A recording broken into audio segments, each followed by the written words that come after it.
You start out reincarnated as a mystical turtle in the primordial world. Not only do you possess the hardest shell in the world, but your body has also grown immense. This not only sends Niwa, who wanted to sever your limbs to mend the heavens, into a fit of screams, but it also snaps the Zushian sword of the Supreme Master Tong Tian right in two. All because you're afraid of dying. Chapter 1, Great Cataclysm.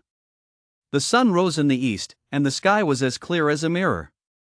Lu, who was in class, stared out the window in boredom. Having read too many novels lately, he desperately wanted to travel to a world of cultivators and become a supreme deity.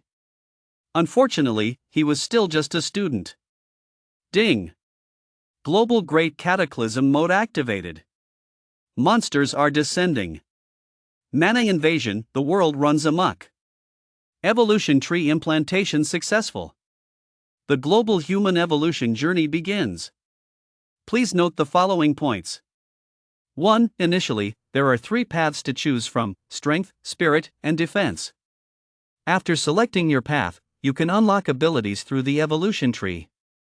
The evolution tree contains 9,999 fruits, and each fruit grants a new ability. 2. With strength, you can become a mighty warrior. With spirit, you can become an invincible mage. With defense, you will stand unbeatable. 3. In theory, unlocking each fruit on the evolution tree grants you an active ability. Provided, of course, that you have enough mind-blowing luck. Gain as much experience as you can, because the world is constantly changing. You'll need immense power to survive in this ever-evolving world. 5. Some world rules have changed, hot weapons are now ineffective.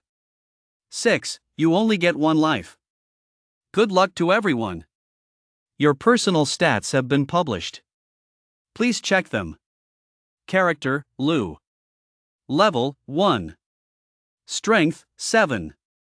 Spirit, 9. Defense, 6. Mana, 10. Experience, 0-1. Passive abilities, none. Active abilities, none. You have obtained 3 initial evolution tree fruits. Please use them immediately. A series of voices suddenly rang out in Lu's mind. He snapped back to reality, his first thought being that he had actually acquired a system. However, when he saw some classmates suddenly standing up, he realized the entire world had undergone a transformation. It seemed everyone had a system. Boom! Suddenly, the sound of an explosion came from outside the window, far to the north. Lu looked over in shock and saw a factory had exploded. A giant dragon had suddenly appeared there, still breathing fire from its mouth. It was far away, but he could still see how massive the dragon was. It must have been hundreds of meters tall. Rumble! Immediately afterward, something even more shocking happened. The distant mountain ranges began to grow wildly, stretching out for dozens of miles in an instant. Some peaks and boulders even extended right to the city's edge, just a stone's throw away. He also saw countless small trees instantly transform into towering giants. The monsters had arrived. They emerged from strange metallic portals or evolved from plants and animals, filling every corner of Lu's field of vision. Splatter! Downstairs, some students were torn to pieces by the monsters. Blood splattered across the playground, causing many in the classroom who witnessed it to scream in horror, while others retched. It was too gruesome. In the blink of an eye, countless lives were lost, and the once beautiful world instantly turned into a living hell. Lu was no exception. His face had gone deathly pale. Just moments ago, he'd been daydreaming about time travel, only to find his world transformed into a hell on earth. I still have the system. I need to boost my defense. I don't want to die. I can't die. Lu's mind was filled with the horrific scenes of those on the playground, and his thoughts were in disarray. Some had been sliced in half by monsters, others torn to shreds, and still others exploded into pools of blood right where they stood, leaving nothing but a floor covered in bloody entrails. He had to admit, Lu was terrified in that moment. He didn't believe he was the protagonist after all. With 7 billion people on Earth, how could he possibly be the one? At the same time, many students began selecting their abilities. As college students, they possessed a certain level of intellectual depth, and they had all received the system's prompt moments ago. Select the defense path. Lu opened his evolution system interface. In his mind's eye, a towering, azure tree suddenly blossomed, with countless fruits sprouting from its branches like starlight. Defense path selected. Defense plus 10. Unlocking fruits. First fruit unlocked. Please choose Defense plus 2, Defense plus 4, Defense plus 3. Defense plus 4. Second fruit unlocked. Please choose Defense plus 2, Mana plus 5, Spirit plus 4. Why is the defense boost so small? Keep boosting defense. Lu's expression darkened slightly. Mana was equivalent to his mana pool, while Spirit was a primary attribute for mages, offering him limited benefit. Third fruit unlocking. Please select Defense plus 1, Defense plus 4, or Defense plus 9.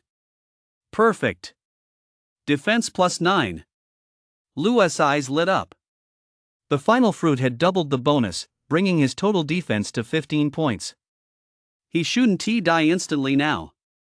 Abnormal host emotions detected.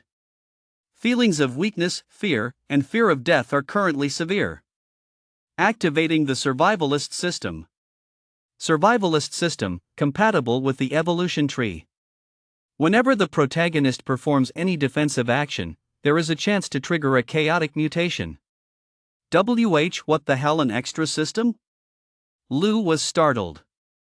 While he admitted he'd been terrified of dying just now, he never expected to activate an additional system. The thing was, the system's name was strange, and its trigger condition was even stranger: defensive actions? Blocking or running away? Due to the activation of the survivalist system, you have obtained the passive bonus, Golden Body Skill LV1. Golden Body Skill LV1, Legendary Grade. As you take hits, your defensive capabilities will temporarily increase. Duration, 1 hour. Another voice chimed in with a notification. After reading the description, Lu was initially overjoyed, then fell silent. Legendary grade should be pretty good, but the activation condition was baffling. He had to get beaten up. I rolled 3 stats and chose plus 9 for all of them. My attack power is now 46. I'm a mage. I actually got a fireball spell. Holy crap, you're so good. I didn't get any active abilities, but my spirit stat hit 45. All around, people began discussing it heatedly. They clenched their fists, seemingly sensing the power surging within them. Everyone had grown stronger. Some raised their fists and slammed them down on the table, causing the wooden surface to collapse with a crash. One person even had flames bursting from his hands, a bright ball of fire under his control. Lu stared blankly at his surroundings. Although he had activated the extra system, he couldn't help but doubt himself at that moment. He had chosen all defensive stats, yet his total defense was only 31. Everyone else's attack power started at 40. He really wasn't the protagonist after all. Was his luck really this bad? Lu Xiaohao has 42 attack, Xiaocong has 43 spirit, and I got the passive ability Blood Pulse. What about you? Just then, his roommate Lu walked over, patted the dazed Lu on the shoulder, his expression brimming with excitement. Clearly, he was overjoyed, as if he'd obtained a golden tier item right at the game's launch and couldn't wait to share the news. Hearing this, Lu felt a pang of disappointment, as if everyone else had chosen the right path while he foolishly maxed out defense out of sheer fear of dying. I put all my points into defense, and it looks like I only have 31 points, Lu said with a hint of resignation. How come the top student only has 31 points?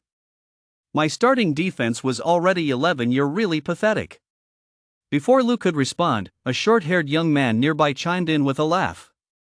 He spoke without holding back, causing quite a few people nearby to turn their gaze toward Lu. As everyone knew, Lu was the top student in the class, famous throughout the school, and had won numerous provincial and national awards. Yet now, with the world on the brink of collapse, his choice of attribute points seemed somewhat underwhelming. Is the world truly fair? While it opened one door for him, did it also shut another? A strange feeling began to stir in the hearts of some students. Are you scared of dying? Why put all your points into defense? I thought a top student would think differently from everyone else. Dong continued. He and Lu had never gotten along, they'd been on opposing sides in various school activities. Now that he saw Lu's stats were so pathetic, he wasn't about to pass up this chance to mock him. Shut up, Dong. What did you eat this morning? Your breath stinks. Is it so wrong to put all my points into defense? Our team just happens to need a tank. If no one protects you, you're as good as dead. Roommate Lu said, slamming his fist on the table. Dong wasn't one to back down either.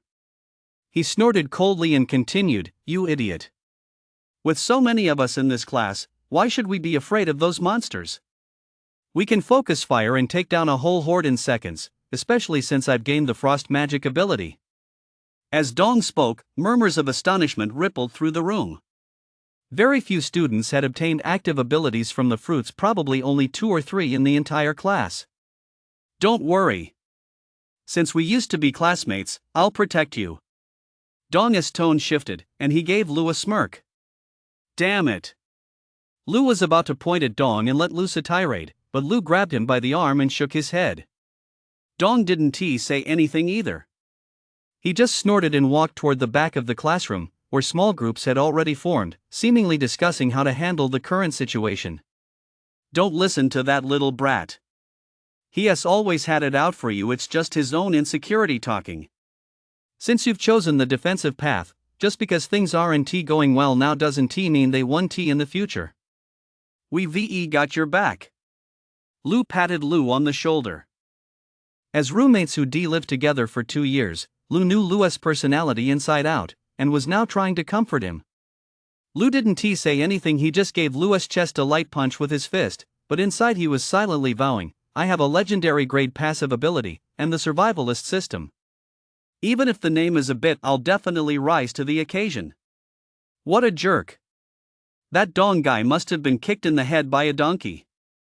Lu, don't let it get to you, we got your back. Yeah, little Ion, Dong has always been a pain in the ass.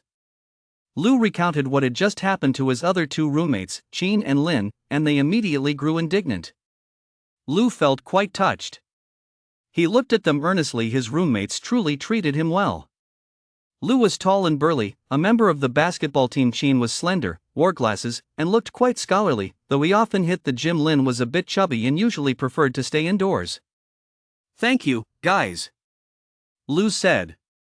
But no sooner had the words left his mouth than a classmate's voice rang out from the doorway. Oh no, the monsters are coming. Chapter 2, Chaotic Mutation. The classroom fell silent instantly, and everyone turned to look at the door. As the classroom quieted down, sounds from downstairs began to drift up, the roars of monsters and the screams of students. They're coming up. The student outside the classroom burst right in, his expression filled with terror. Don't panic. Those with special abilities, get ready to unleash them immediately. Everyone else, grab desks and chairs to defend yourselves. A bespectacled, somewhat artsy-looking student stepped forward. He was the class organizer. Though he told everyone not to panic, his whole body was trembling at that moment, and his hands were shaking as he held the stool. With someone taking the lead, the other students calmed down slightly. One by one, they picked up the desks and chairs nearby, staring silently at the doorway.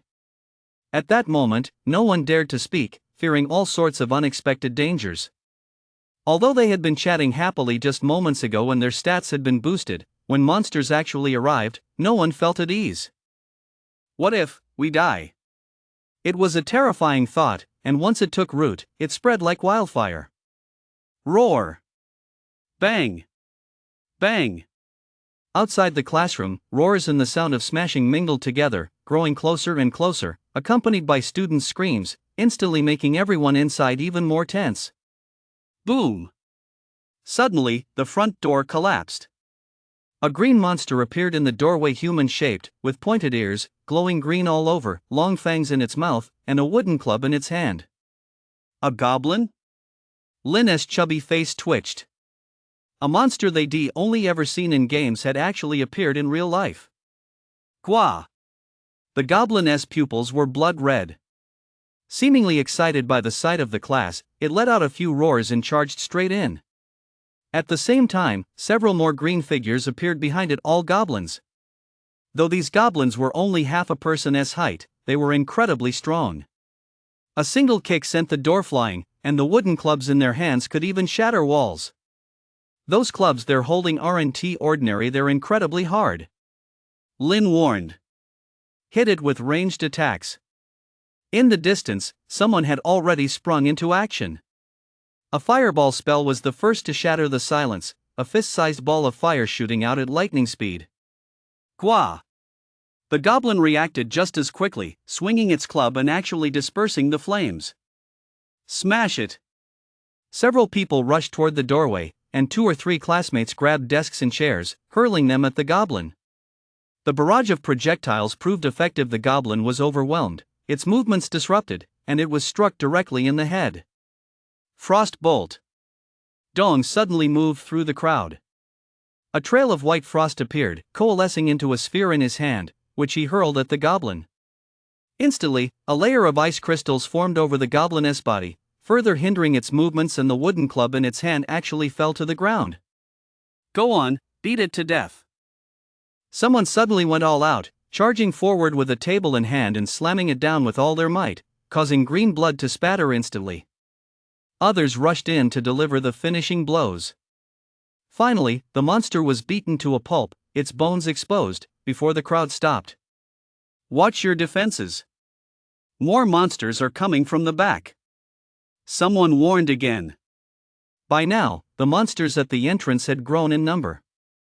Several green shadows had been lurking outside earlier, and upon hearing the commotion, they surged inside.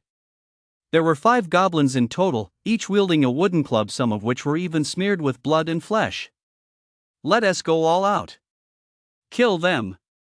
Lu sprang into action, grabbing a chair and hurling it forward. His strength was no joke. The chair flew at high speed in a straight line, knocking the wooden club out of one monster's hand. Immediately after, Lin moved as well. Lacking any special abilities, he could only attack by throwing tables and chairs. Unfortunately, compared to Lu and Xin, this method was far less effective. The same went for Lu. He tried throwing a bench, but it had to follow a parabolic trajectory. He couldn't hurl it in a straight line, so the damage wasn't significant. Fortunately, there were only 5 or 6 goblins, and with over 40 people in the classroom, they relied on their numerical superiority to wipe them out. Successfully participated in combat, gained +1 EXP. Instantly, Lu received experience points. However, compared to Lu, some were much luckier. They let out gasps of surprise because they were the ones who actually killed the goblins, earning 2 experience points. Lu quickly opened the evolution tree to check his stats. Character, Lu. Level, 1. Strength, 7. Spirit, 9. Defense, 31. Mana, 10. Experience, 1 upgradable. Passive ability, Golden Body Skill LV1. Active ability, none. Since he could level up, Lu didn't hesitate to do so, and a notification sound rang out. Level up successful, +1 evolution tree fruit. Opening his evolution tree again, Lu selected the fruit. Fruit opened, please choose, Good Fortune LV1, Strength +2, Defense +1. Ha! Good Fortune. Lu's eyes lit up as he looked at the newly appeared ability. He never expected it to be another passive ability. Fortune LV1, Growth Type, Common Grade. Increases the hostess' luck by a certain amount. There wasn't much explanation, but taking it at face value, this was clearly a passive attribute that would subtly boost his luck. Glancing at the defense stat, which only increased by 1 point, Lu gritted his teeth and prepared to choose Fortune. Select Good Fortune LV1. Although no special ability appeared, Lu believed his bad luck wouldn't last forever. Ding! Passive defense triggered, activating Chaotic Mutation, obtained Earth Shield LV1 inch. Suddenly, just as he made his choice, a notification sound rang out. Lu stared wide-eyed at his stats panel. An active ability had just appeared out of nowhere. Lu slapped his cheek, realizing this wasn't a dream. Just moments ago, he'd been regretting his decision to max out defense, which had left him lagging far behind the others. He thought he'd end up just another face in the crowd, but it turned out his survivalist system was actually quite remarkable. It seemed that every time he activated passive defense, he could trigger a mutation and gain various abilities. Earth Shield LV1, Common Grade. Summons an Earth Element shield to block attacks. Offers some resistance to Water Element spells. Shield Dimensions, 1m×1m. Mana cost, 5 points. The description was very detailed, even specifying the dimensions. Lu, for a defense class, you're actually hiding in the back. Suddenly, a voice rang out. Lu didn't even need to look up to know it was Dong. The other guy was now wearing a beautifully curved robe that stood out like a sore thumb. Clearly, he used his evolution tree ability to snag a piece of gear. What insane luck! Hey, redhead, what are you yelling about? You're supposed to be protecting us, not yapping your head off over there. Chin, standing next to Lu, instantly scowled. Chin, was I talking to you? Mind your own business. I was just speaking up for the other students. A defensive class that hasn't contributed a thing, just leeching experience in the classroom for nothing. Dong continued. That's my experience leeching, so it's none of your business, Lu chimed in from the side. A gleaming blade had appeared in his hand at some point. Dong glanced at Lu but didn't press the issue. Instead, he muttered casually, haha, who knows whose experience leeching off of? Maybe someone else could earn 2 experience points. After saying this, Dong turned and walked away. Sometimes, heated words don't cause a stir. It's often the offhand remarks that stir people's emotions the most. As Dong walked away, many of those nearby looked at Lu with mixed expressions. Who would have thought the former top student would end up in such a state? Yet this was both expected and unexpected. Lu and Dong had never gotten along as class president and vice president. They argued more than once in class. But since Dong had never won, it was only natural he'd harbor some resentment. Dong, be mindful of your relationships with your classmates. This isn't peacetime, it's the apocalypse. A single misstep could actually cost someone their life. Just then, a female classmate stood up and spoke. She was a member of the youth league committee named Sue. She was petite, and though she wore black-rimmed glasses, those who had seen her face said she was beautiful. At that moment, she was speaking up for Lu. Dong, on the other hand, didn't react at all. After walking over to the side, he started talking loudly with his friends, acting quite brazenly. Little youth league member, we just took care of those goblins with ease. There's no danger here. Don't worry if there is any danger, Big Brother will protect you. Dong didn't say a word, but someone from his group chimed in with a teasing remark. Sue was a bit annoyed. She felt these guys were being a bit mean, and if she said anything else, she'd probably get teased some more, so she could only sit down, fuming. Lu saw this, cast a deep look at Dong's back, then raised his eyes to Sue, giving her a kind glance. He was very grateful to the person who had stood up for him at that moment. Sue, however, showed no reaction. She shook her head to indicate she was helpless, then lowered her head and sat there in silence. The monsters are back. Everyone, get ready to gain experience. Just then, a voice came from the doorway. Compared to before, this student's voice actually carried a hint of excitement. Clearly, the first monster attack had given him a taste of the rewards. Quack! Before long, sounds drew closer. Outside the dilapidated classroom door, several green figures approached. They carried wooden clubs, banging on every surface around them as they searched for surviving humans. 7 goblins. Not a small number, but not a large one either. As soon as the first goblin entered the classroom, someone immediately launched an attack, determined to take it down right away because a direct kill yields higher experience points. Once the first person moved, it triggered a chain reaction. A couple of students who had already leveled up activated their special abilities, unleashing bursts of colorful light. In an instant, 4 of the 7 goblins were eliminated. Kill them. Die, all of you. Someone grew excited, realizing he was just a few experience points away from obtaining another evolution tree fruit. Let us grab one too. Lu and Chin fixed their burning gazes on one of the goblins. However, Lou grabbed their shoulders. "Don't go something else off." Lou's voice boomed, warning not only Lou but the entire class. Unfortunately, the whole class was in a killing frenzy. Gaining experience meant unlocking special abilities. No one could resist the temptation, so they completely ignored Lou's warning. Lou couldn't care less. His eyes were fixed on a goblin that had just walked into the classroom, one with blue stripes on its body. It didn't have a wooden club in its hand, but its claws were sharp and gleamed with a steel-like luster. Chapter 3, Blue-Veined Goblin. What's wrong? If you don't hurry, the monsters will be gone. Lou exclaimed anxiously. Just as he spoke, another goblin fell, and the loot was dwindling. Splatter! But at that very moment, something unexpected happened. A torrent of bright red blood suddenly splattered across the classroom, accompanied by a human head rolling to the center of the room. The room fell deathly silent. Some students stopped what they were doing and collectively stared at the head lying motionless in the middle of the classroom, while others looked toward the door with terror in their eyes. Ah! Immediately, several female students let out shrieks of terror. A classmate had been killed. Just moments ago, this person had been frantically shouting about harvesting experience points, and now they'd been beheaded. Crunch! A sound echoed through the room. The murderous goblin had sunk its teeth into the dead student's neck, tearing off a large chunk of flesh. The scene was horrifying, making everyone feel sick to their stomachs.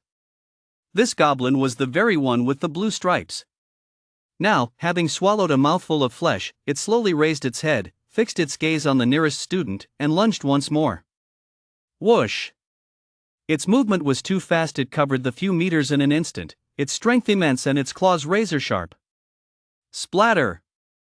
The sound of flesh tearing echoed like a death knell as another student was decapitated. Attack it! No! What kind of monster is this? Why is it so strong? It's not fair. Why is there such a powerful monster here? People were screaming, and order in the room instantly descended into chaos. The crowd inside the classroom was like a hastily assembled army of grunts, falling apart at the first sign of trouble. Splatter! Next, 2 more students were beheaded. What do we do? There's no way to stop this monster. Lou was slightly panicked. Even with a knife in his hand, he felt helpless. That speed and power were enough to make anyone feel hopeless. No! At that moment, Sue, who was closer to the front, began to tremble. He was the one nearest to the monster. Follow me. I'll hold it off. Just then, Lou's voice suddenly rang out in Lou and the others' ears. Gulp! The blue-veined goblin tore another large chunk of flesh from a classmate's corpse. As it devoured the meat, its crimson eyes fixed on the terrified Sue. In that moment, Sue's gaze was filled with despair. Her mind raced with thoughts of her parents, her closest friends, the once bustling city. She had even closed her eyes, waiting for the executioner's blade to fall. Earth shield! Don't be afraid. Yet, just as Sue was losing all hope, a gentle voice suddenly rang in her ears, causing her whole body to tremble as if light had returned to the world. Immediately afterward, a loud boom echoed, and a visible shockwave rippled through the classroom. Lou crouched down in front of Sue, and an earth-colored shield materialized on his arm, blocking the blue-veined goblin's attack. The classroom fell silent. Some people's eyelids twitched in disbelief. They never expected Lou to step forward at this moment, let alone display such power. Golden body skill activated. Defense temporarily plus 20. Lou froze for a moment, then roared, "What are you standing there for? Get moving!" In the heat of the battle, he could already see a faint crack forming in his shield. The blue-veined goblin's strength was truly terrifying, and its speed was astonishing. Thankfully, his shield was large enough, otherwise, it might have been torn right through his chest. Perhaps because its attack had failed, the blue-veined goblin was momentarily shaken and didn't counterattack immediately. Die! Lou was the first to charge forward, raising his cleaver and bringing it down in a vertical strike. Crack! The blue-veined goblin let out a strange screech and began to retreat, but it was still struck. Lou's blow sliced through its withered arm, cutting deep enough to expose the bone. Lin and Sheen, standing nearby, were also hurling chairs. Though they missed their target, the commotion sent the blue-veined goblin scattering. Ah la la! Wah la! The blue-veined goblin let out a shriek, its crimson eyes locking onto Lu, then raised its claws and lunged. Lu's expression changed. He knew this was bad. He was too close to the goblin to dodge. Come on! Lu let out a roar. In that moment, his fighting spirit ignited. Lu and the others had charged forward at the risk of their lives, determined to slay this goblin no matter what. Immediately, he raised his earth spirit shield and ran toward Lu. Shaoli Z! Lu gasped in alarm, for the blue-veined goblin was already closing in. Lu wasn't particularly fast. He was likely to get hurt. Lu! Sheen and Lin watched from the sidelines, their hearts pounding with fear. Thud! The blue-veined goblin's claw came down, instantly leaving deep cracks across the shield on Lu's arm. Since he hadn't fully steadied himself yet, the goblin's claw pierced right through the shield and clamped down on his arm. Some people closed their eyes, unable to bear the sight, as the outcome was all too predictable. The goblin's claws were far too sharp. Splatter! However, the unexpected happened. Lu's arm didn't snap clean off the surface, merely bore two gashes that exposed the bone. Though the wounds looked gruesome, the bone itself remained intact. With proper treatment, the injury wouldn't have a major impact. Kill it! Don't just stand there! Lu shouted, his eyes filled with madness as he endured the pain. Lu's eyes turned red. Lu had been injured trying to save him. Die! Lu raised his machete, a look of ferocity in his eyes, and swung it directly at the blue-veined goblin's neck. The machete sank half a finger's depth into the flesh, and green blood spurted out in a torrent, but the blue-veined goblin didn't die instantly. It had to be said, this monster was incredibly tough. Kill it! Lu, suppressing his pain, joined the attack, striking while the iron was hot. His shield smashed furiously against the goblin's head, sending green blood flying everywhere. Sheen and Lin joined in from the side, picking up tables and chairs to smash it mercilessly. Ding! Passive defense triggered. Chaotic mutation activated, defense plus 10. Ding! Passive defense triggered. Chaotic mutation activated, clear vision LV1. Ding! Passive defense triggered. Chaotic mutation activated, defense plus 8. Just as Lu was furiously smashing the shield down dozens of times, system notifications actually appeared on several occasions. This left Lu feeling a surge of astonishment. He hadn't realized attacks could trigger these effects too. But there was no time to think about that now. It wasn't until the sound of experience points gained rang in their ears that Lu and the others finally stopped. That terrifying monster had finally been defeated. At that very moment, a beam of light suddenly coalesced on the blue-veined goblin's body. Instantly, the light transformed into a rhombus-shaped crystal, hovering silently above the goblin's corpse. What is that? Countless people stared at the rhombus-shaped crystal, their minds filled with confusion. Lu, however, was in no state to care. He slumped to the ground, gritting his teeth as he tore at his clothes to staunch the bleeding. Buzz! But just then, a faint green light suddenly spread out, seeping entirely into Lu's wounds. The horrific gash, deep enough to expose bone, suddenly stopped bleeding, and the flesh began to regenerate, a truly miraculous sight. It was a healing ability. Lu froze, then turned to look beside him. It was Sue. She was holding out her small, fair hand, her forehead glistening with sweat, and a faint scent of jasmine wafted over. Phew, my mana is completely depleted. I'll need to rest a bit before I can continue healing you. Sue glanced at the wound, which hadn't fully healed yet, and weakly wiped the sweat from her forehead. She gave Lu an embarrassed smile. He had saved her, yet she hadn't even managed to fully heal a single wound. She felt frustrated at her own inadequacy. It's good enough. It won't affect my movement, and my defensive abilities seem to be boosting this aspect as well. Lu moved his arm. He felt no pain at all. Thank you for saving me. Sue pursed her lips, her expression filled with gratitude. Lu smiled brightly and said, you stood up for me too, we're even. Sue shook her head and hurriedly replied, we can't count it that way, we just can't. Stop getting all lovey-dovey, you two. Little Ion, come take a look at this rhombic crystal, it looks like it dropped from a monster, and there's gear inside. Lou called out from over there, his voice brimming with excitement as he waved the rhombic crystal about. Sue's face flushed crimson, and she didn't know what to do. Oh? Lou seemed unimpressed, clearly more interested in the crystal. Walking over to Lou's side, Lou followed his guidance and reached out to touch the rhombic crystal, whereupon a light screen appeared out of thin air. Monster Compendium, Goblin Clan. Equipment, Energy Robe. Potion, Strength Potion LV1. Potion, Defense Potion LV1.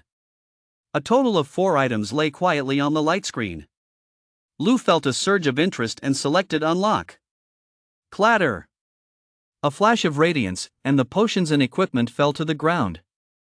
Seeing this, not only were Lou and his group staring in disbelief, but even everyone in the classroom was left speechless. These dropped items looked incredibly valuable at first glance. Shouts on, the robe is yours. Fangu, you and Dahousie can split the strength potion. Lou said directly. He kept the defense potion for himself, it would be most useful to him. Holy crap, what a massive haul. Lin took the robes, running his fingers over the intricate patterns, feeling a bit giddy. He was the biggest winner here. At the same time, he felt a deep sense of pressure. He had to activate his special abilities soon to live up to these robes. Fan, you take it. I'll wait for the next one. Sheen wasn't particularly interested in the strength potion, so he voluntarily gave it to Lou. After all, Lou had put in the most effort just now. Lou didn't hesitate, grinning widely. This loot split is way too unfair. Why give the robe to Lin? He doesn't even have any abilities. At that moment, someone couldn't stand it anymore. Watching Lou and the others divide the spoils, his eyes had gone wide. Oh, another idiot showing up. I thought you'd keep hiding like Dong. What's the matter? Do you have a problem with how we're dividing the loot? Lou turned to the speaker. The man's name was Yang Jingfei. He shared a dorm with Dong and was essentially part of the same clique. We're all classmates and participants. Why can't I have an opinion? At a time like this, we need unity and cooperation more than ever. Giving gear to those with the strength is safer. Yang Jingfei continued, his tone remarkably calm. What kind of person is that? Fuck. Lin muttered under his breath. People like this were the worst. They did nothing themselves, yet they stepped forward, using the team as an excuse to engage in moral blackmail and make others sick. Participants?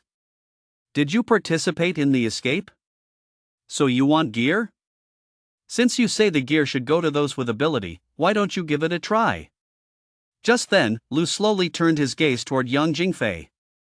He had no use for this sort of person either, and his eyes were now icy cold.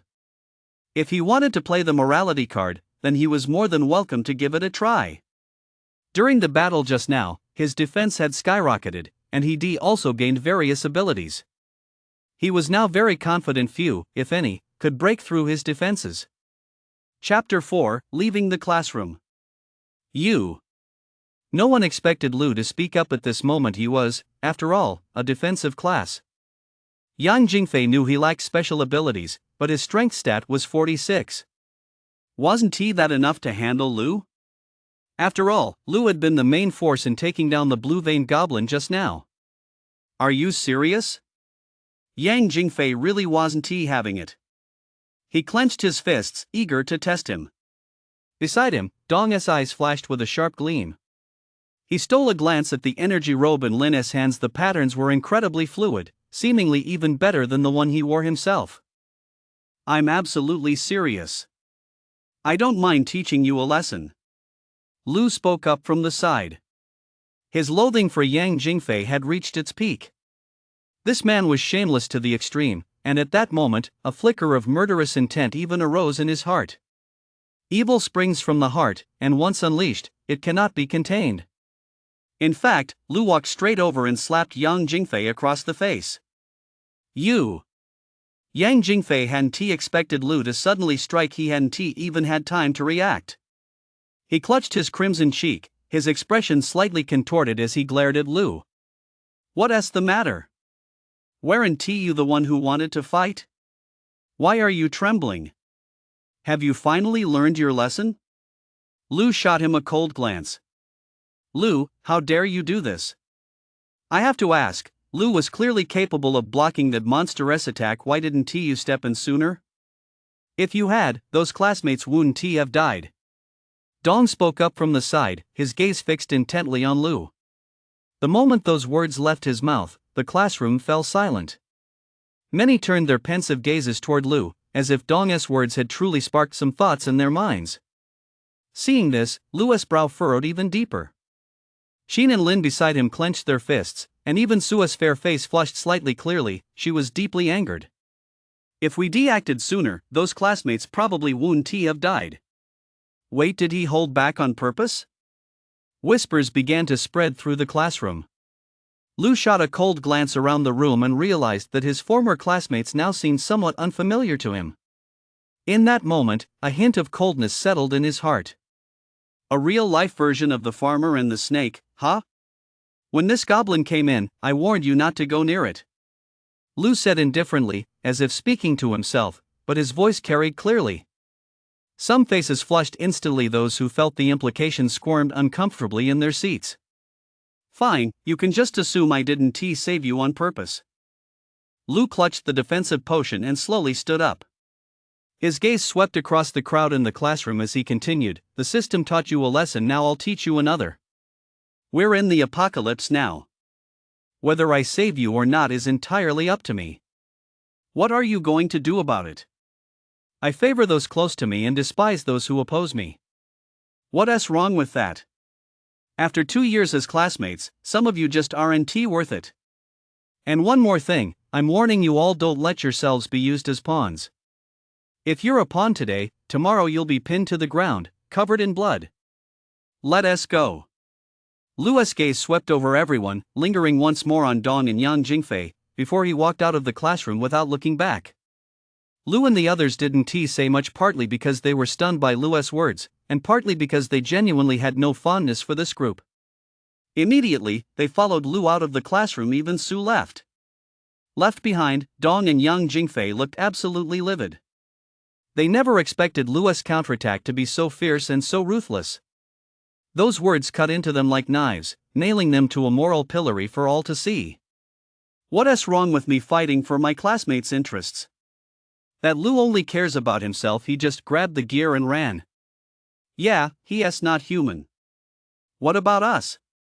They just grabbed the gear and ran without a second thought, while we have to be extra careful to avoid casualties. Dong and Yang Jingfei spoke up again, echoing each other's words. This time, however, no one responded. Many stood with blank expressions, staring at the bodies of their classmates on the floor, their bodies seemingly drained of all vitality. Others slumped on the ground, their eyes still filled with lingering terror. In that moment, it seemed they were finally truly feeling fear.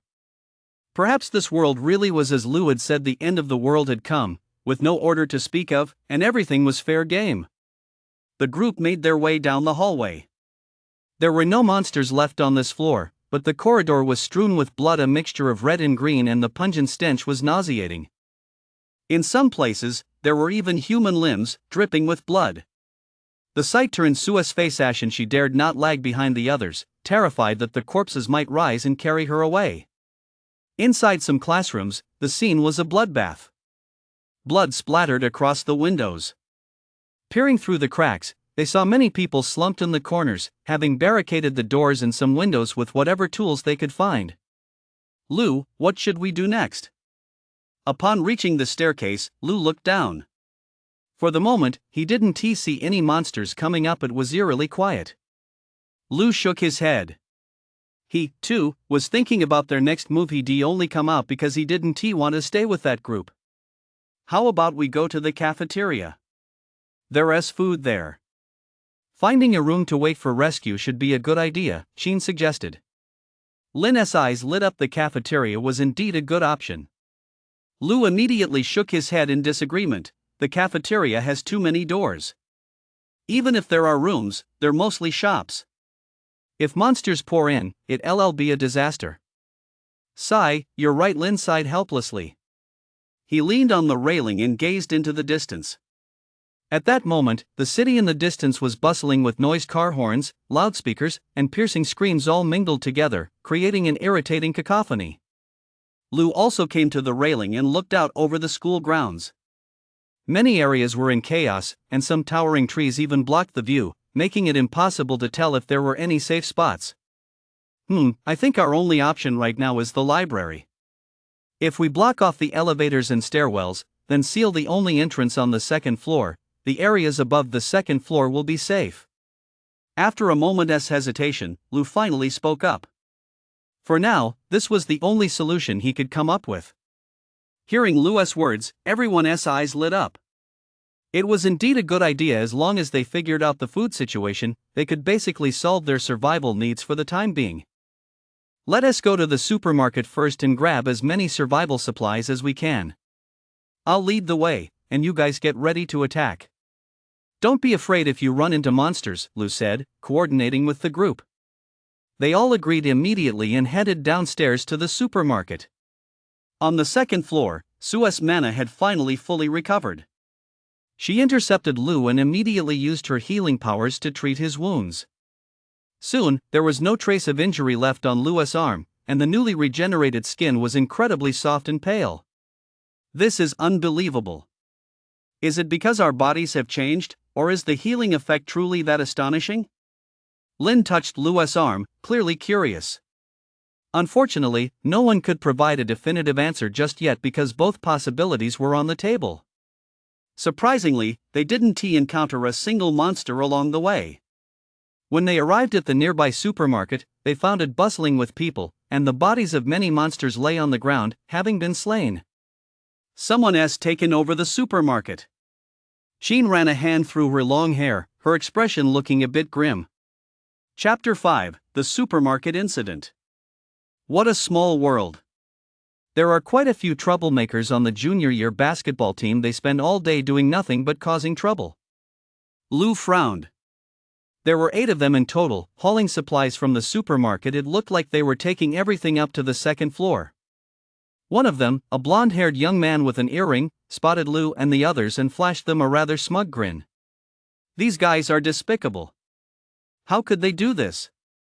It hasn't even been that long, and they're already taking over the supermarket. Su fumed beside him. It's only natural. Human nature is hard to fathom.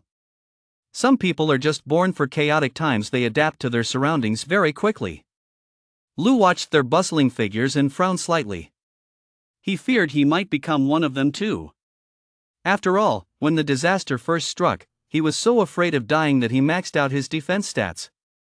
But after seeing so much bloodshed, he now seemed indifferent to everything. Right now, he had only one goal: to survive and make it home.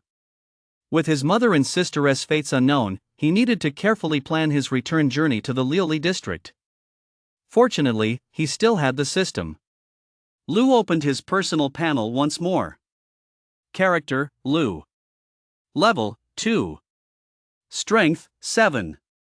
Spirit, 9. Defense, 7454. Mana, 10. Experience, 3-2. Passive abilities: Golden Body Skill LV1, Clear Vision LV1, Good Fortune LV1. Active abilities: Earth Shield LV1. Killing the blue-veined goblin directly granted Lu 3 experience points. With his experience bar now full, Lu didn't hesitate to select the evolution tree fruit. Fruit opened. Please select Counter Shock Body LV1, Defense +2, Defense +4. He wasn't sure if it was due to good fortune, but he actually received another active ability. To be on the safe side, Lu clicked to view the ability's details. Counter Shock Body LV1, Common Grade. When an enemy attacks, there is a chance they will be struck by a shockwave. The lower the enemy's attack power, the higher the trigger chance. Affects melee attacks only. Mana cost, 2. Without a moment's hesitation, Lu claimed this active ability. It was incredibly powerful in the early game and made for an excellent counterattack skill. At this stage, no one should have higher defense than him. Setting aside the temporary defense boost from the golden body skill, and factoring in the defensive potion he'd taken earlier, Lu's base defense had already reached 54. Lu clenched his fist and said to the supermarket, "Let us go take them on." The defense bonus from the golden body skill lasts for 1 hour. It would likely disappear any moment now. We're going to pick a fight with them? Lu tapped his nose and looked around in confusion. There were only 5 of them here. However, seeing that Lu didn't look like he was joking, he appeared completely confident and sure of himself. Lu felt reassured. Don't worry, I'm confident. The other supermarket is too far away, and we have to cross a newly grown forest. It's not safe at all. Lu shook his head. The group looked over in that direction. The area was overgrown with trees, and it did indeed feel quite unsafe. Plus, Lu had shown great bravery back in the classroom, so Lu and the others actually trusted him quite a bit right now. With their decision made, the group headed straight for the supermarket. The people inside the supermarket clearly saw Lu and the others approaching. They all put down their work and came to the entrance. Leading the group was a young man with a broken eyebrow, a burly and imposing figure who gave Lu a deep, piercing look. "What's the matter?" A young man with yellow hair stepped forward, holding a goblin staff in his hand. "Nothing major. We're here to take some food." Lu got straight to the point without beating around the bush. Behind the young man with the broken eyebrow, a few people chuckled quietly. "Come to take food, haven't they seen that the entire supermarket has been taken over by them? We're not opposed to giving you food, but you'll need to trade for it with gear or special items, for example," the young man with the broken eyebrow said. Clearly, they already considered the supermarket their own and had no intention of letting Lu and his group go in and take things for free. Lu sighed. This was the worst-case scenario. "The supermarket doesn't belong to you," Sue said, fuming. The blonde-haired youth sneered coldly and spoke again, "We're the ones who cleared out all the monsters here. My older brother already said it, if you want food, you'll have to trade for it, like that robe the fat guy is wearing, or that machete." Inside the supermarket, several others were staring at them with eager eyes, clearly having their sights set on the gear Lu and his group were wearing. "Looks like there's no room for negotiation." Lu sighed again, turned to glance at Lu and the others, and they exchanged a nod. Seeing this, the one-browed youth froze for a moment, then burst out laughing. "You actually want to fight?" After saying this, he laughed at his own words. Setting aside their numerical advantage, the one-browed youth himself possessed an active ability. "We've got no choice. I'm scared of dying. If we want to survive, we won't last more than a few days without food." Lu looked at the young man with the broken eyebrow, his gaze calm. Whoosh! Earth shield materialized on Lu's arm. Seeing this, the young man's eyebrows twitched even more. The man before him was incredibly bold. He didn't seem to fear them at all. "This kid's all talk. Let me go first and test his skills." The young man with the yellow hair was the first to take offense, charging forward with his wooden staff raised. Lu remained composed. He raised his arm, holding the earth shield before him, while simultaneously studying his opponent's movements. Thud! The moment the blonde-haired youth's wooden staff came down, Lu immediately activated his counterforce body. Ugh! Before the blonde-haired youth could even process what had happened, he swung his staff down, but instead of injuring his opponent, he injured himself. He felt a wave of dizziness wash over his head. Lu didn't give the blonde-haired youth a chance to react. He simply kicked him to the ground. Beside them, Lu stepped forward with his machete raised, pressing the blade against the blonde-haired youth's chest. He then took the wooden stick from the youth's hand and handed it to Chin. "You guys." The blonde-haired youth had recovered from the dizziness. Lying on the ground and staring at the gleaming blade before him, cold sweat instantly broke out on his forehead. He wasn't even a match for a single move. It seemed he picked the wrong people to mess with. "Stop. Don't touch him. We'll let you in to get the food." At that moment, the young man with the broken eyebrow spoke up, his expression visibly uneasy. The outcome of the fight had been decided in the blink of an eye. He'd seen every move Lu made that shield hadn't even cracked under the blow from the blonde-haired youth that hadn't budged an inch. Having hung around both on and off campus for years, the young man with the broken eyebrow considered himself somewhat perceptive. He made his decision on the spot. He wasn't going to cross Lu and his crew. That's the spirit. Let us go inside. Lu shrugged. He'd expected a fierce battle, but it turned out the other side had backed down first. Then we'll just have to ask our spiky-haired friend here to be patient for a bit. Once we've gone in and grabbed the food, I'll naturally take the knife out of your chest.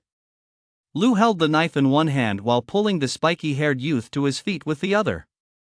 The spiky-haired youth squirmed slightly, only to realize with horror that the person holding him possessed terrifying strength.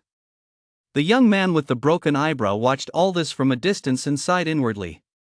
Chapter 6: The Red Goblin. Once inside the supermarket, the group first gathered backpacks and began loading them with food. Lu took charge of the heavier items, water and canned goods, while the others picked up instant noodles, chocolate, and other high-calorie snacks to stave off hunger. Since Lu and Sheen were the strongest, each of them carried 3 backpacks, while the rest carried 1 each. After packing the food, the group didn't linger. They let the blonde-haired youth go and headed straight for the library. Back where they'd been, the young man with the broken eyebrow and his companions watched Lu and the others walk away, frowning. "Bro Lu, I'm sorry. I held you back," the blonde-haired youth said, glancing at the young man with the broken eyebrow with a hint of regret. If he hadn't been captured and forced brother Lu and the others to intervene, there's no way this group would have gotten away so easily. But to his surprise, the young man with the broken eyebrow known as brother Lu shook his head and said, "That guy who summoned the shield probably has high defense, and he likely has other skills too. Have you forgotten how you lost? Fighting them won't do us any good, we might even end up hurting our brothers." The young man with the yellow hair recalled the dizziness he felt when he attacked, and a wave of fear washed over him. At such close range, if Lu had gone all out, his fate would have been clear. "Move aside, we're going in to get some food too." Just then, another group of people emerged, a large crowd. Seeing this, the young man with the broken eyebrow's brow twitched. He exchanged a glance with his brothers and could only reluctantly step aside to let them pass. They were actually relieved they'd already moved some food to the second floor, precisely because they feared large groups might come to loot it. While they're fighting over the food, let us go in and stir things up. Ideally, we'll get them to turn on each other. That way, we can recruit some of them and strengthen our group. The young man with the broken eyebrow and his crew stepped aside, signaling for some of their men to blend in and cause chaos. Before long, the entire supermarket descended into total chaos, with casualties even reported. At this moment, Lu and his group were still 100 meters away from the library. The once smooth concrete road was now riddled with cracks in some places. It had even caved in, revealing bottomless black abysses. Along the way, they encountered several groups of monsters, mostly goblins, but because there were so many of them, Lu and his group had no choice but to quietly evade them. Where on earth did those portals come from? A horde of monsters is charging out recklessly. What do you think would happen if we destroyed that gate? Lu asked the group quietly. At that moment, they were lying in wait in a patch of woods, staring at a strange, massive metal gate. It was the only way to the library, but monsters kept emerging from the gate. The massive gate was eerie as well, made of an unknown black metal and covered in twisted, bizarre patterns. There were even some characters visible, though none of them were Earth languages. God knows where this gate came from. It's definitely the Great Cataclysm's doing. Sigh, the whole world has turned upside down in the blink of an eye. Sheen sighed helplessly. If the entire campus had undergone such drastic changes in an instant, one could only imagine the horrors unfolding across the entire world. Apart from this portal, the wildly overgrown trees and mountains all around were equally extraordinary. Earth seemed as if it had suddenly been injected with a stimulant, becoming extremely dangerous. Hearing Sheen's words, everyone looked gloomy. The monsters emerge from this gate at specific intervals. We'll wait for the right moment and charge straight through. Lu suddenly spoke up. He had been observing for quite some time. Roughly every 10 to 15 minutes, a group of monsters would emerge from the portal, sometimes 5 or 6, other times as many as 20 or so. If they were lucky, the next wave might consist of only a few monsters, and they likely wouldn't be targeted. Alright. No problem. Everyone trusted Lou implicitly. Lou and the others now regarded him as their pillar of strength. Just then, a massive figure suddenly appeared from the portal. It was a giant goblin, standing about 4 or 5 meters tall, and the club in its hand had transformed from a wooden staff into a metal mace. Although there was only this one goblin, Lou and the others dared not make a move, for this giant goblin clearly looked out of the ordinary. Rumble. The giant goblin took a step, dragging its mace behind it as it slowly walked away, heading toward the distant mountains and forests. Let us go. Once we cross that area, we'll reach the library. Lou stood up and tightened his backpack. Hearing this, the others followed suit. They moved with great caution, making their way swiftly along the path farthest from the portal, pushing through thickets of grass and climbing over boulders. Soon, they reached the paved road behind the portal. Following this main school road would lead them straight to the school library. Buzz. However, just then, a sound came from the portal once again. Lou and the others' expressions darkened. Something had gone wrong after all this time. The monster's teleportation had sped up. It hadn't even been 10 minutes yet. Rumble. Lou glanced back and saw dozens of monsters appearing there, far more than before, swarming in a dense, black mass. Gwa! At that moment, some goblins on the outskirts seemed to notice Lou and his group. 5 of them let out a loud cry and gave chase. Run! Lou and his group immediately broke into a sprint. Although 5 goblins weren't many, if they were to engage in a fight, the others would surely be drawn over. As they fled, Lou and the others soon spotted the library. He felt somewhat relieved. This area seemed to have very few monsters. He could see the massive black metal doors in the distance, but no monsters had wandered this far. Lou, 3 are chasing us. One of them is a red goblin. Lou glanced back and alerted Lou. Lou turned to look and realized that of the original 5 that had been chasing them, 2 had clearly fallen behind, leaving only 3. Should we fight? The group slowly came to a halt. Lou looked at Lou, Chin, and the others, noticing the amusing expressions on their faces. They weren't afraid. Their eyes darted around, as if they viewed the pursuing goblins as nothing more than experience points. Let us fight. Lou decided immediately. A fight was inevitable anyway. These goblins had been chasing them while shrieking all the way. Even if they ran to the library, they wouldn't be able to shake them off, and they might even attract more monsters. Get ready. I'll block that red goblin. Fan, you assist me in taking it down. As for the other 2 ordinary goblins, Old Chin, you guys hold them off for now. Lou made his decision on the spot. Of the 3 goblins, only the red one looked unusual. The others were ordinary goblins. Gulp. As he spoke, the 3 goblins had already closed in. The red goblin, in particular, opened its gaping maw, slime dripping from its mouth like a starving ghost. Earth Shield. Body of Counter Shock. The moment the red goblin charged, Lou activated his skill. At the same time, a powerful force surged through the shield. Lou felt a slight tingling in his arm, followed by a tremor throughout his body. Even with his 54 defense points, he was shaken by this red goblin. Its strength was extraordinary. Moreover, counterforce didn't have much effect. The red goblin wasn't affected by the stun. Chapter 7, The Secret Realm. The Iron Box. Attack him. Lou blocked the red goblin's attack while urging Lou to strike. Without needing Lou to say a word, Lou was already ready for battle. Seeing the red goblin blocked, he immediately raised his cleaver and swung it down. Splatter! A trail of blood appeared on the red goblin's arm. Squeak!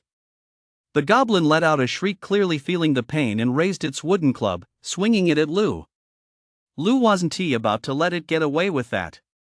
He shifted his stance and blocked the attack once more. Thwack! Lou followed up with another strike. This time, his aim was spot on, landing a direct hit on the goblin's neck. Green blood spurted out instantly. Lu seized the opportunity and raised his shield to smash down with all his might. Plus 5 EXP. Compared to the blue-veined goblin, this one actually granted even more experience. And once again, a rhombus-shaped crystal appeared, floating above the goblin S-corpse. Lu and Lu didn't have time to look. They raised their weapons and ran back toward Sheen. The remaining two goblins were ordinary grunts, not as powerful as the red goblin, and were quickly overwhelmed and defeated by the group. The only hiccup was that Sheen suffered a minor injury to his arm. After all, he lacked combat experience, and without Lu to block attacks, having to take on two monsters alone was indeed a bit of a struggle. Phew! The group collapsed onto the ground.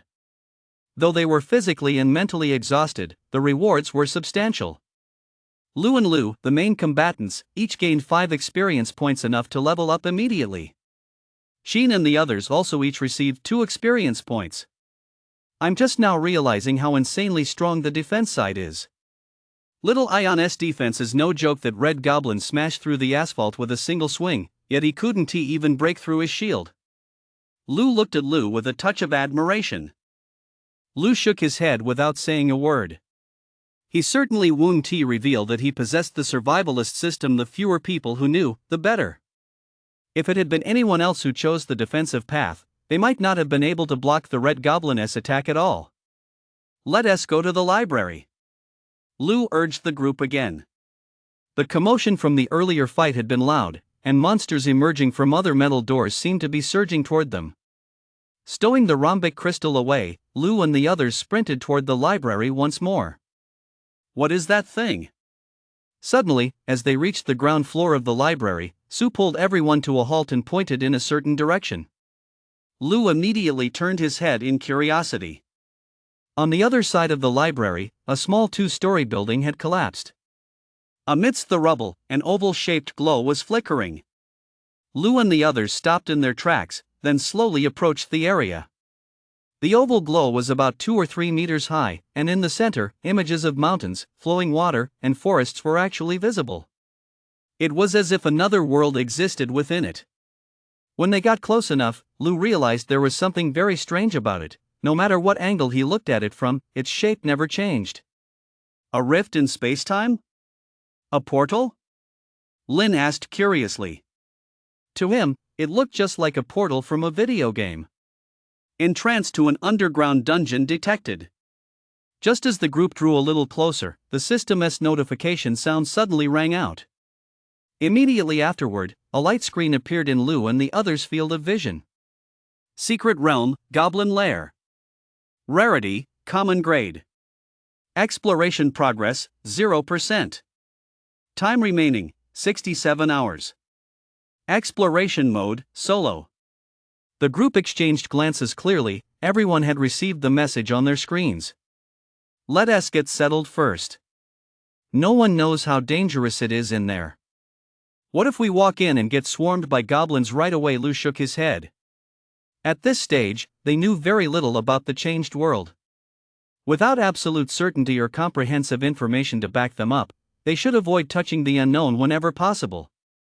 After all, when the disaster first struck, the system had warned them, you only have one life. Let us head to the library first. We still have 67 hours left to explore this dungeon. We'll come back once we've gathered more information, Lu suggested. Lu and the others nodded. They had planned to go in anyway. After all, everything was unknown, and they had their own concerns. A very wide staircase led to the second floor of the library, so Lu and the others went straight up instead of entering from the first floor. At the library entrance, they saw bloodstains and even the corpses of monsters and humans. Su turned pale instantly. Even after everything they'd been through, she still wasn't used to it. Lu, and the others also furrowed their brows slightly. Be careful, there might be monsters inside. Let us block the door first, then sweep every floor to make sure there are no monsters, Lu spoke up, offering his suggestion. No one objected. The library's main entrance was made entirely of glass. One side had been completely shattered, clearly smashed open by monsters. Lu and the others walked straight inside. The scene inside the library was similar to what they'd seen outside. There was a lot of blood on the floor, mostly red and already dried up. Working together, they moved all the tables and chairs from the main hall to the entrance. Lu and Xin did the most heavy lifting. Their strength was extraordinary, and they effortlessly positioned several iron tables and chairs to block the doorway. At the same time, to ensure the entrance remained passable, they also moved the advertising signs from the hall outside to block the view, leaving a small passageway for entry and exit. Let us go to the control room. Lu clapped his hands. The entrance was now secured. Though they didn't know if it would effectively hold off a large horde of monsters, it at least provided good cover. The group then headed for the control room. The control room managed the building's facilities, such as surveillance, stairwells, lighting, and the public address system. It was located on the 3rd floor. Upon reaching the 3rd floor, the area was deathly quiet. Surprisingly, the power was still on, though the overhead lights flickered erratically, emitting a sizzling hum. Lu led the way, mainly to prevent a surprise monster attack, as he could effectively block any assault. When they reached a corner, Lu signaled for everyone to stop because he heard sounds ahead. He then peered into the adjacent corridor. As expected, he spotted 3 goblins. A few goblins were wandering along the path leading to the control room, and one of them was banging on a door with a wooden stick. Lu and the others didn't think much of it. Just 3 ordinary goblins were hardly a threat. They quickly finished the fight, and the 3 goblins each provided some experience points. Why were they knocking on the door? Lu was curious. He opened the wooden door the goblin had been pounding on, then froze in his tracks. He beckoned to Lu and the others. What on earth is this? Lu and the others stepped inside, looking puzzled. The classroom was in complete disarray, as if a storm had swept through it. At the center of the chaos stood a solitary iron box. Chapter 8, The Hall. Is this another one of the great cataclysm's tricks? Lu stepped inside first, with Lu and the others following close behind. The iron box looked ordinary, with no unnecessary decorations and a smooth surface. Hey, there's a prompt. Lu tapped the iron box, then motioned for everyone to come over and take a look. Lu reached out and performed the same gesture he used on the rhombic crystal, causing a light screen to appear. Wild treasure chest, common grade. Randomly yields common grade items, with a chance to obtain rare grade items. The description was brief, but the information was clear. This was a wild treasure chest opening. It could yield some good loot. Let us go. We'll move it to the control room first and deal with it there, Lu suggested. A battle had just taken place here, and he feared monsters from other floors might be drawn by the noise. The group said nothing. Lu and Xin worked together to lift the chest. The control room wasn't far, just a few classrooms away. The door to the control room was quite sturdy, made entirely of iron and equipped with a combination lock. Lu had previously worked part-time at the library, so he knew the control room's passcode. He tried it, and the door clicked open. His face lit up with joy. He turned on the lights. The entire control room still had power, and there was no one inside. After everyone entered and locked the door, they finally felt completely at ease. Lu walked over to a nearby seat and opened his character panel. Character, Lu. Strength, 7. Spirit, 9. Defense, 54. Mana, 10. Experience, 6-4. Ready to level up. Passive skills, Golden Body Skill LV1, Clear Vision LV1, Good Fortune LV1. Active skills, Earth Shield LV1, Counter Shock Body LV1. Since he was ready to level up, Lu went through the process and then opened the evolution tree fruit. Fruit unlocked. Please select Defense plus 10, Strength plus 4, Mana plus 9. Seeing the defense option, Lu's eyes lit up. As his level increased, the stats gained from unlocking the fruit seemed to be slowly rising as well. Compared to mana, Lu decided to choose defense, since he currently only had 2 active skills and didn't consume much mana. Ding! Passive defense triggered, activating Chaotic Mutation, Fortune LV1, Mana plus 5. Unexpectedly, the system notification sounded again, informing Lu that he had obtained Chaotic Mutation and it was a double boost. He glanced at his stats panel once more. Character, Lu. Level, 4. Strength, 7. Spirit, 9. Defense, 64. Mana, 15. Experience, 08. Passive skills, Golden Body Skill LV1, Clear Vision LV1, Good Fortune LV2. Active skills, Earth Shield LV1, Counter Shock Body LV1. Lu examined the panel closely and discovered that her extra experience points had vanished. Did your experience points reset after you leveled up? Lu turned to look at Lu and the others. Only Su nodded, the rest looked completely bewildered. I noticed it the second time I leveled up. The experience points get wiped clean after leveling up. Otherwise, I'd be at level 4 by now, Su said, sticking out her tongue. Although they killed quite a few goblins along the way, she hadn't really participated, so she hadn't earned much experience. By the way, you should be level 4 now, right?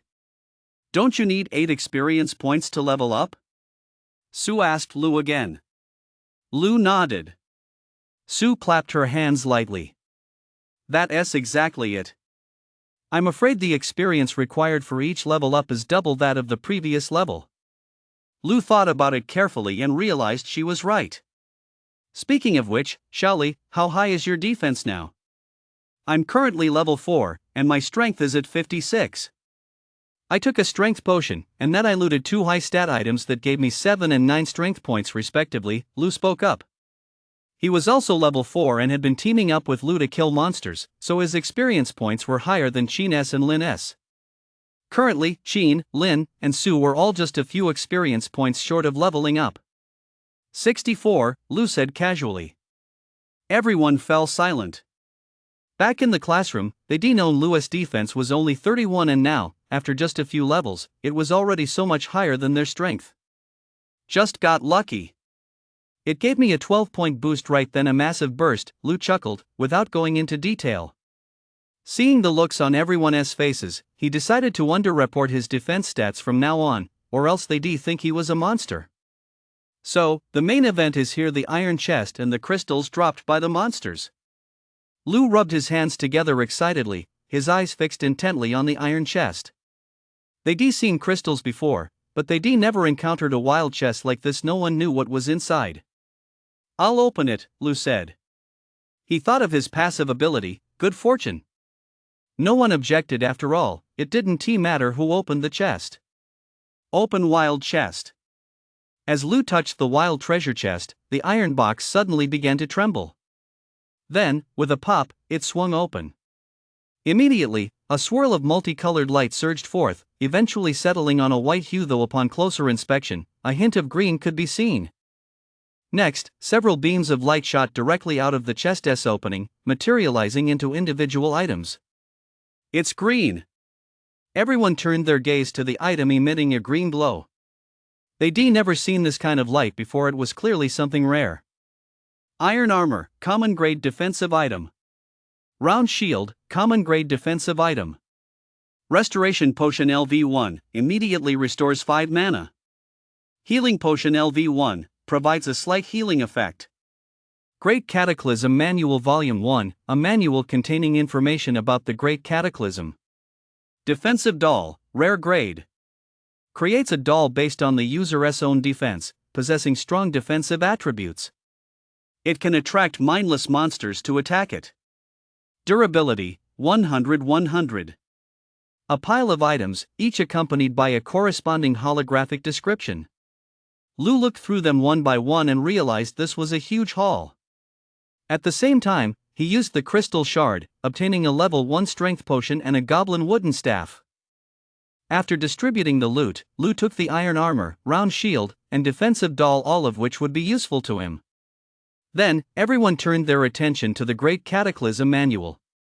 They never would have imagined they'd be able to loot this item. The manual wasn't very thick, only 10 pages, but it contained detailed records of many things. Potions, monsters, dungeons, secret realms, wild treasure chests, summoning portals. The manual was divided into 10 sections, all of which were exactly what Lu and his group wanted to know about. It even mentioned the entrance to the secret realm they had encountered earlier. Su, you study this. I'll check the surveillance feeds to get a handle on the entire floor and clear out all the monsters. Lou handed the manual to Sue. All right. Lynn, you and Shaoli go check the surveillance too. Halsey and I will block the staircase between the first and second floors, Lou said as he stood up. With everyone assigned their tasks, they set to work. Chapter 9, The Great Cataclysm Manual. The entire library had 10 floors, with roughly 80 surveillance cameras. Some screens were black, likely due to power outages on those floors or damaged equipment. Lou fetched a pen and paper and began taking notes on each floor. He didn't use his phone for this, fearing that a power outage would leave it unable to charge, resulting in the loss of the information he gathered. Besides, cell phones were practically useless now. With the world having expanded and the land stretching out, many cell towers had been destroyed. Back in the classroom, he tried calling his parents, but unfortunately, there was no signal. Our earlier guess was right. After all experience points reset to 0, and the amount needed for each level up is double that of the previous level, Sue exclaimed as he flipped through the Great Cataclysm Manual. Lynn didn't look back, but he sighed. According to the system, the evolution tree has 9,999 fruits, meaning we'll need to reach level 9,999 to unlock them all. The amount of experience points required by then. It's bound to be terrifying. That was the thought on all three of their minds. The information below is all useful. I'll read it to you. Sue spread out the manual and began to study it. The manual covered 10 topics.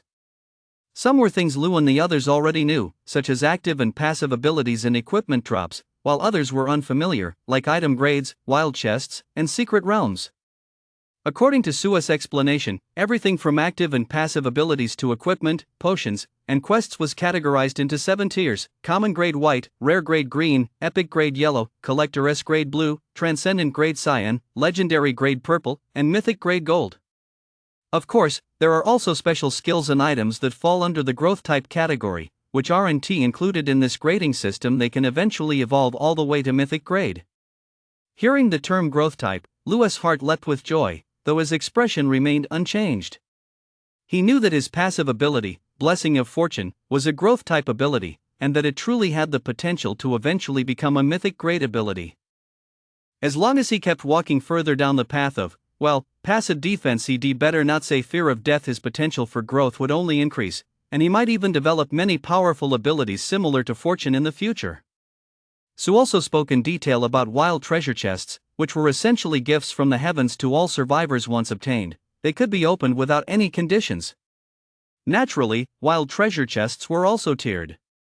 If someone was lucky enough to find a mythic tier chest in the wild, they might directly obtain various treasures, such as level plus 99, defense plus 99.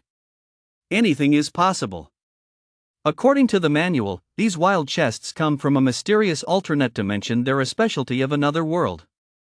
Is that even true? Sue asked, his expression filled with curiosity.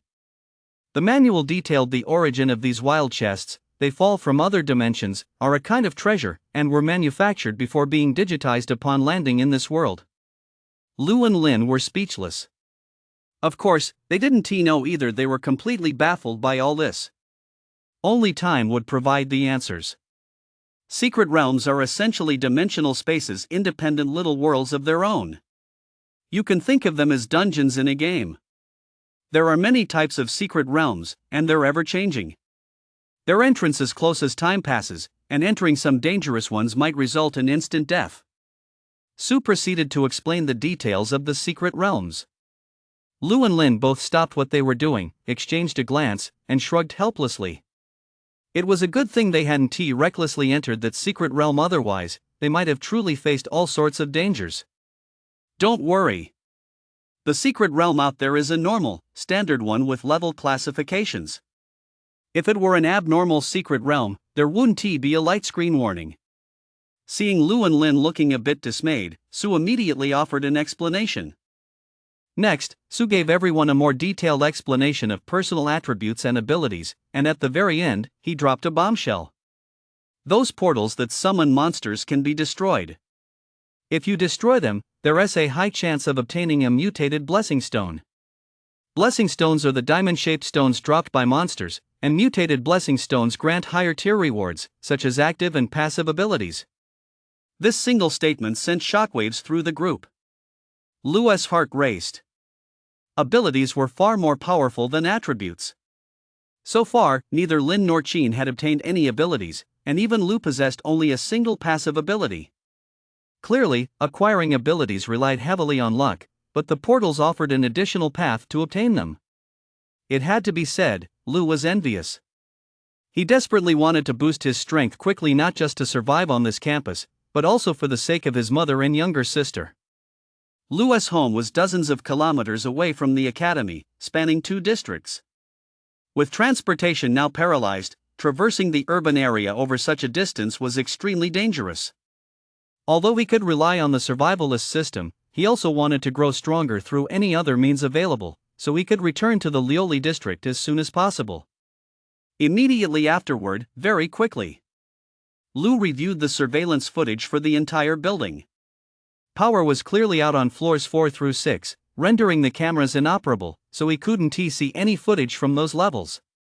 On the remaining floors, there were only about a dozen goblins on the 80th and 90th floors. After weighing his options, Lu made a decision. He planned to first explore floors 4, 5, and 6 with Lu and the others to see if he could get everyone up to level 4, and then tackle the 80th and 90th floors. Before long, Lu and Lin walked in, looking somewhat flustered. "What's wrong?" Lin asked curiously. "While we were blocking the staircase, we heard a monster roaring outside. It was incredibly loud. That kind of sound couldn't possibly come from an ordinary monster," Lu sighed, clearly shaken. Qin wore a similar expression. Lu and the others were in the control room, which was well sealed off, so they hadn't heard anything. They were curious to know what kind of monstrous roar had left Lu and Qin so shaken. "Oh, right. 13 students have arrived from outside. They're all on the first floor. They came from the supermarket area. Apparently, a fight broke out there, and a few students died. Then they were chased out by Lin Shan's group," Lu added. Lin Shan was the young man with the broken eyebrow, the captain of the school basketball team. "There are only about 8 of them, right?" Lin frowned. According to those people, there was a dispute among the students, and many sided with Lin Shan. His group probably has over 30 people now. Qin shook his head. Clearly, this Lin Shan was no ordinary figure. He was determined to build a team. "Enough about that. Let us head upstairs now and clear out all the monsters, aiming to level up to level 4, Lu said. Sua's face paled slightly, then she held out her small, delicate hand and pointed at herself. "Do I have to go too?" Of course, everyone replied in unison. Chapter 10, Clearing the Library. Before heading out, they changed the password to the control room to prevent anyone from coming in and taking all the food. To ensure the safety of the entire building, Lu and the others devised a detailed plan. 1. Sweep every corner, including the restrooms. 2. Lu would lead the way. 3. Qin, Lin, and Su would stay together to protect the two of them. Although ordinary goblins were more common throughout the building, they couldn't afford to underestimate any monster just because their combat strength had increased. After all, you only get one life. "Watch out, there are 2 small goblins," Su called out. After defeating the blue-veined goblin in the classroom earlier and obtaining the goblin guide, Su had studied it thoroughly and could now identify various types of goblins. Small goblins were the most common. They provided 2 experience points to the killer and 1 to the healer. The battle ended quickly. This was largely due to the group's experience from previous battles. These small goblins were practically free experience points.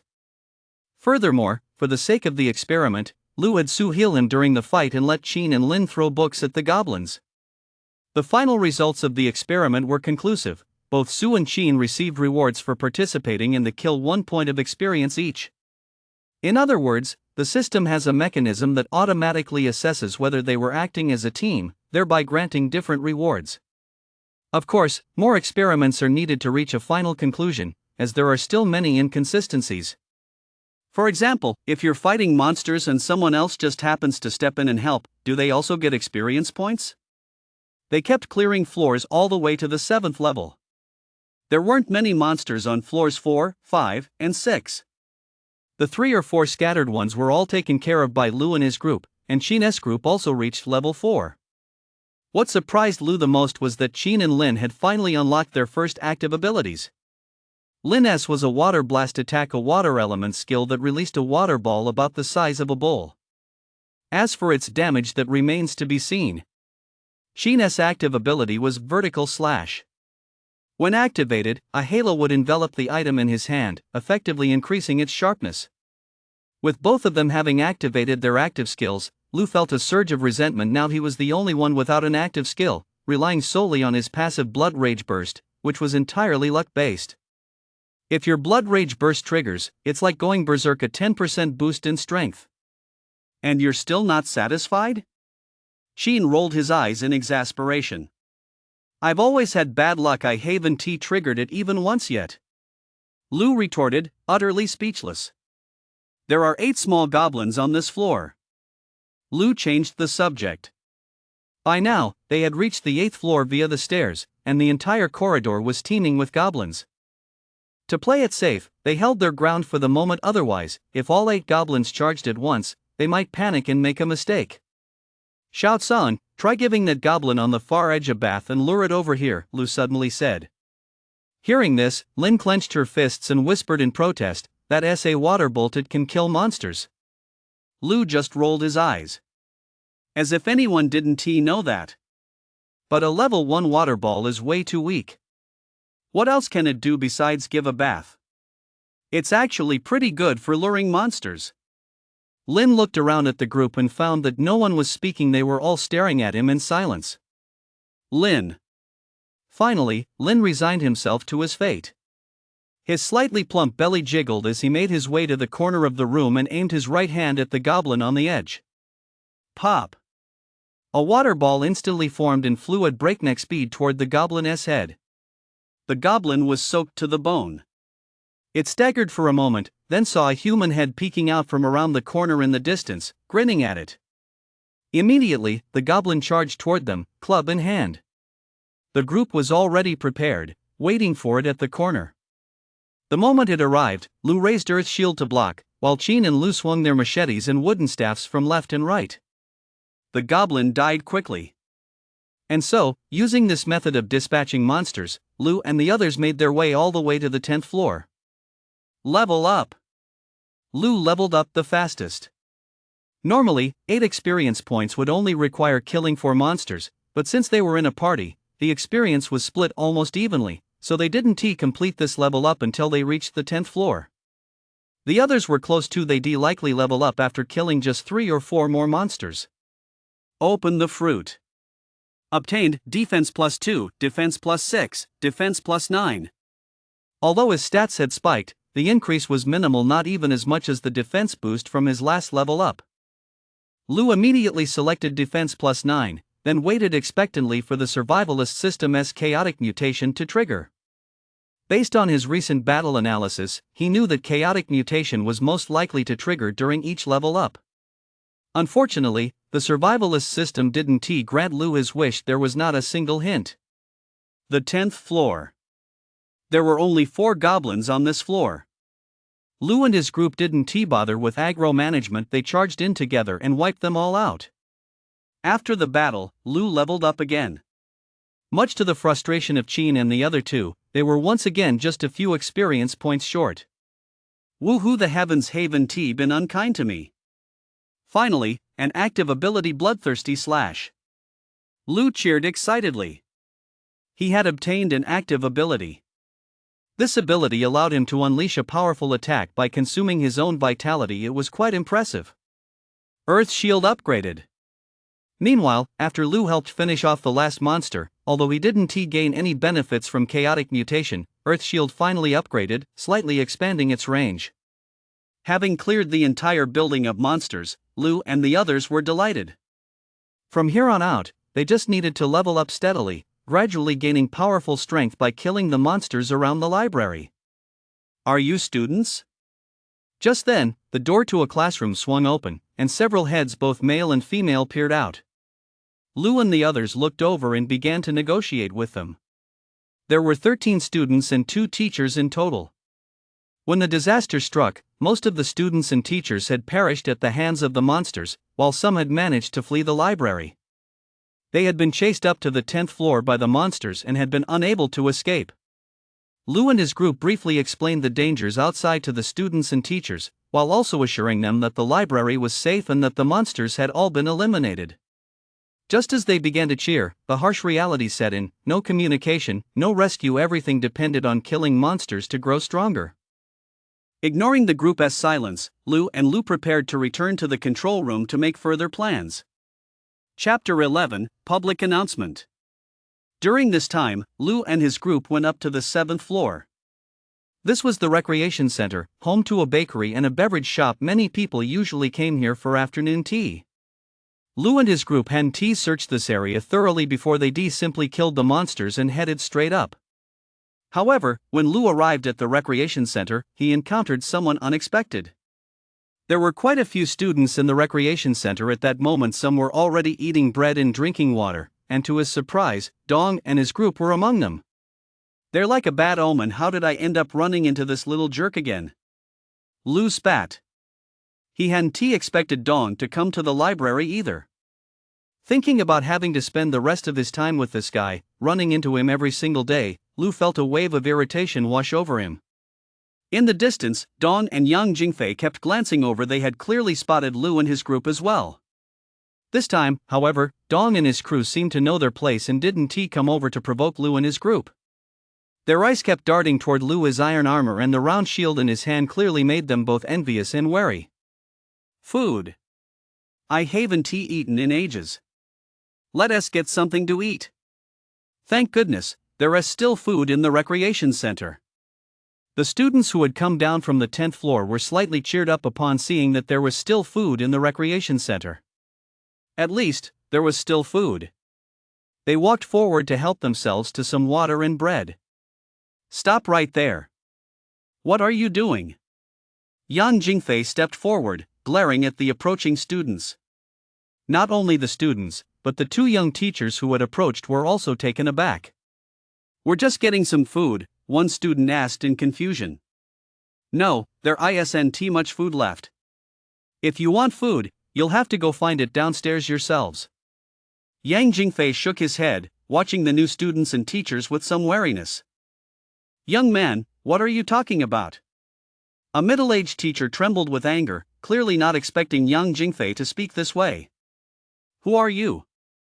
What gives you the right to withhold food?" another student shouted, clearly furious. Boom! Suddenly, a flame appeared, flickering repeatedly in Yang Jingfei's hand. This sight stunned the newly arrived students.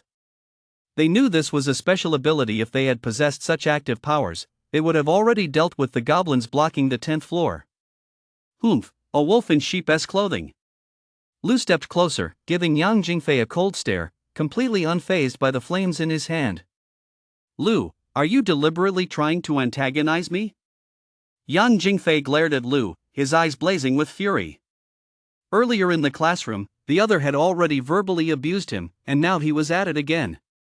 But today was different from the past. Now that he had activated his active ability, he wasn't afraid of Lu at all. "Why would I bother opposing a nobody like you?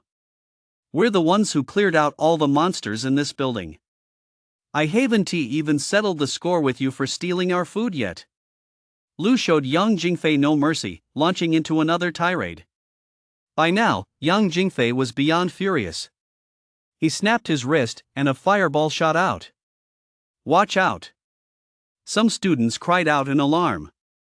They never expected Yang Jingfei to actually strike first. Puff! However, the next moment, they were even more stunned.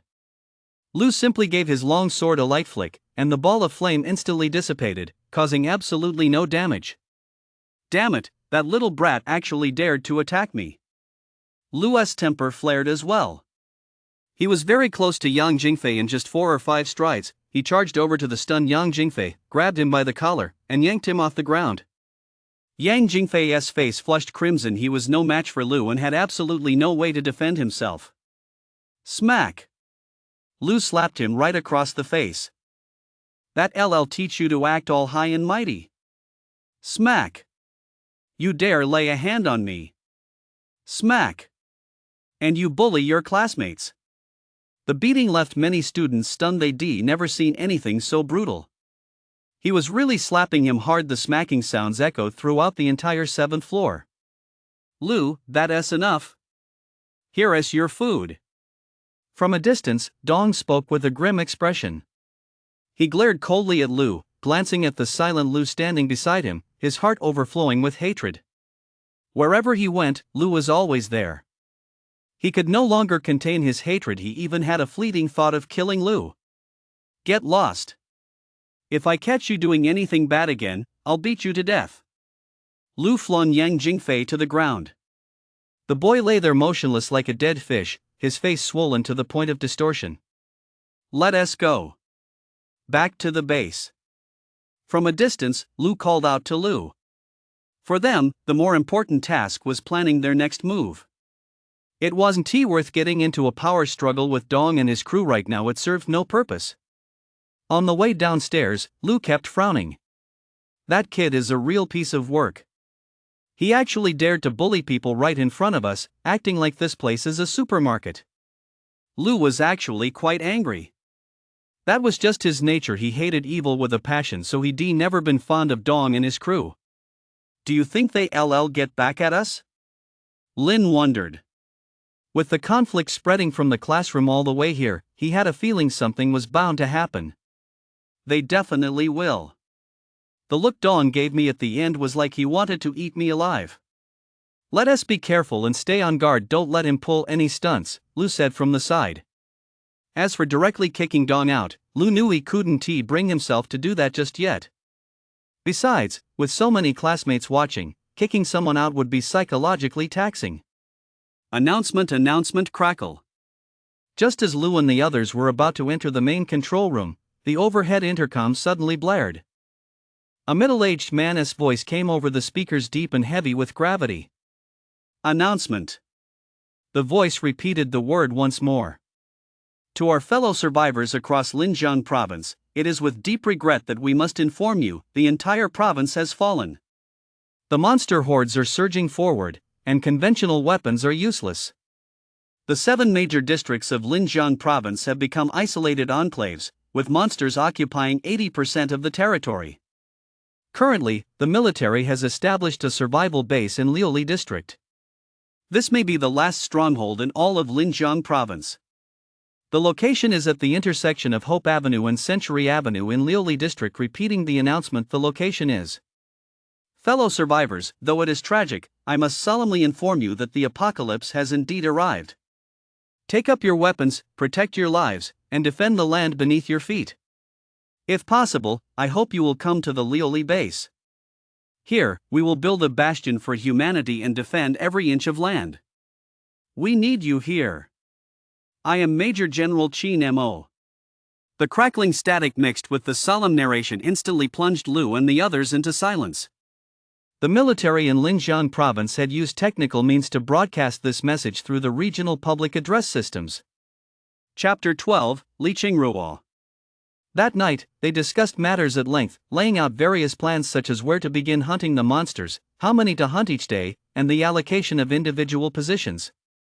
In truth, none of this was particularly difficult for the group, as they had already gained experience clearing out the monsters in the library, and their coordination was fairly good. Let us settle on this then. Tomorrow, everyone will follow Lu's commands. He has high defense and a clear view from the front line. Remember, don't panic if anything goes wrong. With Lu here, we don't have to worry about the monsters breaking through our formation unless we encounter multiple swift goblins. But even if we do run into those goblins, as long as there aren't too many, with our current strength, they'll just turn into experience points. Lin was taking detailed notes and analyzing the situation with great seriousness. After all, tomorrow's adventure was a matter of life and death. It couldn't be taken lightly. He was also quietly calculating in his mind that he would grade Lu and the others daily discreetly, of course to keep track of any shortcomings over time. I miss my parents. Beside him, Su sat with his back against the wall, hugging his knees, his head bowed. Hearing this, Lu and the others, who had been in the middle of a discussion, froze in surprise. They exchanged glances, then silently turned their gaze toward Su.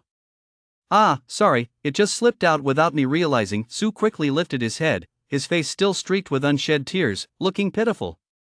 He had been spacing out during the meeting with everyone earlier. It turned out he had been missing his family. The control room fell silent.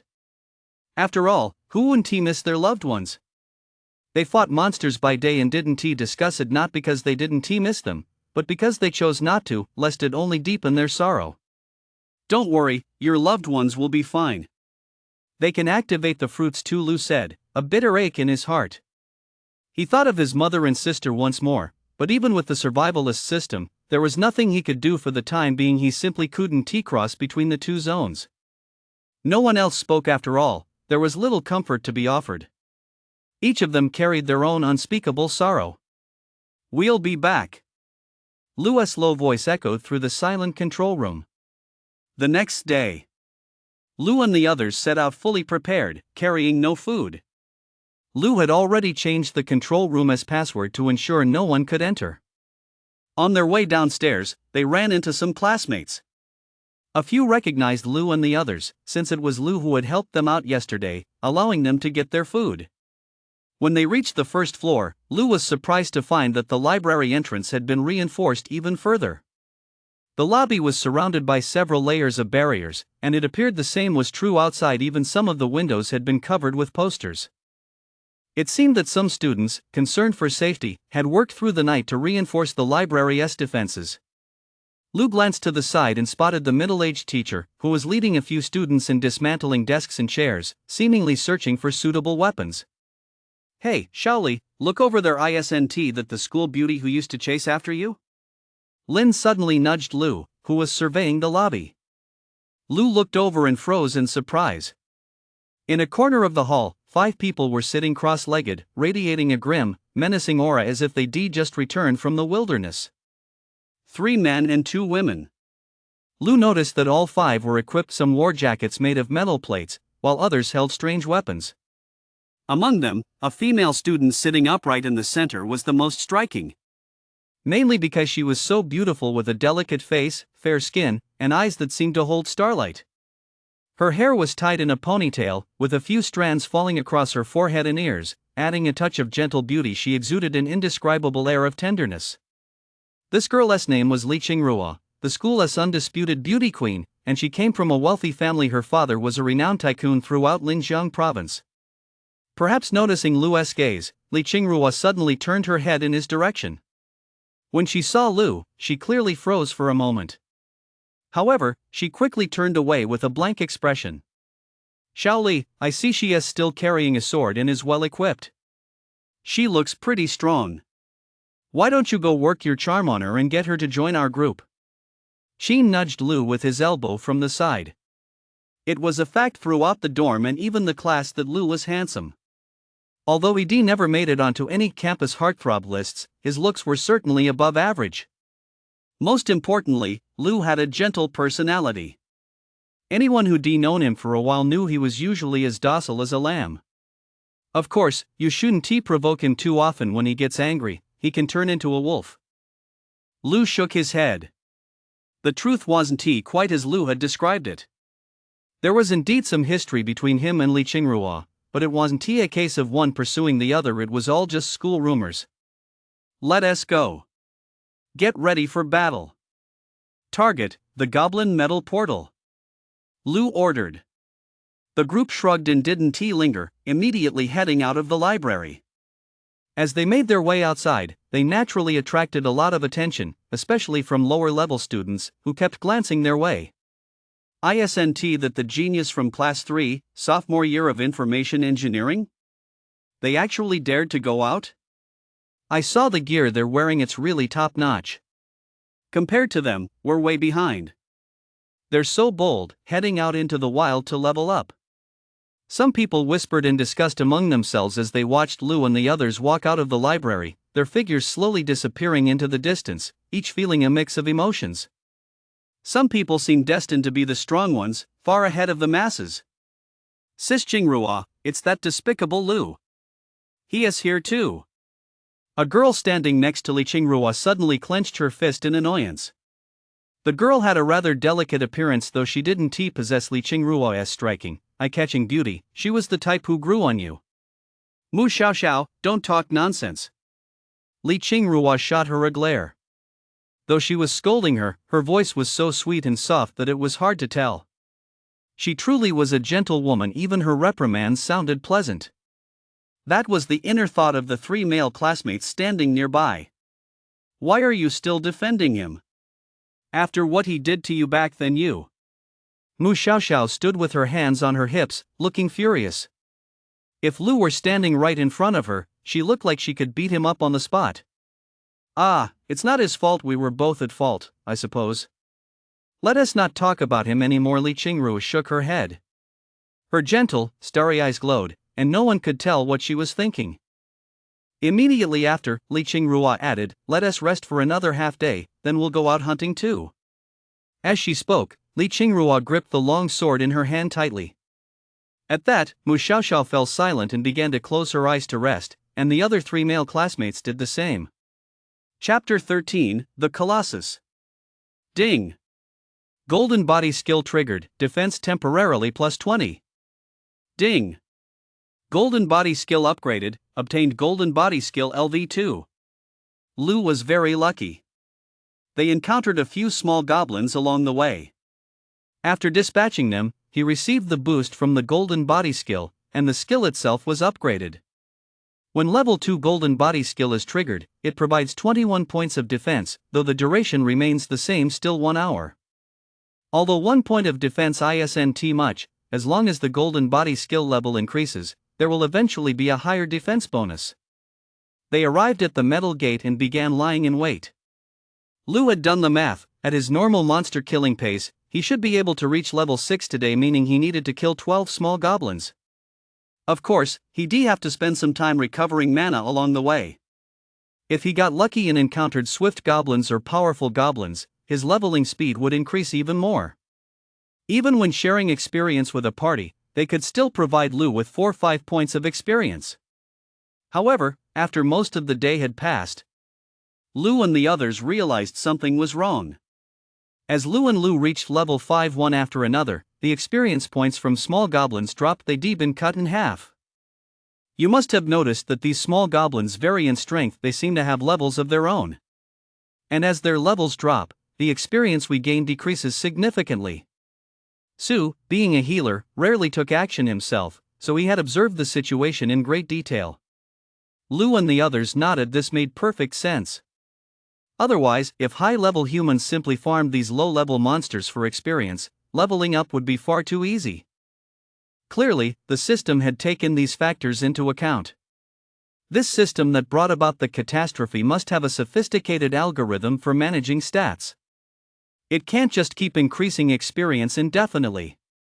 Maybe once we reach a certain level, these small goblins won't grant any experience at all. Lin shook his head inside. His philosophy had always been to play it safe and focus on leveling up, but now that seemed unrealistic. With the world in such turmoil, the system was forcing them to survive and evolve to challenge monsters of equal or even higher power in order to secure a chance at survival. We'll just have to take it one step at a time, Lu chimed in from the side. He was feeling pretty down right now because the survivalist system hadn't given him a chaotic mutation in ages, leaving him feeling a bit disheartened. And yet, his luck had actually gone up just yesterday. More monsters. What great luck! 3 regular goblins and a swift goblin. Lin began channeling water projectiles, ready to give them a good soaking. The group readied themselves for battle, their expressions relaxed. With Lu by their side, they were confident that as long as they didn't do anything stupid, they'd be safe. Time flew by. It wasn't until nightfall that the group decided to call it a day and head home. Lu and Su were the biggest winners. Almost all the gear they looted was defensive or healing gear. This made Su feel a bit awkward, as she felt she hadn't contributed much. Lu, on the other hand, had incredible luck today. He activated another active ability, Spinning Blade. And to his surprise, it was a rare grade skill. Any blade-type equipment could now be thrown as a weapon, dealing massive damage. On the way out of the jungle, Lu glanced at his character stats. Character, Lu. Level, 6. Strength, 7. Spirit, 9. Defense, 11796. Mana, 20. Experience, 232. Passive skills, Golden Body Skill LV2, Clear Vision LV2, Good Fortune LV2, Staff Resistance LV1. Active skills, Earth Shield LV3, Counter Shock Body LV2. Equipment, Iron Armor, Round Shield, Enlightenment Necklace. Compared to yesterday, Lu had made significant gains today. His base defense is 96, and equipment like the Iron Armor has added 5 points to it. He'll likely break 100 tomorrow. Lu carefully calculated the current average level among players. Assuming a total of 9 fruits have been unlocked so far, even someone with incredible luck who consistently draws critical attributes such as +9 or +10 would only end up with a total of 8100 attribute points at most. And that doesn't even account for the fruit attempts wasted on choosing abilities. Meanwhile, Lu, thanks to the survivalist system as passive defense mechanism, has managed to acquire quite a few abilities while still balancing attribute development. On top of that, probably from getting whacked by goblins with wooden clubs too many times, Lu landed a wooden club resistance stat. He nearly burst out laughing when he got it. Ah, what a bountiful day. Whoosh! Beside him, Lu was still fiddling with his skills, hurling the knife in his hand into the darkness. A moment later, the blade spun back into his grasp. Put it away. Don't hit anything and attract unwanted creatures, Lin warned him. After all, he'd mentioned hearing the angry roars of monsters just yesterday. The group arrived at the bottom of the library building. It was pitch black all around, and not far away lay the forest, exuding an aura of deep, vast emptiness. As Lu and the others moved obstacles aside to enter the library, they encountered some people resting in the hall. This surprised them, as some small teams were actually preparing to go hunting at night. Although there was no evidence that the night was more dangerous at this stage, these people's desire to grow stronger was incredibly intense, putting a lot of pressure on the group. Back in the control room, everyone ate and then rested. They had to get up early tomorrow to go hunting. And so, 2 days passed. Lu and his team became increasingly skilled at hunting monsters, and their teamwork grew even more seamless. This was mainly thanks to Lu's formidable defense. He always led the charge, and even when faced with 2 or 3 swift goblins attacking from all sides, the team could work together seamlessly to take them down. Of course, they also encountered a problem. After everyone reached level 7, some of the smaller goblins stopped granting any experience points at all. That evening, the group returned. After several days of training, Lu wanted to test the waters at the entrance to the secret realm. The group agreed, and Lu had successfully persuaded them. Taking advantage of the fact that the golden body skill hadn't expired yet, Lu wanted to enter the secret realm directly. With an extra 21 points of defense, he felt even more confident about the journey. Something's off. Do you hear that sound? Just as the group arrived at the library, Su's ears twitched, and a look of curiosity crossed his face. Lu and the others listened carefully, but their faces were filled with confusion because they couldn't hear a thing. Let us go check it out over there, Su suggested. The group didn't object. With their current strength, venturing deep into the forest was no problem at all. They moved slowly through the forest, with Su occasionally changing direction. After walking several hundred meters, they parted the underbrush and came upon a lake. It was unclear when this lake had appeared, but under the moonlight, it looked quiet and serene. On the other side of the lake, a colossal creature lay crouching. Chapter 14, Rare Grade Treasure Chest Entering the Secret Realm. The lake spanned hundreds of meters across, and they could only vaguely make out that the creature was enormous. Lu, standing nearby, furrowed his brow slightly.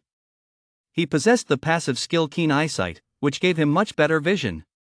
He could make out that it was a wolf-like creature, slightly smaller than a giant goblin, but with an unusual form. Its body was pitch black, and there was even a faint flame on its tail. This was the first time he'd seen a monster with elemental energy coiling around its body. This creature was likely very powerful. I don't really care about that big black shadow. Look over by the lake, isn't that a wild treasure chest? Suddenly, Sheen stared intently at a spot not far ahead. Right nearby, a wild treasure chest sat quietly on the ground. It glowed a faint green, clearly a rare grade item. There are 3 swift goblins nearby.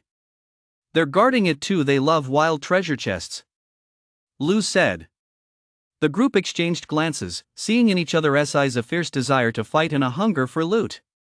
Just 3 swift goblins, they posed little threat to the group. Let us go. Compared to Lou and Lin, Lou was actually even more excited inside. If they could get their hands on this chest, with his luck attribute, wouldn't he have a chance to obtain an epic grade item? Hold on. However, just as they were about to move, footsteps grew louder from afar. Several figures approached with rustling sounds. There were 5 of them in total. It was Dong and his group. Lou turned to get a clear look at them and snorted coldly, "What a small world. We've been staking out this chest for a day and a night. You can't interfere." Dong stepped forward, glaring at the group with a cold stare, though his eyes betrayed a deep sense of apprehension. "What a joke. Who knows if you're telling the truth?" Lou continued to sneer, clearly not believing a word of it. "This is what we found. First come, first served. Please leave immediately." Dong made a gesture of invitation. Lou and the others, of course, paid him no mind. Then, Lou smiled faintly. "In that case, go ahead and try. If you manage to get the chest, we won't interfere. The chest is yours." Hearing this, Dong and his group looked utterly flustered. It was precisely because those 3 swift goblins were so formidable that they'd been staking out the spot all this time they hadn't dared to make a move. "What's the matter? Afraid to go? Then we'll just have to take the chest ourselves." Lou spoke with authority. Dong and his group had come out claiming first come, first served and forcefully ordered them to leave. If they negotiated properly, there might have been a chance for cooperation. But since they chose to resolve it with such an aggressive attitude, Lou naturally wouldn't show any mercy. After all, this guy had been targeting him from the classroom all the way to the library. Lou knew exactly what was going on. "You guys." Dong glared at Lou and his group with anger in his eyes, yet he seemed somewhat helpless. Meanwhile, Lou and his group actually moved to attack immediately. Lou took the lead, his earth shield wrapping around his arms before expanding and stretching to form a transparent, earth-colored protective barrier. Wah! The 3 goblins charged forward recklessly. Lou and his group intended to finish this quickly, just in case the giant wolf across the lake heard the commotion. Of course, this was merely a precaution. It was highly unlikely to happen. The distance was too great, the lake was vast, and with the howling wind, even a wolf with keen hearing would struggle to pick up the sounds. Boom! The clash of battle came and went in an instant. The 2 swift goblins were taken down by their combined efforts. It was a bit of a shame that no blessing stones dropped. "Shaoli, you can open the chest." Lou hoisted the chest with delight, then prepared to retreat. Over the past few days, everyone had witnessed Lou's luck firsthand. Whenever a blessing stone was opened, Lou handled it, and they almost always ended up with a decent haul of loot. Lou and the others had even tried opening them themselves once, but their luck was as black as a pot lid. Since then, they hadn't touched them. Lou had taken over every time. Lou gladly accepted the task, because opening chests also increased the level of his blessing attribute. If you don't have the strength, don't make a fool of yourselves. Lou tossed out the remark and turned to leave. As for Dong and his group, they were so stunned they stood frozen in place, unable to utter a word. They had witnessed the battle clearly just now. Whether in teamwork or raw power, Lou and his group were far ahead of them. They were simply overwhelmingly strong. "Brother Xian, are we just going to watch them take the chests away?" Yang Jingfei glared at Lou's retreating back, his eyes practically blazing with fury. They'd been stationed here for a day and a night, waiting for those 3 monsters to leave, standing guard without food or water only for Lou's group to show up. "Just you wait." Dong clenched his fists, his eyes burning with uncontrollable hatred. "You've always had the upper hand over me in class, and now you've got the upper hand over me in the apocalypse too. Do you really think I, Dong, am someone to be pushed around? At that moment, a surge of overwhelming killing intent brewed within him. The four people beside him shuddered as they watched Dong stand motionless. I'm going in. As they approached the library, Lu decided to enter the secret realm first. The gateway would vanish tomorrow, and he didn't want to miss this opportunity. The others nodded, watching Lu's figure fade silently into the glowing orb. Although they had agreed on this beforehand, they couldn't help but worry about Lu. Whoosh! A wall of light engulfed him, as if the entire world were collapsing down upon him. When he looked back, Lu found himself standing on a pitch-black stone platform. In front of the stone platform lay a suspended path leading to a small, floating island across the way. Lu looked around curiously and discovered that the entire floating island was suspended in the sky, as if he had entered a different world. The sun shone brightly, and the clouds and earth stretched endlessly into the distance. Exploration manual acquired. A voice echoed. Lu's eyes lit up, and it felt as though a new lock had been unlocked in his consciousness.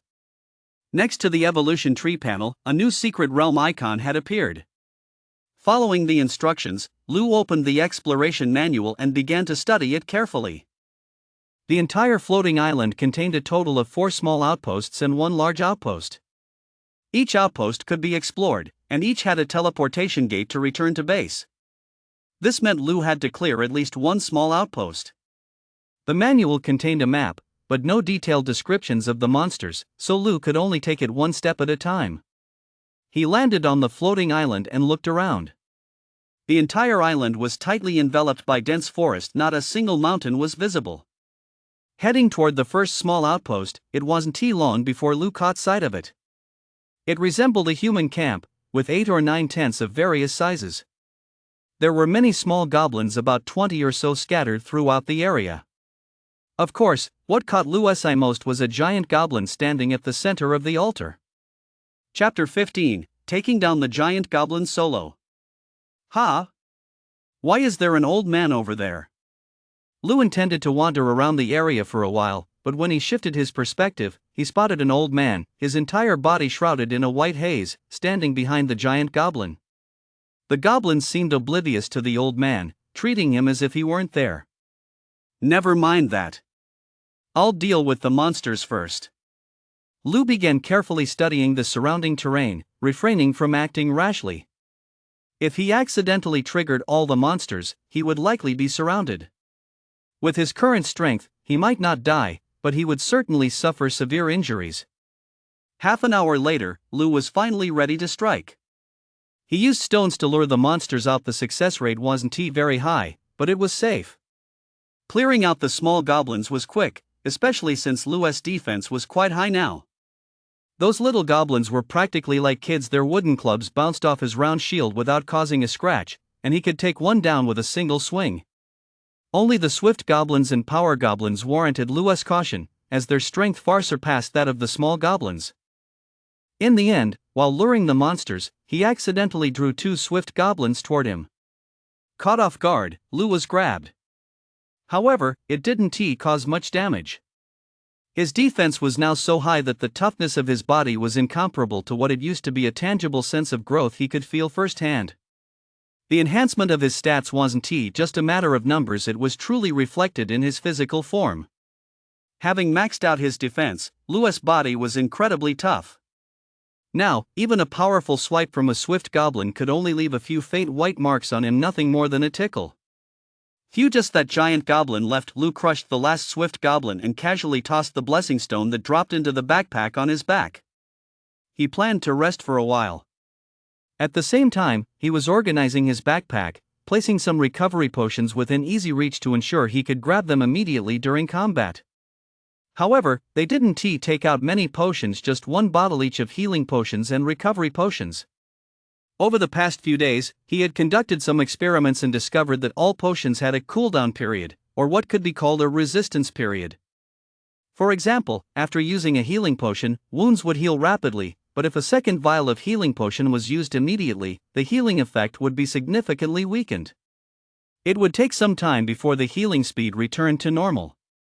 Lu and Lin had calculated this period in detail, about half an hour for healing potions and 10 minutes for recovery potions. They called this the resistance period. As for why they didn't simply call it a cooldown period, it's because using a second vial still had an effect, it was just significantly reduced. Come on, big guy. Lu stood up, tapping his round shield with the wooden staff in his hand, and walked toward the giant goblin. So far, their party hadn't encountered any giant goblins, but Lu had spent the past 2 days poring over the goblin compendium and was quite familiar with this giant goblin. A giant goblin's strength is equivalent to twice that of a powerful goblin. It's relatively slow and clumsy, but has high defense. Lu planned to win with speed. Against such a thick-skinned, hulking beast, a wooden staff was obviously useless. It would deal negligible damage, so he pulled out a common-grade dagger. Roar quack! The giant goblin had already spotted the taunting Lu and was calling out to the surrounding goblins to surround him. However, it then noticed the smirk on the human's face. The giant goblin clearly possessed some intelligence. It turned to glance at the empty camp not far away, and its rage intensified. Its own minions were all gone.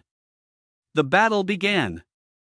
The giant goblin took heavy strides, leaping several meters, and brought his mace crashing down. To his shock, the smiling human didn't even flinch. Thud! A cloud of dust erupted across the battlefield, sending debris flying. Lu, holding a mustard yellow shield, had actually blocked the mace's attack head-on. Gah! The giant goblin let out a piercing roar. He certainly hadn't expected this frail human to block his blow, let alone survive it. Crack! Lu furrowed his brow. This first clash had been the peak of his strength. He used Earth Shield to block the attack solely to gauge the giant goblin's power. It was much stronger than he imagined. Fine cracks had already appeared on the Earth Shield. If he blocked one more blow, it would likely shatter. Of course, with his healing potions, Lu was now confident he could wear down this giant goblin before his mana ran out. Put! The next moment, Lu moved. Compared to the giant goblin, Lu was incredibly agile. He parried the giant goblin's mace attack, spun away to break free, and slashed at the creature's arm with his dagger. Green blood spattered everywhere. The giant goblin let out another eerie screech, raised its arm, and brought the mace crashing down once more. Its body wasn't particularly agile. It relied solely on range and brute force, and the mace's swing covered a vast area. Lu dodged whenever possible, and when evasion wasn't an option, he blocked the blows head-on. Earth Shield would shatter and be summoned again, but this would consume a use of his healing potions. In an instant, dirt flew everywhere. Massive trees were knocked down, and the entire camp was left in ruins. Lu kept shifting the battlefield, doing his best to inflict wounds on his opponent. Soon, the giant goblin's strength seemed to wane. It had lost too much blood and finally collapsed. Thud! The final blow landed on its heel, and the giant goblin fell straight to the ground. Lu quickly moved to its head and stabbed a dagger into its forehead, ending its life. He had the situation under control, though it was a bit of a close call. That was Lu's assessment of the battle. He was constantly reflecting on his gains and losses, thinking about how to handle the next fight with even greater ease. Thud! A blessed stone with a faint green glow lay quietly on the giant goblin's body. The moment of collecting loot is the happiest. It's the reward for his hard-fought battle. Lu tossed it into his backpack as usual. Hum! In the distance, a teleportation gate appeared atop the altar. It seemed that by clearing this small outpost, he had triggered the gate's appearance, allowing him to exit early. Furthermore, in his system, the exploration manual showed a 15% completion rate. At the end of the progress bar was a treasure chest icon, likely indicating a reward for fully exploring the entire goblin lair.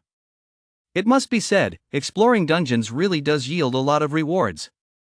Of course, Lu wasn't in the mood to look at those right now. His attention was focused entirely on the old man, who was currently gazing at him with a kind and benevolent expression.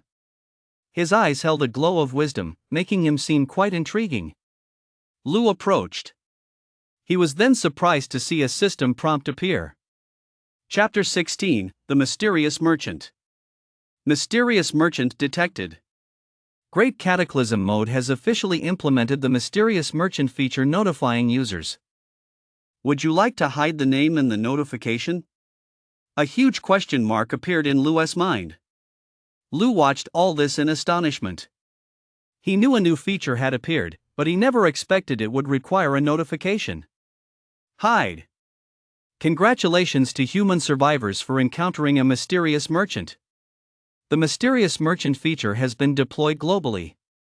All human survivors now have the opportunity to encounter a mysterious merchant in mysterious lands and exchange rare items for even rarer ones. After hearing the announcement, Lu realized he was the first to encounter this mysterious merchant, which is why the feature had been activated. Of course, what Lu didn't know was that as this announcement rang out, survivors across every region of the world erupted into discussion. Young man, your luck seems to be quite good. The white glow surrounding the old man slowly dissipated, revealing his true form. He looked exactly like a merchant from a distant land, with a strange creature crawling behind him, part dragon, part elephant, carrying a massive bundle of luggage on its back. Standing beside the creature, the old man smiled warmly at Lu. Lu was startled, for the old man's words carried deep meaning. He seemed to have discerned the very source of Lu's good fortune. Of course, Lu wouldn't call him out on it. Instead, he feigned ignorance and changed the subject. Where are you from, old sir? In truth, Lu was quite curious himself, for he could tell this old man possessed great wisdom. He was no mere NPC, and certainly not a robot. Don't ask what you shouldn't. I'm just a man who follows the rules. However, since you're the first to encounter me, it does fit the rules here. I'll let you ask one question, and I'll give you a vague answer, the old man said with a smile. Lu furrowed his brow slightly, feeling a bit puzzled. He glanced at the vast sky and had a sudden, eerie sensation as if a dark abyss were shrouding the entire world, though he couldn't make it out clearly. Is the world I'm in real?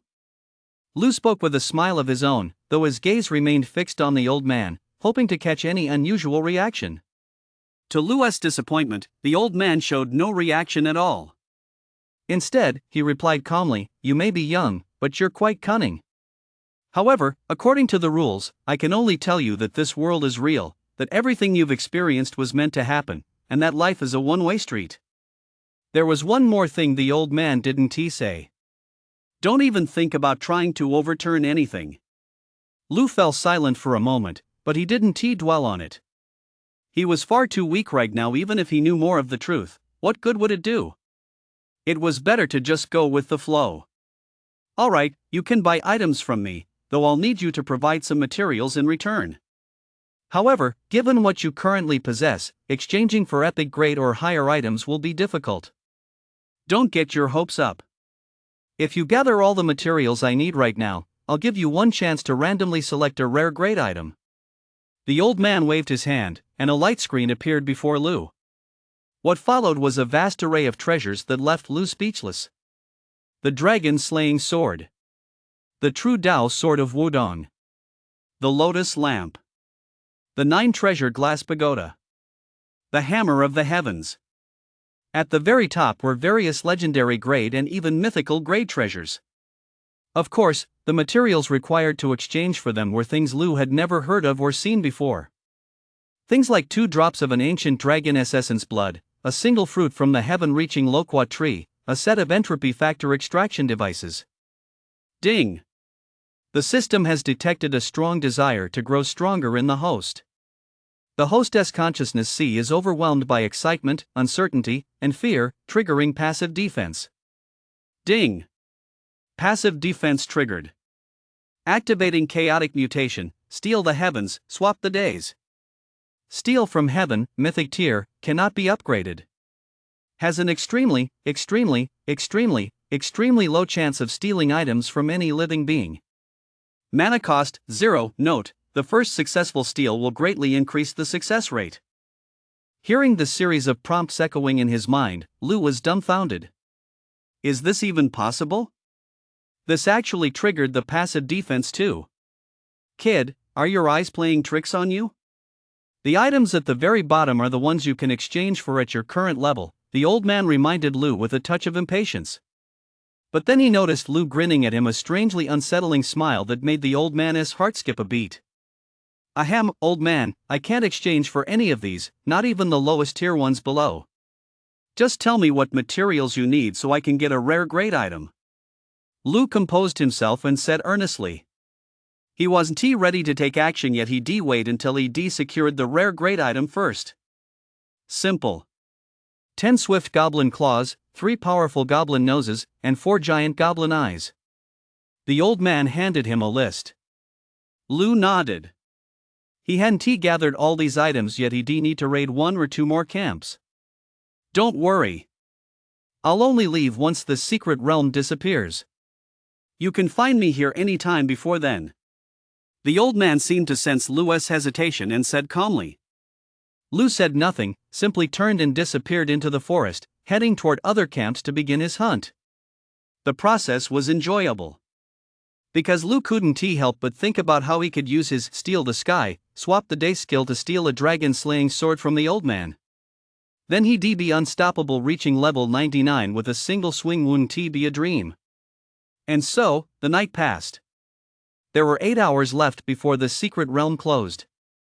His exploration progress had reached 60%, but Lu had no intention of tackling the final major outpost, because there was a final boss there, and Lu was no match for it. That boss was called the Charging Goblin.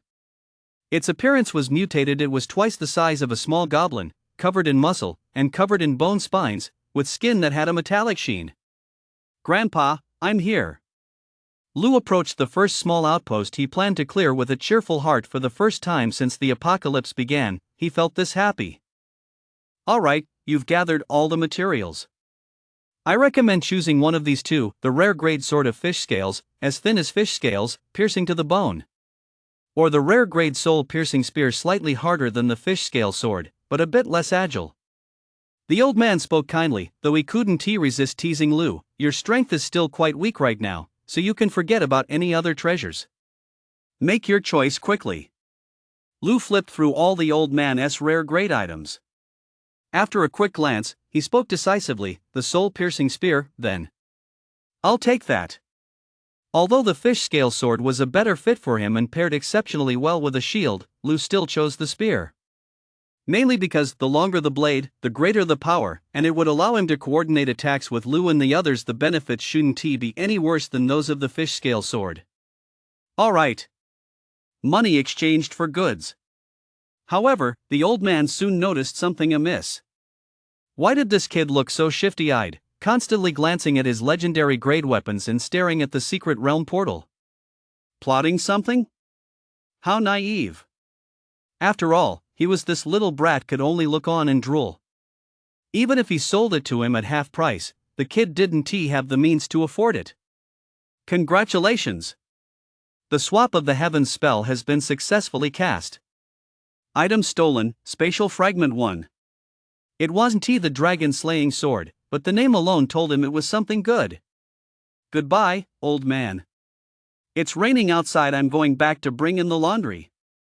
Lu waved at the old man in an instant, then dashed toward the secret realm portal. He was afraid this mysterious merchant might try to attack him right here. Chapter 17, The Team. The old man stared blankly in the direction of the secret realm's teleportation gate. Lu's figure had already vanished. He was curious, why was that kid running so fast? Damn it! In the very next moment, the old man's expression darkened, and he let out a curse. Damn kid, don't let me run into you again. You're driving me crazy. Driving me crazy. Driving me. The old man's voice echoed across the entire floating island. His roar seemed to form a sonic wave that shot straight into the sky. Ding! You have been blacklisted by the mysterious merchant Yun Kong. When you make a purchase at his shop, prices will increase by 9,999 times. As soon as Lu stepped out of the portal, he heard the system notification. Lu was taken aback at first, but then shrugged it off. At worst, if he ran into the merchant again, he'd just have Lu and the others make the purchase. He wasn't losing out on this one. Let me see what this spatial fragment is. Lu looked at his right hand with a smile. Spatial fragment, legendary grade. A safe zone generated with an extremely low probability after a spatial rift, containing an internal space of 5 cubic meters. Reading the detailed description, Lu smacked his lips a few times. Although it wasn't an offensive weapon, this support item was pretty great, essentially a legendary storage space. Without hesitation, Lou tossed the backpack on his back into the spatial fragment. After all, it contained 3 or 4 giant goblin eyes, and carrying them around was kind of creepy. Lou headed toward the library. Time flowed at the same rate within the secret realm as it did in the outside world. The notion that 1 day outside equaled 3 days inside simply didn't apply here. At the library entrance, Lou could already see people coming and going. Many were in groups, equipped with decent gear, and preparing to head out on a hunt. Don't go east of the lake, there's a terrifying monster there. On the way, Lou would stop to warn acquaintances he ran into. Last night, he and Sue had spotted that giant wolf. Though it was far away, Lou suspected the creature might be even stronger than a charging goblin. Lou also spotted Li Qingruo. Compared to a few days ago, her gear was now even more refined. She replaced her longsword with a new one that gleamed with a bright, clear luster, clearly a high-grade weapon. She must have had some good luck.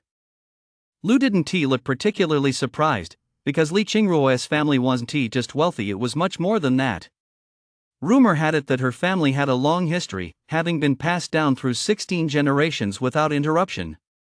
Her ancestors had been quite famous in the martial arts world of ancient times and had achieved a certain level of mastery in swordsmanship. So, Li Qingruo's swordsmanship was bound to be impressive. After all, she was the future head of the Li family, and the sword techniques would certainly be passed down to her. More importantly, Lou was eager to find out one thing: would the sword techniques passed down through her family manifest as skills on her stats panel? This was worth investigating. Soon, Lou returned to the control room. Her roommates were sleeping like logs, but Sue seemed to have woken up long ago and was handing out breakfast to everyone. "Lou, you're back." Sue heard the door open and knew Lou had returned. The anxiety that had kept him on edge all night finally subsided. Xiao Li, how did it go?" The other roommates, hearing the commotion, sat up as well, but upon seeing Lou's bedraggled appearance, they immediately fell silent. Lou did indeed look a bit disheveled at the moment.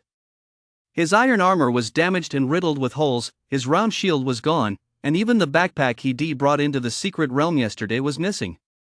"It's okay, Xiao Li, as long as you're back, that's all that matters.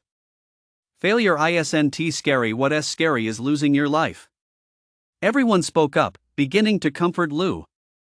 Clearly, they had misunderstood Lou, because he had stored everything inside the spatial fragment. "What are you thinking? I cleared 4 small outposts and got a lot of loot." Without another word, Lou pulled various items out of the spatial fragment. Blessing stones and monster materials drifted down from the void, piling up in front of the group. "Ah!" The 4 of them were stunned one after another, completely taken aback by Lou's move. Setting aside the small pile of blessing stones before them, the summoning spell Lou had just cast left them utterly baffled. "Xiao Li, tell us what's your relationship with the system? Is it a relative of yours? Did it give you a cheat code?" Sheen pinched Lin hard enough to make him wince, finally confirming that this wasn't a dream. Ahem. Lou was at a loss for words. Although revealing the spatial fragments had surprised his companions, he figured that since they'd inevitably find out when they teamed up to fight monsters later, it was better to just show them now and save himself the trouble of explaining it later. But his companion's reaction was this intense. "I am cheating, but unfortunately, I didn't do it on purpose," Lou thought to himself. Next, Lou recounted the entire encounter in the secret realm. Of course, regarding how he obtained the spacetime shards, Lou simply claimed they were system rewards. After all, Lou and the others had no way of knowing the truth. Holy crap! That announcement about the mysterious merchant's new feature last night was your doing, you little rascal. We spent the whole night discussing it, praising that person to the skies. And it turned out to be you. Everyone turned to look at Lou, once again awestruck and completely won over by him. After just one trip into the secret realm, Lou had grown stronger in ways no one could fathom. He was now completely unpredictable and elusive. Of course, everyone was also delighted. After all, Lou was the backbone of their team, and they firmly believed he would never betray the organization. "We need to get stronger too, we can't hold Lou back," Lou said in a solemn voice. The atmosphere grew serious instantly. Everyone nodded, determined to work even harder to improve. Lou remained silent. A team filled with positive energy would thrive, and he was glad to see this. Besides, he watched his teammates working tirelessly to grow stronger these past few days. Without further ado, I'd like to see what these blessing stones yield. I just feel a bit awkward. Lou collected them all by himself. Lin looked enviously at the pile of blessing stones, his expression a mix of awe and embarrassment. Don't feel any guilt about it. Hearing this, Lou patted Lin on the shoulder, then turned to the rest of the team and said, "This is the end times. We're a team. To ensure our long-term survival, we need to work together. Today you're sharing in my success, and it's only natural that I'll share in yours in the future. Besides, over the past few days, Xiaodai's healing powers, Fangu's relentless monster slaying, and Hao Zi and Xiaotsang's continuous growth have all helped me in battle. So there's really nothing to be embarrassed about." Lu's words left Lu and the others momentarily stunned. They clearly hadn't considered this. "That's thoughtful of you, Xiao Zi. We were the ones who were short-sighted." Lu patted Lu on the shoulder. Lu spoke earnestly once more, "We're a team. Ever since we started hunting monsters together, we've had to shoulder every hardship together. If there are difficulties, we need to speak up about them. Otherwise, if cracks appear in the team in the future, everyone will end up getting hurt." "You're right, Xiao Zi. Well said. We are a team." Everyone clenched their fists. Clearly, Lu's words had won them over, and their confidence and unity within the team had grown. "Let us open the chests," Lu said directly, getting down to business. They referred to opening blessing stones and wild chests as opening chests. Chapter 18, A Bountiful Harvest. There were a total of 18 blessing stones. Among them were 2 rare-grade blessing stones, both dropped by giant goblins. Their surfaces glowed with a faint green radiance. To make up for everyone's disappointment, Lu took out 4 blessing stones and handed them to Lu and the others, letting them open them. After all, there were plenty of blessing stones. Lu opened the rest himself, since everyone knew he had good luck. In addition to the 14 blessing stones Lu was opening, there was also a rare-grade wild treasure chest, plus the 7 common-grade blessing stones they collected yesterday. Lu and the others hadn't touched any of them, waiting for Lu to return and open them. Let us see what everyone got first. After Lu and the others finished opening theirs, their faces darkened because they got nothing of value. They only pulled some plant seeds and materials, which they hadn't found any use for yet. "Xiaoli, it's all up to you now," Lu said, sounding utterly defeated. Lu felt the weight of responsibility on his shoulders. Clatter! He began the mechanical process of opening the chests. Opening a common-grade blessed stone. Opening a common-grade blessing stone. Opening a common-grade blessing stone. Opening a rare-grade blessing stone. Ding! Blessing level up. Opening a common-grade blessing stone. Opening a rare-grade wild chest. Ding! Passive defense triggered. Activating chaotic mutation, strength +4. A huge pile of treasures landed in the control room. If outsiders saw this, the situation would likely spiral out of control, as it would attract plenty of envious eyes eager to snatch them up. Among these treasures were several pieces of equipment with a faint glow. Lu and the others began sorting through them. This haul was absolutely bountiful, more than enough to upgrade everyone's gear. Healing potions were the most abundant, with a total of 12 bottles. Next were 8 healing potions, 1 rare-grade greatsword, 1 rare-grade shield, and several common-grade items. Although no epic-grade equipment was obtained, it was still a decent haul. In addition, Lu received 3 manuals. It's actually Volume 2 of the Great Cataclysm Manual. There's new content. I'll take a look. Su pulled one of the 3 manuals out, feeling quite pleased. Lu turned his attention to the remaining 2 manuals. Artifact Forging Manual, Collector S grade. One of the lost treasures of ancient Huaxia, capable of forging weapons, brewing potions, and crafting artifacts. Required materials: Entropy Factor Fusion Core 2, Refine Iron 12, Precision Titanium Alloy 12. Usage count, 1010. The first manual left Lu speechless. He never would have imagined that this manual was one of the crystallizations of wisdom from our nation's lost civilization. However, assembling this creation instrument would be extremely difficult. It required a vast amount of materials, making it impossible to achieve at the moment. Lu decided to save it for later and tossed it into the spatial fragment. As for the last manual, Lu glanced at it and couldn't help but feel overjoyed. Organic Petri dish, rare grade. Can be used for plant cultivation and to accelerate plant growth. Materials required: iron shards 10, 500 milliliters of goblin blood, 5 kilograms of fertile soil. Usage count: 500. It was actually a petri dish. Lu and his group's biggest concern right now was food shortages. Although they brought plenty of canned goods and instant noodles from the supermarket, those would eventually run out. They had long been considering sustainable solutions, and never expected to find a way today. The seeds they acquired over the past few days could be planted in this culture dish. As for how much it would actually speed up plant growth, they have to experiment to find out. Take a look. Lu handed the item description to the group.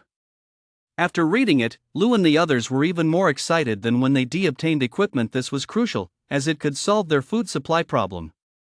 So, according to Lin's plan, they would need to gather materials next to facilitate the creation of organic petri dishes. Immediately afterward, the group began distributing the equipment. The equipment Lu could use was a rare grade shield, which was much better than his old round shield. It added 10 points to his defense and could reduce the impact of monster attacks, preventing internal injuries. In addition, Lu found a common grade top, pants, and shoes among the gear. His clothes had already been damaged, and his shoes were full of holes, patched up several times and looking rather shabby, but now he could finally get a fresh set. Lu also received a bottle of defensive potion, which he drank immediately, gaining an additional 5 points of defense. Then, he checked his stats. Character, Lu. Level, 7. Strength, 14. Spirit, 12. Defense, 118. Mana, 45. Experience, 2064. Passive skills: Golden Body Skill LV3, Clear Vision LV3, Good Fortune LV3, Wooden Staff Resistance LV10. Active skills: Earth Shield LV5, Counter Shock Body LV5. Equipment: White Armor, Spirit Charging Shield, Enlightenment Necklace, Energy Bracelet, Spacetime Fragment. Items: Defense Doll, Recovery Potion 8, Healing Potion 5. Equipment and items aren't actually displayed in the system. For convenience, Lu manually recorded them himself, noting down the more valuable items and equipment, afraid that he might forget to use them later if he accumulated too many. Lu was very satisfied with his current stats. Over 100 in defense. He doubted anyone else had managed to reach a single stat over 100 yet.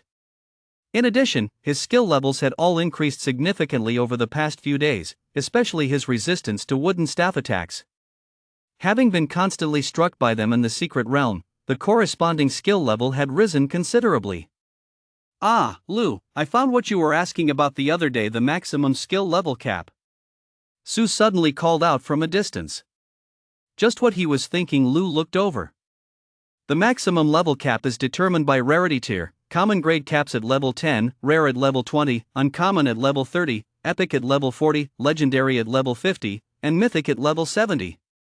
Of course, some skills have no levels at all. Those will be marked as non-upgradable in the description. Su spoke slowly. Lu's face lit up with understanding. That meant his wooden staff's resistance was already maxed out. After all, it was just a common grade attribute. This second volume doesn't have much content. It only covers the bestiary, skill levels, the mysterious merchant, and an introduction to the rankings. Su flipped through the entire bestiary, then pushed his glasses up the bridge of his small nose as he spoke. Immediately, everyone asked in unison, "What's the leaderboard?" "I don't know either.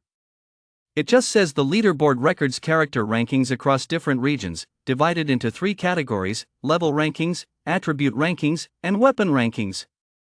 "That's all," Su said helplessly. Lu and the others looked perplexed. However, Lu had a hunch. He suspected this feature, like the mysterious merchant, required certain prerequisites to unlock, perhaps clearing a secret realm? Or defeating a specific boss? Anything was possible. Knock, knock. Just as everyone was deep in thought, a knock sounded at the door. Chapter 19: The Library Under Attack. Lou opened the door to find a young man with short hair standing outside, looking somewhat distressed. He Yang, what's wrong? The young man's name was He Yang. He was one of the students who had previously been trapped on the 10th floor of the library. The plant seeds you brought over the night before last, we tried growing them on the roof. But when I went to check today, several of the plants had just started to sprout and were already withering rapidly, He Yang said with a grim expression. That batch of seeds represented everyone's hard work. The soil, water, and other supplies had all been carried up bit by the students from downstairs.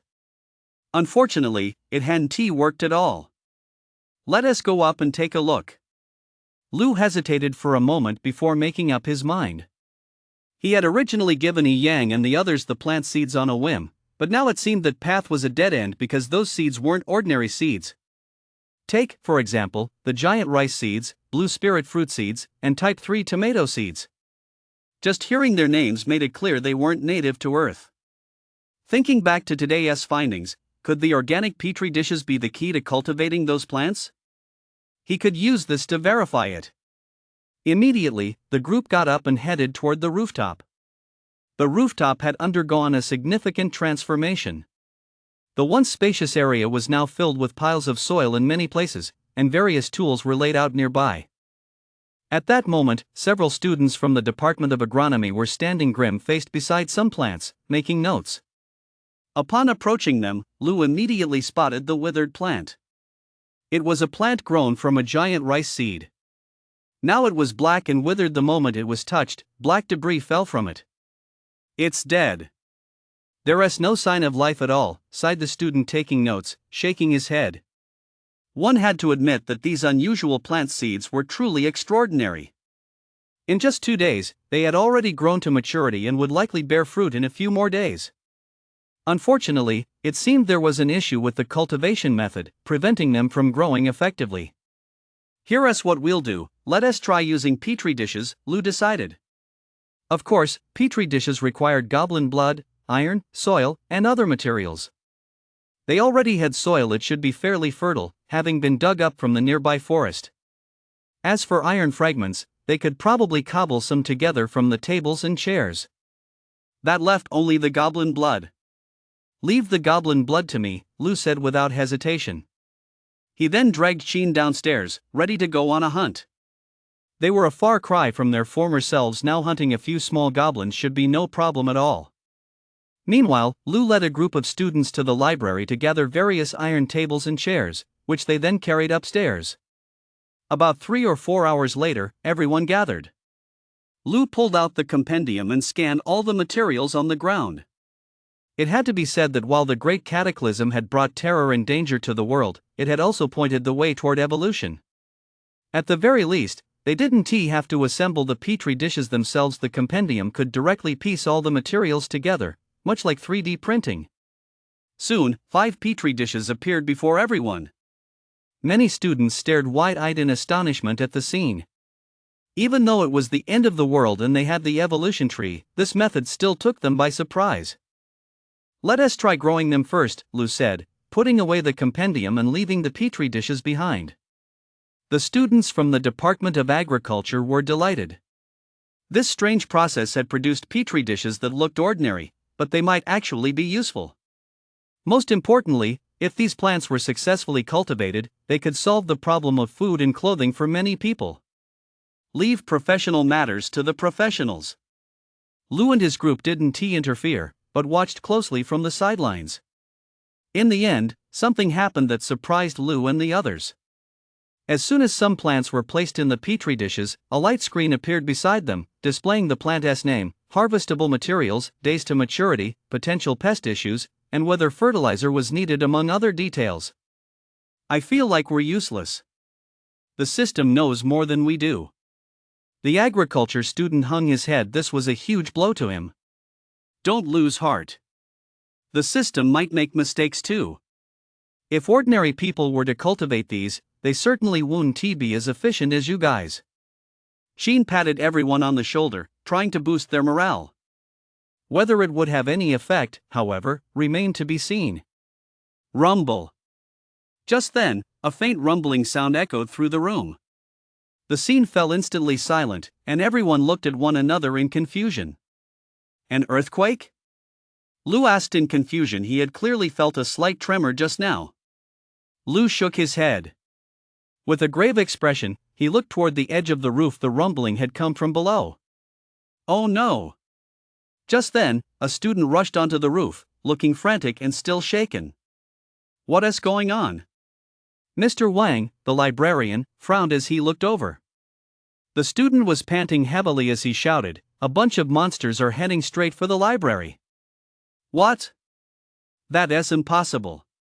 We've been reinforcing the library's hidden defenses all along.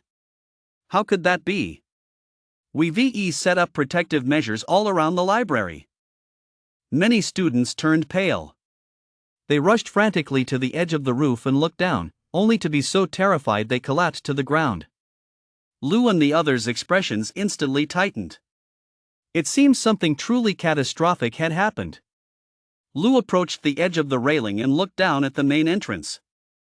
He saw a horde of monsters charging out of the forest toward the library, trampling through every obstacle set up along the way.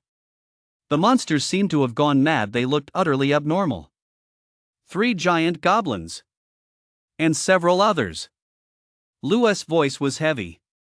There were at least 100 goblins looking down from above. It was enough to make one's hair stand on end. Why did these goblins suddenly charge over here? Sheen asked, frowning. But no one answered him, because no one knew the answer. Go to the 3rd floor. If we let these goblins destroy the library, the whole building might collapse, Lou said. He had a plan in mind, though he wasn't sure if it would work. Those 3 giant goblins were too deadly, with immense strength. If they charged into the library and wreaked havoc, there was a high chance the entire library would collapse. Lou took the lead and ran downstairs. Lou and the others, with Lou as their leader, followed him down without a second thought. What are we going to do? Is the library going to collapse? I am scared to death. I'm not going down there. The students were all talking among themselves, their hearts filled with uncontrollable panic. Collapsed on the floor, they dared not even look down the stairs. Go down. Otherwise, if the library collapses, you won't survive anyway. Mr. Wang, the librarian, sighed. He then looked around at the students and added, perhaps things aren't as bad as they seem. You all know how capable Lou and his group are. They might just be able to resolve this crisis. Immediately, Mr. Wang wrenched a metal rod from a steel desk and headed toward the staircase. Right, things might not be that bad yet. There are plenty of us in the library. We don't have to be afraid of them. Let us give it a shot. At worst, we die. Damn it, I've had enough of this apocalypse. Watching Mr. Wang's receding figure, many students stood up as well, seemingly suddenly filled with newfound strength. Chapter 20, The Bloody Battle Begins. Upon reaching the 3rd floor, Lou and the others witnessed a scene of utter despair. Numerous goblins had already stormed in and were wreaking havoc on the 2nd floor, as if they had lost their minds. At the same time, 3 giant goblins, wielding maces, began roaming the hall, occasionally striking the walls. The concrete walls instantly cracked, and chunks of debris flew out. These 3 giant goblins were incredibly powerful, like titans. What do we do? There are too many of them. They'll find the stairs and come up soon. Earlier, there had been quite a few students resting in the hall, but now they had all rushed up to the 3rd floor, their faces etched with despair. Mainly, they had been completely terrified by those 3 giant goblins. Their destructive power was simply too staggering. Where did that doll come from? Lou suddenly turned his gaze to a corner of the hall, where a jet-black doll had caught his attention. That pitch-black doll looked almost exactly like the defensive doll in his own temporal fragment. Damn it, is that doll behind this? It must have been placed there on purpose. The monsters near it are all going berserk. Lou also noticed the black doll and clenched his fists in anger. Someone was actually trying to harm them. It's Suli. I saw him put it there this morning. Suddenly, a classmate standing nearby spoke, his face pale. He had been standing right next to Lu and had overheard their conversation. Who is Suli? Lu scanned the area with a cold gaze and demanded an answer from the students. In response, everyone exchanged bewildered glances. I know. Just then, a student timidly raised his right hand and said, "He is in my class. A few days ago, when we went to the recreation center to get food, that Dong Wun Ti let us take any. Suli was right there with their group." Damn it, it's Dong. Lu's eyes blazed with fury as he instantly understood everything. He should have figured it out sooner, but he never imagined Dong would be so ruthless, actually daring to summon a monster to attack the library. He scanned the area, searching for Dong and his group, but found no sign of them. Lu clenched his fists, his brow furrowed. Dong was truly deranged. That group had likely already fled the library and was watching everything unfold from somewhere else. Moreover, Lu had heard rumors these past few days that Dong had been getting very close to a group of people from the supermarket. Wa la la. Quack la. By now, the goblins had begun making their way upstairs. Their voices could already be heard at the entrance to the stairwell. Dong! Sheeny roared from beside him. Deal with the immediate threat first. We'll settle the score with him later. Lu grabbed him by the arm. They shouldn't be able to get up here. There are so many of us, we can just take these monsters out one by one, said a classmate, his face deathly pale. But it was clear he wasn't confident. His body was shaking violently, and he was terrified. Classmates, there's no other way now. We have to kill them all to have a chance of survival. Otherwise, even if we hide upstairs, they'll find us and we'll die. Lu said bluntly, pausing slightly on the last three words to make sure all the students understood their current situation. At the same time, Lu instantly summoned a shield and quickly issued orders. Yifan, you and the others split up and lead the students to the 4 stairwells to kill the monsters. Remember, your survival comes first. If you can't kill them, shout out loud, and we'll retreat to the classroom to hold our ground. Lu's plan was clear. The stairwells went straight up and down. Some of these monsters might have already charged up to the 4th or 5th floor or higher, while they were on the 3rd floor. Now, their only option was to block the stairwells and fight. If all else failed, they would retreat to the classroom to hold their ground. Charge, or we're dead, someone who understood the gravity of the situation growled. Of course, some were afraid, but they still gathered whatever tools they could find to use as weapons, preparing to join Lu and the others in fighting the monsters. At that moment, Lu had already charged out, wielding the soul-piercing spear with fierce intensity. He had abandoned his shield, instead summoning an earth shield for defense. As the earth shield's level had increased, its defensive range was now much larger than that of a physical shield. Thud! After blocking the goblin's attack, Lu raised the soul-piercing spear and thrust it toward the goblin's skull, its weak point.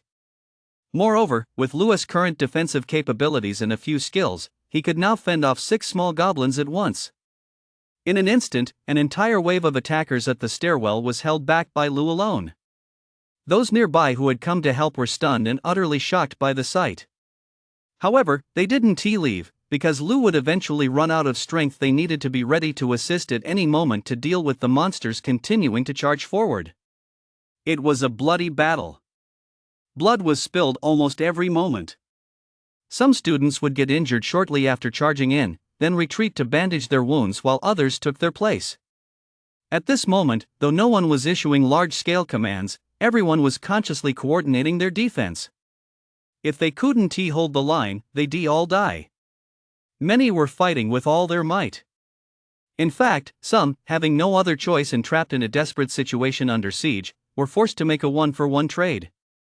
However, Lu forcibly stopped every single one of these 1-for-1 trades. Damn it, don't go throwing your life away. I'd rather you get seriously injured than die. Get the hell back. Lu roared. He yanked the student attempting the trade out of the fray and tossed him to the rear, then charged in himself, hacking a path through the enemy lines and forcing his way out. Utter bloodthirsty courage. Shao Dai, heal him. Lu continued to roar. From the rear, Sue had already moved without Lu's prompting. A green light shone down, and the massive gash in the waist of the student who attempted the one-for-one trade instantly stopped bleeding and healed. Though the injury remained, his life was saved. What kind of group is this? We'll survive, we'll definitely survive. As long as they're here, we won't die. Some watched in utter astonishment, terrified by Lu's team. Whether in terms of coordination or combat prowess, Lu's group were absolute monsters. A bloodbath had begun.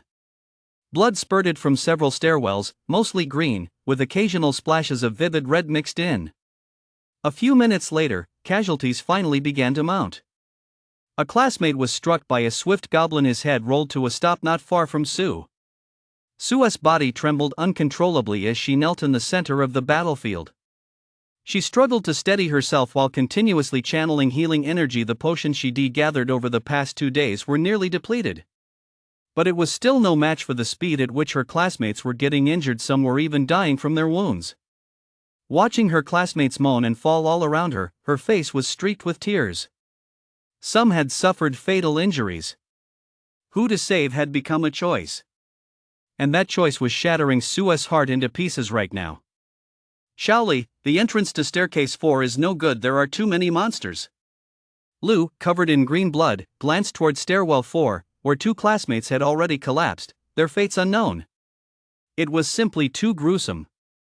Chapter 21, Defense. Lu was currently stationed at the entrance to stairwell 2. Monsters were surging up from below in an unending stream. Even with his exceptional defensive capabilities, he couldn't break away from here to provide support elsewhere. The distance between the stairwells was too great. Effective support was simply impossible. We'll hold staircase 4. Just then, a clear, delicate voice rang out above Lu. He looked up to see 5 figures descending from the 4th floor near staircase 2. Leading the group was Li Qingruo. She wore a light blue tracksuit and a suit of iron armor. A few drops of green blood streaked her fair face, and her expression was icy. Lu said nothing, merely nodding. He couldn't speak. The monsters were surging in an unending tide. At that moment, the soul-piercing spear he had acquired not long ago seemed to be warping, showing signs of damage. In the brief span of time just now, he had stabbed at least a dozen or 2 small goblins to death. That's just too intense, Mu Xiaoxiao muttered to herself, stuttering slightly as she passed by Lu. Before long, the chaos at the entrance to staircase 4 subsided.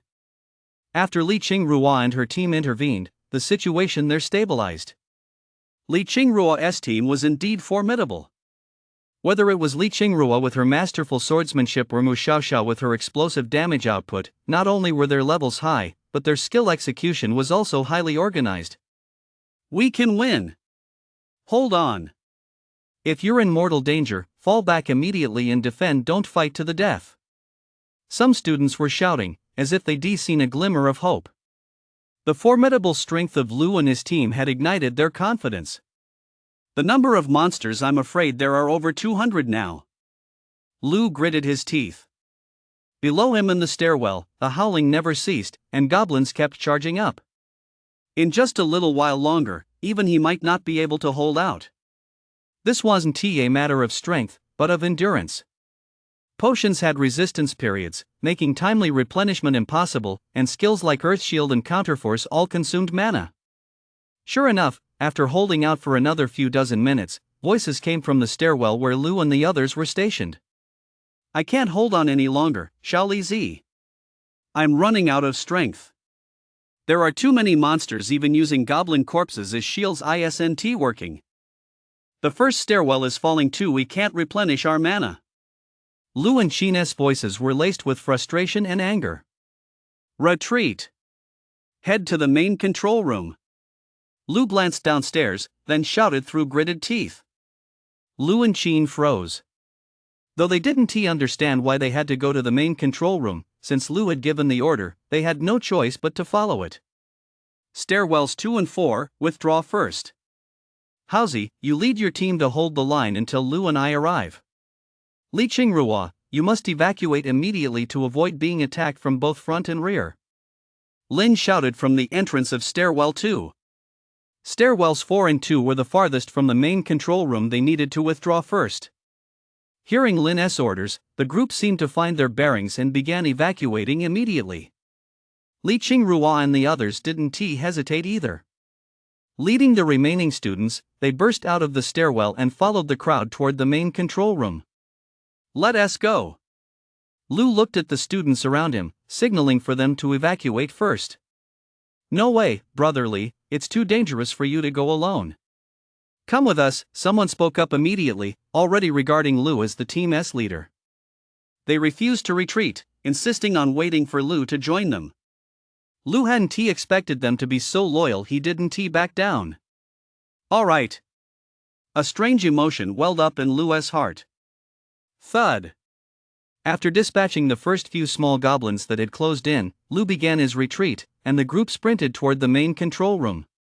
Every now and then, Lu would glance back and use his soul-piercing spear to kill 1 or 2 goblins that had followed them. Before long, the 4 groups had regrouped. Everyone headed toward the control room. "Let Xiao Dai and the injured go in first," someone shouted at the door to prevent a stampede. The rest of the group took up positions at both ends of the corridor, continuing to fend off the goblins' onslaught. It must be said that a person's sense of justice and character are most evident in times of crisis. Among those present, there might have been students who, out of fear, would have hidden at the back.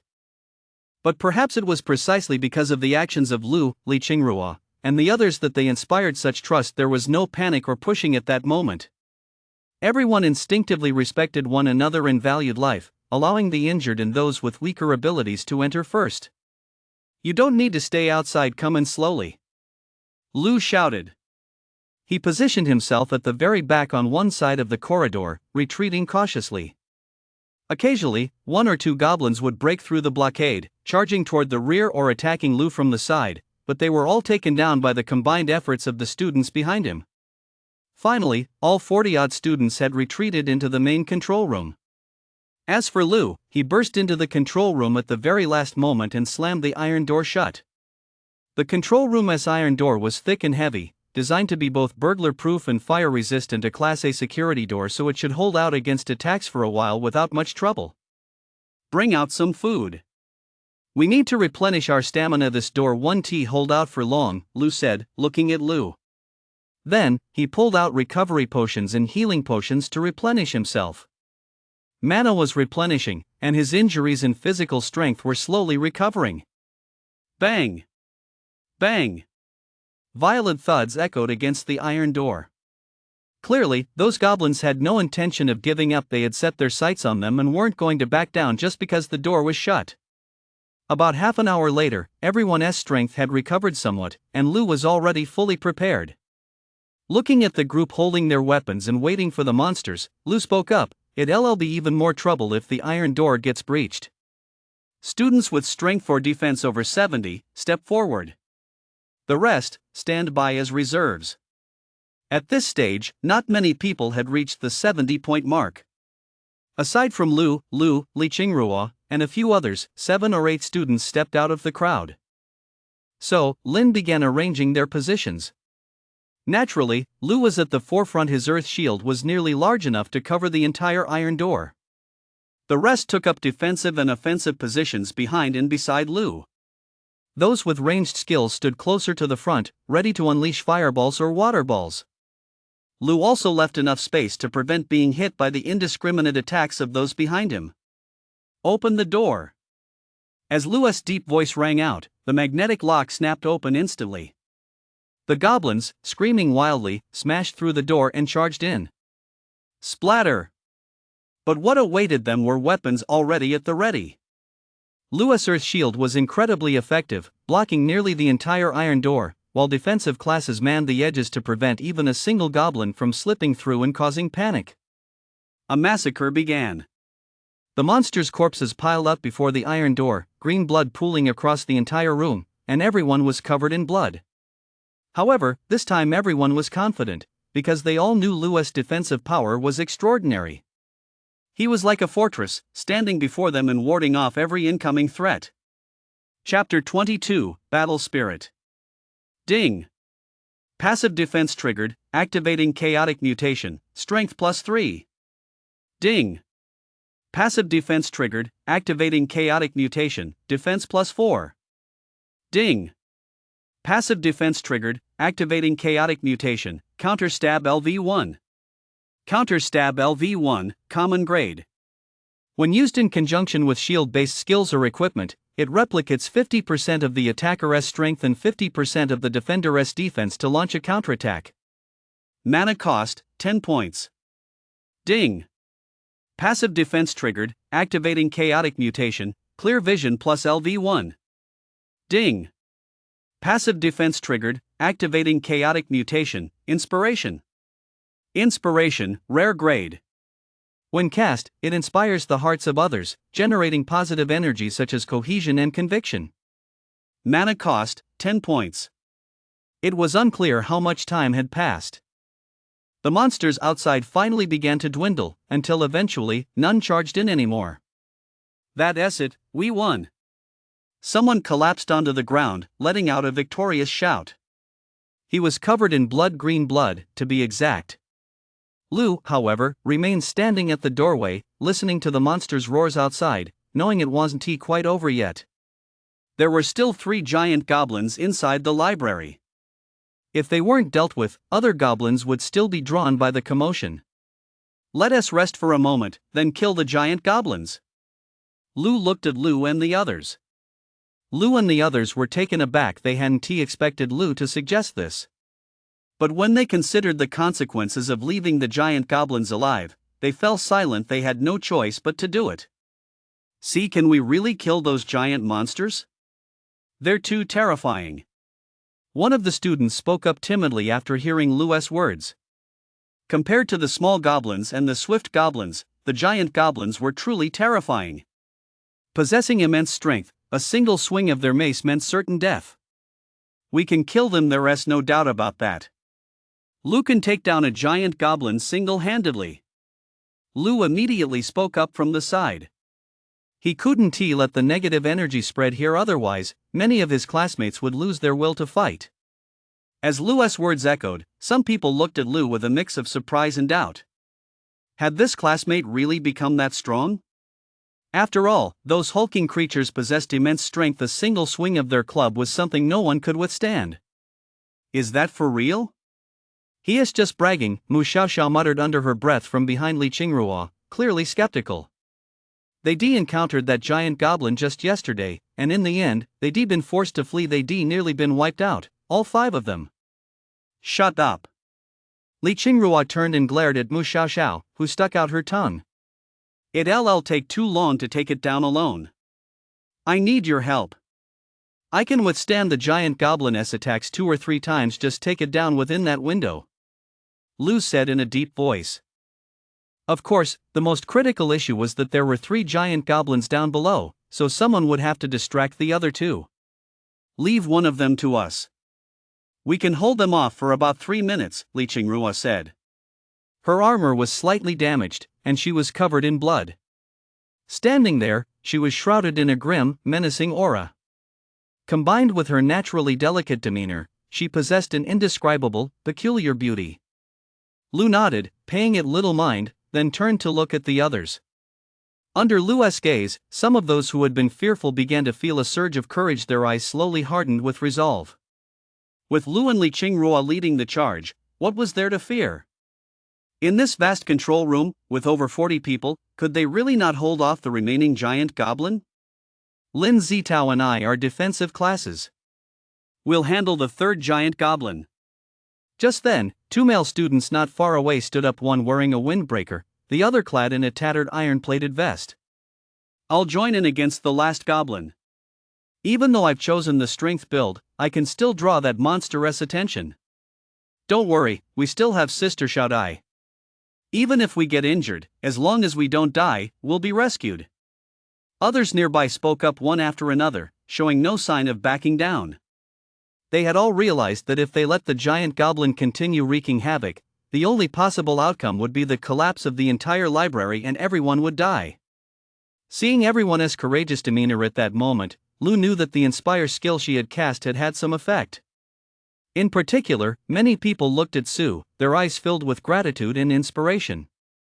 Sue had played an indispensable role in the battle just now. Many classmates on the brink of death had been healed by her and successfully saved. Not far away, Sue, slumped on the ground, witnessed the scene. Her heart, which had been shattered, began to tremble, and a strange sensation lingered in her chest. "Thank you everyone." Sue covered her mouth, her body trembling uncontrollably. She had indeed been under immense pressure, facing life and death decisions time and again, watching some of her classmates die right before her eyes. But those who had passed away did not seem to blame her. Instead, they wore smiles of relief, and some had even said thank you to her just before they died. They knew she had done her best. And just as in this moment, these classmates all trusted her deeply. Be strong.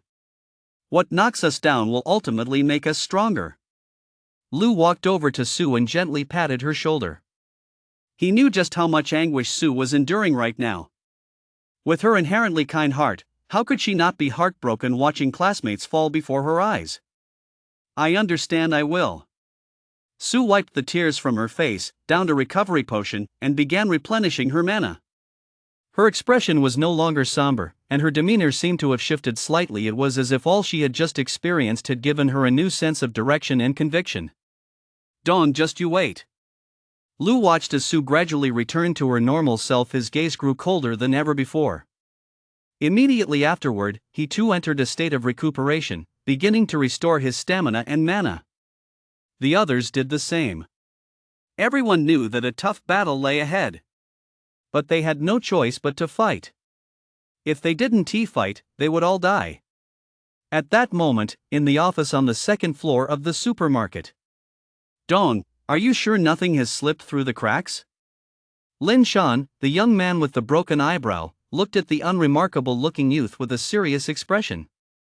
He felt he was taking a gamble this time, and at the same time, he marveled at how ruthless and decisive Dawn was. Once he developed a murderous intent toward Lou, he actually chosen to act immediately. "Don't worry. I had Su Li handle it. Even if they find out, it won't matter. They can't stop those monsters. The library will inevitably be ours, and the gear they're wearing belongs to us too," Dong said expressionlessly. Lin Shan glanced at him, then thought back to the monsters they'd seen in the forest earlier. He sighed inwardly. A coordinated attack by hundreds of monsters would have devastating consequences. Lu and his group likely wouldn't make it out alive. "You're truly ruthless," Lin Shan shook his head. He wasn't nearly as ruthless as Dong, sacrificing the library to monsters just for treasure chests, gear, and some personal grudges. That's not ruthlessness, it's just a difference in perspective. Everyone wants to get stronger. Lu and his group stole my stuff and crossed me, so don't blame me for being ruthless.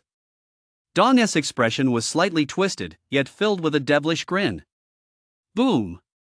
On the second floor of the library, the giant goblin continued to wreak havoc, the rumbling sounds never ceasing. However, the group remained undisturbed, focusing intently on their recovery. Half an hour later, everyone had finished resting when Lin and Qin walked in carrying a pile of blessing stones. "We've gathered all the blessing stones that dropped. Let us restock before heading back down. We'll try to make sure everyone gets a bottle of healing potion and a recovery potion. And equipment at the very least. We need to ensure that everyone who is directly fighting the giant goblin gets some defensive gear." Chapter 23, An Eye for an Eye. 10 minutes later, the resources were distributed. While everyone else was receiving their shares, Lin was setting up defenses. He had already devised a simple plan. Lu led Team A, Li Qingrua led Team B, and Lin Zitao led Team C. Team C had the largest number of members, with over 20 people. If Teams B and C could each buy about 3 minutes of time, then Team A would only need to kill a giant goblin within a short time frame, after which the team would split up and move to assist Teams B and C in defense. At that point, the defense window would be extended again. As long as they followed the old strategy and killed the giant goblin within the allotted time, they could successfully complete this mission. To handle any unexpected incidents, Lin also had Qin organize a 5-person squad to handle separate rescue missions and clear out the minor mobs. It must be said that although Lin is a bit of a homebody, he really knows his stuff. He has successfully applied the strategies from the game's early game content to the real world. Before long, everyone headed downstairs. On the third floor, Lu and the others observed the movements of the giant goblin below, then split into 3 groups to descend via different stairwells. They had planned in advance which team would take on which giant goblin. Let us make this quick. We'll go first. Teams B and C should hold off on their attacks for a moment. That'll buy us another few dozen seconds. Lu fixed his gaze on the giant goblin his team was about to face and said with determination. Team A included not only Lu and the others but also several students with strength stats as high as 70, a squad hand-picked with victory as their sole objective. Lu was confident they could take it down in 2 minutes, or even less. Thanks to the previous battle, he had unlocked several new skills, particularly the counter-stab skill, which was a veritable killing machine. Kill. Lu moved first, hurling a common grade weapon directly at the enemy to draw its attention. Whoosh! An earth-colored barrier materialized before them. Compared to the ones that had protected the staircase and the control room earlier, this earth shield was significantly larger. Boom! In the next instant, the giant goblin's mace slammed down hard on Lu's shield. Everyone witnessed the scene. Even members of other teams turned their gaze toward them, their brows furrowing as they prayed for no mishaps. Get up! Lu felt the pressure from the shield, his body bending only slightly. Compared to the first time he faced the giant goblin in the dungeon, this was so much easier. Attack! We can win! We can kill it! Lu shouted excitedly upon seeing this. Everyone else grew excited as well. They saw Lu block the attack without collapsing, standing firm like a war god. In an instant, countless weapons rained down on the giant goblin. Target the legs, heels, wrists, eyes, and forehead. Those are the weak spots. In the distance, Lin moved through the hall, occasionally shouting out the goblin's weak points while using water blasts to attack some smaller goblins and keep them at bay. The entire team was coordinating seamlessly. Boom! Just then, Lu's team was about to secure the first kill. The giant goblin's weakness was its clumsiness. Despite its immense strength, Lu successfully parried its attacks, leaving it with no choice but to take the blows. Moreover, Lu's counter-stab skill was simply unreal. The moment the Wolf's Tooth Club came crashing down, blood streaked across the giant goblin's arm, while Lu remained completely unscathed. Everyone who witnessed this scene was stunned. Soon, the giant goblin was beaten to the ground by the group's attacks, a pool of blood forming at its heels. The fallen giant goblin was completely helpless as the group stabbed its weapons into its pupils and the center of its forehead. A torrent of green blood spurted out, and the giant monster died instantly. As for Lu, he didn't rest for a moment. The moment the giant goblin fell, he had already anticipated its demise, so he immediately broke away from the group and headed toward Team C, where Lin Zitao was stationed. Only about a minute and a half had passed since the battle began. It must be said that this exceeded everyone's expectations. Some students who had been clearing out the smaller goblins began cheering, as victory seemed within reach. Lu and his team attacked the second giant goblin in the same manner. Soon, this giant goblin was also covered in wounds, blood flowing everywhere, and it looked like it was about to die. Roar! However, just then, a violent roar echoed through the air. Oh no, Team B's giant goblin has gone berserk! Lin suddenly shouted, his face ashen. Rage, the term had been mentioned before. In the Goblin Compendium, Su had once explained to everyone that some goblins possessed the rage ability, granting them a massive attack power boost for a short time. Boom! The enraged giant goblin swung its club, shattering the floor and sending shockwaves throughout the area. The few who dodged its attack were pale and still shaken. If they hadn't moved fast enough just now, they would likely have been turned into mincemeat. No good. Lu, you take the team and wear this goblin down. I'm heading to Team B. Lu's eyelid twitched violently, a bad premonition gnawing at him. If this situation isn't handled properly, there is a high chance of casualties among the students. Without hesitation, he tossed out a defensive doll and rushed toward Team B's location. Don't be afraid, stay alive above all else. Lin bellowed from a distance. Wiping the sweat from his brow, he was frantic with anxiety, running through every possible strategy only to dismiss them one by one. There simply was no solution. Lion, it's all up to you now. In the end, Lin felt defeated at that moment. He resented his own lack of strength. Boom! Just then, the enraged giant goblin raised its mace once more and swung it toward the crowd. No, Sister Qingrua! Mu Xiaoxiao shouted from a distance, her expression filled with despair as tears streamed down her cheeks. Li Qingrua was standing right at the center of the group, and the berserk gobliness strike was aimed directly at her. Is this the end? Li Qingrua watched the mace grow closer overhead. Its menacing iron spikes gleamed with a chilling, deadly light, like a weapon sent to claim her life. What are you standing there for? Get out of the way! Just then, a voice rang out beside her. Immediately afterward, Li Qingrua felt herself being knocked aside by a powerful force, tumbling to the side. Several classmates were knocked aside along with her. Boom! A massive shockwave swept through the entire hall. Crack! Accompanying it was the sound of a shield shattering. Hearing the sound, Li Qingrua's eyes immediately welled up with tears. He dared not look over, afraid of witnessing a heartbreaking scene. All around, many people covered their eyes, some even turned their heads away. Attack! Its defenses are weak during the berserk phase. However, a hoarse, guttural roar suddenly rang out, startling everyone. It was Lu Hian-Ti died after all. Lu looked pitiful at that moment. His earth shield had shattered, the rare grade shield had cracked, and the wolf tooth club was pressing directly against his arm. A deep gash, exposing the bone, appeared on Lu's arm. Healing power. Someone with sharp eyes noticed a layer of green light enveloping Lu's arm. It was the skill Su had cast in advance. Charge! Let us take it down.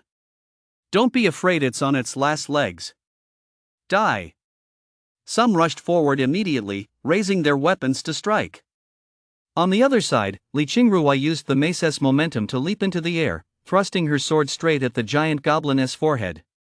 Splatter! A splash of vivid green blood spurted out, accompanied by the gobliness piercing scream, a sign that it had been slain. Thud! On the other side, the giant goblin team C had been attacking was already on its last legs. Now, surrounded by the crowd, it was slowly worn down and finally fell in the hall. We won! At that moment, everyone slumped to the ground, muttering to themselves. There were no loud cheers, no wild celebrations. They seemed somewhat calm. But in their hearts, everyone was shouting, "We won! Anyone who still has the strength, help me set up defenses and block the library doors again." Lin didn't rest. Though exhausted, there were tasks that had to be done. The library's doors had been breached and were now wide open. Defensive measures were needed, or it would be nearly impossible to hold them off if monsters poured in. Lu, ignoring the pain in his arm, swallowed a vial of healing potion. Su hurried over and continued to channel her healing power. Soon, the wound was fully healed. Lu moved slightly, seemingly feeling no discomfort at all. His arm was as good as new. Su's healing power had grown significantly. It's been so brutal. Lu looked out across the hall. Parts of it had collapsed. He could see the first floor, and the sight of the 3 giant goblin corpses lying on the ground was particularly shocking, striking a powerful chord with him. Thank you. Beside him, Li Qingrua walked over, her face pale. Her voice was soft and soothing as she earnestly and sincerely thanked Lu. Mu Xiaoxiao, standing nearby, refrained from her usual sharp tongue this time. Her gaze toward Lu had changed significantly, now filled with respect and a hint of admiration. You're welcome. Lu shook his head slightly, saying nothing more. He glanced around the hall, where the bodies of 2 classmates lay. During the goblin's rampage moments ago, 2 students had lost their lives. Xiao Li Zi, I went up to the 2nd floor. This time a total of 7 students died and 2 teachers also sacrificed themselves protecting the students. Lu walked over and sat beside Lu, his voice hoarse. He recognized some of them. They'd exchanged greetings just a couple of days ago. Back then, they'd been discussing how much safer their lives would be now that they had the library, only for this tragedy to unfold. Lu nodded, staring at the floor without speaking. The silence was suddenly eerie. The bodies of the teachers and students have all been brought here. In a little while, we'll bury them.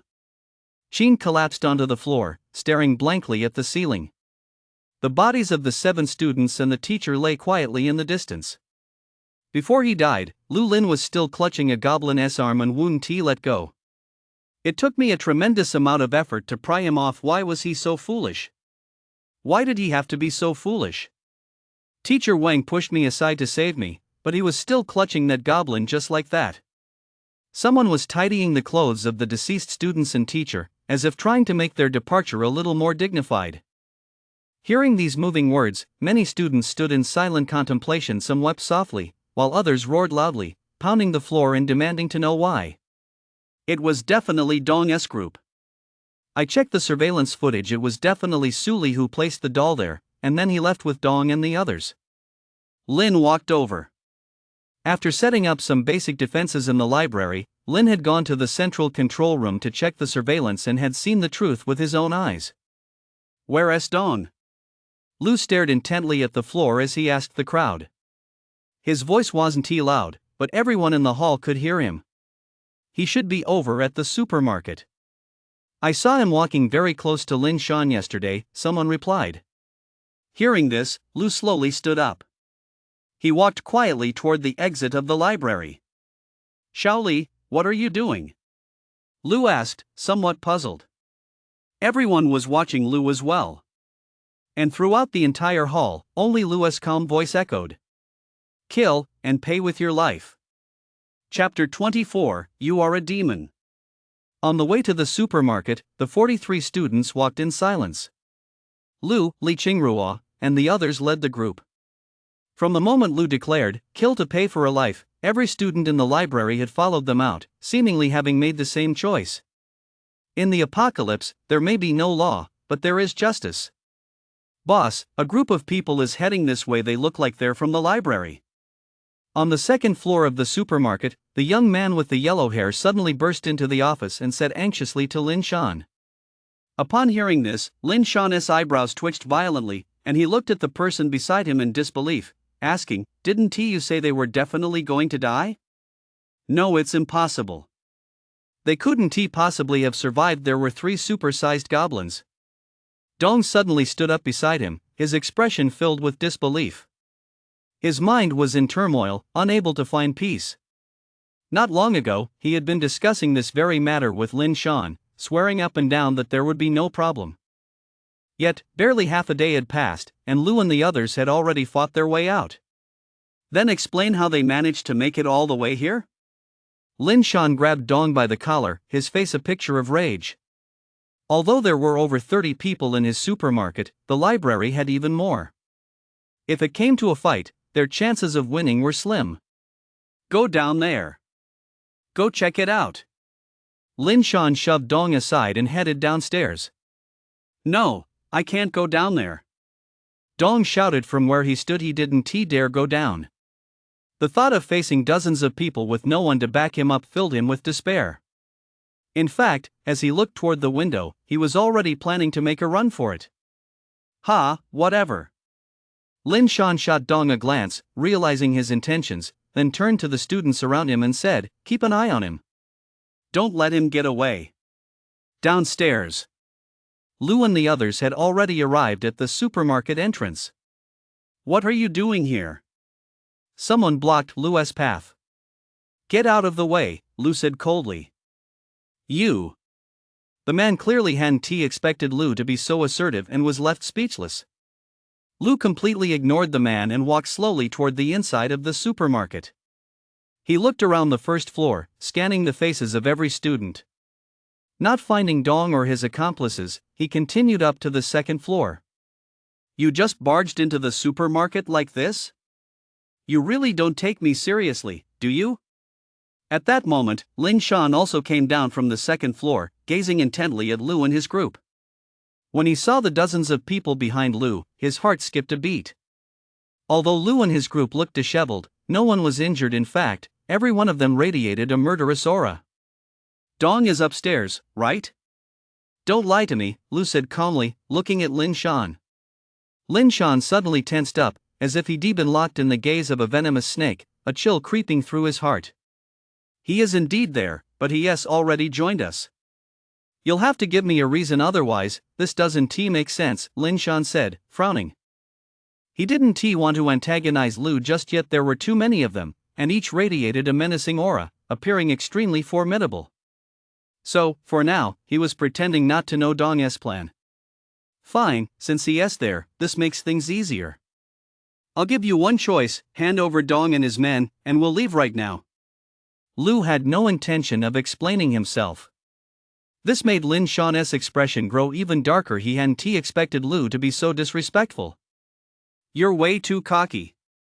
You were just as cocky last time, the blonde-haired youth snapped. Rage flared in his eyes. I'll say this one last time: get out of the way, or face the consequences.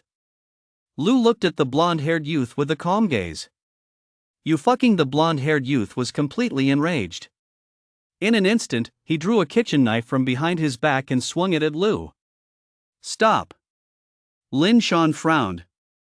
Although he was shouting to stop, he made no move to intervene. He wanted to test Lu's capabilities.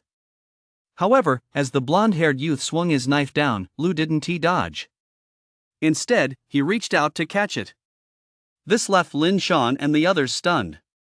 What on earth was he doing? Clang! Immediately, everyone was dumbfounded. The kitchen knife struck Lu's arm, yet it caused no injury whatsoever, not even a drop of blood. Thud! Lu then raised his fist and punched the blonde-haired youth squarely in the head.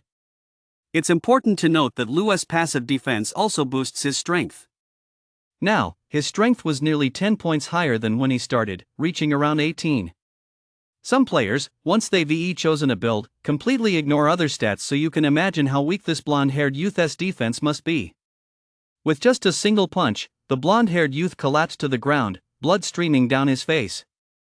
It was unclear whether he was alive or dead. Seeing this, Lin Shan instinctively took a step back. The last time he'd seen Lu, the man had used a skill to defend himself, but this time he'd blocked a weapon with his bare hands.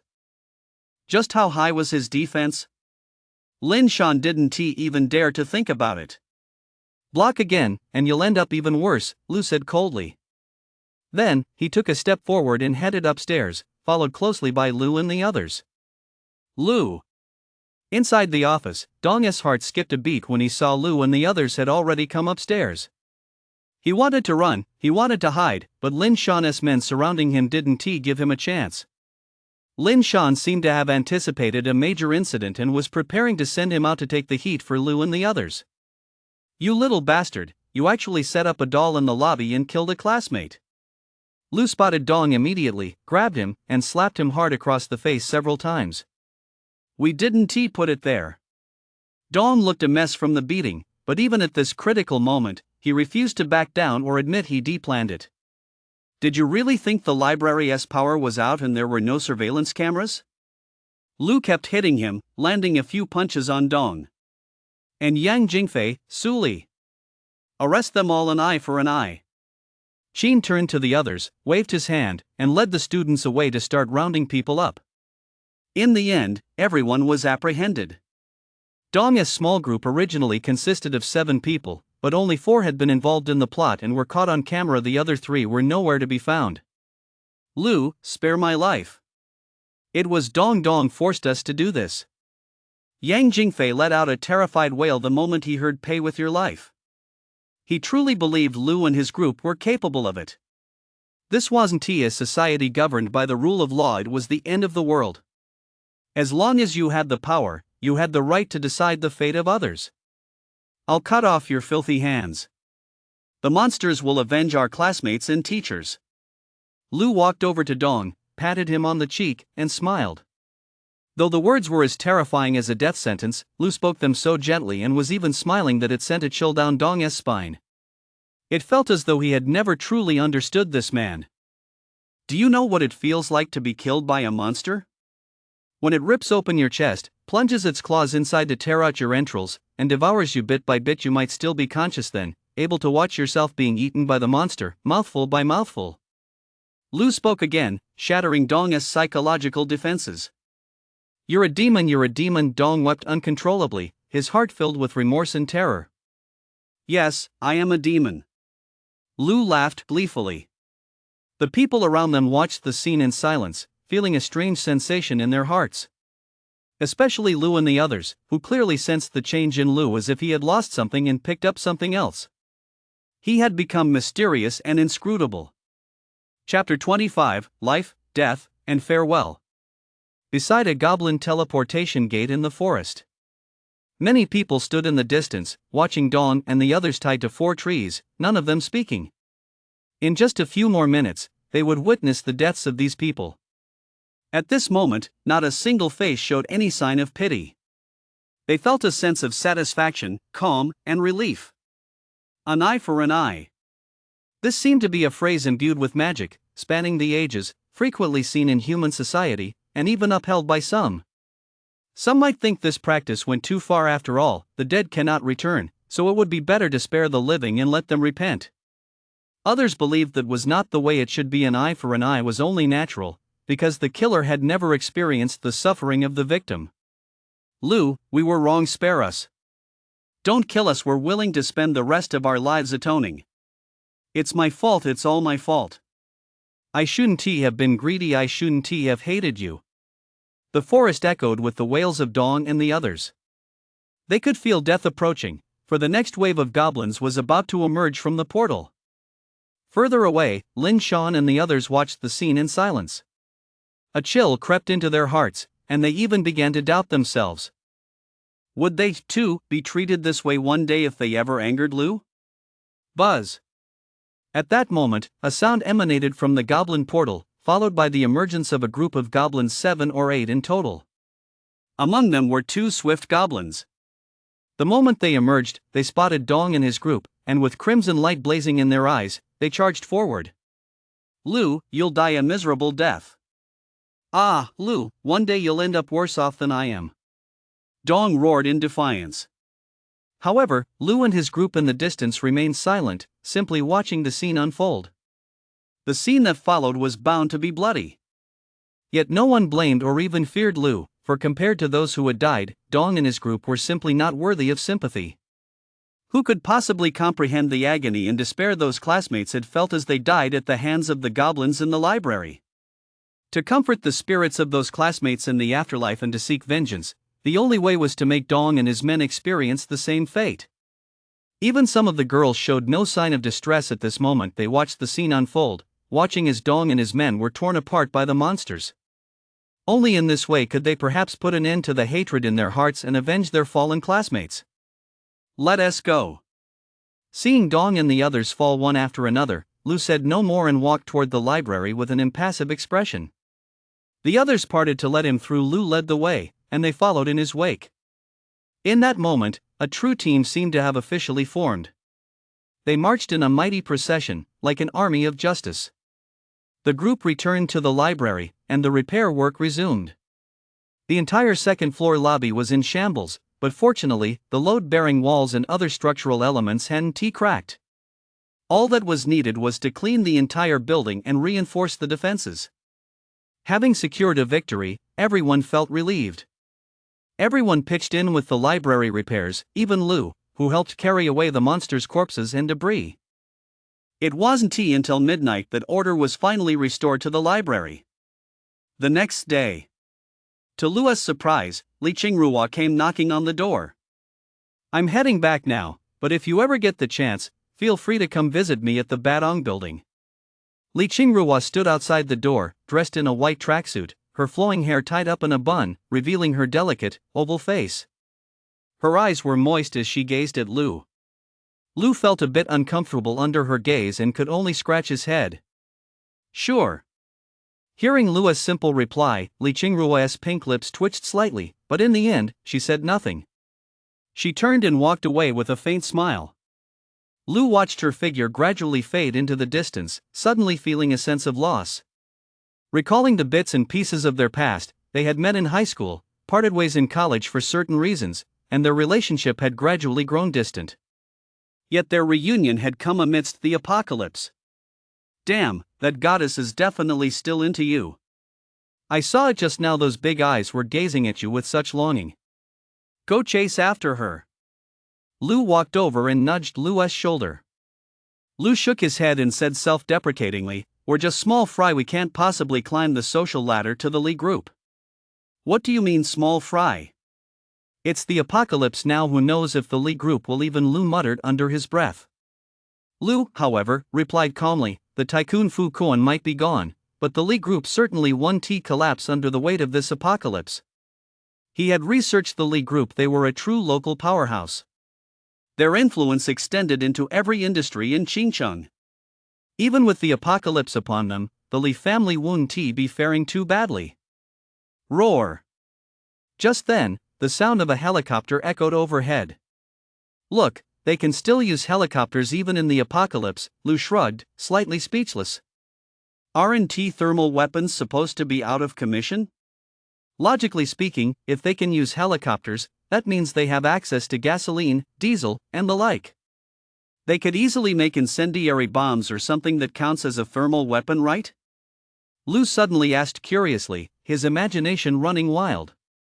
He recalled that when the system first appeared, it had mentioned one thing. All thermal weapons are rendered inoperable. The thermal weapons the system refers to likely involve chemical reactions. It must be using some kind of rule to prevent these reactions from occurring, thereby rendering the weapons useless, Lu mused. Many thermal weapons rely on chemical reactions to be triggered. Of course, Lu was only speculating. Many things require detailed research to draw conclusions. Who knows exactly how thermal weapons were disabled? Let us go. Hunting. Lu called out, rousing everyone. Su and the others rose one after another, their spirits high. After yesterday's monster attack, everyone shared an unprecedented resolve to grow stronger. When they reached the ground floor, Lu saw that quite a few classmates had already geared up and set out, their faces bearing a look of calm determination and solemnity.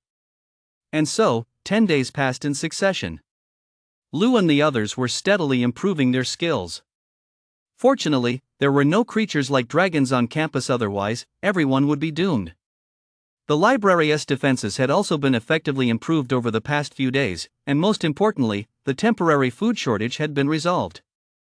The organic petri dishes provided by Lu had cultivated a variety of plants, and the fruits they bore were edible, ensuring that no one would suffer from famine. Lu also noticed another very important change. The students in the library had become much more united. Although they usually formed various teams, large and small, to go hunting on their own, whenever they encountered a problem they couldn't solve, such as discovering a giant goblin or similar monster, they would call on the group to act together. However, that very evening, Lin Zitao returned, covered in blood and looking terrified, bringing shocking news. Chapter 26, Log. Broly, a dining hall over by East Lake has been wiped out. More than 20 students are. Lin Zitao stumbled into the library hall, collapsed onto the floor, his face etched with sheer terror. Lu and the others, who had returned from a hunt and were resting in the hall, frowned the moment they saw Lin Zitao's pitiful state. Lin Zitao was a defensive class. 10 days had passed, and his defense stat was now around 120, making him one of the more elite members. Yet here he was, covered in blood and bearing multiple wounds. Healing power. On the other side, Su immediately cast a healing spell, significantly alleviating his injuries. Thank you, Sister Xiaodai. Lin Zitao's expression was filled with gratitude. He then turned to Lu and said anxiously, it was a giant wolf, slightly shorter than a giant goblin, but incredibly powerful. It shattered the cafeteria wall with a single swipe, and before long, the entire cafeteria collapsed. My classmates all. Originally, he had gone to the cafeteria today to exchange resources with his classmates. But before he even reached the cafeteria, he saw a massive black wolf going on a frenzied killing spree. No one inside the cafeteria survived. Fortunately, he had run fast enough. He was only struck by a collapsing stone wall and hadn't been spotted by the black wolf, otherwise, he too would have met his end. Hearing Lin Zitao's words, Lu and the others fell silent, and the crowd in the hall grew quiet as well. This was certainly not good news. It must be that black wolf. I didn't expect it to be this powerful, Lu muttered to himself. The newly formed lake to the east was known to them as East Lake. Long ago, Lou had spotted a massive black wolf from the opposite shore at the time. It had been lying quietly by the water's edge. Did it have flames on its tail? Lou asked Lin Zitao. Lin Zitao nodded. Realizing it was the same wolf, Lou felt a sudden sense of dread. According to Lin Zitao's description, the black wolf's power was terrifying. He feared that even if everyone in the library joined forces, they might not be able to defeat it. Starting tomorrow, take turns keeping a long-range watch on that wolf. If it shows any signs of crossing the lake, notify us immediately so we can take cover, Lou said.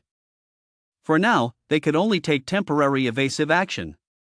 Although 10 days had passed and everyone's strength had increased, Lou still wasn't confident they could truly face that massive black wolf head-on. All right, brotherly, I'll gather everyone tonight to discuss this. It concerns everyone's safety, a student wearing an iron helmet said from a short distance away. His name was Li Fenghua. He specialized in strength-based combat and was an elite member of the library's first squad. By now, the entire library held Lou in high regard, viewing him as their pillar of strength.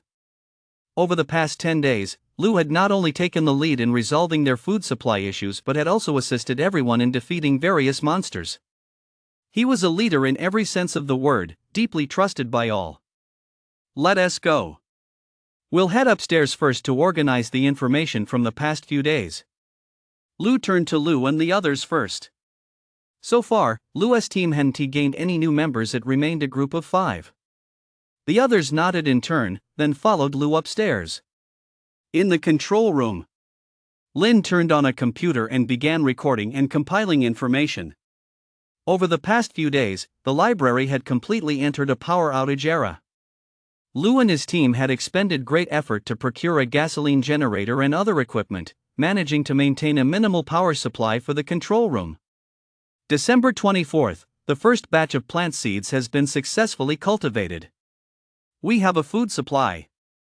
December 25th, explored the northern part of the school grounds, an area of newly formed mountains tentatively named the New North Mountains. No highly dangerous monsters were found within 1,000 meters of the library. No new team organizations have been discovered yet. A unique monster found deep within the New North Mountains, the Scarlet Flame Wolf. Scarlet Flame Wolf, Strength 110-140, Defense 6110, Skill, Scarlet Flame Claw. December 28th, the southern region is primarily controlled by Lin Shan's team. It is heavily forested, with a dense jungle further in that is filled with toxic mist. Do not enter lightly. Primary endemic monster, Goblin. December 29th, the western region is a wilderness with numerous fissures and complex terrain. There are over 10 types of monsters, including scarlet flame wolves, goblins, mud monsters, and gourd monsters. Overall, the mud monsters and mutant monsters are the most powerful. December 29th, a dragon flew over the school, heading toward the northern mountains, and eventually vanished from sight. It should not pose a significant threat to the library. December 30th, while exploring deep into the west, we discovered a new entrance to a secret realm. It is very different from the first one we found. It is an unknown realm, so we have decided not to enter for now.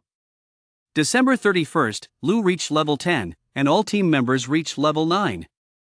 Among the other library members, there are 10 at level 9, 22 at level 8, and 6 at level 7. December 31st, it's worth noting that Lou was stung by a wasp the size of a fist and actually gained 9 strength points. Sheen went to pick a fight with that wasp and ended up with a swollen cheek for hours. January 1st, Lin Zitao reports that the cafeteria on the East Lakeside has fallen. The level 9 members of Liu Shanhai's team are missing, presumed dead. A boss-level monster has been discovered, the Black Wolf King tentative name. We will conduct remote surveillance on it in the future. January 1st, an earthquake struck early this morning.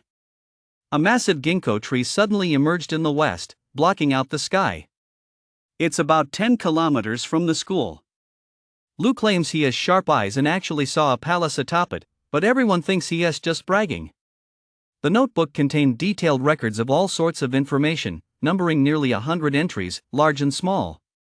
Today is January 1st, and Lin has also made detailed notes.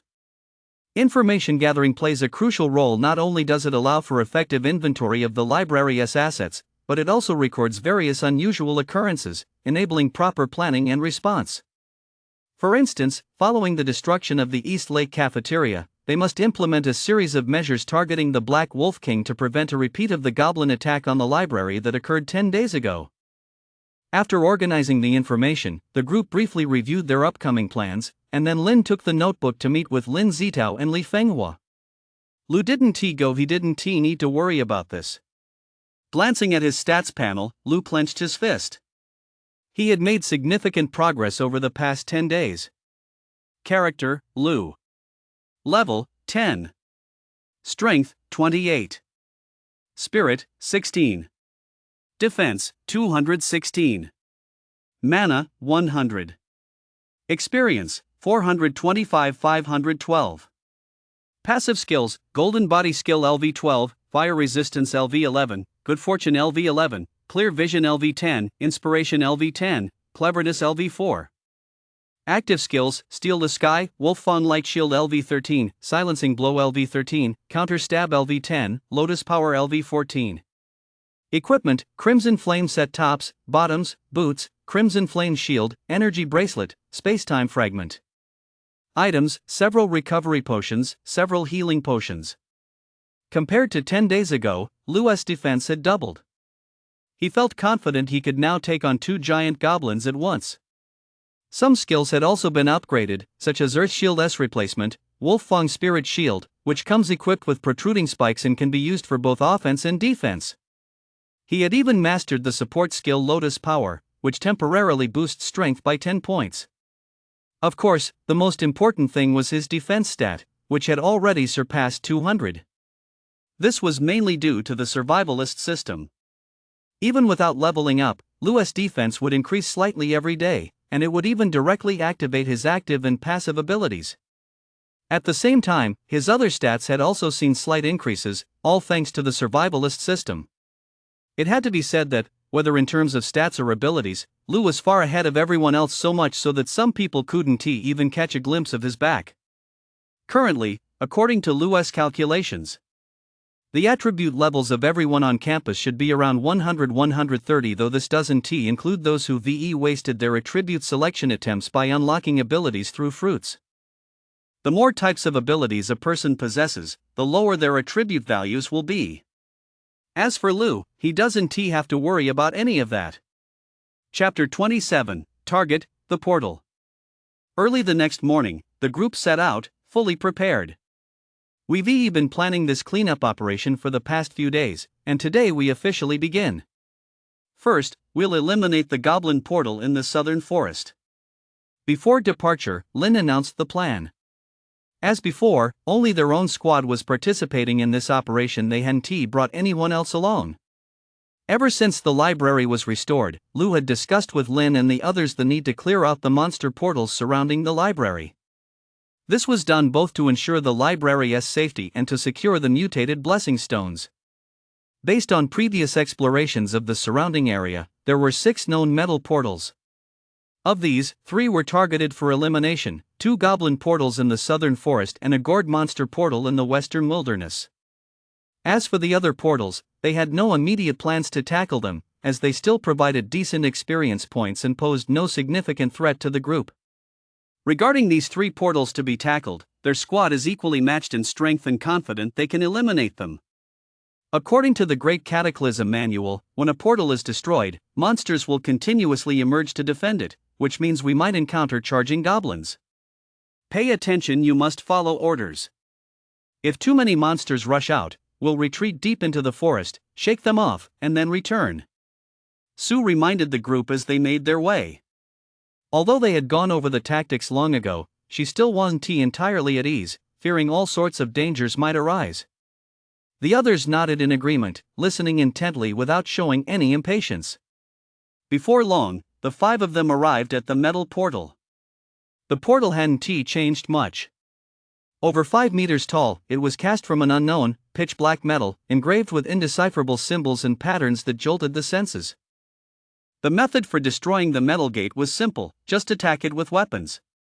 This type of gate could be understood as a digital object. Once the damage it sustained reached a certain threshold, it would break immediately.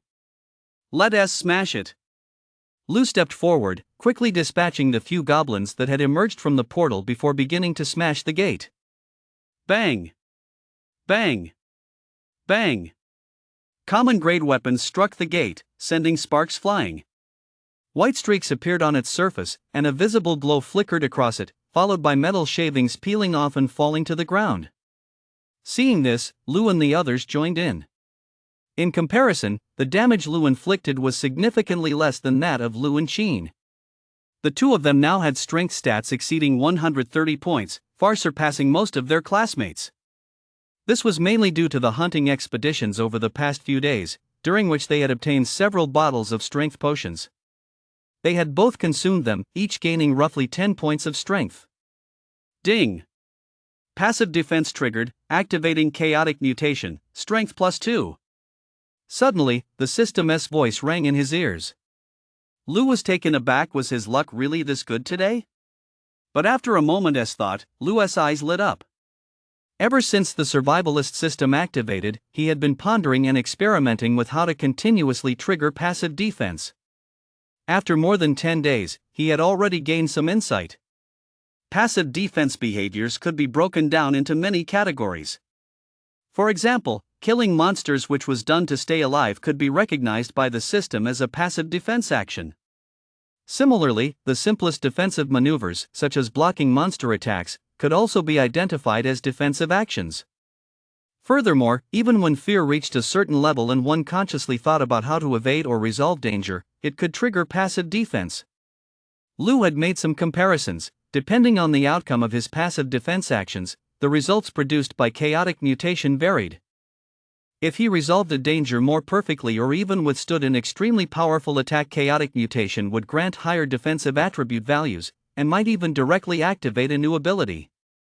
Conversely, when Lu turned the tables and engaged in offensive defense, his strength attribute would increase to some extent, and he might even gain offensive abilities.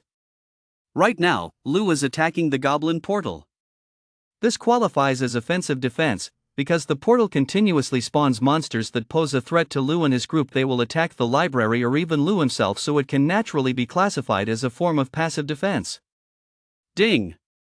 Passive defense triggered, activating chaotic mutation, strength +2. After landing dozens more blows, the sound rang out again. Lu felt a slight increase in his physical strength, and his attacks carried more power. This delighted him immensely, because there were so many monsters inside the portal, emerging in an endless stream. Consequently, his actions were undoubtedly being automatically classified by the system as high-risk behavior, meaning passive defense would trigger even more frequently. He realized this was quite significant. With so many monsters pouring out of the portal, if he kept wreaking havoc, there would come a day when his strength stat would even surpass his defense stat. If that were the case for strength, what about his spirit stat? Was there a way to boost that as well? Then he could develop all three attributes comprehensively. Lu thought to himself, filled with anticipation. Wa la la! Just then, the portal rippled. The shimmering light screen within began to flicker, and one by one, the silhouettes of monsters appeared. I've been waiting for you guys for a long time. Lu struck first, raising his slaughtering blade and bringing it down with a swift swing, beginning to mow down the emerging goblins. In comparison, the current small goblins, swift goblins, and power goblins were all too weak, no match for Lu and his group at all.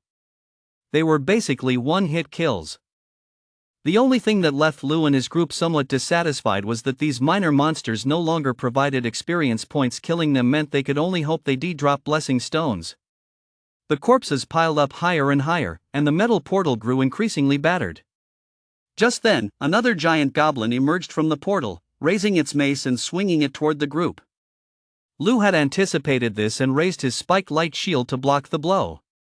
As the mace crashed down, a thunderous boom echoed, yet Lu didn't budge an inch. With his current defense stats, Lu had absolutely no fear of giant goblins. Thud! Meanwhile, Lu hurled the blade in his hand. The cold, gleaming blade, streaked with green blood, instantly severed the giant goblin's head. 10 days had passed, and their strength had undergone a qualitative transformation. Defeating a giant goblin was now a breeze. Of course, the experience points offered by the enemy had dropped from 30 points 10 days ago to a paltry 3 points now. Boom! A moment later, just as the portal was about to collapse, a dark red figure appeared inside it, accompanied by a piercing roar. The formidable charge goblin had indeed appeared. This seemed to be the final boss guarding this gate. Form a line. Watch out for a second charge. Lin, keep your distance and attack. Lu shouted immediately.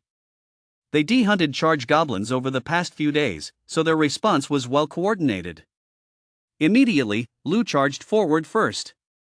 Silent blow. A white light flashed across Lu's body, then concentrated entirely on his shield. Boom! Lu's wolf fawn light shield slammed directly into the charge goblin. The charge goblin had just appeared and seemed dazed by the impact. Its stance was unsteady, and despite holding a large cleaver, it didn't immediately swing at Lu. Then, attacks from Lu, Qin, and the others rained down on it. Silent blow didn't silence the monster as it does in the game, but rather stunned it, making it difficult for it to move for a brief moment. Chapter 28, Lin Moyong. Thwack! The charging goblin's calves and arms were slashed. With Lu and Qin's strength now hovering around 130, the damage was substantial. If Lu were to attack, he would have to target weak points, such as the eyes, neck, or abdomen.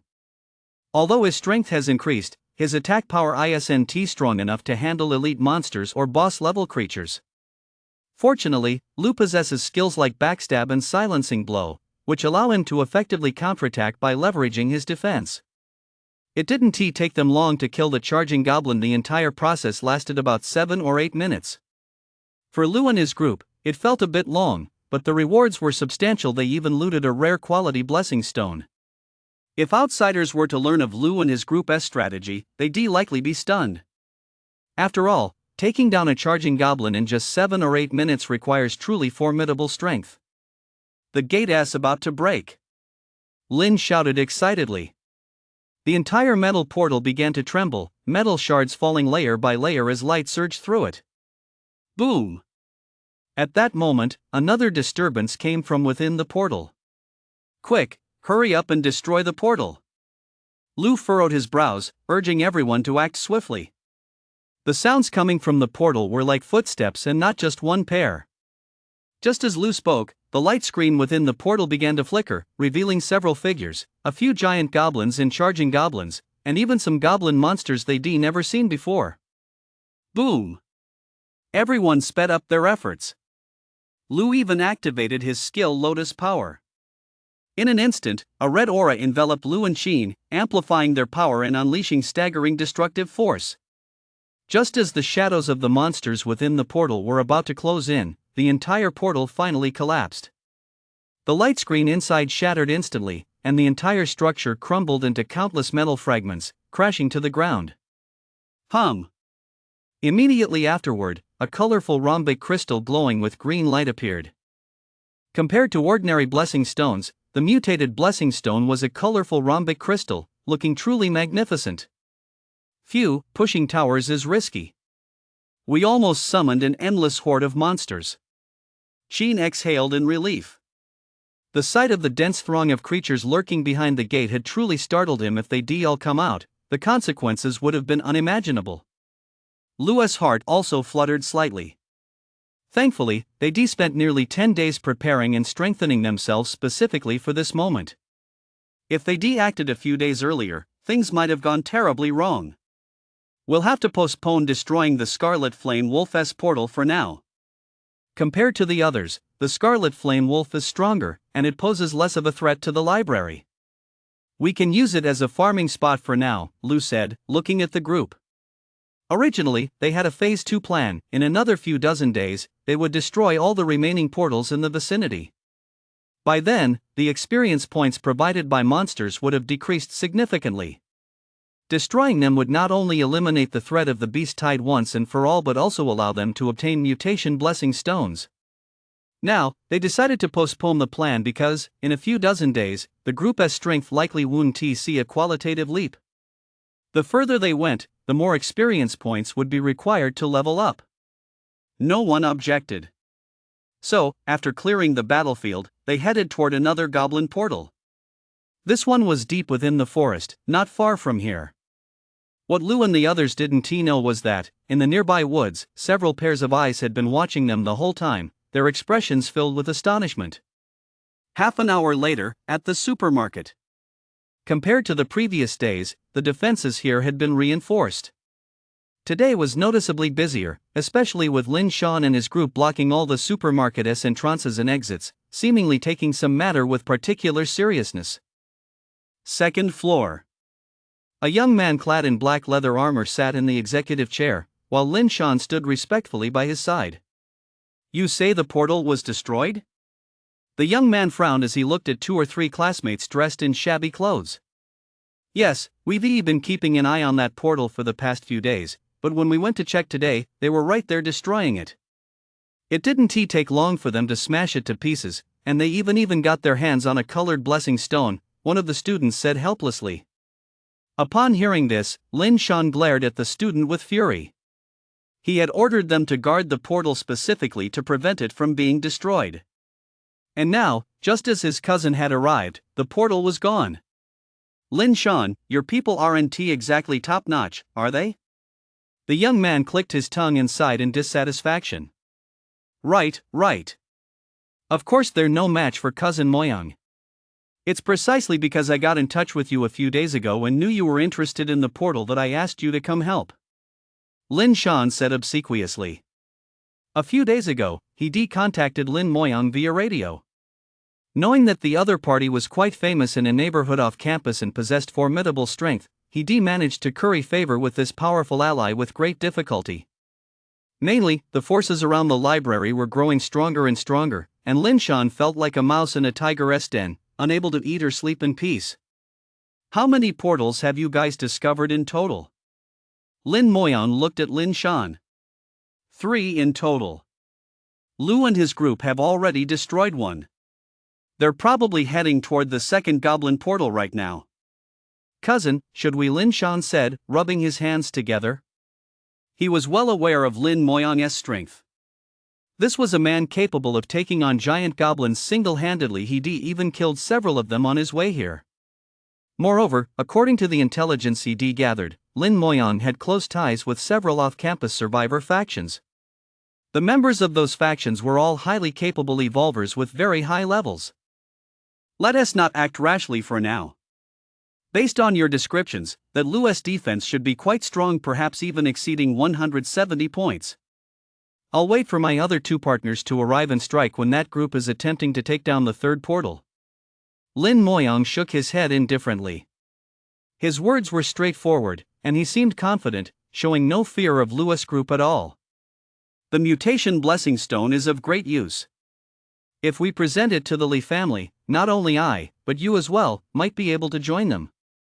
Lin Moyang turned to look at Lin Shan and continued, since you've made up your mind to follow me, don't back down. Once you join the Li family, you'll have everything you could ever want. Upon hearing this, Lin Shan's heart sank slightly, but he immediately replied, Cousin, rest assured. I'll definitely follow you. What happens on campus is just small-time stuff. Real advancement depends on the major factions. I've heard someone from the Li family has already reached level 13. I wonder if that is true? Lin Moyang smiled and said, that information is indeed correct. I know that person, his name is Li Hengyi. It is precisely because he needs a mutation blessing stone that I've come on this trip. Rest assured, you'll get your share of the benefits afterward. Hearing this, Lin Shan was overjoyed. Nothing was more tempting than power. As long as he could align himself with Lin Moyang and the Li family, wouldn't he have everything he desired in the future? With that thought, the mighty Tiger Lu by his side suddenly seemed rather ordinary. Chapter 29, Enemies Approach. Another mutated blessing stone in the bag. Lu picked up the colorful crystal, his eyes sparkling with excitement. The others were also thrilled. If both mutated blessing stones could unlock abilities, the entire team's strength would take another leap forward. Currently, aside from Lu, only Lu possessed 3 active abilities, everyone else had only 2. As for rare grade abilities, the entire team had a total of just 3, a pitifully small number. Of course, this was assuming Lu hadn't revealed his own. If he were to disclose all his active and passive abilities, his teammates would likely be left speechless. It's still early. We should be able to take down that gourd monster portal in the western wilderness. Lu glanced at the sky. It wasn't even dusk yet. The gourd monsters in the western wastes were actually slightly weaker than goblins, though the elite monsters were a bit more formidable. With their strength, it shouldn't be a problem at all. Lu and the others had no objections. They were more than happy to get their hands on the mutated blessing stones. Before long, the party arrived at the western wastes. The place was truly desolate, dotted with ancient tree roots, small puddles, and clumps of weeds. After walking about 2,000 or 3,000 meters, a massive, pitch-black metal gate came into view, standing silently in the wilderness, surrounded by numerous odd-looking monsters. The monsters resembled gourds, with 4 limbs, holding spears or shields in their hands as they shuffled back and forth with creaking sounds. These monsters were about as strong as small goblins. Lu and the others charged straight in and began clearing out the monsters. In no time, all 20 or 30 gourd monsters were eliminated. Be careful. A purple gold gourd should appear soon. It's about as strong as a charging goblin, Sue warned. Since they previously killed a gourd monster and obtained its monster guide, she was well acquainted with this species. The group nodded and prepared to attack the massive metal gate. Wait, someone's coming. Just as they were about to act, Lu furrowed his brow and glanced behind them. There, a crowd of figures could be seen, 7 or 8 of them walking toward them. Where? Lu followed Lu's gaze but saw nothing. The others looked just as puzzled. Of course they couldn't see them. Lu had detected them early on, primarily because of his passive abilities, such as Eagle Eye. Sure enough, it wasn't long before the group drew near. It was Lin Shan and his party. Beside Lin Shan were 3 men clad in black leather armor. They looked mature, not like students. A hint of wariness flashed across Lu's face. He knew that over the past few days, Lin Shan had been keeping tabs on the library's activities, though he hadn't been able to figure out what the other party's motives were. Now, Lu had a hunch. Oh, so there are people here after all. Lin Shan, didn't you say this teleportation gate was your team's territory? The young man in the center, holding a long sword that glowed blue, swept his gaze indifferently over Lu and the others. Lin Shan also looked surprised as he turned to Lu and said, "Brotherly, you're here too? We usually use this place to grind experience. What's going on?" Watching them play off each other, Lu exchanged a knowing glance with Sue and whispered, "Use observation to check those 3's stats." Sue replied immediately, "I checked them the moment they arrived. They're all strength-type evolvers. The one in the middle has a very high strength stat, 182. The other 2 are 162 and 159. The ability to observe was one of the skills she acquired over the past few days. As long as the target's stats weren't too high, she could read their numerical values. Sue furrowed her brow deeply, for this score had already left Lu and Qin far behind. The opponent's strength was truly formidable. "It's true you often level up here, but to claim this territory as your own is going too far," Lu said coldly, fixing Lin Shan with a glare. Over the past 10 days, the library and the supermarket had coexisted peacefully without any conflicts. Now that the other party had suddenly arrived with 3 unfamiliar faces, they were clearly looking for trouble. "Spit it out. Don't beat around the bush." Before Lin Shan and the others could respond, Lu stepped forward and said, "Brotherly is always straightforward. I'll be blunt then. We really need that portal back there. You've already cleared 2 portals, so there's no need to hog this one too, right?" "Brother Mo Yan came here specifically for the portal," Lin Shan said with a smile. Hearing this, Lu turned to look at the man with the highest strength stat, the very Mo Yan Lin Shan had mentioned. The man was currently watching him with keen interest, seemingly trying to guess how he would respond. "The portal can drop mutated blessing stones. Just because you need them doesn't mean we don't," Lu snorted coldly, showing no intention of backing down. "Ha ha." Lin Moyang suddenly burst into laughter. Then, turning to Lu and the others, he said again, "That's for the best. Since you don't want to give up this teleportation gate either, let us have a contest. However, if you lose, you'll have to hand over the 2 mutated blessing stones you already have. At that moment, Lin Moyang resembled a hungry wolf baring its fangs, fixating on Lu and his group. It seemed he had been waiting for Lu's words to unleash his true ambitions. Hearing this, Lu's eyes instantly filled with rage. He hadn't expected the other party to be so aggressive. He even had his sights set on the other 2 mutated blessing stones. Lu, it's wise to know when to give in. My cousin came here specifically for the mutated blessing stones. He is a member of the Li family, and his strength stat is now 182. You can't beat him, so why not make peace with him? Lin Shan shook his head and looked at Lu and the others. He was well aware of Lin Moyang's strength. For Lu and his group to survive against his cousin was simply too difficult. 182 strength? Lu and Qin's expressions changed instantly. Their own strength was only around 130. The gap was far too great. They instinctively turned to Lu, waiting to see what decision he would make. After all, as far as they knew, Lu's defense stat was nearly 180. I'm not interested in good karma. I prefer something more tangible like a mutated blessing stone, Lu said, shaking his head. He was determined to get his hands on the mutated blessing stone. It was extremely rare, could unlock abilities, and was crucial for boosting one's strength. Besides, even if we hand over this teleportation gate, does that mean we'll be able to leave? Not necessarily. You'll surely look for an opportunity to ambush us and steal the other 2 mutated blessing stones we have. Lu turned to look at Lin Moyang. Upon hearing Lu's words, the other party couldn't help but pause. Realizing his thoughts had been exposed, Lin Moyang laughed again. You're clever, as expected. You see things clearly. I came here specifically for the mutated blessing stones, so hand them all over to avoid any casualties. Oh, and one more thing, it's not that I'm bullying you because my power rating is higher. In this apocalyptic world, if you want to grow stronger, the law of the jungle is unavoidable. As Lin Moyang's calm words echoed, the atmosphere in the room suddenly froze. Chapter 30, Can you accept death? Can you accept death?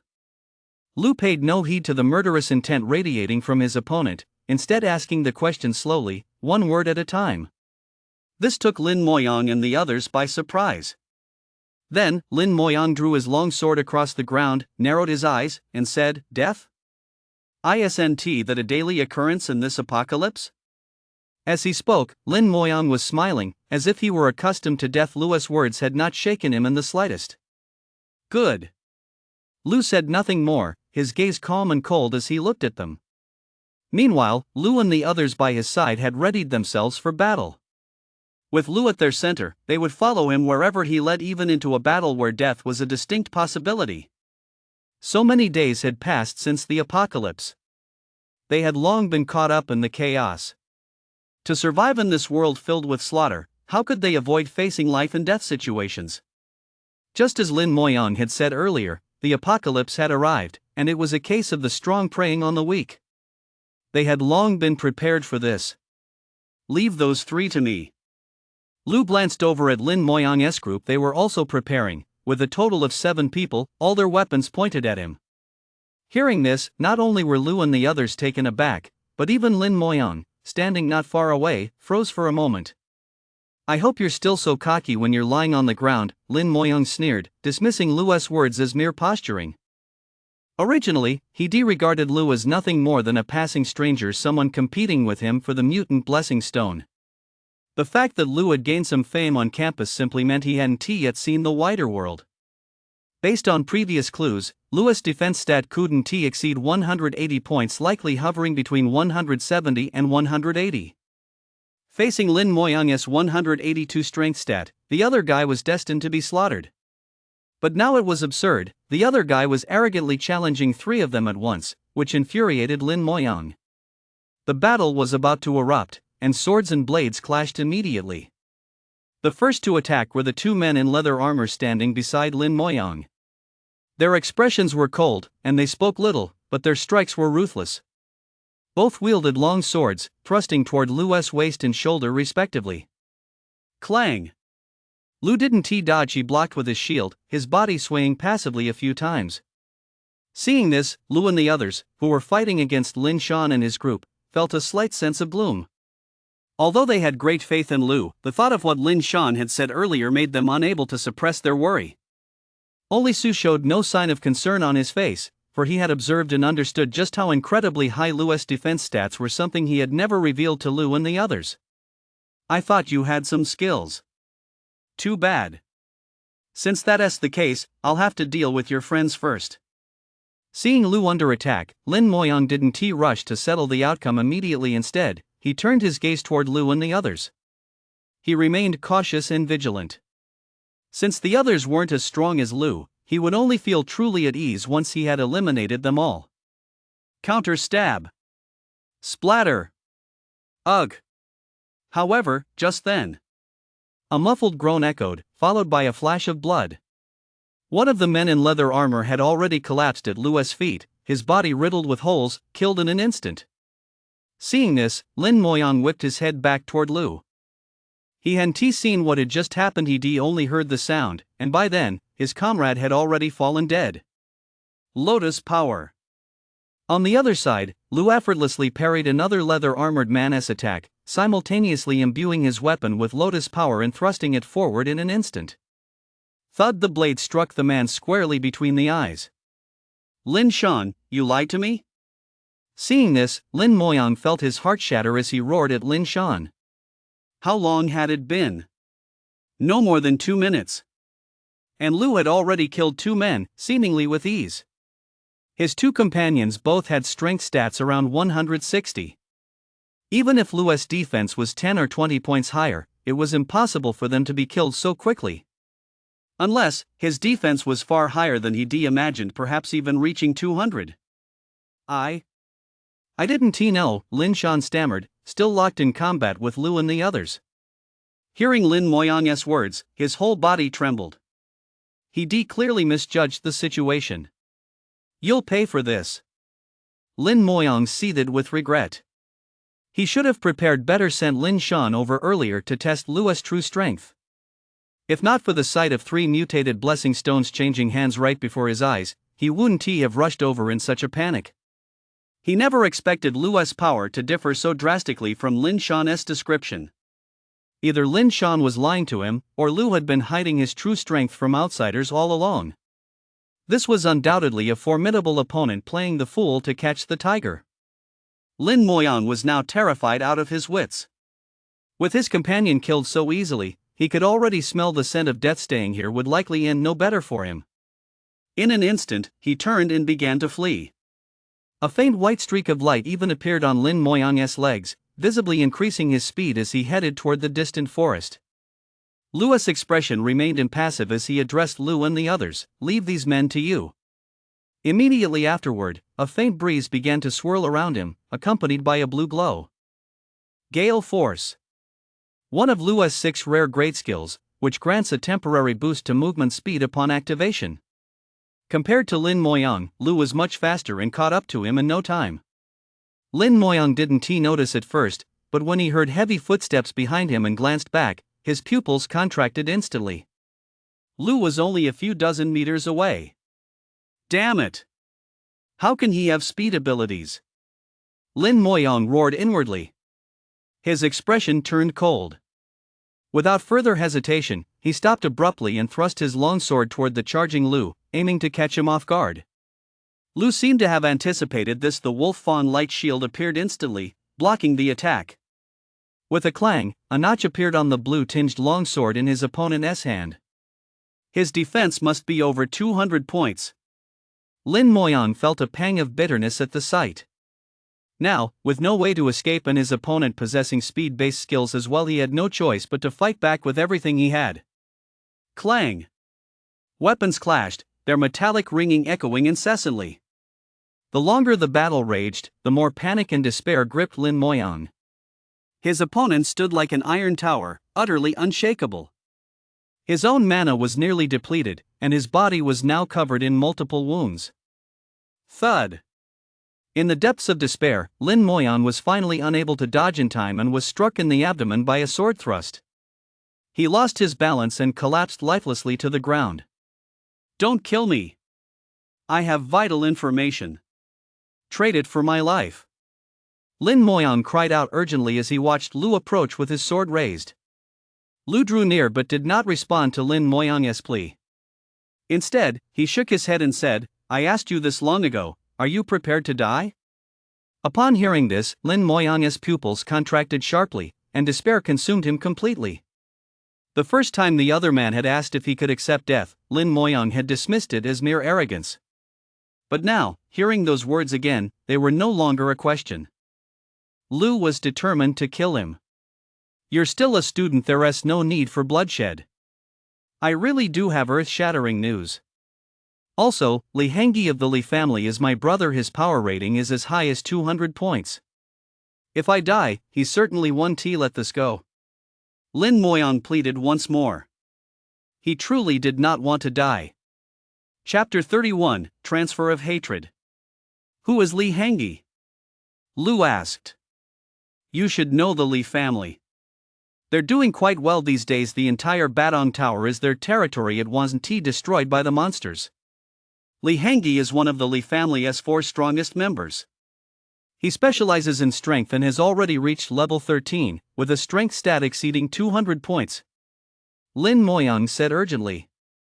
Compared to before, he had lost all his arrogance. He was now like a stray dog, fighting for his life. You let me go, and I'll tell you another piece of major news. Lin Moyang said again. What news? Speak up. Once you're done, I'll let you go painlessly. Lu raised the long sword in his hand and pressed it against Lin Moyang's forehead.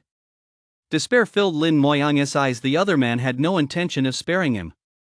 He closed his eyes, awaiting death, and made no further attempt to speak. Immediately, he felt a sharp pain in his forehead, then his consciousness began to fade into nothingness, plunging him into deep darkness. It was as if an overwhelming wave of sleep was sweeping over him, followed by utter nothingness. Lu, of course, could not fathom the sensation of Lin Moyang's death. Whether or not the other man revealed any crucial information was of no concern to him. In fact, he didn't even care about that Li Hengyi. All he saw now was growing stronger, becoming even stronger, then living well, and finally, going to the Liuli district to find his family. And anyone who stood in his way, hindering his path to strength, would meet no mercy from him. Lu then reached out to feel for Lin Moyang's backpack. As for the gear on his body, it was mostly damaged. There was no point in stripping it off. There wasn't much in the backpack. Aside from the necessary potions, there were 2 manuals, both weapon manuals that could be used to craft rare-grade weapons. In addition, there was a small, palm-sized black device that appeared to be a radio. SSSS. Just then, a voice came through the radio. Lin Moyang, 3 days have passed. How is it going? How long until you've gathered all the mutant blessing stones I asked for? A soft, masculine voice came through the radio, carrying an air of authority that brooked no refusal. Hearing the voice, Lu hesitated for a moment. If his guess was correct, this person must be Li Hengyi. Where is Lin Moyang, or who are you? Apparently having received no reply for some time, the voice came through the radio again, but this time it was directed at Lu. This made Lu frown.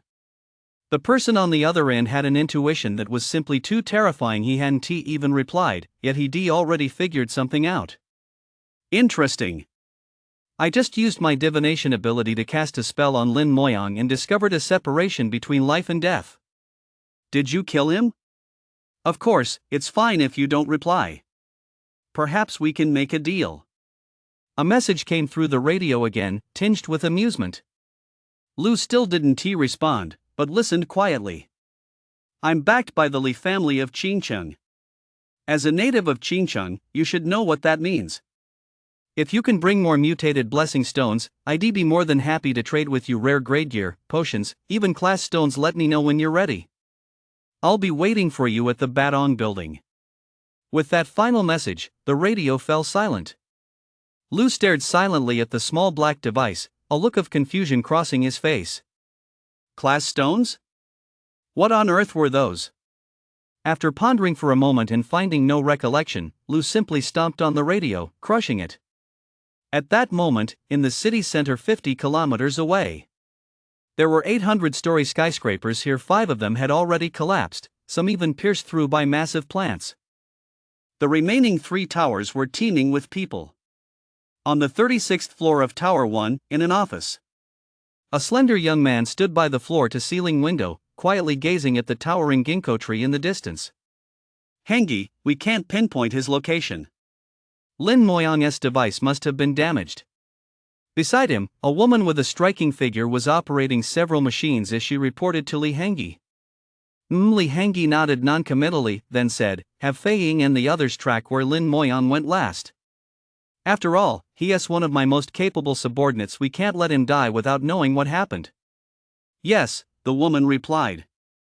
"Also, in a few days, the clan will be exploring the Zero Crypt.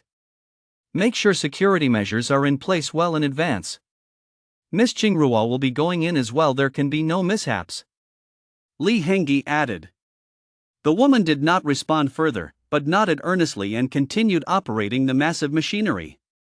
As for Li Hengyi, he kept fiddling with the coin in his hand. It was pitch black, with a blood-soaked skull on one side and pure white wings on the other. Lin Shan's group scattered in all directions. Lin Shan and the guy with the yellow hair had bad luck. They ran into a pack of crimson flame wolves and were hunted down. The rest have vanished without a trace. Lu brushed the dust off his clothes and said with a hint of resignation. Lu nodded. That group probably wouldn't be returning to the supermarket now, and besides, they weren't worth worrying about, so he didn't dwell on it further. After this incident, everyone became even more vigilant, realizing that from now on, they would not only have to face monsters but also guard against hostility from their own kind. Immediately afterward, they set out to tackle the final portal. This portal was also cleared without incident, smashed to pieces by Lu and the others. "I'll collect all these materials. They might not be mere scrap," Lu said, looking at the shards of the portal on the ground. "These fragments could very well be materials. They might come in handy for some future guidebook." In addition, Lu made a quick trip to the sites of the previous 2 portals to gather the scrap before returning to the library. By then, it had grown completely dark. "Li, Fan, we're having a rooftop gathering tonight. I'm going to start rounding everyone up." Upon arriving at the control room, Lin grabbed his notebook and headed out, reminding everyone not to forget the gathering. The so-called gathering was actually a communal dinner on the rooftop, held periodically. Everyone would eat and chat up there, finding a chance to relax and catch their breath amidst the dangers of the post-apocalyptic world. Lu and the others didn't head straight up, of course. Instead, they prepared to open the blessing stone first. The process was exactly the same as with a regular blessing stone. Upon opening it, a light screen appeared, revealing the contents in full view. At that moment, everyone was thrilled. Abilities. 2 of them. Lu's eyes lit up as he immediately spotted 2 small, jet black stones. Rare charged blade, active ability. Requires 150 spirit to learn. Charges for 3 seconds, then fires a sword energy beam, dealing massive damage. Mana cost, 20. Rare hate transfer, active ability. Requires 190 defense to learn. Can only be used on monsters. Has a very high chance of transferring the target's aggro to a designated unit. Limited to 3 uses per day. "Damn, these are for Shaoli and Xiaotsong," Lu couldn't help but mutter. He thought Lu was already incredibly overpowered, but he never expected the system to be so generous. It had actually gifted him an epic grade ability outright. "I'm really sorry," Lu said with a sheepish smile, but his hands moved quickly as he grabbed the stone and crushed it. Immediately, a notification sounded. He had acquired the skill Hate Transfer. It might look useless, but if used correctly at a critical moment, it could save his life. Chapter 32, The Leaderboard. The bright moon hung low in the sky. The night was silent, and the entire campus was eerily quiet. Occasionally, the howls of monsters would echo from the distant wilderness, sending a chill down one's spine. By comparison, nights in the post-apocalyptic world were even more dangerous. Lu and his companions had once tried hunting at night, but the frequency of monster encounters became incredibly high. They only lasted a few days before giving up, as the dangers were simply too great. Ambushes in the dark were common, and some monsters were particularly terrifying, possessing special abilities and preferring to strike at night. However, hunting at night also meant significantly greater rewards. Tonight, there were a few more students on the rooftop, all survivors from the East Lake cafeteria who had happened to be out hunting and hadn't been targeted by that giant wolf. Everyone spread out and sat down, enjoying fruits, fruit juices, and other treats. There were also canned goods, though these were scarce. Only one can of meat was shared among 5 or 6 people. Lou held a handful of spirit rice in his hands, savoring its delicious aroma as he ate. So-called spirit rice was a variant of regular rice. Each grain was as big as a fist. Hanging from the spirit rice trees, they could harvest 7 or 8 grains in just 2 or 3 days. In addition, in front of him was juice squeezed from blue spirit fruits, a vibrant blue liquid exuding a fragrant aroma with a delightful taste. "Ah, this feels so good. I wish it could stay like this forever," Sue said, wiping her lips and letting out a sigh. Immediately, she lay back on the ground, her large eyes gazing intently at the night sky, appearing serene and beautiful. Compared to the very beginning of the apocalypse, Sue's demeanor now exuded more maturity and serenity, and many of her classmates affectionately called her a goddess or an angel. I think we've used over 30 organic culture dishes by now. At this rate, we'll have to find a replacement within 5 or 6 months. Lin scratched his head and said. Whether it was organic petri dishes or plant seeds, neither was actually permanent. Both were consumables, non-renewable. "You idiot, why bring that up now?" Sue suddenly stood up from the ground, glared fiercely at Lin, then ran off to the side to whisper with a few other girls. Lin was instantly dumbfounded, looking at Lou and the others in confusion, clearly unsure why he'd been scolded. "Bro, next time a monster drops a straight guy's chat guide, I'll hand it right over to you," Lou said with a concerned look as he patted Lin on the shoulder. This remark set everyone off in a fit of laughter. Lin, however, looked utterly exasperated and muttered for Lou to get lost. Ding! Just then, a sound rang out, echoing in everyone's minds. Everyone stopped what they were doing, their expressions filled with confusion. Immediately after, another system notification sounded. Congratulations to human survivor Qin Tianqing for defeating a super powerful monster. The global leaderboard feature has been activated. All survivors may view the leaderboards for their respective regions and claim ranking rewards through them. After the announcement, the rooftop fell briefly silent before everyone began discussing it. Who would have thought that, since the mysterious merchant feature was added last time, a new feature would actually be activated? We're in Zone 098. I wonder what areas it covers. I can't believe I'm only 38th on the strength leaderboard, Lou said, his eyes wide. He had a strength score of 132, which was among the highest in the entire library, yet he was only 38th on the leaderboard. The top 5 all have over 200 strength points. These are monsters. Where did they get that much strength? Someone isn't anonymously Hengi, ranked 3rd, with 211 strength points. Sheen let out a startled cry. He didn't think he was that far behind. He'd been working hard to kill monsters every day since the apocalypse, but unfortunately, his strength was only 129, just 3 points lower than Lou's, yet his ranking was well outside the top 50. And those top 5 monsters? Their strength values were nearly double his. Old Lou, the top spot on the defense leaderboard is actually 218, 20 points higher than yours. Is that 193 defense value in 4th place you? Lou glanced at the other leaderboards and asked Lou. Hearing this, Sue, who was standing in the distance, cast a glance at Lou and saw him shake his head and sigh. Yeah, there are so many pros out there. My luck just isn't good enough. Not lucky enough, what a show off. Sue muttered to himself under his breath, rolling his eyes. As for Lou and the others, they naturally had no idea what Lou's true defense score was.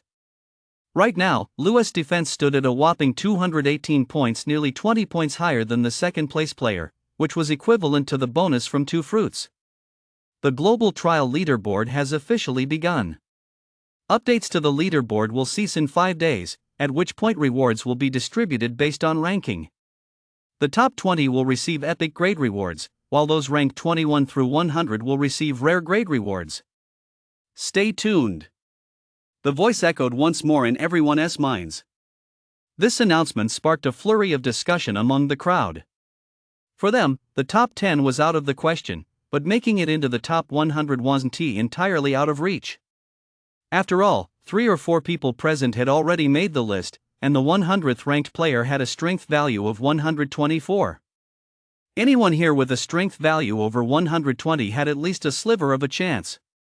The next 5 days will likely see a frenzy of monster slaying, but we still need to be careful and avoid venturing into dangerous areas that might bring disaster upon us, Lou cautioned. These past few days, they had been operating within the observable zone, hunting monsters like the scarlet flame wolves and blue mud monsters, creatures they had already studied in the bestiary. There were many places such as the depths of the southern dense forests, the far reaches of the wilderness, and the northern mountain ranges where there might be good opportunities, but the unknown dangers were certainly greater. For now, they had no plans to venture there. I'm really curious, how did those with strength values as high as 180 and above manage to get there? Lou frowned, utterly baffled. Maybe it's safer here, while the places those people are in are more dangerous, so they naturally get better rewards, Sheen speculated. The group quickly launched into a heated discussion, each voicing their own opinions. The only certainty was that for attribute values exceeding their current understanding, those people must have had extraordinary experiences. After all, under the apocalyptic shadow of the Great Cataclysm, there were many unknowns they hadn't yet encountered, things like secret realms and mysterious merchants, which they hadn't truly faced or experienced yet. Lou didn't join the discussion, listening quietly from the sidelines. However, Lou and the others' final conclusion was indeed correct. The entire world was now filled with the unknown and unexpected adventures. Their campus was likely a relatively safe haven, and there were probably many more unknowns they hadn't yet experienced. Don't overthink it.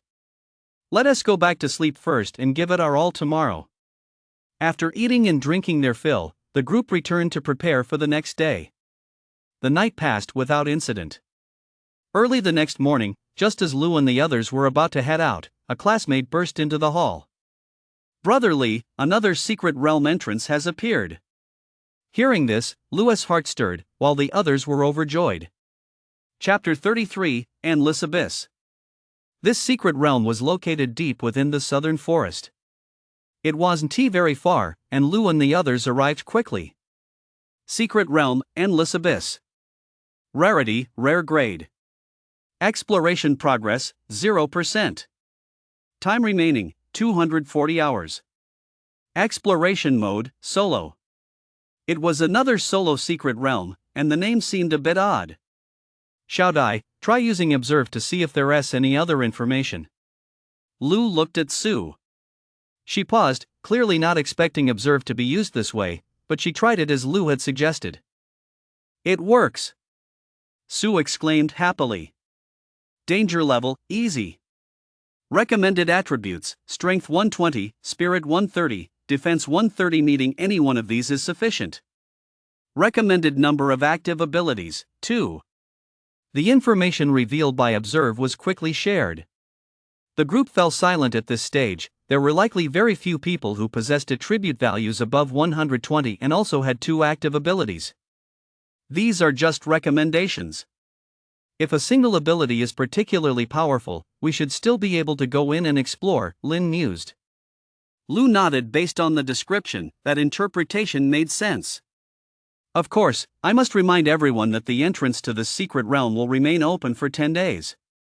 It's best to meet both requirements before entering. After all, we only have one life, and there are no do-overs. Lou looked at the group and warned them.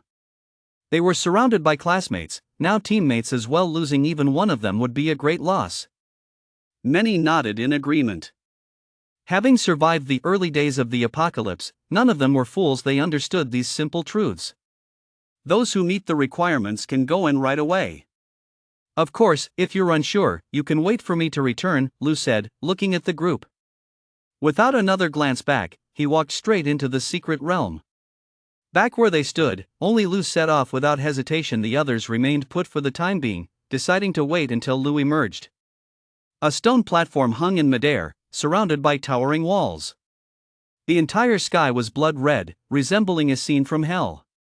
Lou stood on the platform and looked around, realizing he was in the midst of an endless abyss. The endless trial begins. First wave. Monster type, white skeletons.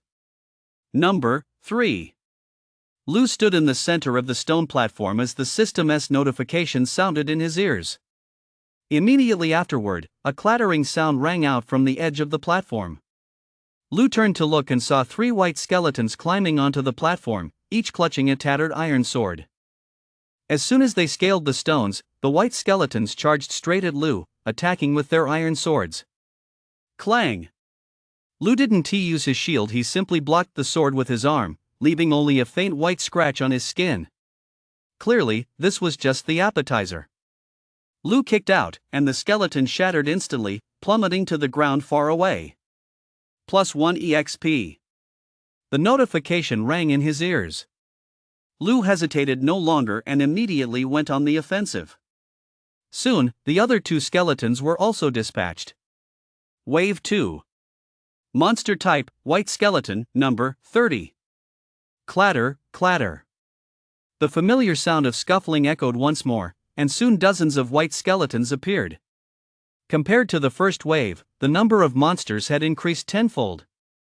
Lou remained unfazed. He pulled a weapon from the spatial fragment and began attacking, dispatching 1 skeleton with each swing of his sword. Throughout the battle, Lou remained extremely cautious and agile, weaving in and out to evade attacks. Although he feared the skeleton's attacks, if their blades were aimed at his pupils or lower body, they still posed a significant threat. The increased hardness of his body's defense could be understood as the strength of his skin tissue. If an enemy struck his pupils, mouth, nose, or lower body, he could still be easily injured. This was essentially exploiting weak points, a strategy Lou had consistently employed. Otherwise, given his strength stats, many monsters wouldn't even be able to pierce his skin. He relied on attacking these vulnerabilities to secure kills. Wave 3. Monster type, white skeletons, number 100. Wave 3 arrived quickly. Lou glanced at the evolution tree panel and saw that the exploration progress was already at 20%, meaning there were still 7 waves of monsters left. However, there were already 100 white skeletons now. Wouldn't there be thousands or even tens of thousands by the 10th wave? Lou looked at the stone platform. The entire platform was only a few hundred square meters. It certainly couldn't support thousands or tens of thousands of skeletons.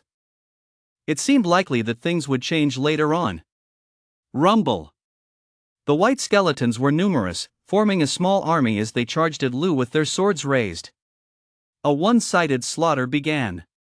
Lou charged straight into their ranks, dispatching them one by one with kicks and sword strikes.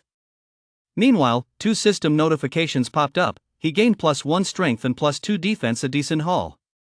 And during this process, Lou leveled up. Although each white skeleton only granted a single point of experience, Lou was already close to leveling up. Fruit unlocked. Please select Defense +14, Strength +8, Observation LV1. This level up actually granted him the observation skill, which delighted Lou. Previously, he had to ask Sue for detailed data on all monsters, but now he could do it himself. Monster, white skeleton. Strength, 45.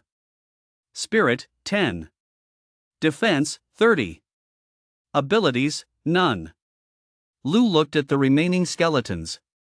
Their stats might vary slightly, but their strength values were likely all between 40 and 60, statistics similar to those of small goblins. Eventually, Lou finished off all 100 skeletons. There were quite a few blessing stones on the ground, though they were all common grade, about a dozen or so. The loot they contained was likely just potions, seeds, and ordinary equipment, which weren't of much use to Lou at the moment. The 4th wave will begin shortly. You may choose to exit the dungeon. Your progress will be saved before the dungeon entrance disappears. Next wave monster type, green flame skeletons, quantity, 3. After killing 100 white skeletons, another notification appeared, though this time it was slightly different. An exit to the dungeon had materialized in the center of the stone platform. At the same time, a 3-minute countdown appeared above the dungeon exit. Lou certainly had no intention of leaving. With over 200 defense points, and based on the system's recommended stats, he was fully capable of clearing the dungeon directly. Before long, the battle began again. Green flame skeletons were psychic-type monsters. They carried no weapons and attacked by spewing green flames from their mouths. Compared to the white skeletons, the green flame skeletons were quite formidable. They could inflict burning damage. Lu tested their attack by blocking it with his arm while his skin remained unscathed. His muscles felt slightly sore. If he were attacked for too long, the muscles beneath his skin would likely suffer severe damage. Of course, Lu didn't care, as he possessed fire resistance and had no fear of fire-based attacks. Lu used his observe skill again. The green fire skeleton's attack power was slightly higher than that of the power goblins, and their HP reached as high as 90 points. Still, they were all weaklings. Soon, the sixth wave arrived, 100 green fire skeletons. Chapter 34, The Key to Dungeon Zero. Lu wasn't taking any chances. A barrage of 100 green flames was quite intimidating, so he decided to strike first. He positioned himself at the edge of the stone platform. As soon as a green flame skeleton climbed up, Lu would swing his sword and slice off its neck. After taking out a third of the skeletons this way, Lu began circling the stone platform, dodging the fire attacks while swiftly eliminating them. Wave 7 will begin shortly. You may choose to exit the dungeon. Your progress will be saved before the dungeon entrance disappears. Next wave monster type, black gold skeletons, quantity, 3. Finally, another notification sounded. The seventh wave consisted of defensive skeletons.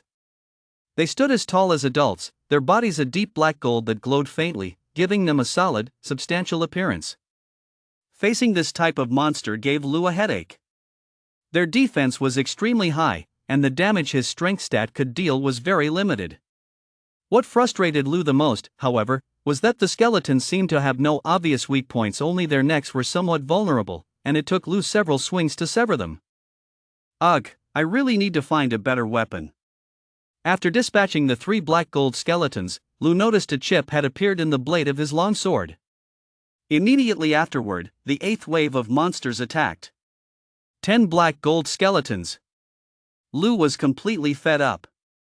He just stood there watching as the 10 skeletons charged toward him, swinging their swords at him.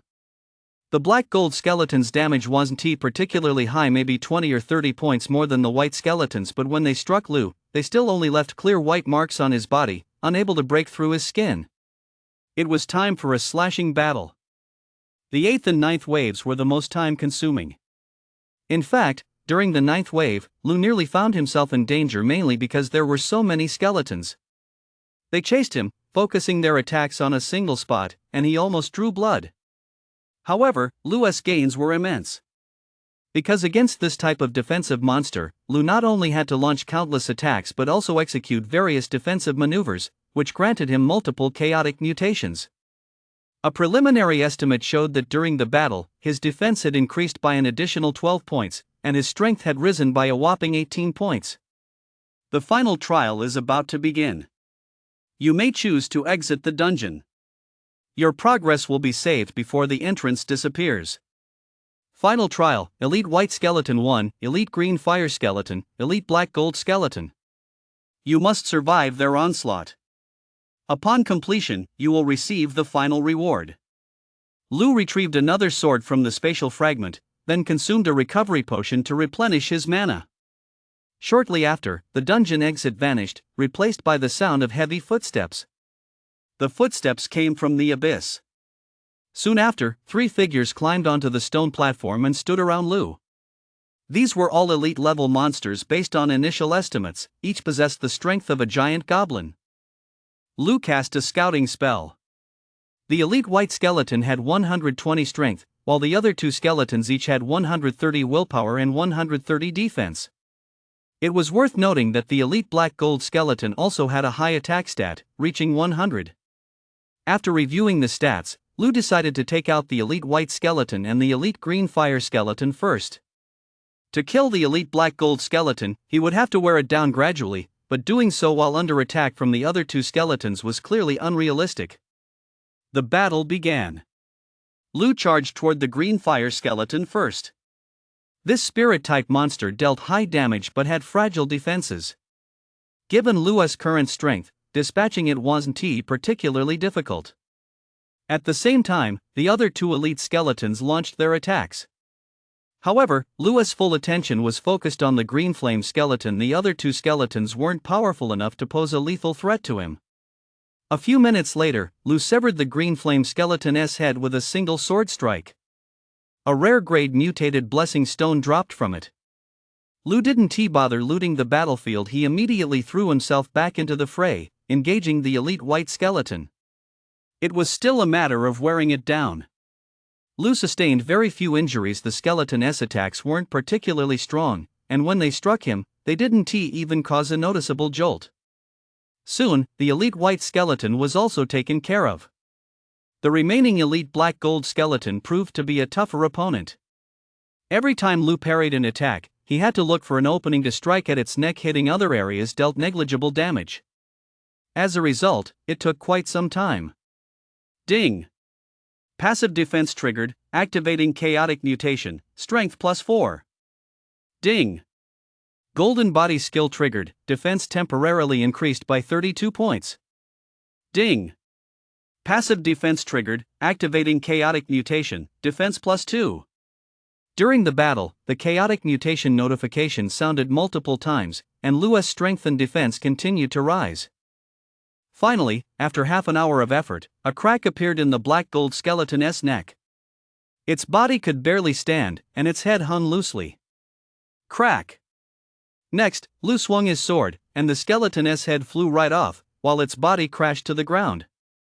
At the same moment, a system notification announced, "Quest complete." Whoosh!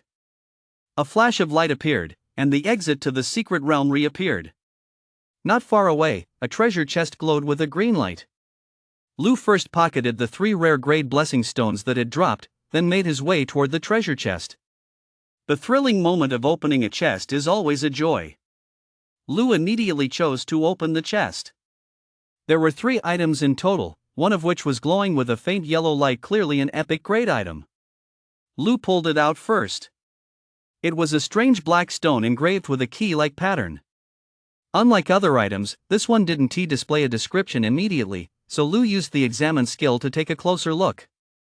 Key to the treasure chest on the 3rd floor of Dungeon 0. Opens treasure chests in Dungeon 0. Offers a high chance of obtaining epic grade items, a low chance of obtaining collector's grade items, and an extremely low chance of obtaining special items such as class stones. Recommended exploration attribute value, 260 or higher. Recommended number of active abilities, 5. After using the observe skill, Lu saw the detailed description. Additionally, the key had a built-in navigation feature. A small light screen appeared, allowing Lu to follow the directions to the 0 dungeon. However, since he was currently in an unknown secret realm, navigation wasn't available for the time being, so he'd have to check it once he got out. Lu turned his attention to the other 2 items. One was a rare grade weapon, a spear that immediately caught his eye. The other was a potion. Defense potion LV2, upon consumption, permanently increases defense by 10 points. It was actually a level 2 defense potion. A 10-point defense boost was equivalent to the value of a single fruit. Absolutely incredible. Deciding to go all out, Lu opened the rest of the blessing stones, intending to claim all the rewards at once. A large pile of items appeared on the stone platform. Lu sorted through them slowly and found that recovery potions and healing potions were the most abundant, with dozens of common grade weapons as well. As for rare grade weapons, only 2 dropped, both from rare grade blessing stones. They were the blue spirit armor and the charge boots. Interestingly, both pieces of equipment provided attribute bonuses. The blue spirit armor added 5 points to defense, while the charge boots added 3 points to spirit. Chapter 35, Setting Out. Replacing his old gear with the new, Lu emerged with a completely fresh look.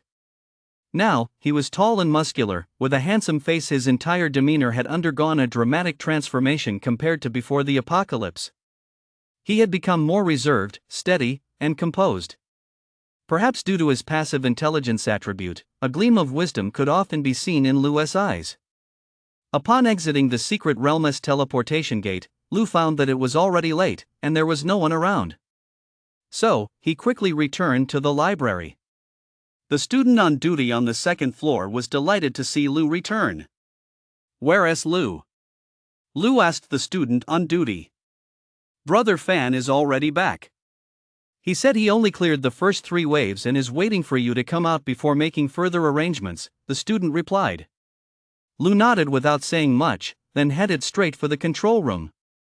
In the control room, besides Lu and the others, Lin Zitao, Li Fenghua, and several other elite members were also present. Seeing Lu, their expressions lit up with excitement. After all, it had only been a day, yet Lu had already emerged and he was wearing a completely different set of gear, suggesting he made a substantial haul. Brotherly, how is the secret realm? Do we stand a chance? Li Fenghua asked eagerly. He specialized in the strength school and was tall and slender. We have a chance, Lu replied bluntly. Hearing this, everyone grew even more excited. Immediately afterward, Lu recounted what had happened in the secret realm. For now, as long as your stats are over 100 and you have an active ability, the first 3 waves shouldn't be a problem. It's best to bring some extra potions, Lu concluded. The white skeletons' attacks weren't particularly powerful, and their defense was weak.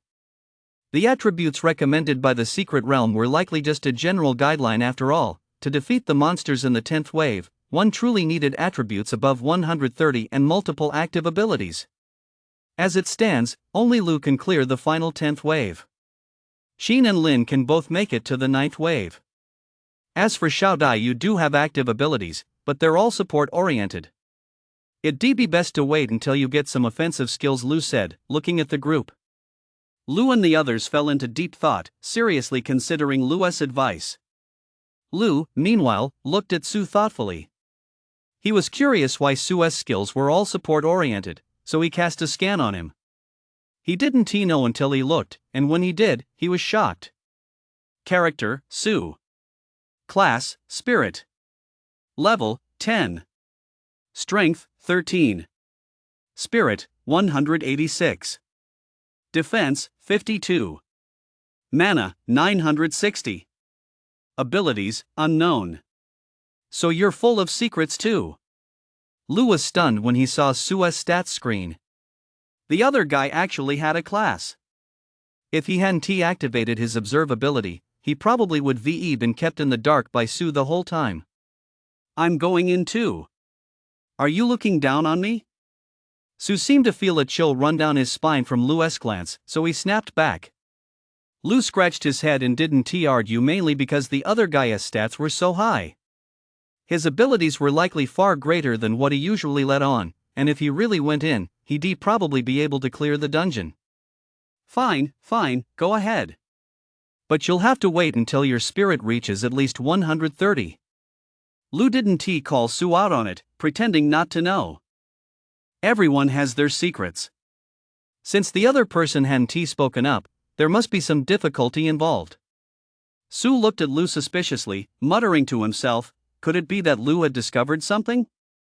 By the way, I'm going out for a few days. I might be back in a few days, or it might take over 10. Lu looked at the group and casually mentioned his upcoming plans. Upon hearing this, the room fell silent. Lu and the others were confused and looked at Lu with puzzled expressions. I'm heading to an underground palace. It's very dangerous, and the requirements are extremely high, Lu said, shaking his head. It wasn't that he didn't want to take Lu and the others with him, but the key's warning indicated that the attribute and ability requirements were far too high. It would be extremely dangerous for them to go. Besides, the library was now relatively stable, its development gradually getting back on track, and with the secret realm by their side, as long as his companions kept working hard, they would eventually grow stronger. But he was different. At this stage, he needed to get stronger and acquire various resources. Since Dungeon Zero could provide decent resources, he certainly wouldn't pass it up.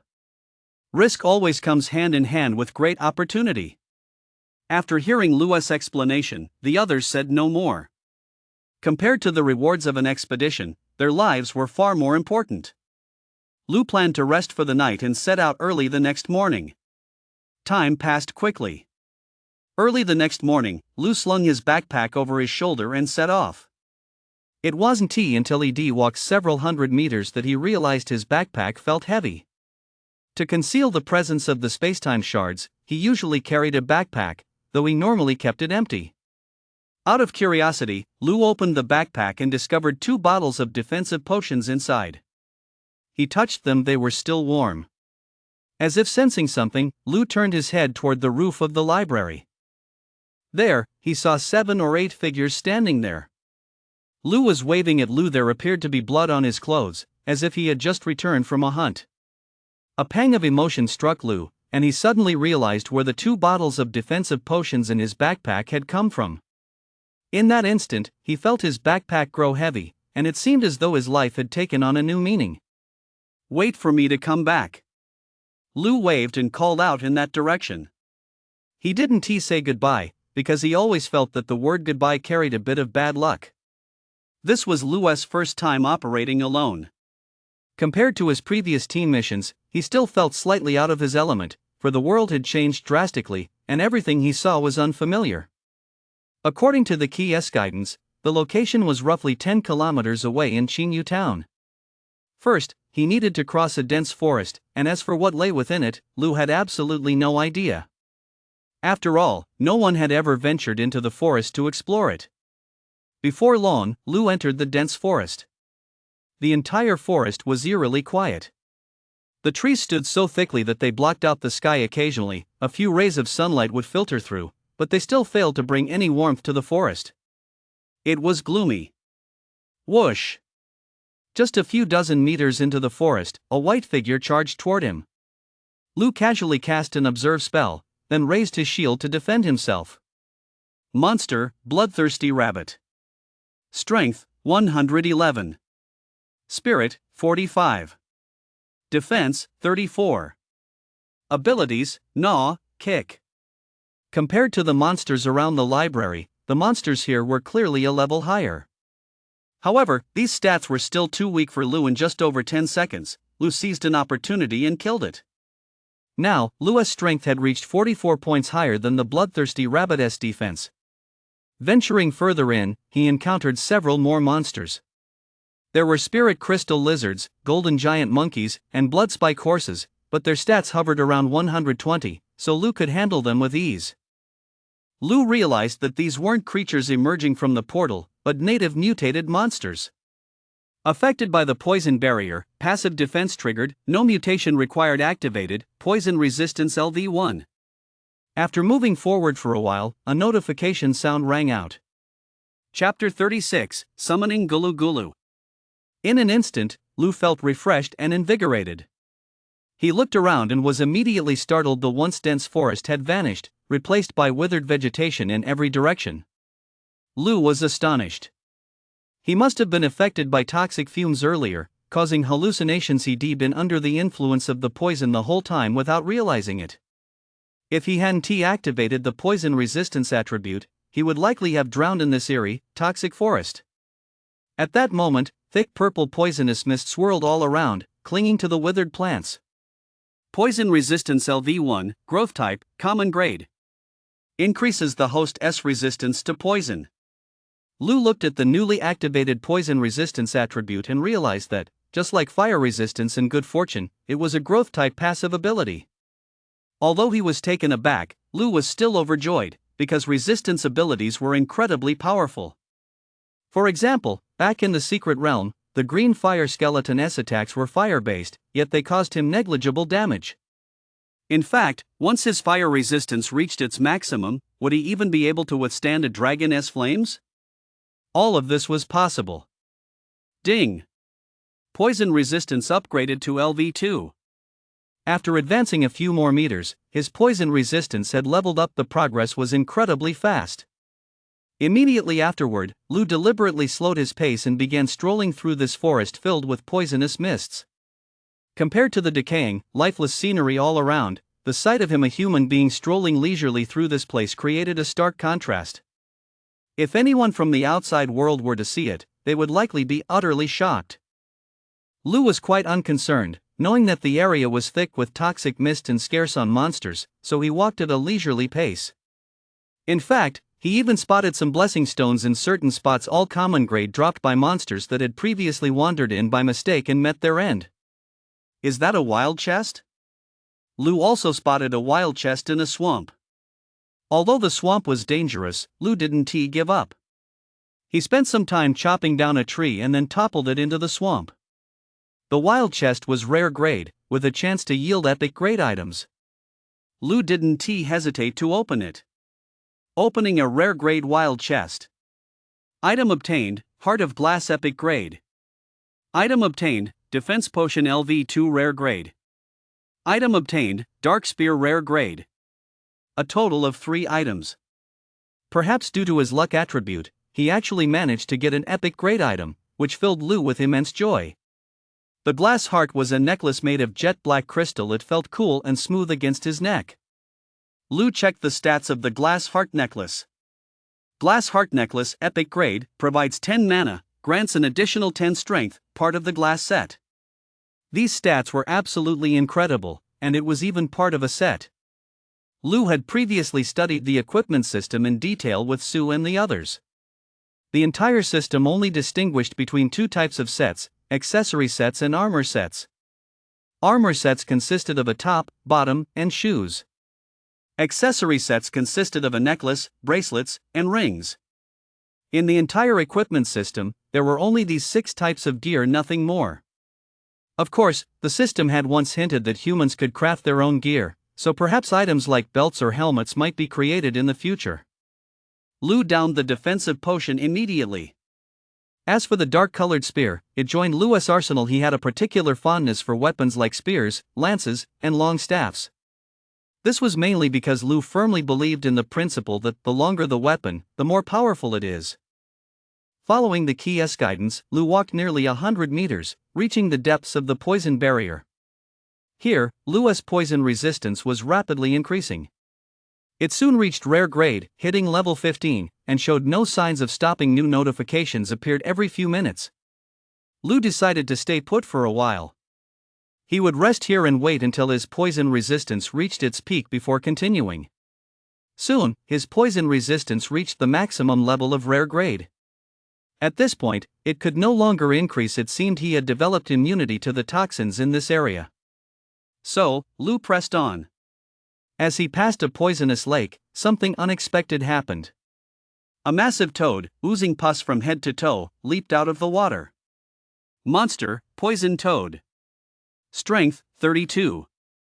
Mana, 196. Defense, 68.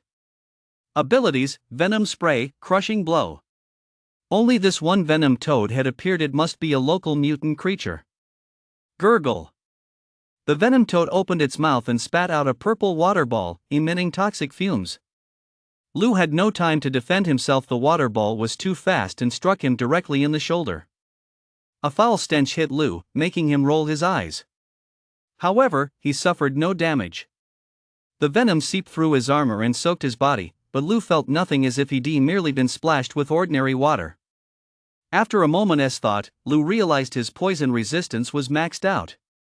This venom attack was clearly a poison-type attack, and it could no longer harm him. Quack! The poison toad let out a loud cry, then sprayed several more globs of venom at Lu. Lu raised his shield, blocking the attack while charging toward the poison toad. Although the venom attacks had no effect on him, the stench of the venom clinging to his body made him feel quite uncomfortable. Lu was somewhat of a neat freak and had a strong case of OCD. Just looking at the pus-filled sores on the venom clam made him want to slice them all off. The battle was intense. Although his poison resistance gave him a significant advantage over the venom clam, Lu didn't manage to take it down immediately. The main issue was that the venom clam had excellent jumping ability and was extremely agile. Whenever it couldn't outmaneuver Lu, it would leap far away and use its venom attacks to harass him. Ding! Passive defense triggered, activating chaotic mutation, summon Gulu Gulu. What the hell? Although Lu had long since gotten used to chaotic mutation prompts, after all, they popped up every now and then. The name of the skill that appeared this time seemed a bit cheesy. In the heat of battle, Lu instinctively glanced at the skill description. Summon Gulu Gulu, no level.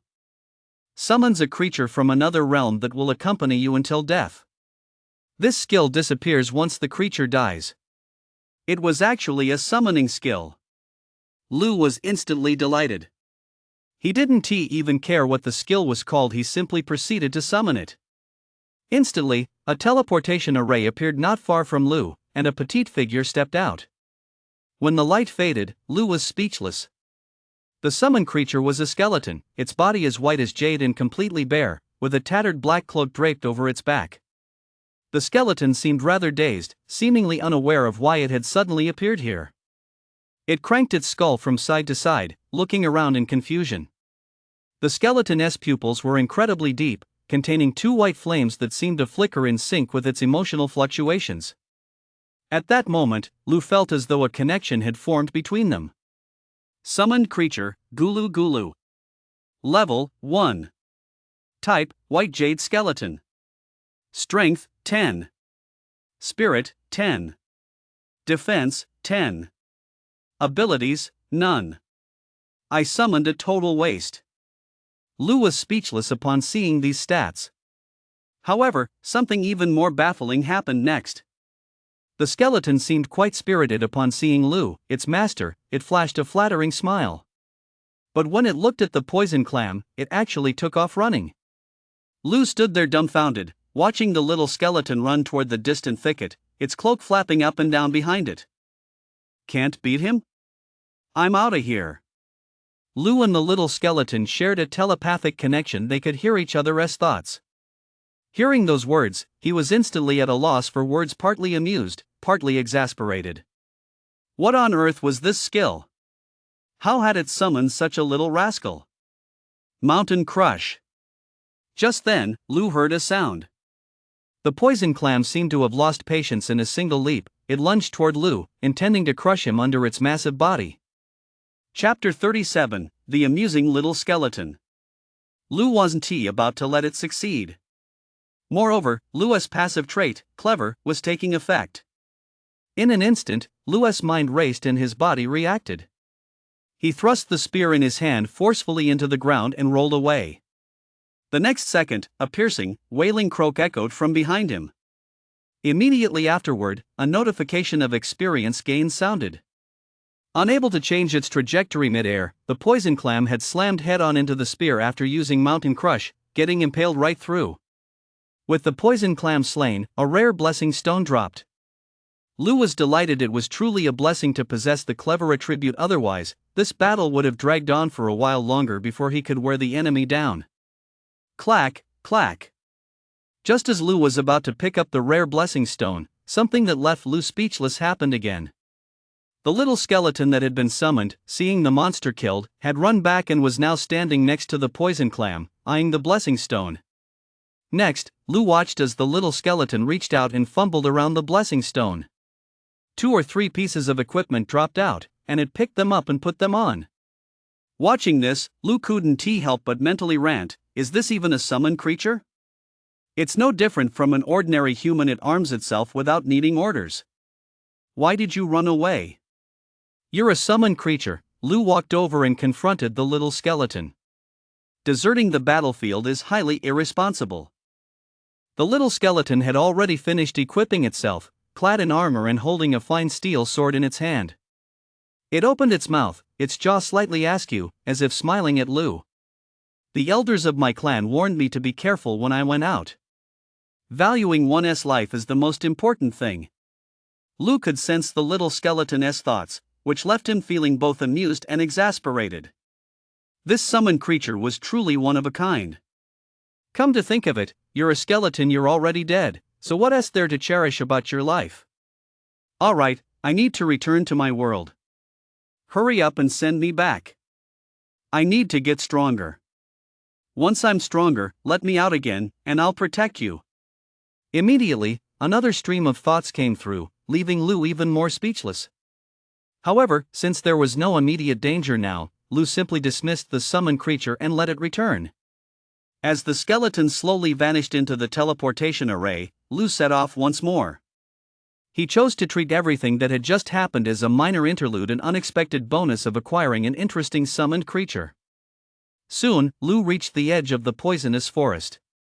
Beyond that lay a vast wilderness. Lu peered intently into the distance.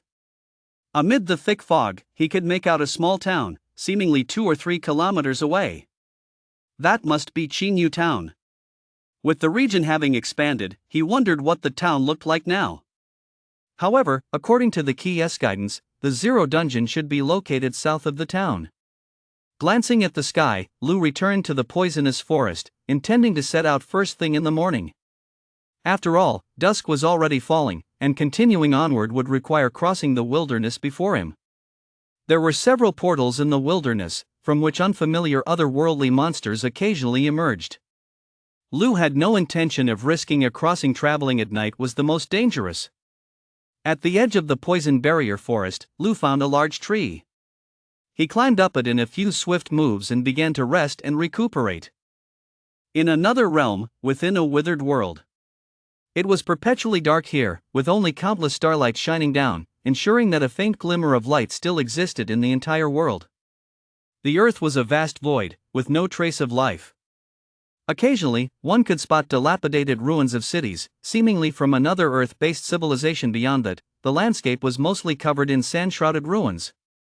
At that moment, amidst a desolate stretch of sandy wilderness, a light flickered, and a skeleton, its body as white as jade, emerged. It wore armor and held a steel sword in its hand. I've actually been summoned to another world? The evolution tree? What kind of strange thing is that? Never mind, I'll go kill some monsters first. The skeleton stood there curiously, staring at a light screen invisible to other creatures, which clearly displayed the words evolution tree. Immediately afterward, the skeleton's thoughts returned.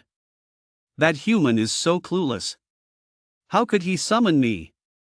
I am a member of the great undead clan. Maybe I just had bad luck. I've only just left the clan to train, and my strength hasn't improved yet. With this evolution tree, I should be able to get stronger quickly. The little skeleton opened and closed its mouth, unable to make a sound, but its thoughts wandered freely. Immediately, it gripped its steel sword and walked toward a sandy area where numerous withered trees stood, their branches laden with decaying skeletons. As the little skeleton approached, the decaying skeletons stirred to life, slowly rising to their feet, their hands clutching tattered weapons. Crack!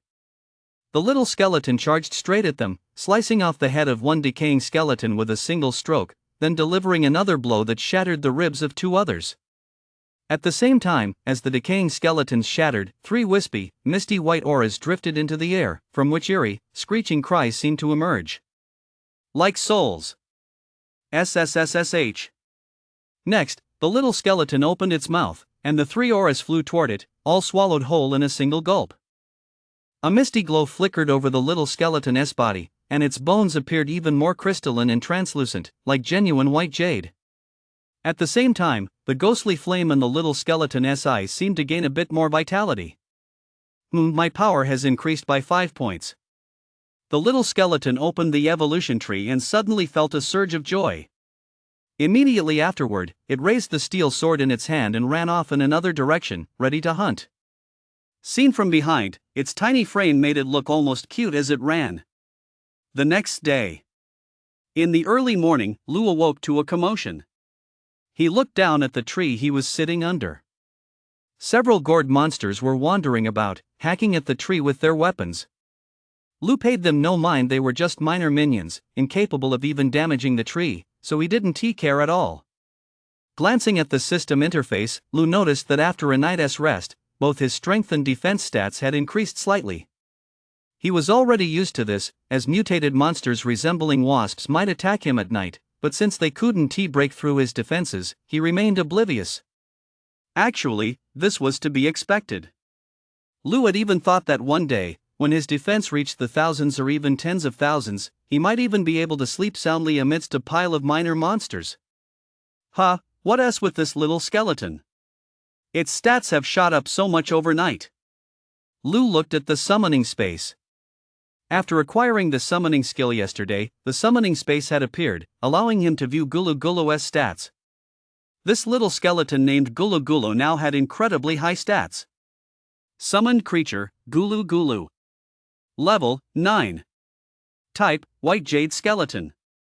Strength, 129. Spirit, 15. Defense, 92. Abilities: Impact, Shockwave, Defense Boost, Impact Beam. Moreover, while Lu was examining its stats, the values were still fluctuating, occasionally rising by a point or two. All things considered, this skeleton's current combat power likely surpasses even that of Lu and the others. This is a skeleton warrior that balances both strength and defense. Chapter 38: The Iron-Armored Rabbit. Just as Lu was examining the little skeleton's stats, a teleportation array activated beneath the tree. Lu looked over, utterly baffled, wondering what new thing had appeared. To his surprise, a little skeleton emerged. It was none other than Gulu Gulu. Compared to yesterday, the little skeleton looked completely different today. The ghostly flames in its pupils had turned a brilliant silver, it wore a set of blue and gold armor, and the steel sword in its hand had been replaced by a crystal-clear dragonbone sword. "Wait, I don't think I summoned you." Lu stared at it, utterly baffled. "I sensed your thoughts, so I came," the little skeleton replied, leaving Lu speechless. He had no idea what had gone wrong. How had he summoned such an interesting pet that could even come and go from the summoning space on its own? Clang! Clang! Gulu Gulu, wielding the dragon bone sword, walked toward the monsters under the tree, dispatching them one by one until all the gourd monsters were eliminated. Immediately afterward, it rummaged through the dropped blessing stones. Apparently not finding any equipment to its liking, it dismissively tossed the stones aside. "Why are you so weird? Where on earth are you from?" Lu climbed down from the tree and tapped the creature's armor with his hand, curious. "What does weird mean?" "Oh, you mean I've got a unique personality. I come from the necromancer realm. I'm the future leader of the necromancer clan." The little skeleton opened and closed its mouth, making no sound, but Lu could still read its thoughts. Although the little skeleton was quite peculiar, it was still Lu's summoned creature, so communication between them was seamless. Even terms unique to this world were no mystery to the little skeleton. "Do you have an older or younger brother named Dulu Dulu?" Lu teased. "How did you know?" Gulu Gulu looked at Lu curiously, its silvery ghostfire pupils gleaming with wariness. Lu was speechless. He'd only guessed, but it turned out to be true. This was just too bizarre. Next, Lu looked out at the wilderness in the distance. Compared to last night, the mist had dissipated, and he could clearly see the various areas. Lu possessed the passive ability Eagle Eye, so he began mapping out a route to the town right where he stood. "Don't worry, I'll protect you," the little skeleton said, looking at Lu with unwavering conviction. Lu didn't even acknowledge it. He'd only summoned it yesterday, and it had immediately fled without a fight, leaving him utterly dumbfounded. I sensed the scent of death. "Let us head to that area over there. There should be some good loot there," the little skeleton suddenly said, turning to look at a corner of the wilderness. That area was quite far off, shrouded in a hazy mist, but Lu could vaguely make out many massive stones. He wasn't sure if they were naturally formed or part of some ancient ruins. Glancing over, Lu noticed there was only one portal to the other world. The danger level was relatively lower than elsewhere, so he decided to head that way. Immediately, the man and the skeleton set off. Along the way, the skeleton was fierce, charging at any monsters it saw to fight. Of course, if it charged in and realized it couldn't win, it would quickly flee, luring the monsters right to Lu. "Didn't you say you were a member of the undead clan and were supposed to protect me?" Lu asked, glaring at the purple gold gourd monster the skeleton had just lured over. This purple gold gourd monster was on par with a charging goblin. There was no way the little skeleton could defeat it. "Before I came out, my ancestors told me to do what I can," the little skeleton's thoughts drifted over. Lu's face immediately darkened. This little skeleton was so hypocritical. With no other choice, Lu raised his shield and stepped forward, coordinating with the little skeleton to launch an attack. This time went well. Seeing how effectively Lu had blocked the purple gold gourd monster's attacks, the little skeleton began to maneuver around the battlefield, occasionally swinging his sword to strike the monster. Whoosh! Before long, the purple gold gourd monster fell, dropping a rare blessing stone. Before Lu could react, Gulu Gulu charged forward to inspect the spoils. It spotted a decent pair of boots and immediately pulled them on. This really annoyed Lu. Seriously, who does this? Casually picking up the blessing stone the little skeleton had dropped, Lu headed toward the monster portal. His defense was now very high by the time he reached this point. It had already reached 262 points. With the bonus from the golden body skill, it was nearly 300 points. Destroying a portal shouldn't be much of a problem. So, under the little skeleton's puzzled gaze, Lu charged straight at the portal and began to destroy it. The little skeleton stood at a distance, clearly not understanding Lu's intentions. Come over and destroy this gate. There's good gear to be had, and you can get really strong, Lu conveyed to the little skeleton.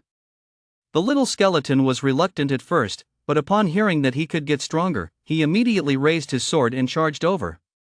Crack!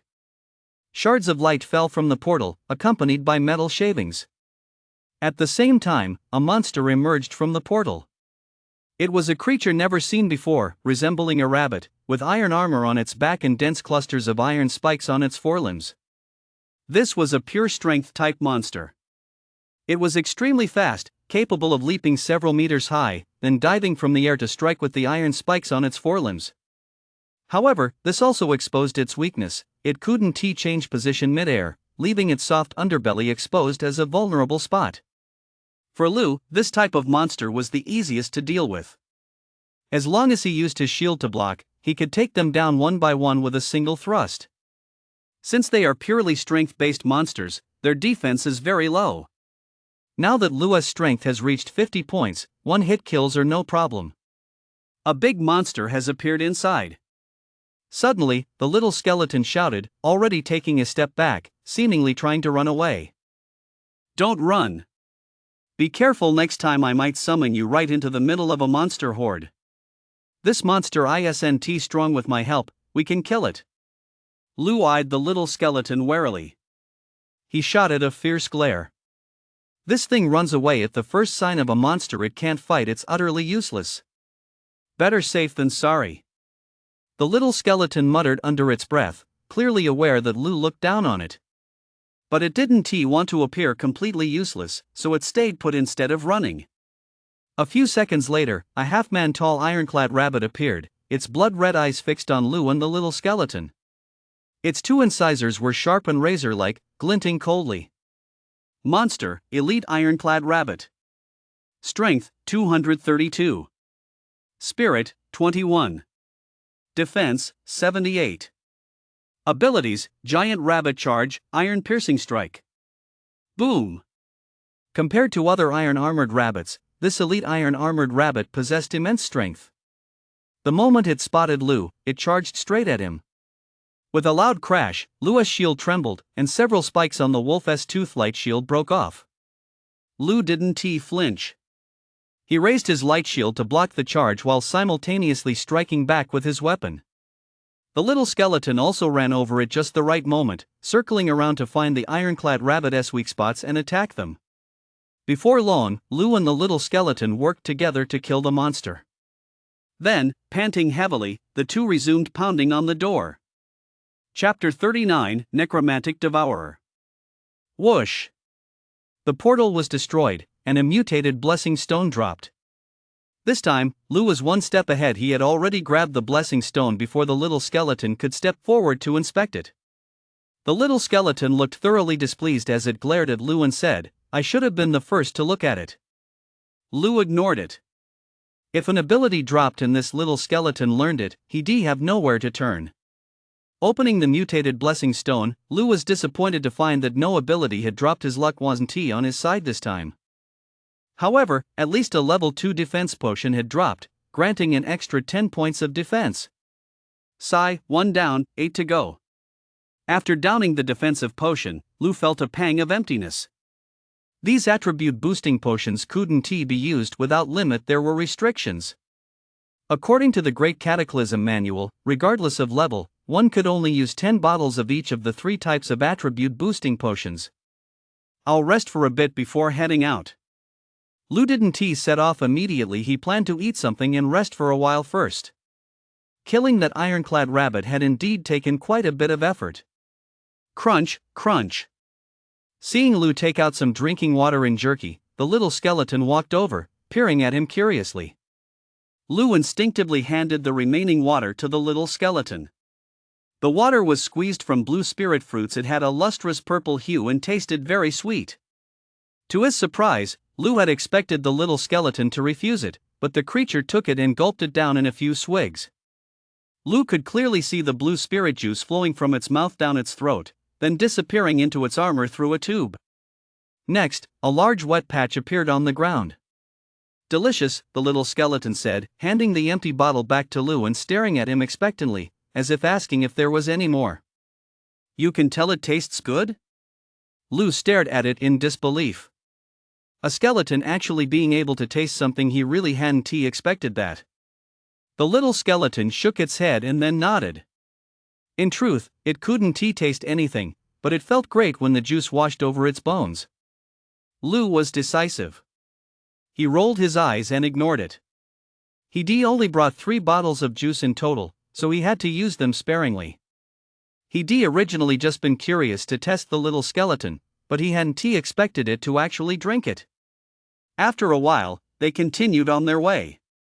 It took them half a day to reach the area of giant boulders. Upon closer inspection, they realized it was a forest of boulders, countless massive rocks piled up across the area, stretching far into the distance. Fortunately, the gaps between the stones were wide enough to allow people to move through them without difficulty. Lou climbed up onto a rock again and scanned the surroundings to make sure no monsters were about to attack. Strangely enough, though, as he looked out over the vast stone forest, he didn't see a single trace of any monsters. In fact, even after Lou and the little skeleton had traveled several hundred meters, they still hadn't spotted a single living creature. Ding! Passive defense triggered. Chaotic mutation activated, necromancy resistance LV1. A system notification appeared. Lou was taken aback. Necromancy resistance? That meant he was under the influence of Death's embrace. Could he end up dying here without even realizing it?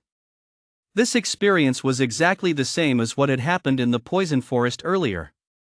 Lou opened his stats to take a look and discovered that this was indeed a resistance ability against necromantic attributes.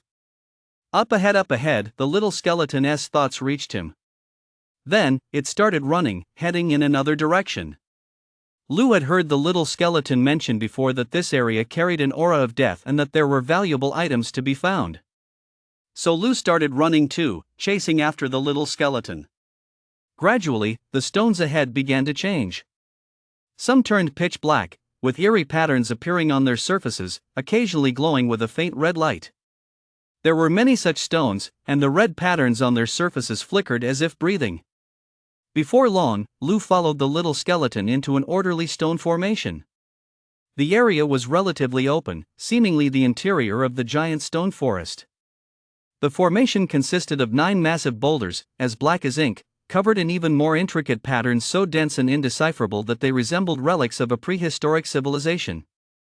The little skeleton moved through this area with ease. Being a member of the undead race, the aura of death had virtually no effect on it. The same was true for Lou.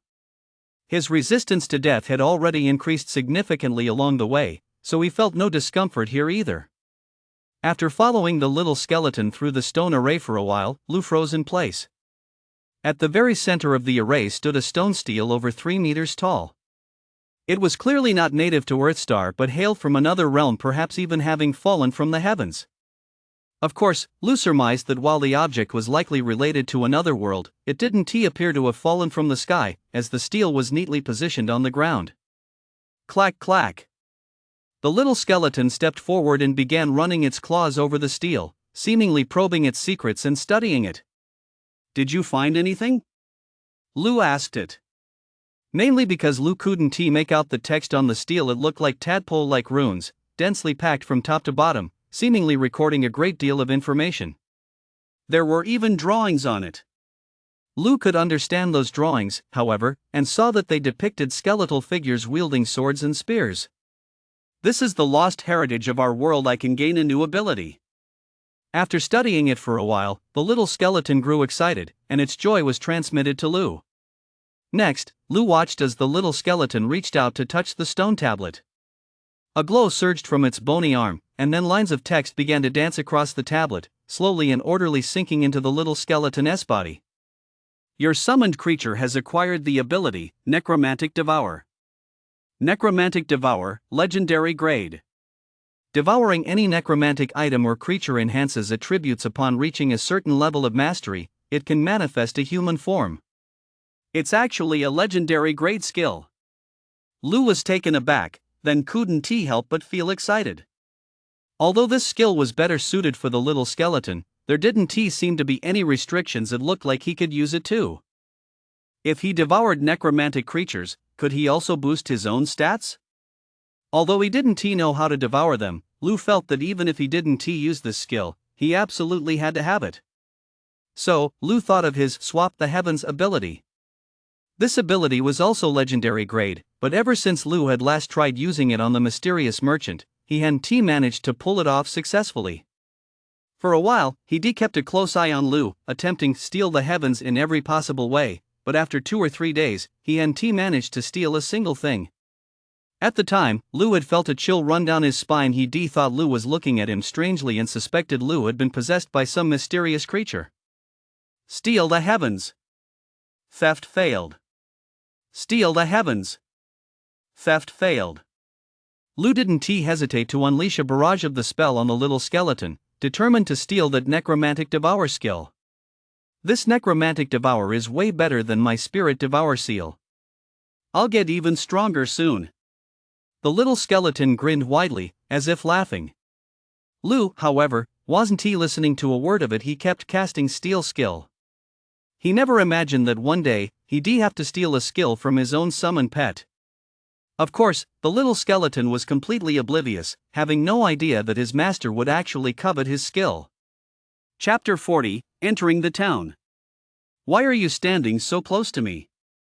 After leaving the giant rock forest, the little skeleton looked at Lou, who was leaning against him, and tilted his head curiously as he asked.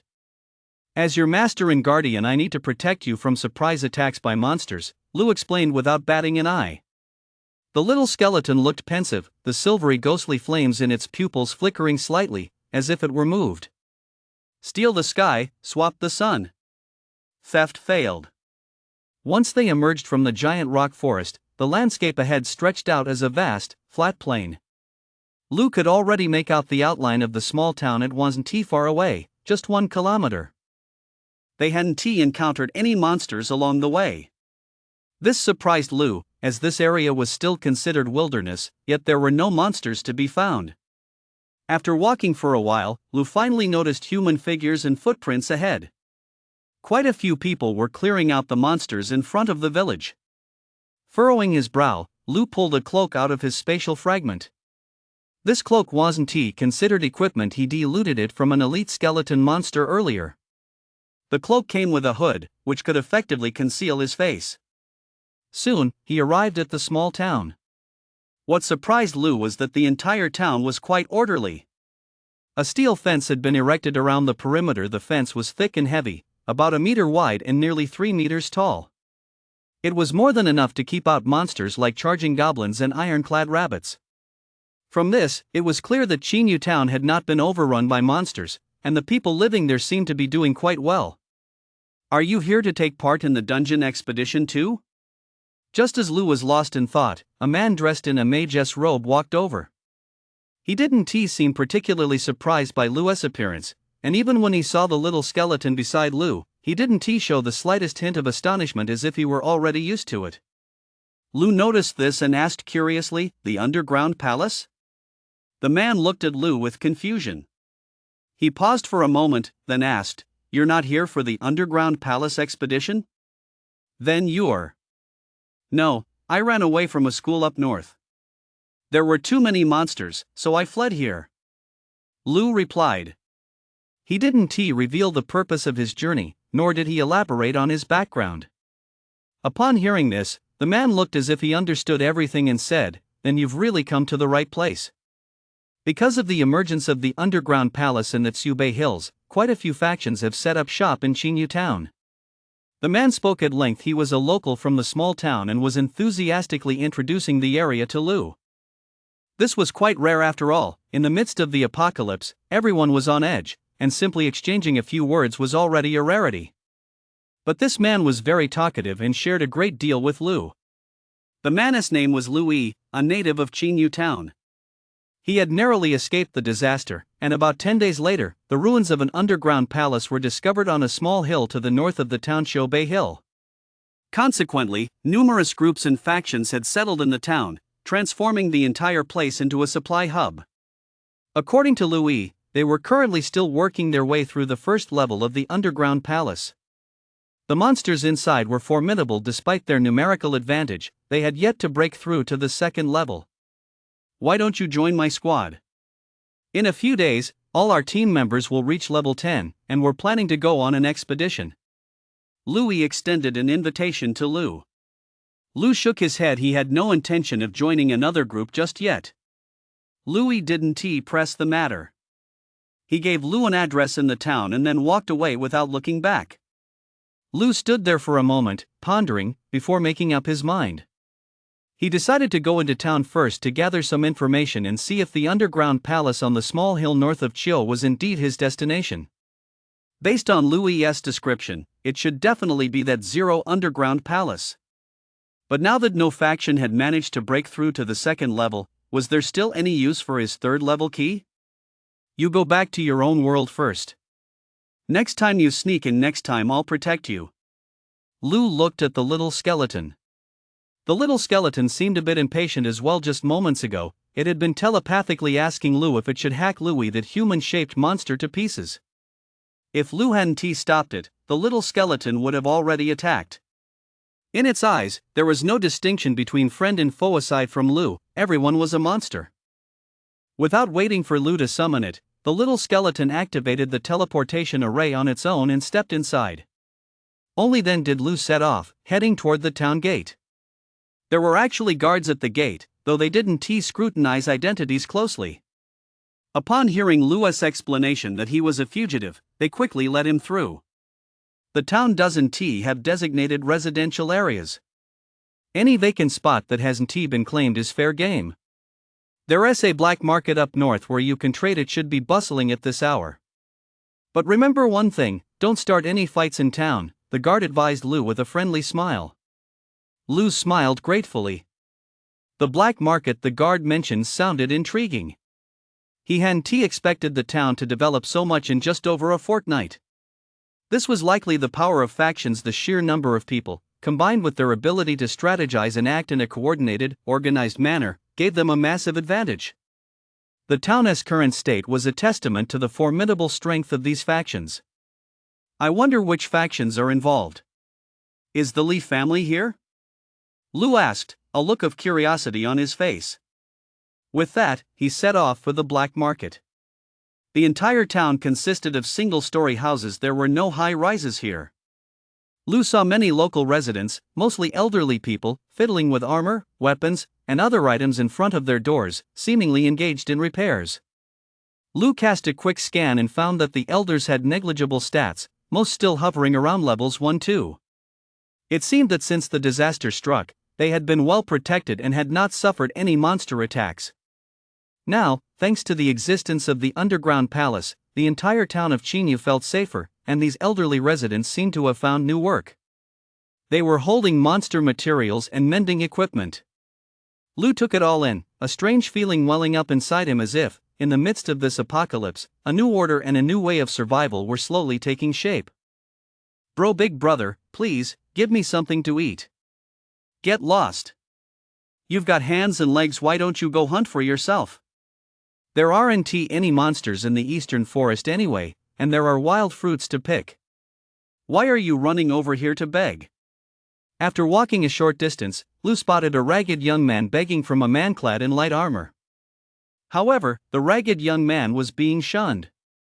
Lou cast a glance in their direction and discovered that the young man was only level 1. He hadn't even killed a single monster.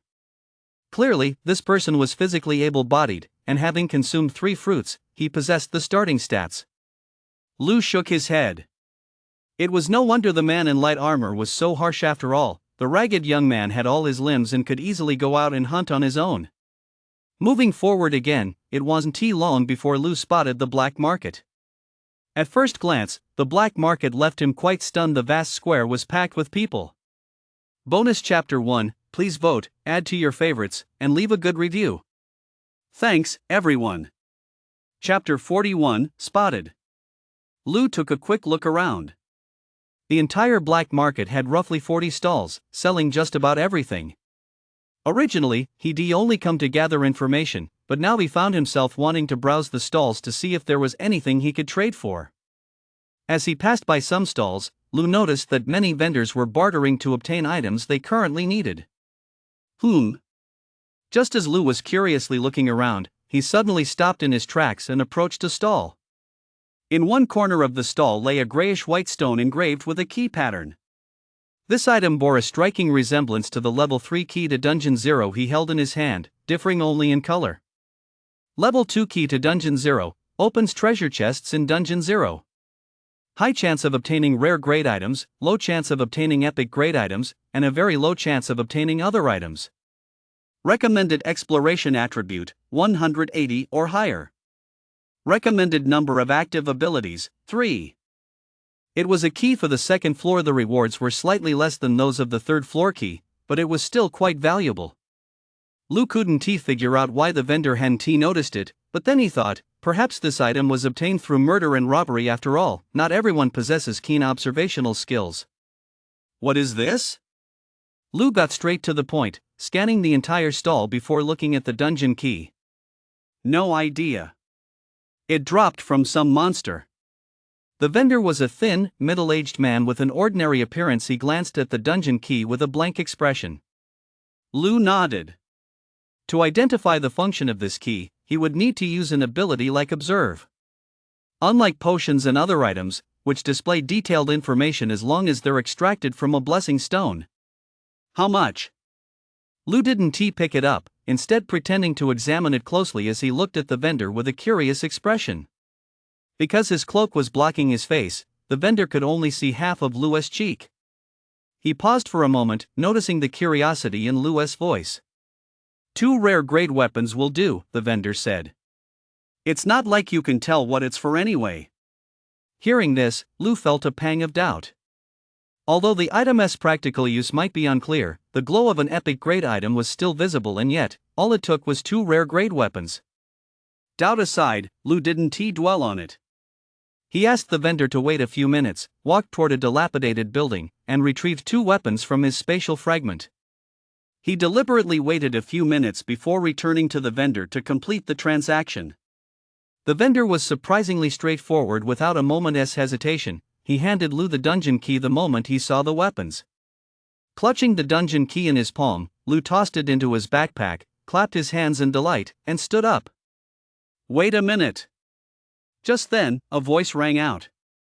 Immediately afterward, 4 figures approached from the distance, 3 men and 1 woman led by a pale-faced, effeminate man. The effeminate man looked at Lou's backpack, narrowed his eyes, and said, "How about selling this to me?" No sale. Lou shook his head flatly. Don't you recognize me? The effeminate man looked at Lou, seemingly surprised that Lou hadn't recognized him. Lou looked dumbfounded. The way this effeminate man suddenly spoke suggested he had some power or connections. Could he be a member of a faction? But what did that have to do with him? I don't know you. Lou shook his head, then stood up, preparing to leave. Wait. Do you know what that stone is for? The effeminate man asked again. Lou shook his head and remained silent. Sell it to me. You probably don't know its purpose, but it's of great use to me. By the way, I'm Liku, the deputy captain of the Blood Hunt Squad, the effeminate man said, introducing himself. I don't want to sell it. Lou shook his head again, refusing once more. Young man, this is a crucial key. It's useless in your hands. Hand it over to me, and I'll give you its full value in wealth. The effeminate man's face, which had been gentle, now looked somewhat stiff. He hadn't expected that even after revealing his name, the person in front of him still didn't recognize him. The Blood Hunt Squad was one of the 3 most famous hunting squads in Chinyu Town. I said, I'm not selling it. Lou shook his head, a touch of impatience in his voice, and said, Of course I know it's a key, why else would I have bought it? Hearing Lou's words, the effeminate man's expression turned cold. Before he could speak again, a tall, burly man standing nearby interjected, "Kid, don't make a mistake." Hearing the threat, Lu couldn't help but sigh. This was the apocalypse. There were far too many who bullied others with their strength. At the same time, it made Lu keenly realize the wisdom of not flaunting one's wealth. But he hadn't had a choice just now. He quickly stashed the key into his backpack, yet someone had still noticed. "What? Are you going to fight?" Although the man was bullying him with his strength, Lu wasn't afraid. Over the past 10 days or so, his personality had shifted from its original indecisiveness to one of ruthless decisiveness.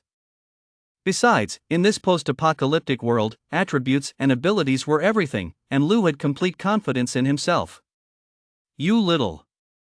Just as the man was about to speak, Lika grabbed his arm and said with a forced smile, Just kidding. Fighting isn't allowed in the town." After saying that, Lika led his squad members away quickly. Lu watched their retreating figures, feeling certain this wouldn't end here. They would surely find an opportunity to take him down. After all, the allure of the dungeon key was too great. It could yield rare treasures. No one could resist the temptation. As for so-called order? That would be naive. The so-called order now was nothing more than the order of the apocalypse. Survival of the fittest was likely the only way to make it through. Lu decided not to leave the city for the time being. The other side would likely hesitate to act within the town, as various factions were present, watching everyone's every move. Lu wasn't in the mood to wander the black market either. He planned to find a corner to rest for a while and wait until tomorrow to go to the small hill north of the town to check things out. All along the way, Lu's expression remained cold. Because he realized he was being followed in by more than one group. His earlier conversation with Li Ku must have been overheard by someone with ulterior motives. They all had their eyes on the key he held. Next, Lu opened the rankings. He scanned the strength and spirit charts and found that the highest values on both were only around 260. No one posed a threat to him. "Bring it on, then," Lu muttered to himself. He didn't care if those people ambushed him, unless 3 or 4 of the top 5 from the rankings attacked him at the same time. But in the entire town, it was unlikely any faction had that kind of audacity. Lu then arrived at a small building with an open view. He found a place to sit and began waiting quietly. Lu knew running away was useless. His opponents wouldn't give up. Chapter 42, The Battle. At night, the area around the small building was eerily quiet. Lu snapped out of his rest and scanned the corners and shadows around him. Tap, tap. Footsteps approached. Lu stood up, walked to the broken wall, and looked at a man in a black robe who had suddenly appeared on the path. The man in black robes watched Lu emerge in silence, then drew a green sword from behind his back. "It's you?" Seeing the green sword, Lu was taken aback. He never expected the first person to attack him would be this man. The man was none other than the stall owner who had sold him the keys. The green sword in his hand was one of the 2 rare weapons Lu had traded for them.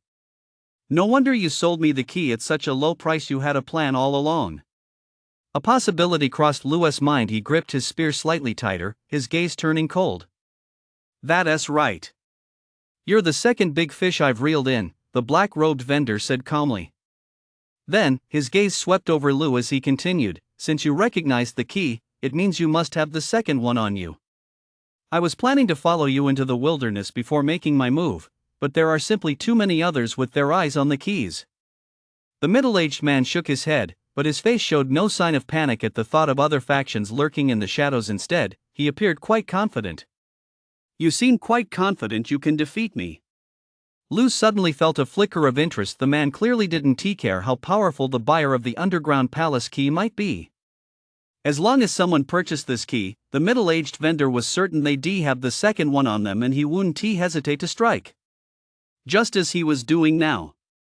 Whether you're confident or not makes no difference. Since you're prepared to kill and rob, you must also be prepared to be killed. The middle-aged man chuckled lightly, twirling the sword in his hand, then spoke calmly, "It can't be helped. To survive in this world today, one must stop at nothing. If you die, it doesn't matter. If I die, it doesn't matter either." Lu looked at the middle-aged man, a hint of seriousness crossing his face.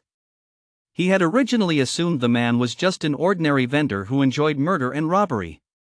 But after exchanging a few words, he realized the man possessed a surprisingly sophisticated mindset. His expression remained calm and composed from start to finish, exuding absolute confidence in victory. This forced Lu to take him seriously. People like this usually have plenty of hidden cards up their sleeves. They're the kind who are steady and decisive, willing to do anything to survive. Character, XX. Strength, 248. Spirit, 58. Defense, 45. Mana, 300. Ability, unknown. Lu activated his observation skill to examine the opponent's stats and discovered that their strength was a staggering 250 points. This was undoubtedly one of the top 10 on the strength-based rankings. Whoosh! Just as Lu was analyzing the stats, a cold gleam suddenly appeared, streaking from the distance straight toward the center of Lu's forehead. Wolf Fawn Light Shield. Lu had been prepared all along. He immediately activated his shield ability, not underestimating his opponent just because his defense was high. Then, with a clang, a steel needle about the length of an index finger fell to the ground. Defense type? The middle-aged man muttered to himself, then furrowed his brow slightly. Next, he set off running toward Lu, clutching several more steel needles in his hand. Watching the middle-aged man charge toward him, Lu remained completely unflustered. He pointed his spear forward and advanced as if marching. The middle-aged man seemed to possess speed-based abilities. As he charged, he constantly shifted his position, attempting to ambush Lu with the steel needles. Moreover, the man occasionally feinted, making movements as if to throw a needle, but without actually launching an attack. His ambush tactics were indeed quite effective. However, Lu wasn't fooled. He clearly sensed each steel needle's approach and parried them with his shield. Thanks to his clear vision ability, he could clearly track the trajectory of the flying needles and block them effectively. Clang! As they closed in, the middle-aged man, seeing his needle attacks were futile, raised his 3-foot-long sword and thrust it at Lu. Initially, he had aimed for the shield. But the moment his blade struck it, he suddenly twisted the hilt of his sword and thrust toward Lu's side. Lu frowned and thrust his spear horizontally, instantly deflecting the sword while simultaneously sweeping the spearhead toward the man's head. The middle-aged man responded with measured composure, showing no fear of Lu's attack. He executed a sword flourish, holding the blade horizontally at his side to block Lu's spear. When the sweeping spear strike failed, Lu withdrew the spear and thrust forward again, forcing his opponent back. Each thrust was aimed at vital points such as the opponent's forehead and chest. However, the middle-aged man suddenly shifted his fighting stance. He ceased his aggressive attacks and began evading Lu's strikes. At the same time, he seized the opportunity to close the distance, pressing in beside Lu and launching rapid strikes with his blue sword, aiming to force Lu into a defensive lapse. In close combat, Lu's weaknesses became apparent. Moreover, the middle-aged man's swordplay was highly disciplined. His blade danced with agility, and its power was not to be underestimated.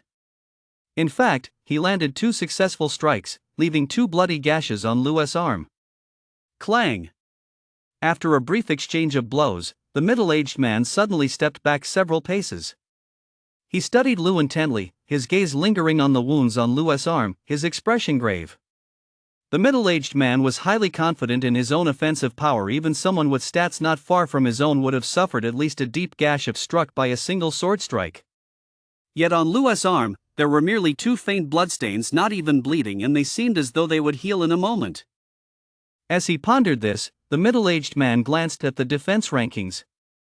Seeing the 278 defense points that towered far above everyone else, a suspicion began to form in his mind. However, the middle-aged man was not willing to accept this. He refused to believe it and did not retreat. Instead, he raised his long sword and stared at Lu, preparing to find a weakness and launch another attack. On the other side, Lu watched the middle-aged man in silence. He sighed inwardly. In terms of attributes or raw power, he believed he completely outclassed his opponent, but in terms of combat technique and strategic depth, he was indeed far inferior to this man. The man seemed to have trained in martial arts, or perhaps, like Li Qingrua, came from a family with a martial arts heritage. This was indeed Lu's weakness. Moreover, Lu had been pondering this issue for quite some time. When combatants possess equal combat power, combat technique is indispensable to winning a battle. Just like the middle-aged man before him, he was highly skilled in strategy, precisely timing when to thrust his sword and when to withdraw it and step back. Lu felt that after this battle, he must find an opportunity to thoroughly study combat techniques. He even resolved to practice weapon handling more frequently in his daily life, integrating it seamlessly with his skills. It started. I've been watching this whole time. These two are highly skilled. The fight is incredibly intense. They've even brought down some walls. As Lu and the middle-aged man locked eyes, several figures appeared on nearby buildings, watching the scene. Chapter 43, Resolution. Let us finish this quickly. The middle-aged man frowned. The fight had gone on too long. The town guards would likely arrive soon. Then, the middle-aged man charged at Lu. The fierce battle began anew. The walls of the small building where Lu stood collapsed under the impact, sending up a cloud of dust that obscured the view for many onlookers. These two are incredibly destructive. I've seen that middle-aged man before. He has been in town for days. He is a black market vendor. His stall often stocks rare-grade monster materials. That cloaked guy summoning shields is pretty strong too. His defense seems astonishingly high. People whispered and exchanged remarks from a distance. Drawn by the battle, they watched Lu's fight with the middle-aged man in astonishment. Judging by the destruction they just caused, both of them were likely top-tier fighters ranked on the leaderboards. Mr. Li, the person we've been tailing is incredibly powerful. He is probably in the top 10 of the defense rankings. In a corner, 3 men clad in armor were hiding in the shadows, watching Lu's side with grave expressions. They held small walkie-talkies in their hands and were communicating. What a coincidence! Li Ku's puzzled voice came over the radio. The 3 men didn't respond, seemingly waiting for further instructions. Sure enough, not long after, Li Ku's voice came through again. I've spoken to the town guards. They won't interfere for now. Old Liang will be heading over shortly. You guys need to work with him. We absolutely have to get the key. Upon hearing this, the 3 men's expressions immediately turned serious. The old Liang Li mentioned was a top-tier expert on the mental rankings, ranked 8th with an attribute score of 240 and 3 exceptionally powerful ranged attack abilities. The 3 exchanged glances, their faces lighting up with excitement. This mission was in the bag. With Big Brother Liang stepping in, they stood to score a hefty haul of loot. Boom! On the other side, the middle-aged man launched his final assault. He seized upon Lu's opening. As Lu's spear swept toward him, he ducked low to evade it, sidestepped to the side, and then thrust his sword at Lu with frenzied intensity. Victory hinged on this single move. A hint of relief, even delight, flashed across the middle-aged man's face, as if victory were already in the bag. After all, he had been planning for this moment for a long time, feinting all along without revealing his true intentions. However, the next second, his expression froze in shock. Lu's face seemed completely expressionless, as if he had anticipated this attack all along. His right hand suddenly dropped the spear, and a earth-yellow shield wall appeared. Counter shock. Just as the blue sword struck the earth shield Lu had summoned, Lu finally activated his counter shock skill. At the same time, a crimson glow enveloped him, and the power of the lotus was unleashed. Although he lacked combat techniques and couldn't win this match with flashy moves, Lu was no fool. He knew exactly how to use his existing skills and unleash them at the optimal moment to secure victory. Thud! The moment the blue sword struck the earth shield, the middle-aged man felt an inexplicable surge of energy rush into his body from his arm, and that energy began to rage uncontrollably. He spat out a mouthful of blood, his face filled with disbelief. For as far as he could tell, Lu had just simultaneously activated at least 4 abilities. At that very moment, a flash of light appeared.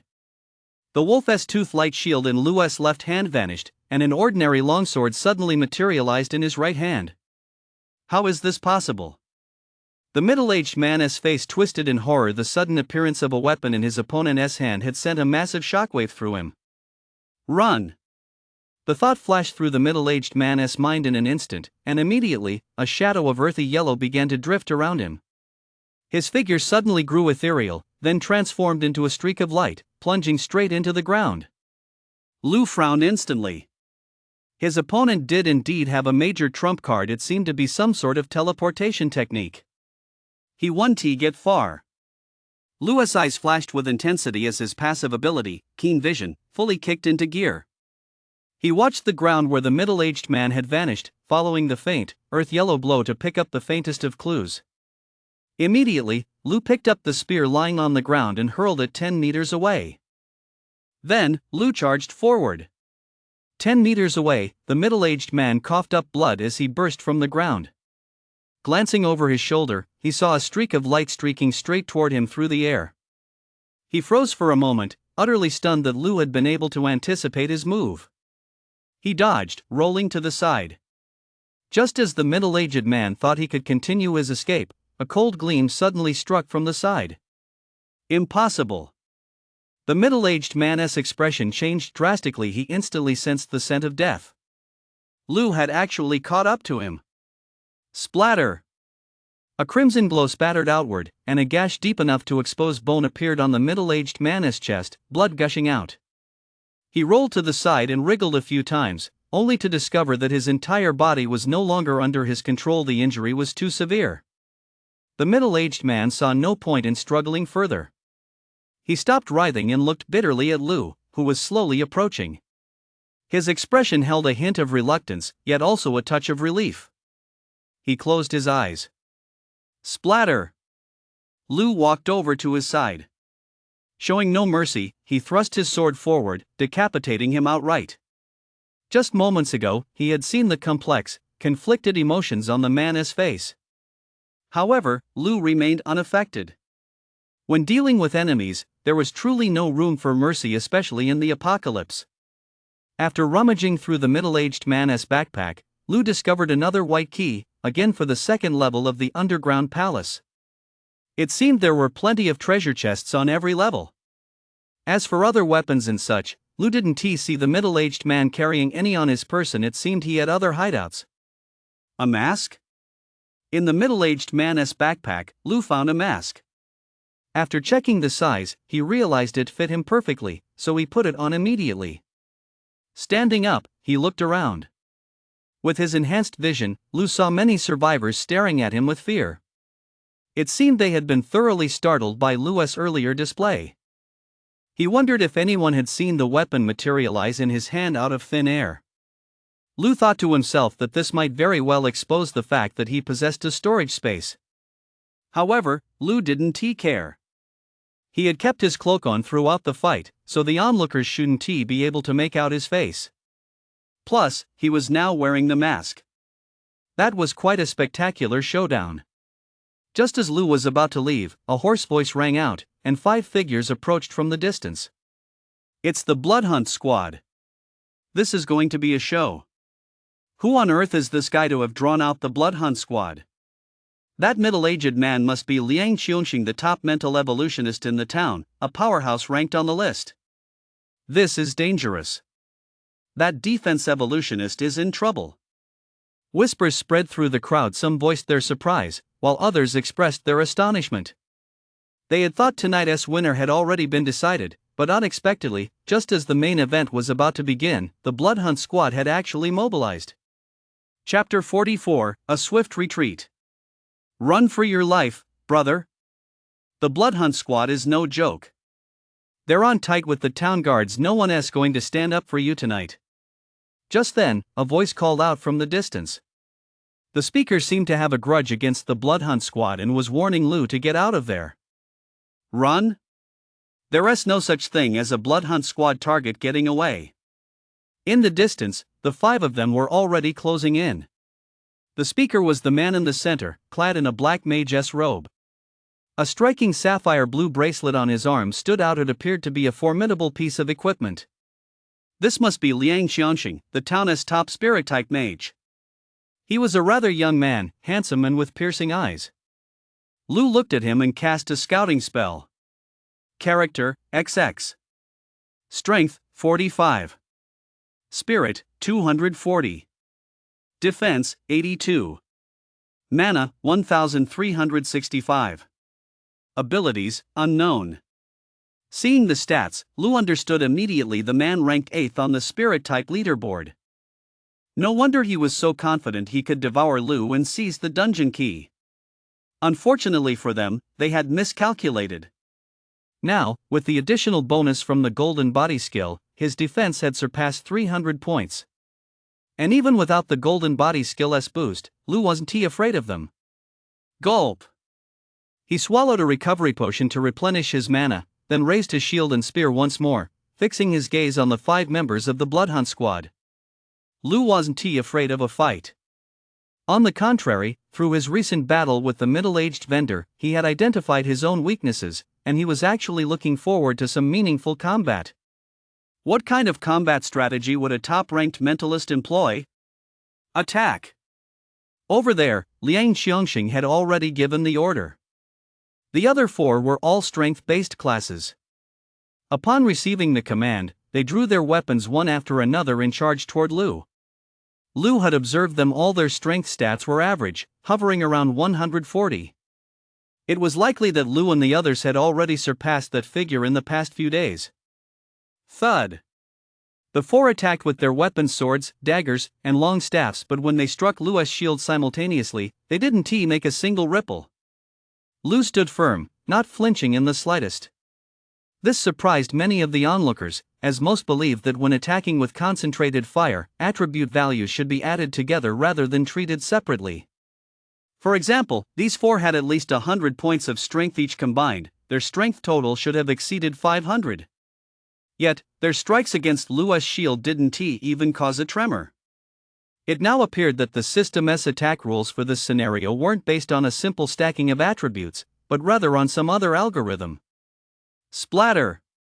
At that moment, a crimson spray of blood spurted out, drifting through the air. One of the 4 had been killed by Lu in a single exchange.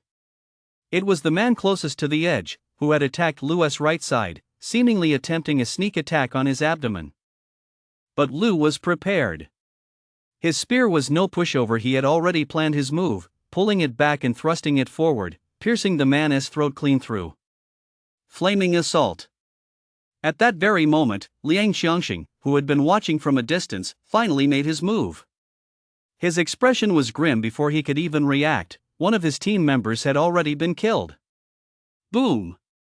A ball of searing flame, about the size of a wash basin, materialized in Liang Xiongxing's hand and shot forward, hurtling toward Lu. He seemed not to have considered that this ball of fire might also strike his own comrades. As for the other 3 teammates, they didn't back down at all. Completely unconcerned by the approaching flames behind them, they continued their relentless assault on Lu, preventing him from escaping the battle. Whoosh! Then, a startling scene unfolded. As the searing flame neared its target, it suddenly veered off course, soaring through the air to land right behind Lu. Witnessing this, the onlookers gasped in astonishment. This ability was truly peculiar. It could actually manipulate its trajectory. They didn't know if this was an inherent trait of the ability itself or if Liang Xiongxing possessed his own unique technique. But one thing was certain: Lu was bound to be hit and injured. This thought didn't fully settle in their minds, however, because they still believed that Liang Xiongxing's ability might just be a cut above the rest. After all, his reputation in the town was formidable. The next moment, with a thunderous boom, the ball of flame struck Lu from behind. Flames shot skyward, instantly engulfing Lu's entire body. The other 3 members of the Bloodhunt squad began retreating the instant the flames engulfed him. Their mission was already accomplished. As long as they held Lu off and gave Liang Xiongxing the chance to control the flames, the ambush would be a success. Many powerful monsters couldn't escape the Bloodhunt squad's assault, let alone Lu. Is this your tactic? The next moment, a voice rang out from within the flames, followed by a spear slicing through the fire as Lu reappeared before everyone's eyes. Apart from traces of fire damage on his equipment, Lu's face, limbs, and even his hair were completely unscathed by the flames. How is that possible? In the distance, Liang Xiongxing's pupils contracted.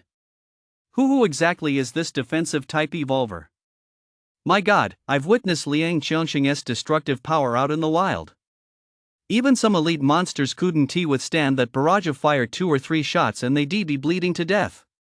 Could he be the number 1 on the rankings? Some people watching the scene from a distant building were utterly astonished. They discussed it among themselves, their minds in turmoil. Some even speculated that Lu was the top-ranked defensive evolver, which would explain how he could block the attack so effortlessly. At that moment, those who had overheard Lu's conversation with Li Ku in the black market began to hesitate. If even Liang Qianxing couldn't harm Lu, what chance did they have? Are you the number 1 on the defense rankings? Liang Qianxing asked Lu, furrowing his brow. Compared to the power and mental ranks, the defense rank had actually been the subject of much discussion among many. The top-ranked individual on this list possessed such high defense stats, leading the top of every other rank by roughly 20 to 30 points, that no one had ever been able to catch up, and the gap was only gradually widening. Lu said nothing. Pointing his spear forward, he hesitated no longer and prepared to strike immediately. Liang Qianxing's abilities were clearly more closely aligned with fire. For Lu, who possessed fire resistance and exceptionally high defense, breaking through his defenses was nothing short of a pipe dream. The next moment, Lu raised his Wolf's Toothlight shield, spear in hand, and unleashed the power of the gale to counterattack. It was a one-sided slaughter. The 3 members of the Bloodhunt squad were no match for Lu at all. They couldn't break through his defense, and their movement speed wasn't even as fast as Lu's. Li Ku's intel was wrong. Retreat! Liang Qianxing suddenly called out from a distance, having no intention of unleashing his flames. After his first attack failed, he considered pressing on, but upon seeing his opponent charge forward with such ferocity, Liang Qianxing lost the courage within him. Back at the scene, the 3 members of the Bloodhunt squad were terrified out of their wits even as they faced death. They never imagined Liang Qianxing would simply abandon them. In the distance, someone witnessed this scene and remained silent, as if they had seen this happen countless times before in the apocalypse. Splatter! Blood spattered in front of the small building. The other 3 squad members, naturally unable to withstand Lu's onslaught, were quickly stabbed to death. Chapter 45, Gathering Intelligence. Looking at the corpses on the ground and the bloodstained floor, Lu's expression remained unchanged. He had grown accustomed to it by now, and began to loot the spoils with practiced ease.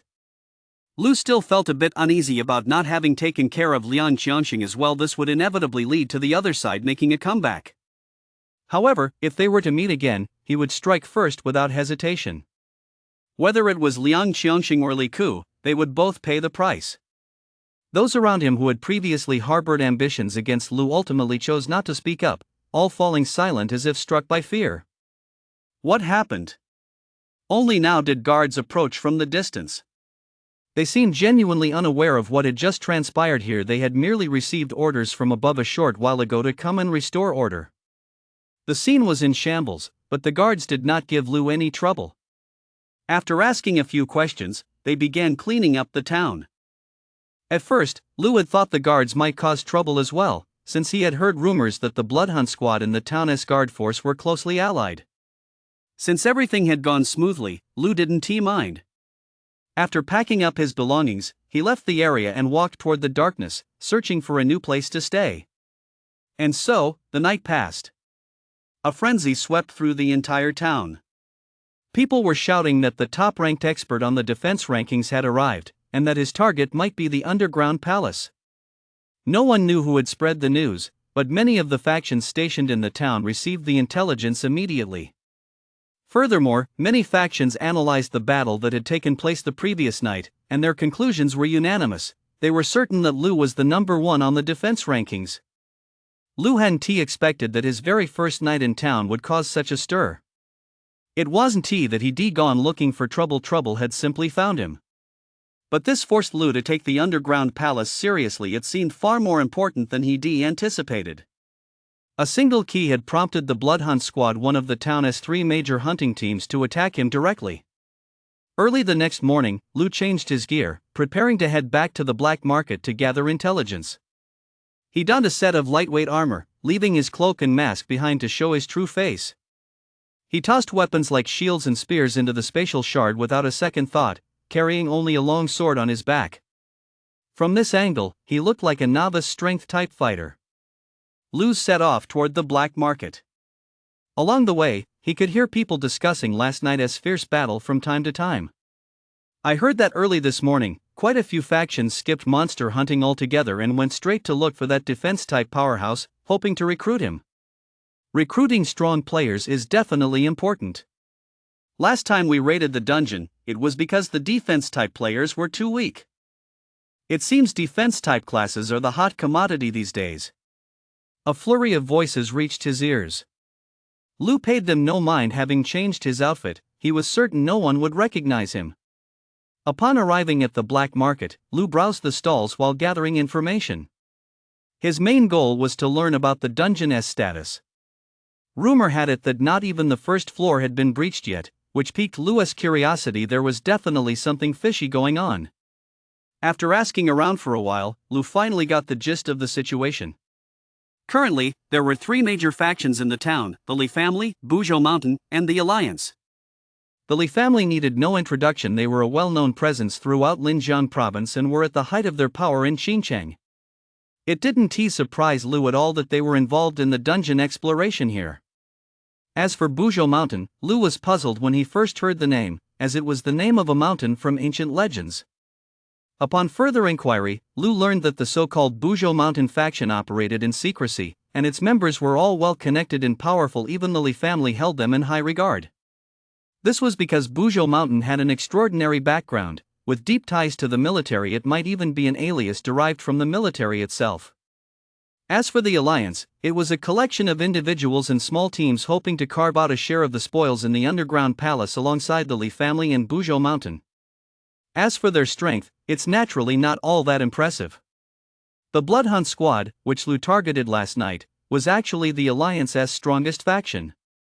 But after Liang Qiongxing had his momentum crushed by Lu last night, the Bloodhunt squad's standing within the Alliance has plummeted.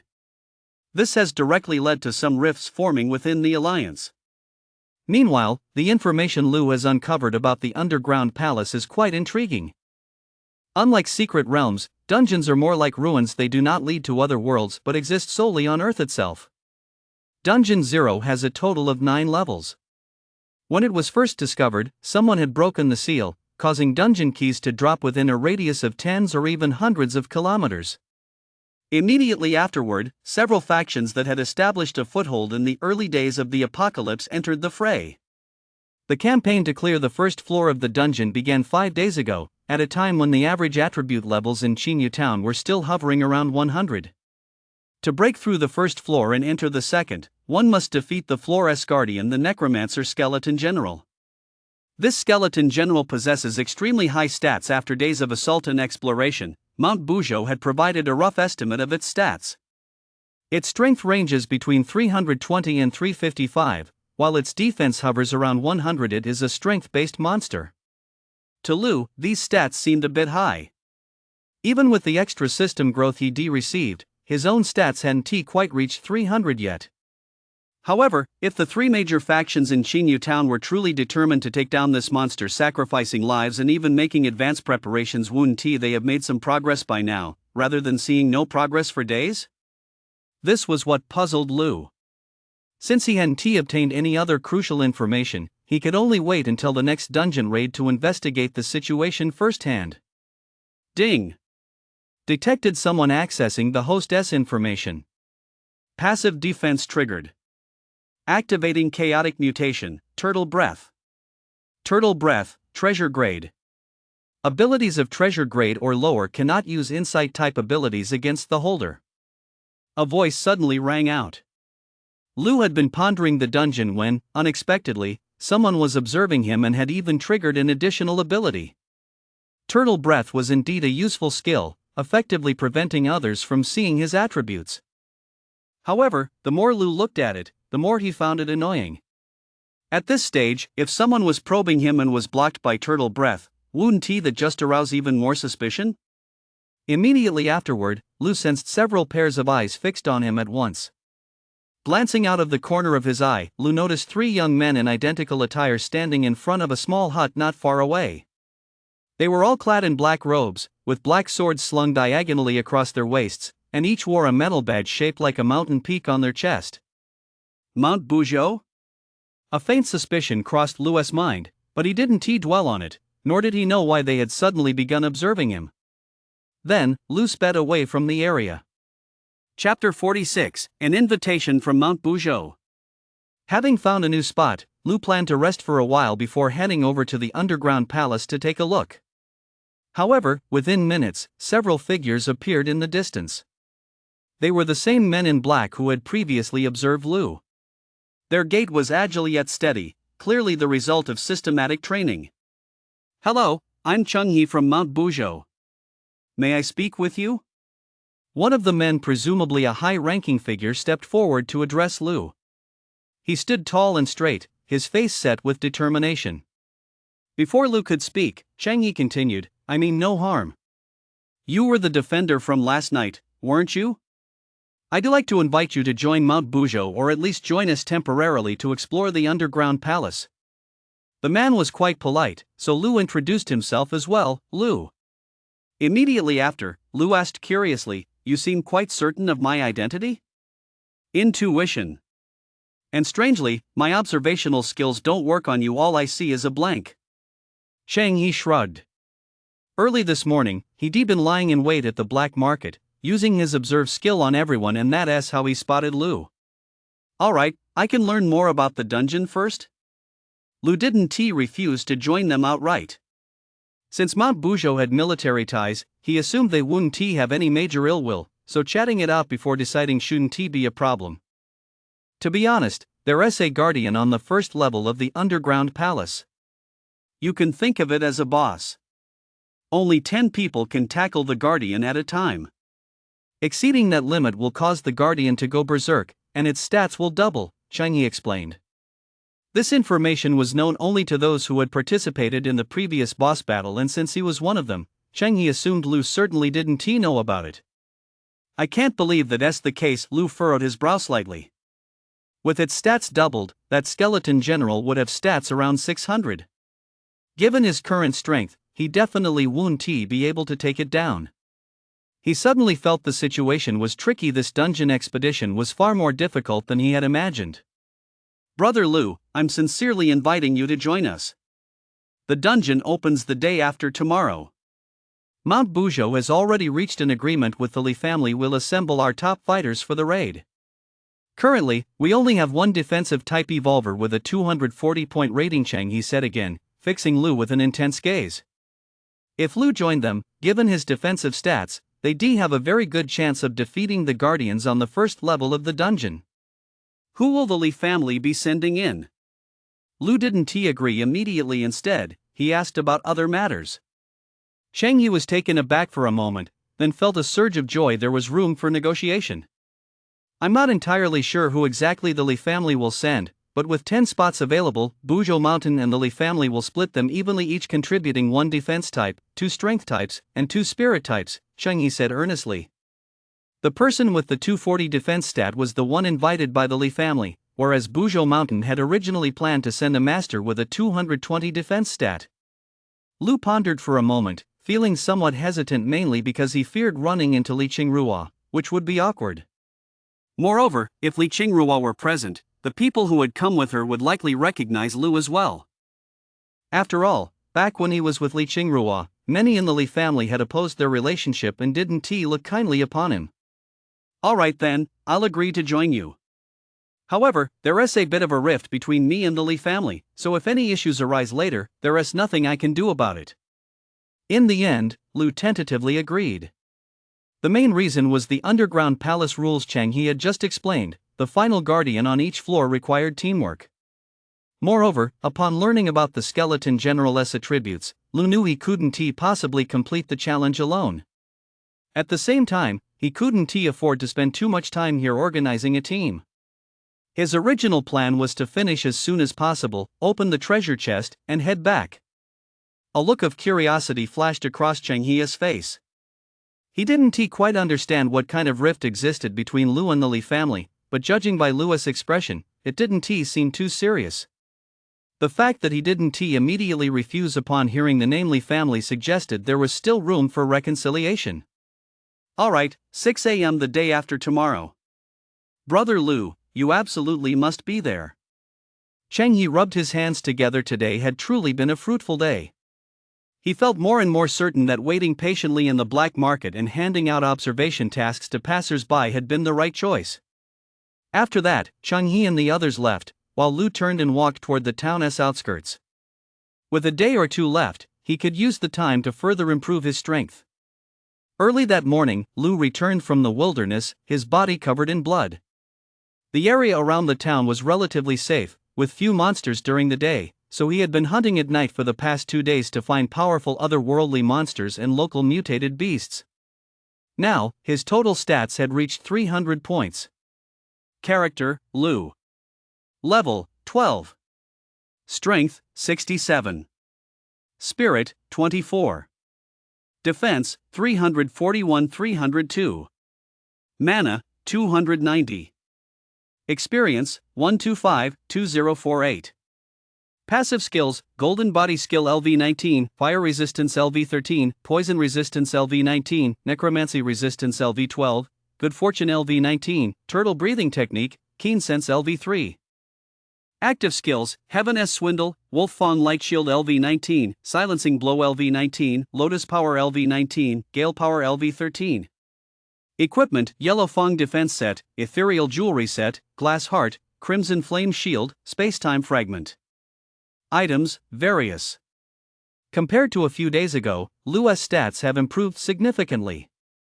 Thanks to the bonus from the Golden Body skill, his defense has reached a staggering 340. In contrast, the top players on other leaderboards still hover around 280-290, which is even lower than Lu's stats before he triggered the Golden Body skill. Lu had also switched to a new set of gear. The Yellow Fang defense set was obtained by hunting Yellow Fang wolves. It was lightweight to wear and had a rather imposing appearance. The accessory set came from the ethereal bird and primarily boosted mana. Since Lu now had so many active abilities, his original mana pool was simply insufficient, forcing him to rely on equipment to compensate. In addition, his summoned creature, the White Jade Skeleton, had also undergone a transformation. Over the past few days, it had been growing stronger in its own realm, seemingly due to the Necromantic Devour ability. Now, its stats were nearly on par with those of the top 3 players on the leaderboard. However, Lu had never regarded it as his primary combat force.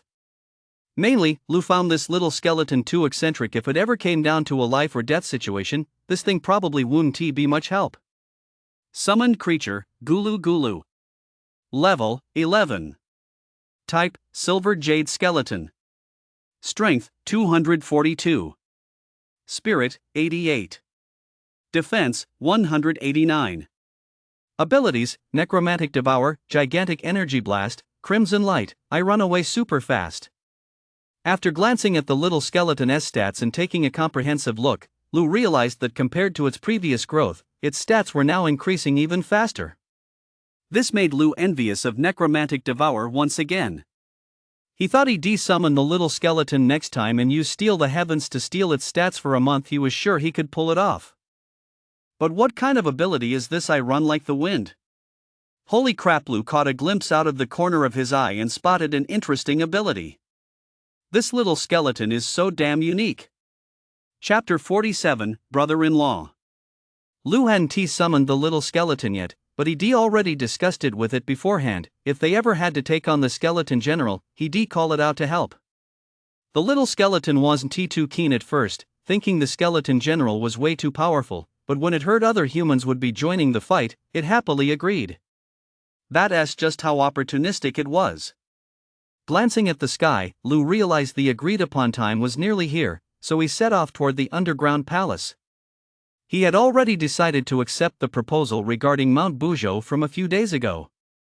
Heading toward the small hill north of the town, Lu gradually got a full view of it, a hill about 100 or 200 meters high, covered entirely in green bamboo. Along the way, Lu encountered numerous small groups heading in the same direction, all bound for the underground palace. Over the past few days, he had heard rumors that the underground palace was not only guarded by sentinels but also teeming with monsters. These monsters had excellent drop rates, making it far easier to obtain blessing stones there than out in the open. Therefore, it was possible that the groups and even individuals heading toward the small hill north of the town were not actually targeting the sentinels. The entrance to the underground palace was on the other side of the mountain. Lu passed through the bamboo grove, climbed over the peak, and saw a teeming mass of people. Among them, everyone was clearly divided. The town as three major factions stood apart from the crowd, standing out like a crane among chickens. Lu spotted the Buzhou mountain group at a glance and headed in their direction. Before he even got close, Changyi stepped out of the Buzhou mountain group, greeting Lu with a delighted expression. I knew you'd come. We should have no trouble taking down the boss this time. Your stats are definitely up to the task, Changyi said cheerfully. Lu was taken aback, unsure why Changyi was so certain. Even if he'd seen the updated leaderboard, he shouldn't have been this confident. Because the bonus from his golden body skill doesn't appear on the leaderboard, the rankings only showed Lu with a maximum defense of 302. Yet the skeleton general's strength stat was around 340. Only a fool would believe you only have 302 defense. You've grown to this level. I'm sure that with your other defensive skills and some equipment bonuses, gaining an extra 30 points in defense is a piece of cake, Changyi said with a smile. Lu looked at the young man standing before him, a few years his senior.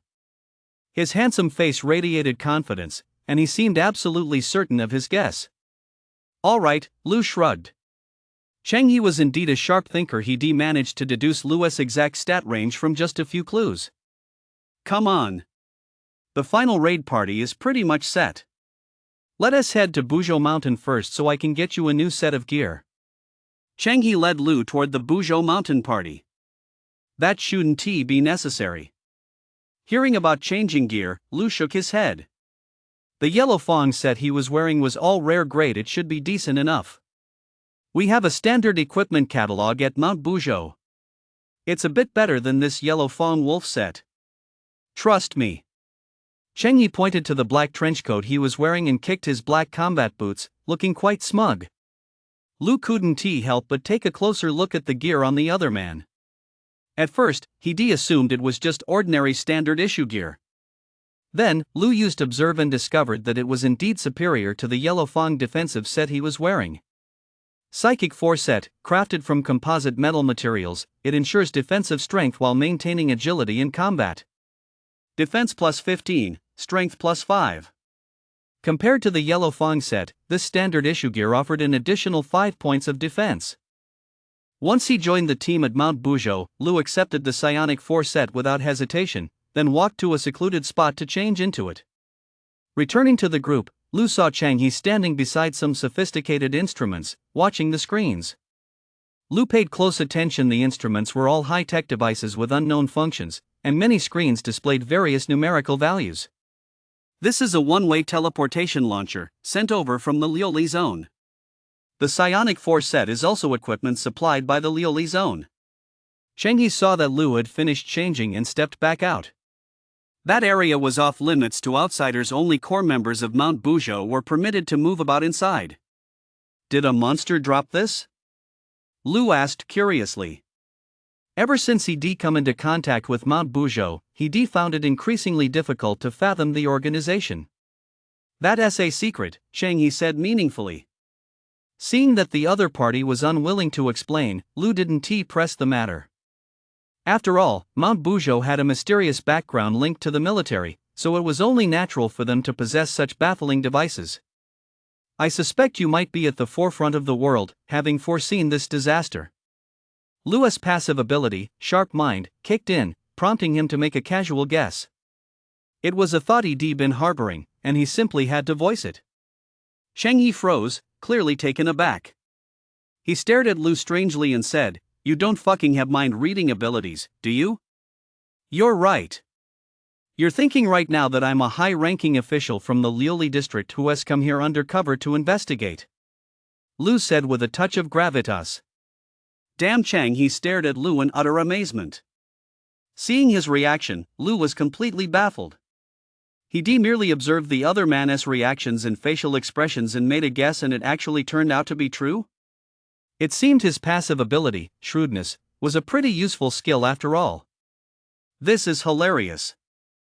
Just kidding. Come on, how did you guys organize your team? Lu patted Cheng He on the shoulder with a smile. Cheng He's face turned green. He had no idea which of Lu's words were true and which were lies. Before long, the Buzhou Mountain faction began gathering their forces. As had been arranged beforehand, the Li family's people quickly made their way over. Lu stood quietly within the Buzhou Mountain camp, his gaze sweeping over the 5 people approaching from the Li family's side. His expression froze in surprise. Meanwhile, within the Li family's camp, a young man about Lu's age suddenly froze in shock, then raised his hand and ran toward Lu. At the same time, the young man shouted, "Brother-in-law! Brother-in-law! What are you doing here? I'm your brother-in-law." Seeing the other man shouting without a care in the world, drawing the attention of countless onlookers, Lu's face darkened instantly. Mainly, the other man's remark, "I'm your brother-in-law," left Lu feeling quite annoyed. "Bro-in-law, what are you doing here? Did you join Mount Buzhou? Why did you join Mount Buzhou? Come to the Li family instead, the whole Li family is yours." The young man approached, speaking to Lu with great excitement. He was quite handsome, with almond-shaped eyes very similar to Li Qingruo's. However, compared to Li Qingruo, his gaze was full of vitality. A single flirtatious glance could likely charm quite a few girls. This man was none other than Li Qingruo's younger brother, Li Haoren, perhaps the only one in the entire Li family who supported Lu's marriage to his sister. "Don't talk nonsense. Watch out, or I'll beat you up." Lu glared at Li Haoren, warning him to keep his mouth shut. Just moments ago, the kid had been sprinting and shouting, and many people nearby had heard him, casting curious glances at Lu. After all, many knew Li Haoren was the Li family's young master. Though not the future heir himself, he was certainly the younger brother of the heir. His status was undoubtedly high. And for Li Haoren to be calling a stranger brother-in-law, wasn't he that? Meanwhile, the other 4 people who had followed the Li family were glaring at Lu. Chapter 48, The Priority Choice. "Li Haoren, what kind of behavior is this, shouting and making a scene?" A middle-aged man stepped forward first. He frowned as he glanced at Lu, then fixed his gaze on Li Haoren. Li Haoren shrugged, rolling his eyes dismissively. "These old fogies back home just love to lecture people. Lu, Li Haoren is being immature. Don't let it bother you." The middle-aged man turned to Lu and said, his tone slightly heavy. He was both explaining and reminding Lu that Li Qingruo had long since cut ties with him, so he shouldn't make a big deal out of this. Of course I won't hold it against him. Lu naturally understood the implication behind the man's words and had no desire to engage in a pointless argument. To him, the past was long gone. What mattered more was the path ahead. "Bro, where's Lu Ku?" Li Haoren looked around impatiently. Lu Ku was Lu's younger sister. She's in the Liuli district. I haven't been able to reach her yet. Lu's expression darkened slightly. The communication system was damaged, so he couldn't reach Lu Ku for the time being. At the same time, Lu had considered using a radio, but that would be like looking for a needle in a haystack. "Are you looking for someone?" Before Li Haoren could speak, Cheng He asked from the side. Lu glanced at him, then his eyes lit up. "That's right, Cheng He is from Mount Buzhou. He must have connections that can help find the person I'm looking for." "Yes, 188, Century Avenue, Liuli District, Building 3, Unit 201, Tianjin Residential Complex." Lu gave the address directly. "Got it. I'll send the message to Liuli District, but it'll take a few days. The area is vast, and our current radio signals are experiencing significant interference." Cheng He silently repeated the address to himself, then replied to Lu with confidence. Compared to Qingcheng, the Liuli district might be safer, as it housed the Liuli base, the largest human settlement in Linjiang province. Perhaps the location Lu mentioned was even included in the Liuli base's development plans. Lu let out a sigh of relief, though he remained deeply worried, dreading the possibility of receiving bad news. "Don't worry, my wife Lu Ku will definitely be fine." Li Haoren reassured Lu, glancing at him nervously after stumbling over his words. However, he found that Lu was deep in thought and hadn't been paying attention to what he was saying. Alright, time is up. Shall we proceed with the operation as planned? The middle-aged man asked Cheng He. Cheng He had just handed Lu's address to his men when he heard the middle-aged man's words. He replied immediately, proceeding with the original plan is fine, but will likely need to renegotiate the final split. What do you mean? Is Mount Buzhou changing its mind on a whim like this? The middle-aged man frowned at Cheng He. According to the previous profit-sharing rules, after the monsters were defeated, the Li family would take 60% of the spoils, while Mount Buzhou would take 40%. Li Daoshan, based on Mount Buzhou's original staffing plan, the previous profit-sharing arrangement was perfectly fine. Unfortunately, Lu has now joined us, so the split must be adjusted, Cheng He said calmly. Upon hearing this, Li Daoshan suddenly turned to look at Lu. He seemed to have figured something out and speculated, "Are you the one ranked first on the defense chart who has been the talk of the town these past few days?" Lu turned to look at him intently. Li Daoshan's perception was quite sharp. He had immediately grasped the crux of the matter. Indeed. Previously, because our defense-type evolvers were relatively weak, we willingly ceded 1/10 to the Li family. However, now that we've invited the number 1 on the defense chart, it's only fair to adjust the original distribution, Cheng He explained. Lu understood the agreement between Buzhou Mountain and the Li family. Originally, the defensive-type evolvers Buzhou Mountain had sent to participate in the campaign were weak. They likely couldn't hold a candle to the Li family's representative, which was why they had conceded a 10% share. Lu looked at Li Daoshan again, wondering how he would decide. He suspected the Li family wouldn't agree so easily. "Let us discuss it," Li Daoshan said with a frown. He then walked over to the other side, casting a glance at Li Haoran along the way. However, much to Li Daoshan's annoyance, Li Haoran ignored him completely, remaining by Lu's side like a little sidekick. "Don't worry, brother-in-law. They'll definitely agree. Originally, my sister and Li Hangyi were supposed to come and clear the dungeon, but a few days ago they changed their plans at the last minute because of urgent business. That's why they sent someone else, and they don't have much confidence in their own abilities," Li Haoran said, looking at Lu with a fawning expression. Lu stared at him speechlessly. Was there anyone who would betray their own family like this? I'm warning you, don't call me brother-in-law again. Lu glared at him. "Okay, brother-in-law," Li Haoran replied absently. Lu. Before long, Li Daoshan walked over. He exchanged a few whispered words with Cheng He, and finally, his doubts about the profit split for Buzhou Mountain were cleared up. Now, Buzhou Mountain would take 60% of the final haul, with the remaining 40% going to the Li family. Alright, it's settled then. Brother Lu, out of the 60% from Buzhou Mountain, 30% goes to you. Is that okay? Cheng He walked over and said to Lu. The fact that Buzhou Mountain was willing to offer this much actually surprised Lu quite a bit. "Here's what we'll do, I won't bother negotiating the split. When the monsters are looted, I'll get first pick of one item no higher than epic grade. What do you think? Of course, if there's nothing I want, I'll forego my share entirely," Lu said after a moment's thought. If potions or similar items dropped, they wouldn't be of much use to him. Only items like abilities or weapons would truly benefit him. Well, Li Daoshan, standing nearby, shot Lu a slightly displeased glance, thinking Lu was taking advantage of the situation. The issue of first pick priority had been discussed before between the Li family and Buzhou Mountain, but the talks had ended in an acrimonious split, and they hadn't revisited the matter since. "Don't worry. I only want defensive gear, dungeon keys, and weapons, and by weapons, I mean only long weapons like lances and spears. One more thing, if none of the items I mentioned drop, I won't participate in the split." Lu looked at Li Daoshan and said calmly.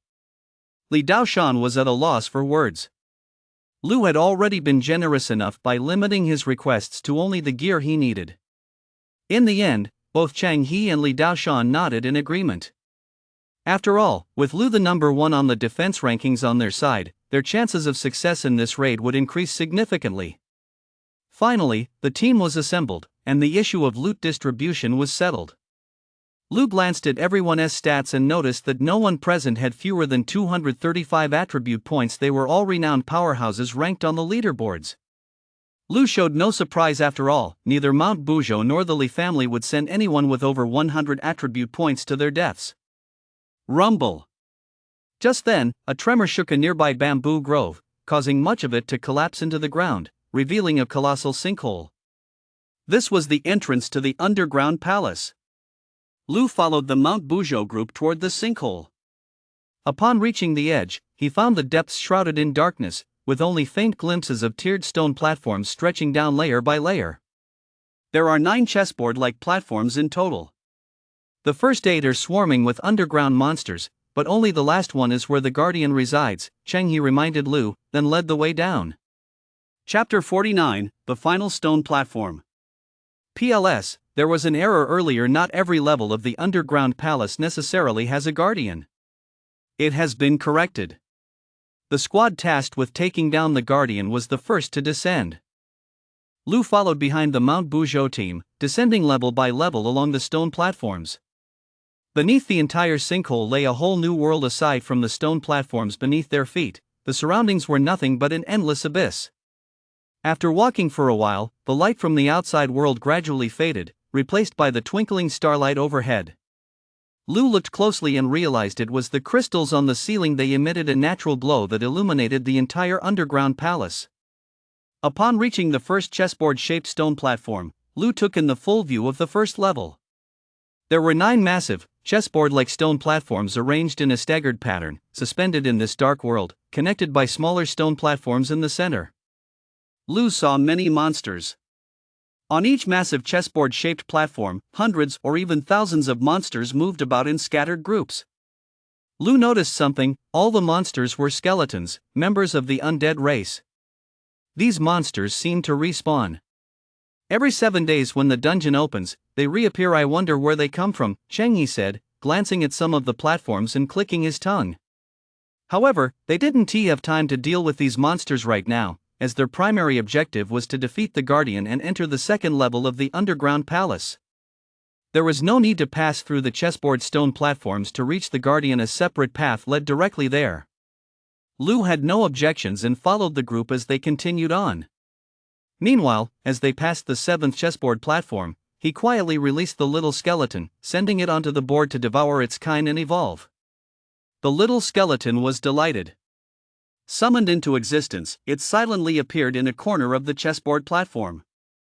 Spotting the countless skeletons all around, it raised its sword and began hacking away, then devouring them.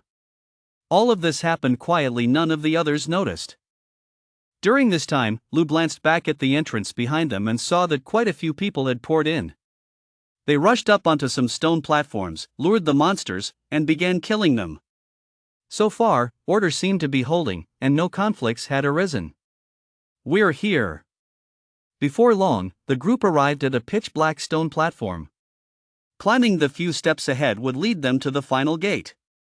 From here, Lu could already see the full form of the necromancer skeleton general. The creature was massive, nearly 5 meters tall, its entire body as black as ink yet shimmering with a faint glow, as if it were made entirely of metal. It held a gleaming spear in its hand, with a silver dragon coiled around the shaft. The dragon's mouth was open, spewing out the spearhead, giving it a truly imposing appearance. Even from a distance, Lu felt a sense of oppression welling up from the depths of his heart. The group did not immediately ascend the stone platform. Cheng He gathered everyone for a tactical briefing, a plan he had prepared in advance, based on military protocols with slight modifications, giving the whole operation a well-organized appearance. The briefing focused primarily on managing monster aggro, a task Lu and Li Kuan would handle to ensure the monsters did not target the psychic or strength-type evolvers. After all, this world was not a game in the true sense. It required strong tactical coordination. The skeleton generals possessed a degree of intelligence and would directly seek out threats to their own survival. Lu and his team needed to be prepared to counter them. As for the mental-type evolvers, their role was simple and direct: stand at a distance and unleash powerful attacks, incorporating elemental damage. Cheng He provided a detailed explanation of this elemental damage, as Mount Bujo had conducted targeted research on the subject. For example, combinations like metal and water, water and wood, or wood and fire can effectively create powerful elemental damage. This was discovered through testing at Mount Buzhou, inspired by the concept of the 5 elements mutual generation. Of course, if one follows the principle of the 5 elements mutual restraint, such as fire and water, or wood and earth, unexpected results may occur, with both positive and negative outcomes. Therefore, it is best to focus primarily on elemental damage based on the 5 elements mutual generation. As for the strength type evolvers, they are quite important. Their close combat capabilities are formidable, and 2 of them possess a special skill, a 30% boost to strength for 3 seconds.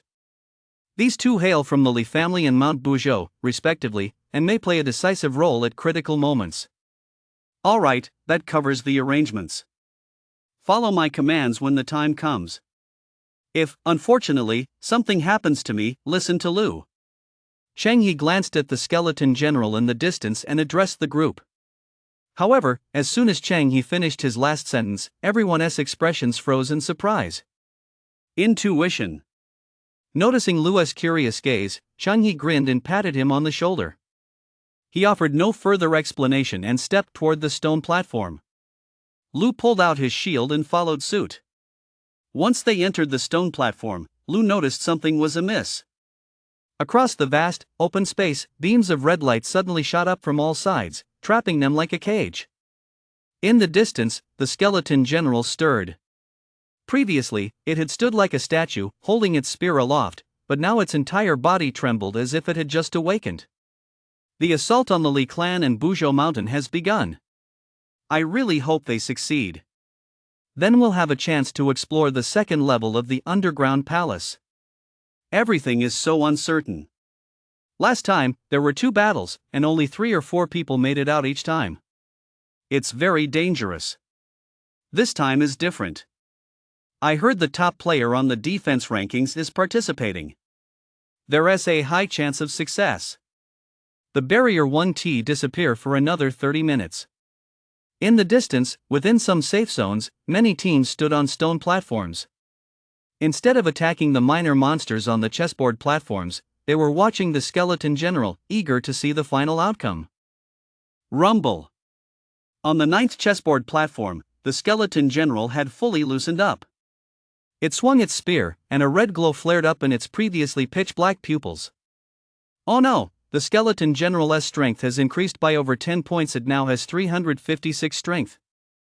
At that moment, Chang He's face turned deathly pale. This completely exceeded his expectations. He never imagined that when the underground palace reopened, the skeleton general's stats would actually change, increasing by over 10 points. How is that possible? No way. It jumped by over 10 points? Someone cried out in shock, especially Li Kuan, the defense-type evolver from the Li family. His defense stat was only 240, yet the monster's stats had surpassed his by over 100 points. The Li family had conducted private research on attribute values. When encountering monsters, an attribute difference of around 10 to 80 points was considered within an acceptable range, not enough to result in a one-hit kill. However, if the attribute value exceeded 100 points, the danger level would increase significantly. It could potentially cause an attribute collapse. For example, Li Kuan's defensive shield could be shattered by a single blow from the skeleton general, and if he were then struck by the hammer as well, it could result in immediate death. Let us go. Just then, Lu's deep voice rang out. The moment he entered, he had cast a scouting spell and naturally seen the skeleton general's stats. By now, the skeleton general had already mobilized, its gaze fixed on them, the outsiders. Any further delay could lead to unforeseen complications. It was best to stick to the original tactical plan. Chapter 50, The Battle Begins. Don't be afraid, just follow Lu. His defense is high, it shouldn't be a big problem. Cheng Yi snapped back to his senses and, watching Lu charge ahead, hurriedly said. Originally, he had planned to suggest holding out for 30 minutes until the cage automatically deactivated, then retreating and returning in a few days to tackle it. But if they tried to deal with the skeleton general by fleeing, there was a high chance that, just like last time, some of them would die for no reason. Under these circumstances, he'd rather put his trust in Lu. Let us go. Since we chose to come in here and want to get the treasure, we've got to be prepared to die. Beside Cheng He, a young man with short hair spoke up. Holding a blood-red curved blade in his hand, he ran toward the other side, preparing to flank and attack. This was what they had agreed upon earlier. Li Kuan, follow Lu and provide backup and protection. Imo Xing, keep your water spirit shield spell ready at all times and cast it on Lu. Li Daoshan also spoke up. Although he hadn't particularly liked Lu in the past due to certain incidents, at a time like this, he chose to prioritize the greater good and didn't deliberately withhold support from Lu. This actually took Li Haoran aback. After all, Li Daoshan was a die-hard traditionalist within the clan, one of the first to oppose any connection between Lu and Li Qingruo. Yet here he was, not seizing this opportunity to eliminate Lu? You little bastard, you think I'm that evil? Li Daoshan glanced at Li Haoran's expression and knew exactly what the guy was thinking, but he didn't say much. Instead, he raised his long sword and charged toward the skeleton general. Roar! In the distance, the skeleton general let out a piercing scream, then raised his spear and lunged toward Lu.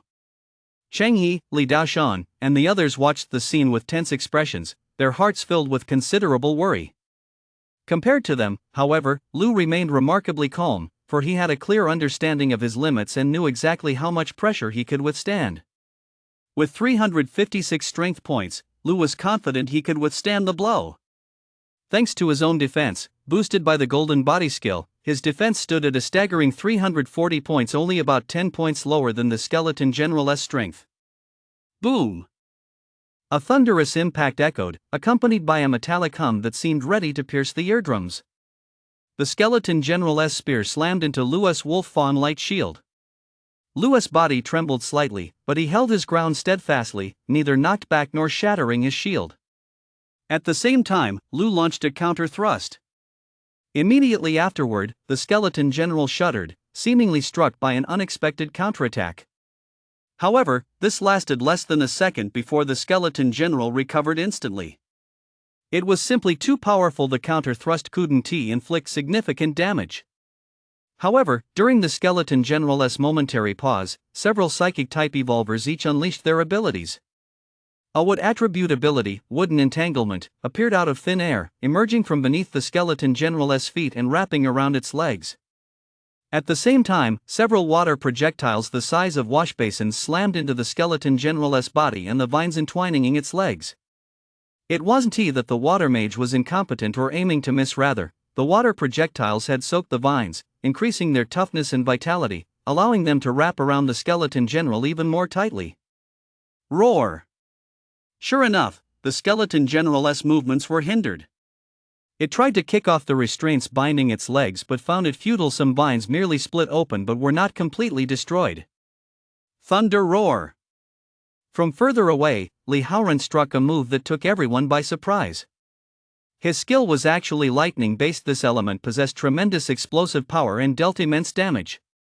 Since the skeleton general was still covered in water projectiles, the moment the thunder struck, a series of electric sparks formed, crisscrossing the skeleton general's body in a dense web. A pungent, scorched smell filled the air instantly. Keep it up! It's defense isn't that strong. Lu, you've got to hold on. We're ramping up our damage. Cheng He shouted, directing the attack. He specialized in the strength element. Along with several other strength-type evolvers, they had already flanked the skeleton general from different directions, preparing for a surprise attack. Boom! The skeleton general swung its long spear with great force, its crimson eyes glancing fleetingly at Li Haoran, seemingly holding a grudge, fully aware of who had inflicted such severe damage moments ago. Next, a jet of black flame erupted with a roar from the silver dragon spear in the skeleton general's grasp, and it brought the spear crashing down with all its might. The spear was at least 6 or 7 meters long, with the flames at its tip raging wildly, affecting a wide area. A tongue of fire suddenly shot out, sweeping toward Li Haoran. Li Haoran's expression shifted slightly. He hadn't expected the skeleton general to be so intelligent. The battle had barely begun, yet it was already preparing to strike at him. Boom! A loud crash echoed as Li Kuan blocked the attack. However, unlike Lu, Li Kun was struck by the silver dragon spear and was forced back nearly a meter, nearly collapsing to his knees. Fortunately, Lu intervened just in time. Silent blow. Lu didn't retreat to defend, instead, he activated his ability. In the next instant, the flames on the silver dragon spear suddenly vanished. The skeleton general's body trembled violently, its bony claws wavered slightly, and it nearly lost its grip on the spear.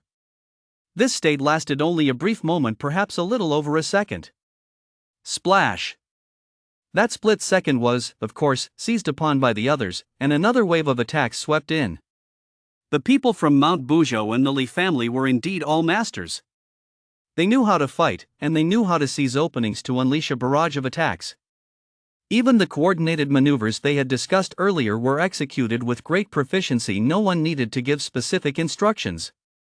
Boom!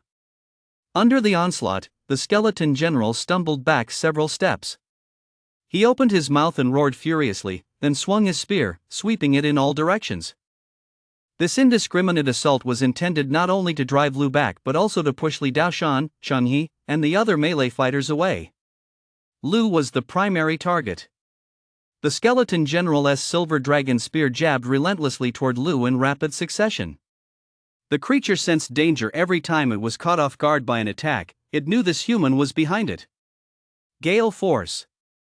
Lu didn't choose to block head-on. Although he could withstand the skeleton general's standard attacks, he couldn't handle them from all directions. For attacks coming straight at him, Lu was confident he could stand his ground and take the full brunt. But sweeping strikes from the side were unpredictable, and the spear was incredibly resilient. Hitting him would cause a massive shockwave. Lu dared not block them head-on. After dodging several sweeping attacks, Lu seized the opportunity to charge back in front of the skeleton general, then continued to use silencing blow or backstab. Li Haoran and the others in the distance seemed to be waiting for this very moment. They didn't waste too much mana, only unleashing their powerful skills after seeing Lu use his abilities. Don't you think Lu is getting stronger as the battle goes on? How come he doesn't seem afraid of the skeleton general's attacks at all now? Cheng He murmured in puzzlement as he broke away from the skeleton general. Li Daoshan, standing beside him, nodded in agreement. He had been closely watching Lu. He never would have imagined the boy could grow to this level amidst the apocalypse. At first, when Lu was struck by the skeleton general's spear, his body would tremble slightly. But now, even when hit, he showed little reaction. It seemed as though his defense had increased during the battle. Cheng He felt he was finding it harder and harder to read Lu. Based on his estimates, Lu had at most around 30 points of spare defense, but now it seemed Lu possessed an additional special ability that could boost his defense during combat. There's hope. At that moment, Cheng He's eyes were filled with excitement. Chapter 51, Fierce Battle. Just as Cheng He had anticipated, Lu's defense did indeed increase slightly during the fight.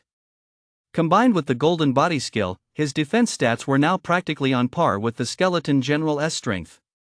Most importantly, when Lu challenged high-difficulty monsters, he had a greater chance of triggering chaotic mutation. Boom! Just then, a dark aura surged from the silver dragon spear in the skeleton general's hand, and ghostly shadows began to appear on its surface. It had activated another ability and was no longer using black flames. Lu was closest to the skeleton general and could feel the wave of death mana surging toward him. This so-called death mana was a putrid force that seeped directly into one's nerves.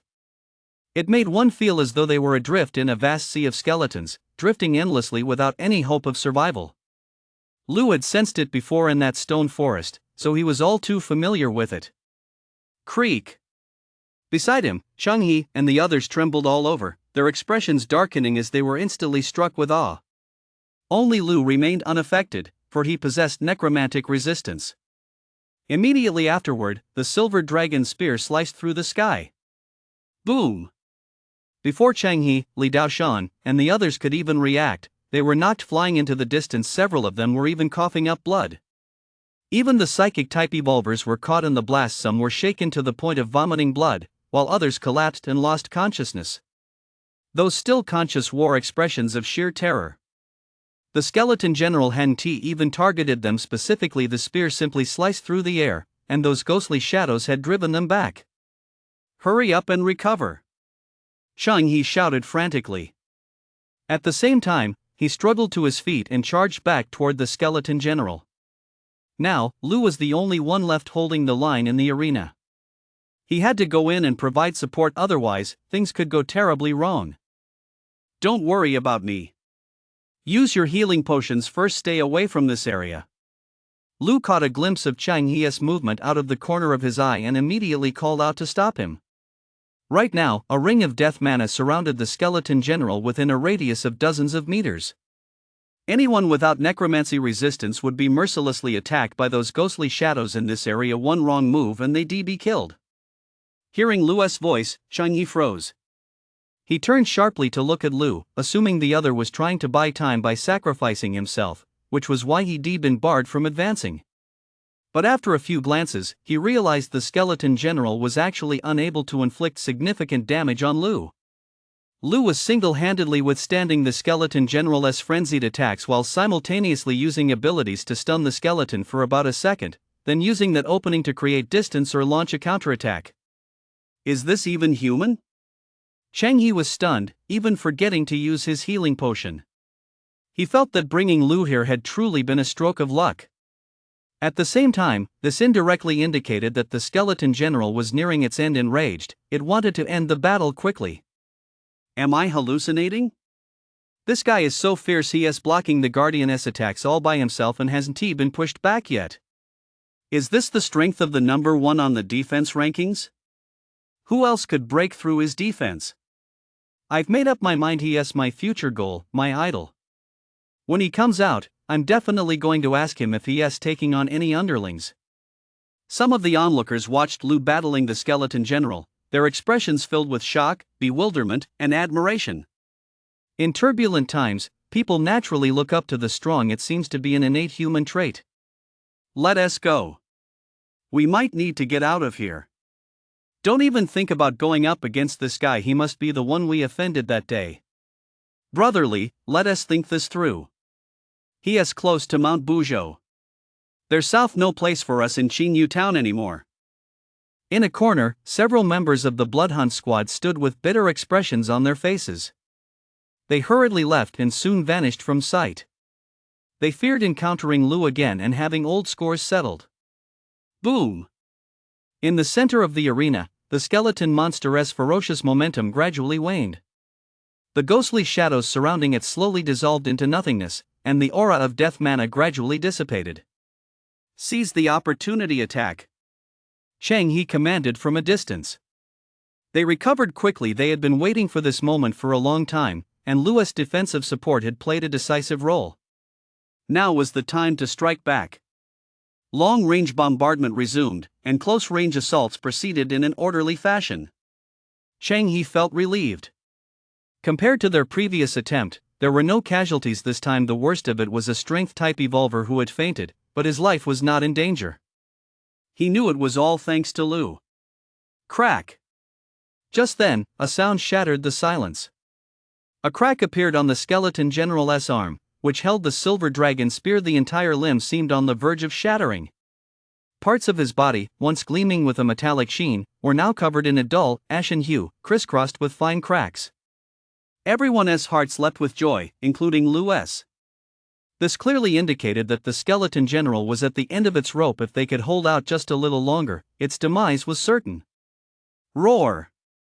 Just as the group was launching a fierce assault, the skeleton general suddenly took a few steps back. It roared frantically in place, and waves of blood-red energy suddenly erupted from its body. The same necromantic aura as before surged forth instantly, spreading out in all directions. Ah! The closest to it was a power-type evolver from Mount Buzhou. He was instantly swept away by that eerie aura and hurled into the distance. His body was covered in wounds as he lay motionless in the distance, his fate unknown. Impossible! How can it still cast spells? Cheng He and Li Daoshan were both stunned. Compared to before, the range of that eerie aura had expanded by a full 5 or 6 times, and now a crimson aura was mixed in with it. Countless ghostly shadows roamed that area, relentlessly attacking Lu. Could it be that it's gone berserk? Chang He speculated. But he immediately dismissed the idea. There were fewer than 10 people on the field, and he had seen a skeleton general in a frenzied state before. This was nothing like it. Get out of this area. Lu furrowed his brow deeply. He sensed trouble, for the death mana emanating from the skeleton general was now causing him interference and damage. This. Chang He looked hesitant. He felt this was truly dangerous. Lu was swaying and trembling within that area, no longer as steady as before. I'll give it a try. Chang He didn't want to just back down. Mainly, he felt that without anyone supporting Lu might be in mortal danger. As the one who had invited Lu to join the raid, he had to shoulder some responsibility even if it meant risking his own life. Boom! However, the moment Chang He approached, not even a few seconds had passed, his entire body was flung backward, and he began coughing up blood incessantly. Numerous dark, bruised marks appeared on his neck, as if someone had grabbed him by the throat and hurled him away. That was terrifying. Countless ghostly shadows wrapped around me. Thankfully, they didn't penetrate too deeply, otherwise, I'd probably be dead by now. Chang He looked back in horror. Hearing Chang He's mutterings, everyone around him fell silent. They knew that this attempt to explore the underground palace would likely end in failure. As for Lu, immediately, everyone turned their gaze toward that area. Chapter 52, Fierce Slaughter.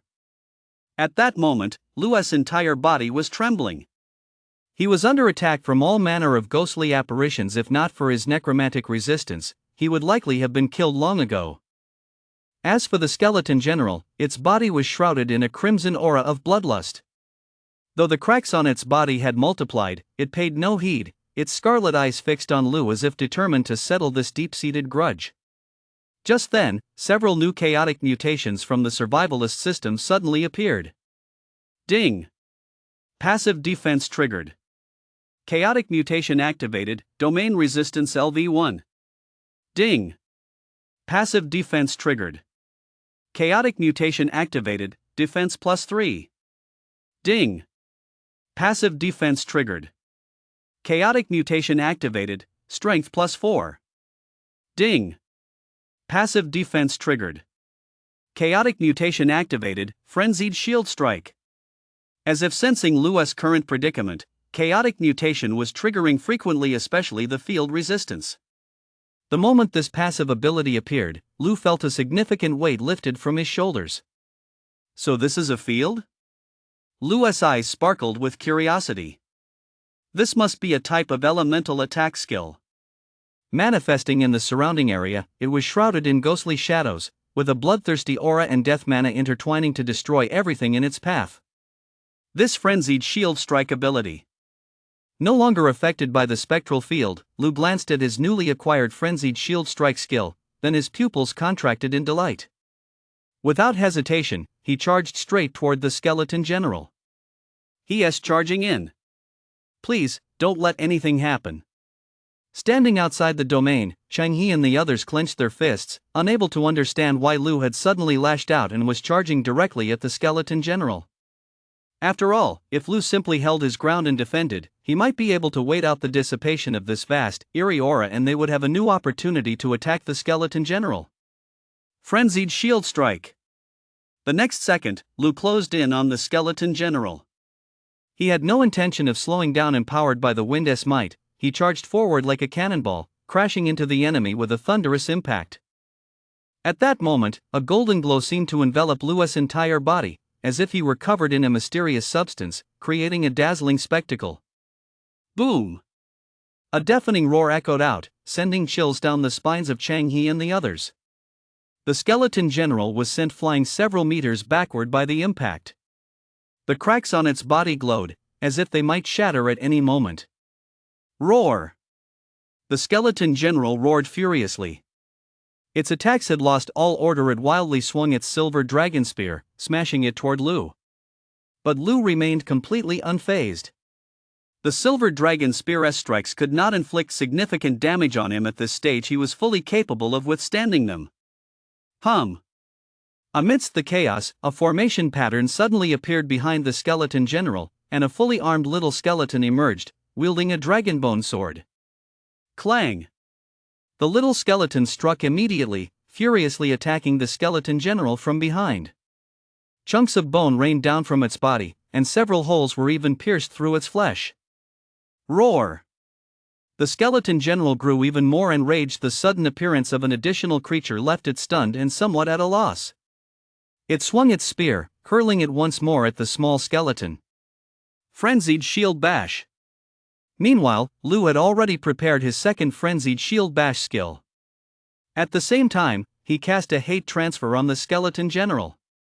He forcibly shifted the skeleton general's aggro onto himself, forcing the enemy to engage him head-on. The mad shield strike ability requires a mutual intent to attack when used, otherwise, its effectiveness is greatly reduced. Lu felt this skill was designed specifically for aggro transfer, since the aggro transfer spell could also be cast on oneself. In the distance, the skeleton general seemed to have lost his mind. His bloodshot eyes darted toward Lu, and he withdrew the spear he'd been swinging at the small skeleton, thrusting it toward Lu instead. Boom! But Lu was ready. He'd already closed the distance to the skeleton general. It was too late for the enemy to maneuver his spear for an attack. In the next instant, Lu, radiating golden light, slammed into the skeleton general's body once more. Then, starting from the legs, the skeleton general's entire body began to crumble and disintegrate, with countless bones shattering and flying off in all directions.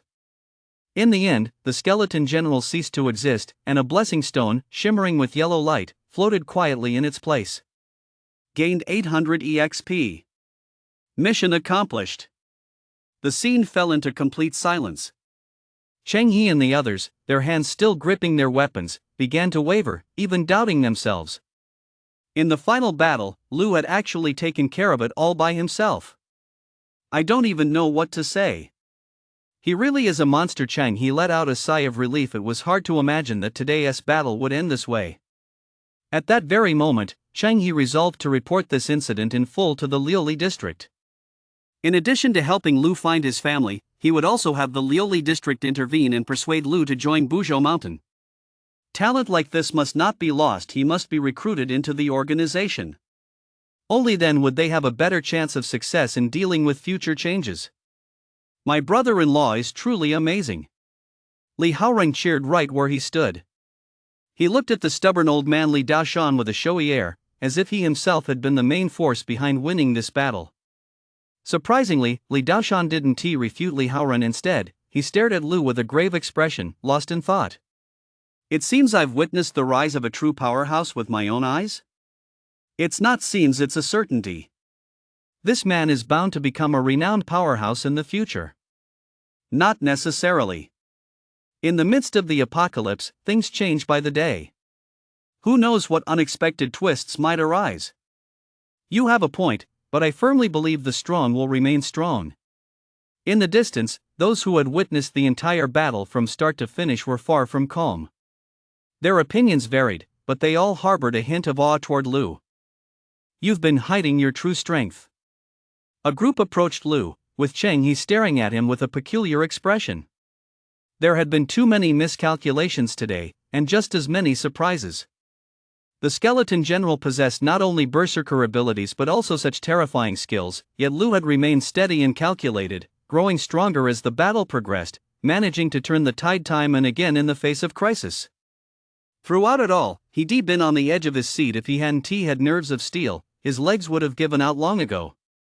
Lu looked at him, then turned his gaze to the two figures lying motionless in the distance and asked, "What about them?" "They're fine, just immobilized.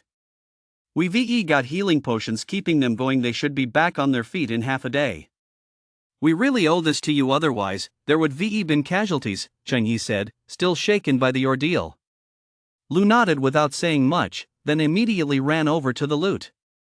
Mainly, he was afraid that damn little skeleton would beat him to it and snatch up the good gear. Dragon spear, dragon spear. Lu couldn't stop thinking about it. Throughout the battle, he'd been eyeing the silver dragon spear the skeleton general held. It was just too cool. A dragon's body coiled around the shaft, its mouth open as it spat out the spearhead. The whole thing looked incredibly flashy and imposing. Clatter! As he reached out to touch the epic grade blessing stone, several light screens appeared, displaying nearly 20 items. I want that spear. Suddenly, the little skeleton's voice rang out in his mind. It had just finished devouring the skeleton general's soul essence and had now walked over to Lu's side, its silvery ghostfire pupils fixed on one of the light screens. Chapter 53, The Hall. Get lost. Lu held back from lashing out at it. He hadn't even seen the spear yet, and this little rascal was already coming over to claim his share of the spoils. Lu, is this your ability too? Chang He and the others stared at the little skeleton in curiosity. It was truly awe-inspiring. At the last moment, they witnessed just how domineering this little skeleton was. It had actually dared to ambush the skeleton general. My pet, Lu nodded, then turned his gaze to one of the light screens. Necro Dragon King Spear, Epic Grade, Strength plus 20, possesses a strong shockwave effect. Trait, has a chance to deal Dragon Flame damage. Fire attribute upon attack. It was exactly that spear. Its stats were incredible. None of the rare grade weapons in Lu's possession could boost attack power by more than 10 points. But this Necromancer Dragon King Spear added a full 20 points to strength, plus additional elemental damage. As agreed, this one's mine. The rest are yours. Lu handed the blessing stone to Chang He. Next, he swung the Necromancer Dragon King Spear a few times to test its feel. To his surprise, it fit him perfectly. Even while holding a shield, it didn't hinder his use of it. Brother Lu, you really should pick out a few more items. I can't help but feel uneasy that you've only taken a single spear. Chang He said with a troubled expression. He saw that the blessing stone still contained quite a few elemental potions, as well as some bestiaries and the like. Splitting the loot evenly with Li Jiaping felt like he was shortchanging the other party. The thought of recruiting Lu to Mount Buzhou in the future made him feel even more reluctant. He practically wished Lu would take the entire blessing stone. You can give me the defensive potions. Lu didn't refuse. He hadn't looked at the other items in the blessing stone earlier, but if there were defensive potions, he might consider taking them, since he still had several bottles worth of usage rights left. In the end, Chang He divided the spoils. Among them were quite a few interesting manuals, such as the Great Cataclysm Handbook, the Wilderness Survival Guide, and even several comprehensive monster compendiums. There were also quite a few rare grade weapons, all of which were divided among the people from Buzhou Mountain and the Li family. The rare grade weapons dropped by the skeleton general were naturally far superior to those dropped by ordinary monsters, so members of both factions were quite pleased. Once the loot was divided, Chang He picked up a few items and placed them in front of Lu. Besides some potions, there were also several manuals. Here are 2 level 1 and 1 level 2 defensive potions for you. If you're still eligible to use them, that's another 20 points of terrifying bonus. Chang He stared at Lu as if he were a monster. At the same time, he pushed the bestiaries toward him and said, "Take your pick." Buzhou Mountain is in desperate need of these monster bestiaries. They'll be teleported to the Lioli base, printed, and distributed worldwide so more people can learn about these monsters. Lu gave no clear response and instead looked at the several manuals pushed toward him. Then he spotted 2 interesting manuals. Cyclic Petri Dish, Rare Grade. Can be used for plant cultivation, accelerating plant growth. Can be reused by adding fertilizer. Materials required for crafting: synthetic metal shards 20, skeleton bones 100, fertile soil 50 kilograms, mana concentrate 1. Uses 1000. Food Processor Manual, Collector S Grade. One of the lost crystallizations of ancient Huaxia's wisdom. Capable of precision processing of ingredients to impart special effects. Materials required: entropy factor fusion core 2, refined steel 12, precision titanium alloy 12. Uses 10. Another culture dish, and yet another crystal of lost wisdom. He even had a crafting device manual in his possession. However, due to a lack of materials, Lu was at a loss regarding the crafting device. Take the entropy factor fusion core, for example. He had absolutely no idea where to even start. Give me the culture dish. I really need it. Lu ultimately chose the culture dish. Compared to the food generator, securing a food source was the top priority. Besides, organic petri dishes were running low. The school wasn't like the small town, supplies were scarce there. Once food ran out, they plunged into a famine, with severe consequences. Don't worry. We can share resources. Lend me the petri dish for a few days so I can craft a few to place around town. I'll ask the Lioli district about materials for the food generator. Once I have updates, I'll deliver the finished devices to you. Shang He said with a grin. Lu thought for a moment and agreed immediately. With the bottomless power of Mount Buzhou behind them, many problems could be solved. Sharing resources clearly put Lu at an advantage. Head to the second level of the underground palace? After packing up, Shang He looked at the group. Many of those present immediately stood up, their expressions filled with excitement. They all had keys in their hands. The question of what the second level of the underground palace actually looked like was simply too alluring. The most excited of all were Chang He and Li Daoshan. Representing Mount Buzhou and the Li family on this expedition, they held far more keys than the average person keys they had collected over the past few days. Then, the group pressed onward into the depths. Passing through a massive skeletal gate, they found stone platforms stretching further into the depths beyond. The deeper they went, the dimmer the light became in some areas, making it difficult to see distant objects, while in others the light was so intense that everything within hundreds of meters was clearly visible. Look, what's down there? After walking for a while, the young man at the rear of the group suddenly spoke up, staring at the abyss surrounding the stone platform with a look of slight terror. The others followed his gaze and peered down curiously, immediately gasping in shock. Throughout their journey, they had only known that the stone platform was floating, surrounded by endless darkness that plunged into an unfathomable depth. Now, however, the relatively intense light in this area allowed them to see clearly into the abyss below. There, the shadow of a colossal creature was moving slowly. Its body resembled a whale, yet it also bore the likeness of a dragon-like creature, gliding through the depths as if swimming in the ocean. Everything was utterly silent. They could only watch as the dark, massive shadow drifted by and vanished. Before long, another colossal shadow would appear, and the cycle repeated itself. What on earth is down there? Is it the abyss, a vast ocean, or perhaps a zero-gravity zone? Someone speculated wildly. He was terrified. If that terrifying monster suddenly charged up, wouldn't the whole group be doomed? Who cares? If it wanted to kill us, it would have done so already. We've been fighting that guardian for so long without any monsters coming up from below. Maybe it's just an illusion, someone reassured the others, trying to calm their nerves. Since the entity beneath the stone platform hadn't stirred during their prolonged battle with the guardian, it likely posed no threat to them. After observing for a long while and seeing no reaction, they had no choice but to continue on their way. Soon, they arrived at the second level of the underground palace. They had no idea what they would encounter on this level, nor did they know if there would be a guardian waiting for them at the end. Holy shit, have we stumbled upon a treasure trove? Li Haoran climbed onto a stone platform, looked at the scene before him, and suddenly shouted. Immediately, the others scrambled up onto the stone platform and were equally stunned by the sight before them. In the distance, they could still see 8 or 9 more chessboard-like stone platforms. But unlike the first level of the underground palace, there were no monsters here. Every single one of the stone platforms was piled high with white treasure chests. At a glance, there were at least 1,000 chests on each platform.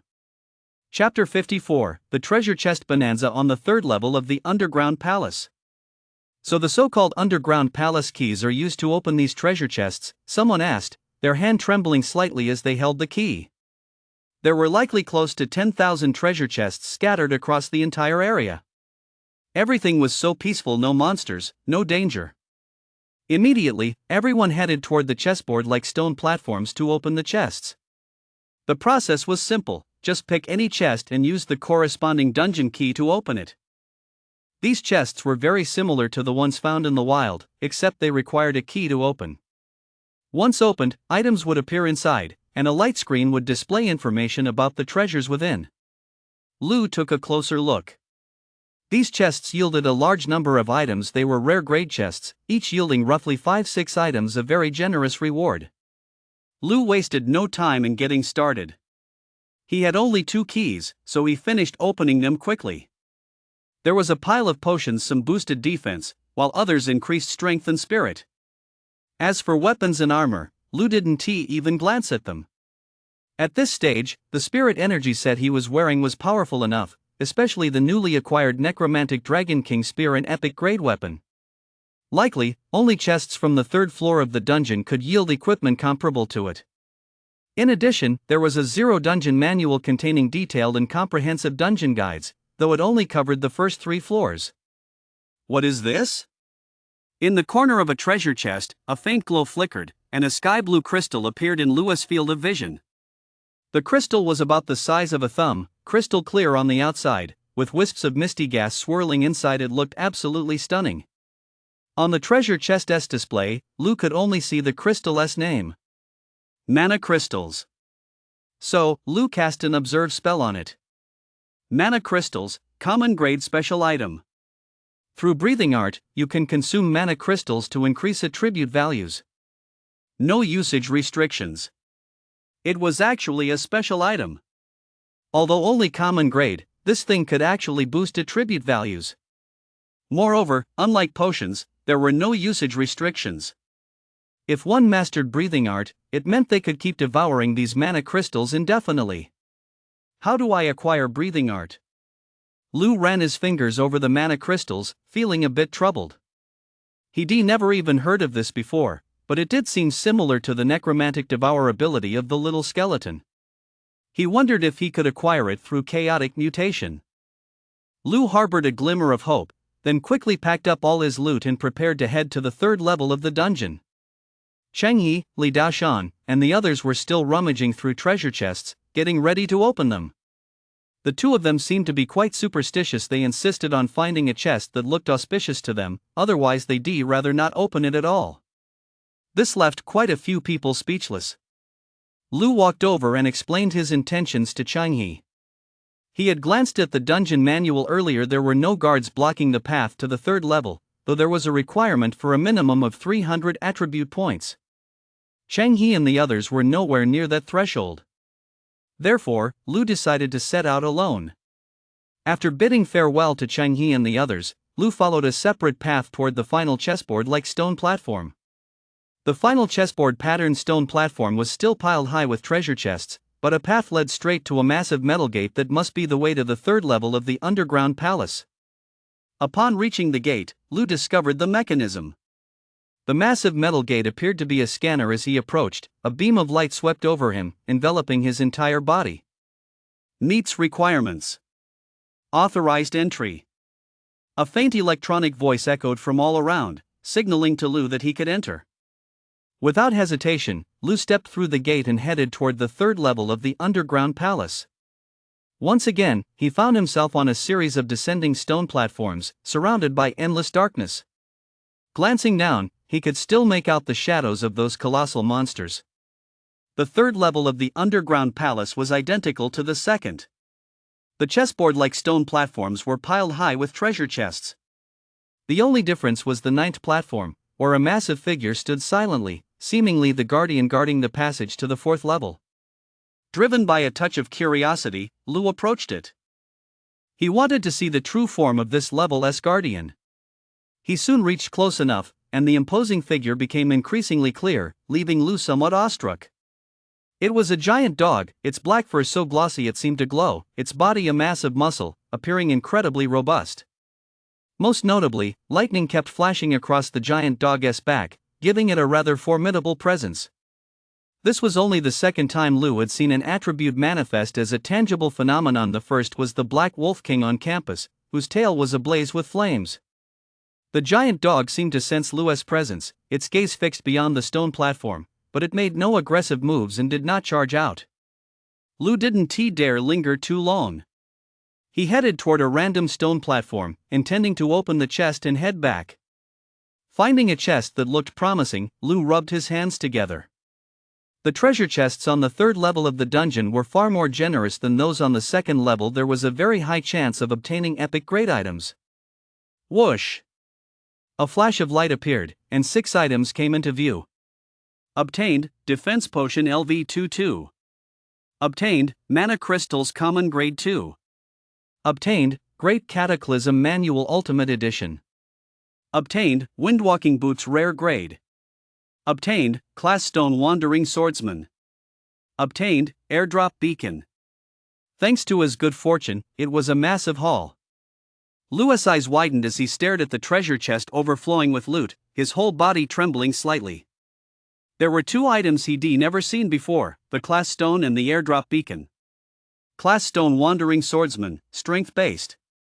Transforms you into the Wandering Swordsman class, unlocking a unique path to growth without affecting your initial choice of the three major paths.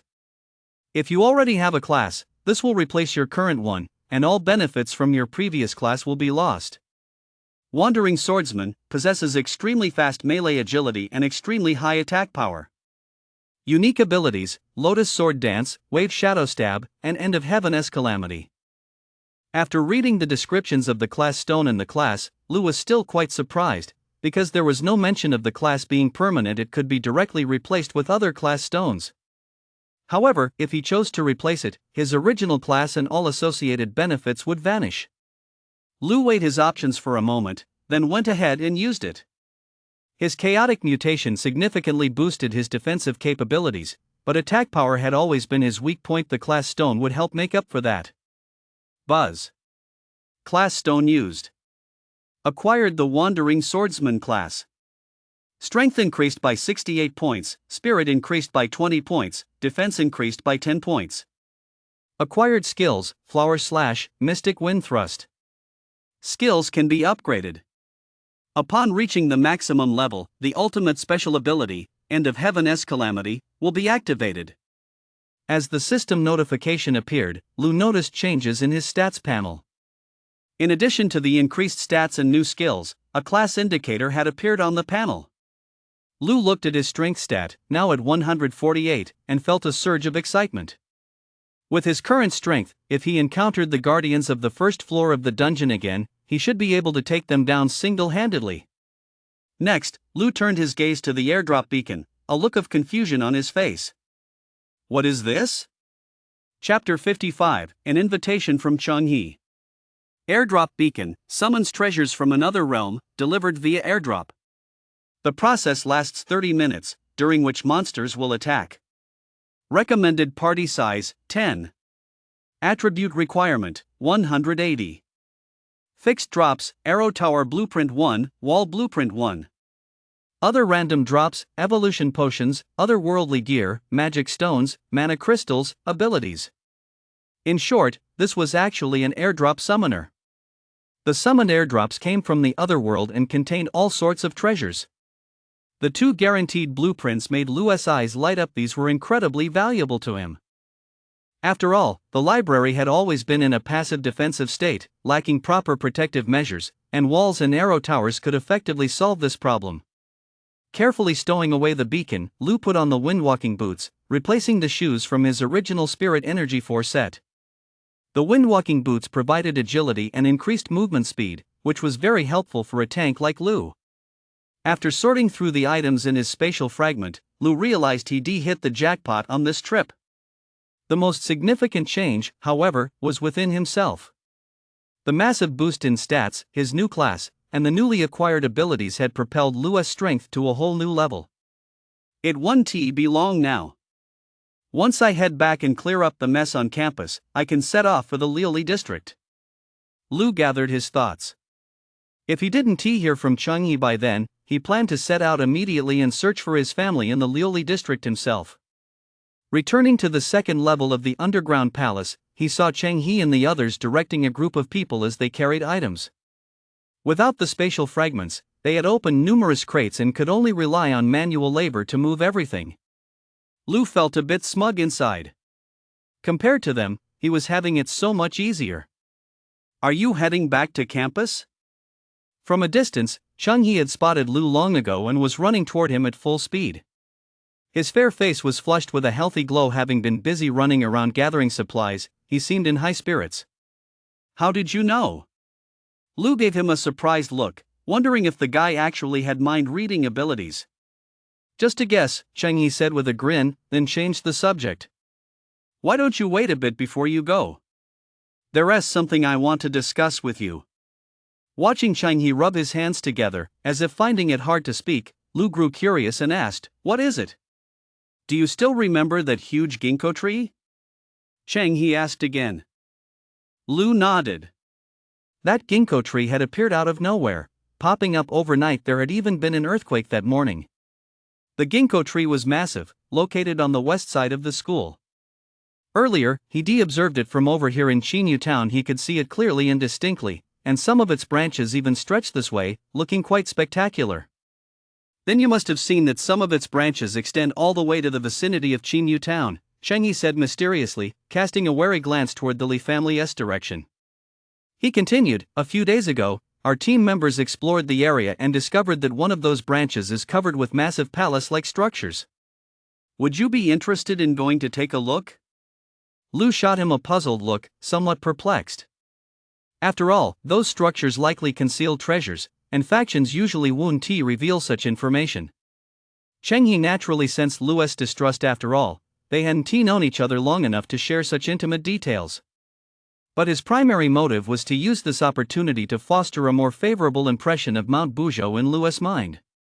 After that, many things would become much easier, such as inviting Lu to join Mount Buzhou, or even joining forces to hunt down powerful monsters.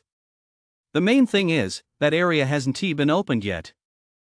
I'd like to wait until there is some movement before inviting you to join, Cheng Yi explained. Lu pondered for a moment. He hadn't considered Cheng Yi's ulterior motives, but he was more than happy to participate in something this promising. Lu felt it would be good to go take a look with the people of Buzhou Mountain. He was also very curious to see what those ancient architectural complexes actually looked like. "I'll go up and wait for you," Lu said, glancing at the busy Buzhou Mountain members before heading to the surface first. Cheng Yi remained where he was, continuing to direct everyone in transporting the resources. It was a pity the treasure chest couldn't be taken out, otherwise, the entire underground palace would have sparked an even fiercer scramble, and there was even a chance that Mount Buzhou and the Li family might go to war. After waiting for a while in Chinyu town, Cheng Yi soon walked over with 3 people. Their gear was brand new, clearly having found higher level equipment after opening the treasure chest earlier. "Let us go." Cheng Yi swung his long sword. He also carried a hand-drawn map. With few usable electronic devices and the vastness of the terrain making it impossible to rely on previous digital maps for navigation, hand-drawn maps were the only practical option. Their destination lay to the northwest.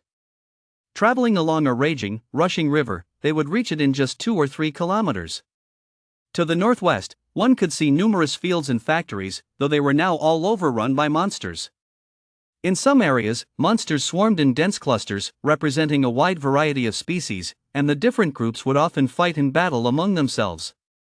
In fact, in certain spots, 2 or 3 portals were situated very close together, with monsters emerging constantly to engage in combat, staining the ground red with blood. "Your pad is surprisingly clever." On the way, Cheng Yi glanced at the little skeleton, a look of surprise crossing his face. He'd been observing this little skeleton for quite some time. Without needing Lu to give orders, it roamed freely through dangerous areas, killing monsters, and when it encountered ones it couldn't defeat, it even knew to run away. Moreover, the speed at which it fled left Cheng Yi speechless and unable to keep up. "Don't worry about it. It's just used to running wild," Lu shrugged. Even now, he still hadn't gotten used to his relationship with the little skeleton. Sometimes, when he told it to go back to the other world, it wouldn't even want to. "I'm hungry. Give me some of that blue liquid to drink," the little skeleton's thoughts came through at that moment. Lu rolled his eyes. The little guy was still thinking about the blue spirit juice, but he'd already drunk it all himself. It was gone. Lu wasn't going to respond. "By the way, I remember seeing a dragon flying toward the school grounds. Did it cause any trouble for you guys?" Cheng Yi suddenly asked. Lu paused, then thought for a moment. He had indeed seen a dragon pass over the campus last time, flying right overhead. That dragon could breathe fire, a fiery red, and was massive in size, resembling the dragons of Western legend. "It didn't affect us. But it's surprising that such legendary creatures actually exist. I wonder if the dragons from our own Chinese legends exist too. A hint of curiosity flashed across Lu's face. Since the monster came from another realm, it was possible that Chinese-style dragons did indeed exist. Perhaps in ancient times, one had accidentally traveled from another realm to Earth and been witnessed by our ancestors. It's true that it came from another realm, but what I want to say is that when the dragon appeared, I happened to see something terrifying. Cheng Yi couldn't help but shudder slightly, as if recalling something, then continued, I saw the entrance to the other world. Behind the giant dragon lay a dragoness lair, teeming with flocks of flying dragons. Their numbers were impossible to estimate. If one day they were all to descend upon this world. Cheng Yi's words were spoken in a flat tone, tinged with a slight tremor and weakness, yet they struck Lu's heart like the tolling of bells and drums. Chapter 56, Ancient Architectural Complex. An entire race? Lu muttered to himself, his gaze drifting slightly as he looked into the distance. He found it hard to imagine what the scene Chang He described actually looked like. Yet he knew that if such a race were to descend upon the present world, it would undoubtedly unleash a catastrophe of unimaginable proportions. The giant dragon was a glimpse of what that might entail. After all, Lu had witnessed it with his own eyes. When the disaster first struck, that dragon had breathed fire and obliterated an entire factory. We'll just have to take it one step at a time. Perhaps humanity will rise again in the future and reclaim control of this world. Lu shook his head. I see no hope. Every time I think of that scene, I jolt awake and start wondering what the point of my existence is. Cheng He looked slightly despondent at that moment, as if he hadn't yet snapped out of his earlier reverie. This wasn't like him. In the time they spent together, Lu had always found Cheng He to be a vibrant person, full of a strong sense of justice and a deep sense of mission. Yet here he was, consumed by such thoughts, fearing the world's descent into ruin, worrying that everything would vanish into nothingness. Lu patted his shoulder, unsure of what to say, and ultimately chose to remain silent. Compared to Cheng He, Lu might think more deeply, but he was pragmatic. He believed that even in the darkest hour, a glimmer of hope would eventually emerge. The future might be bleak and desolate, but there would always be a sliver of life. Perhaps, if they could seize that glimmer, they could usher in a new era. I'm getting a bit sentimental thinking too much, Cheng Yi shook his head, seemingly sensing the heavy atmosphere. Then, his gaze fell upon a massive branch in the distance, and he added, we're almost there. It's that branch over there. Just the tip alone is 3 or 4 times the size of Qinyu town. Lu looked over as well. In the distance, a massive branch stretched out from the hazy mist. It was early morning, and through the gray fog, they could only make out the vast silhouette of the ginkgo tree. But the branch closer to them was already very clear. The tree was ancient. Because the branch was so massive, the patterns on its surface resembled the gullies on the Earth's surface, exuding a sense of timelessness and solidity. Soon, the group reached the edge of the branch. Cheng He led the way, beginning to climb, with Lu and the others following closely behind. Since the branch extended all the way to the ground, the height wasn't great, only about 10 or so meters, and they reached the top with ease. The terrain ahead was undulating, with a noticeable curve, and in some places they had to climb again. Lu was curious. It was his first time encountering such a massive plant. He stamped his foot and found the ground as hard as iron. He even poked the trunk with his weapon, and it emitted a metallic clang, as if the weapon had struck metal. It's so bare here, nowhere near as beautiful as the ginkgo tree itself. Lu gazed into the distance. As far as the eye could see, everything was a pale yellow. He was eager to see if, when the leaves of such a massive ginkgo tree turned yellow and drifted down onto this world, they would truly cover 10 or even 100 li. The scene back then must have been beautiful. You're just thinking about how pretty it'll be. Let us just hope nothing goes wrong. Hearing Lu say this, Cheng He rolled his eyes in exasperation. Lu looked at Cheng He and realized the other man seemed to know something. Let us go. You'll see it once we get up ahead. Cheng He didn't want to say more and motioned for Lu to follow. Then, the group continued onward. One moment they were climbing mountains, the next crossing wild rivers. They even encountered several battles with monsters. The tree was simply too vast. In just a few short days, it had already cultivated its own ecosystem complete with rivers, land, vegetation, and monsters. A complex of buildings. Finally, after half a day, the thin mist in the sky and on the ground dissipated, and Lou saw the magnificent complex of buildings not far ahead. It was breathtaking. The complex stretched endlessly, extending all the way toward the ginkgo tree's trunk, perched on its branches in neat rows. Some palaces were even built on the ginkgo leaves, some large, some small. The largest were about the size of an ordinary bungalow, a truly striking sight. Are you referring to those insect egg-like things? Lou suddenly looked at some of the ginkgo leaves. On some of the ginkgo leaves, white spheres were clinging, undulating slightly as if something alive were inside them. Lou was certain these were insect eggs, because some of the white spheres were facing the sun, and through the sunlight, he could faintly make out long, worm-like creatures inside.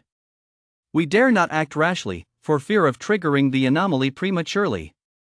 There are simply too many of these eggs. There are likely even more on the ginkgo tree itself. Chang He said helplessly.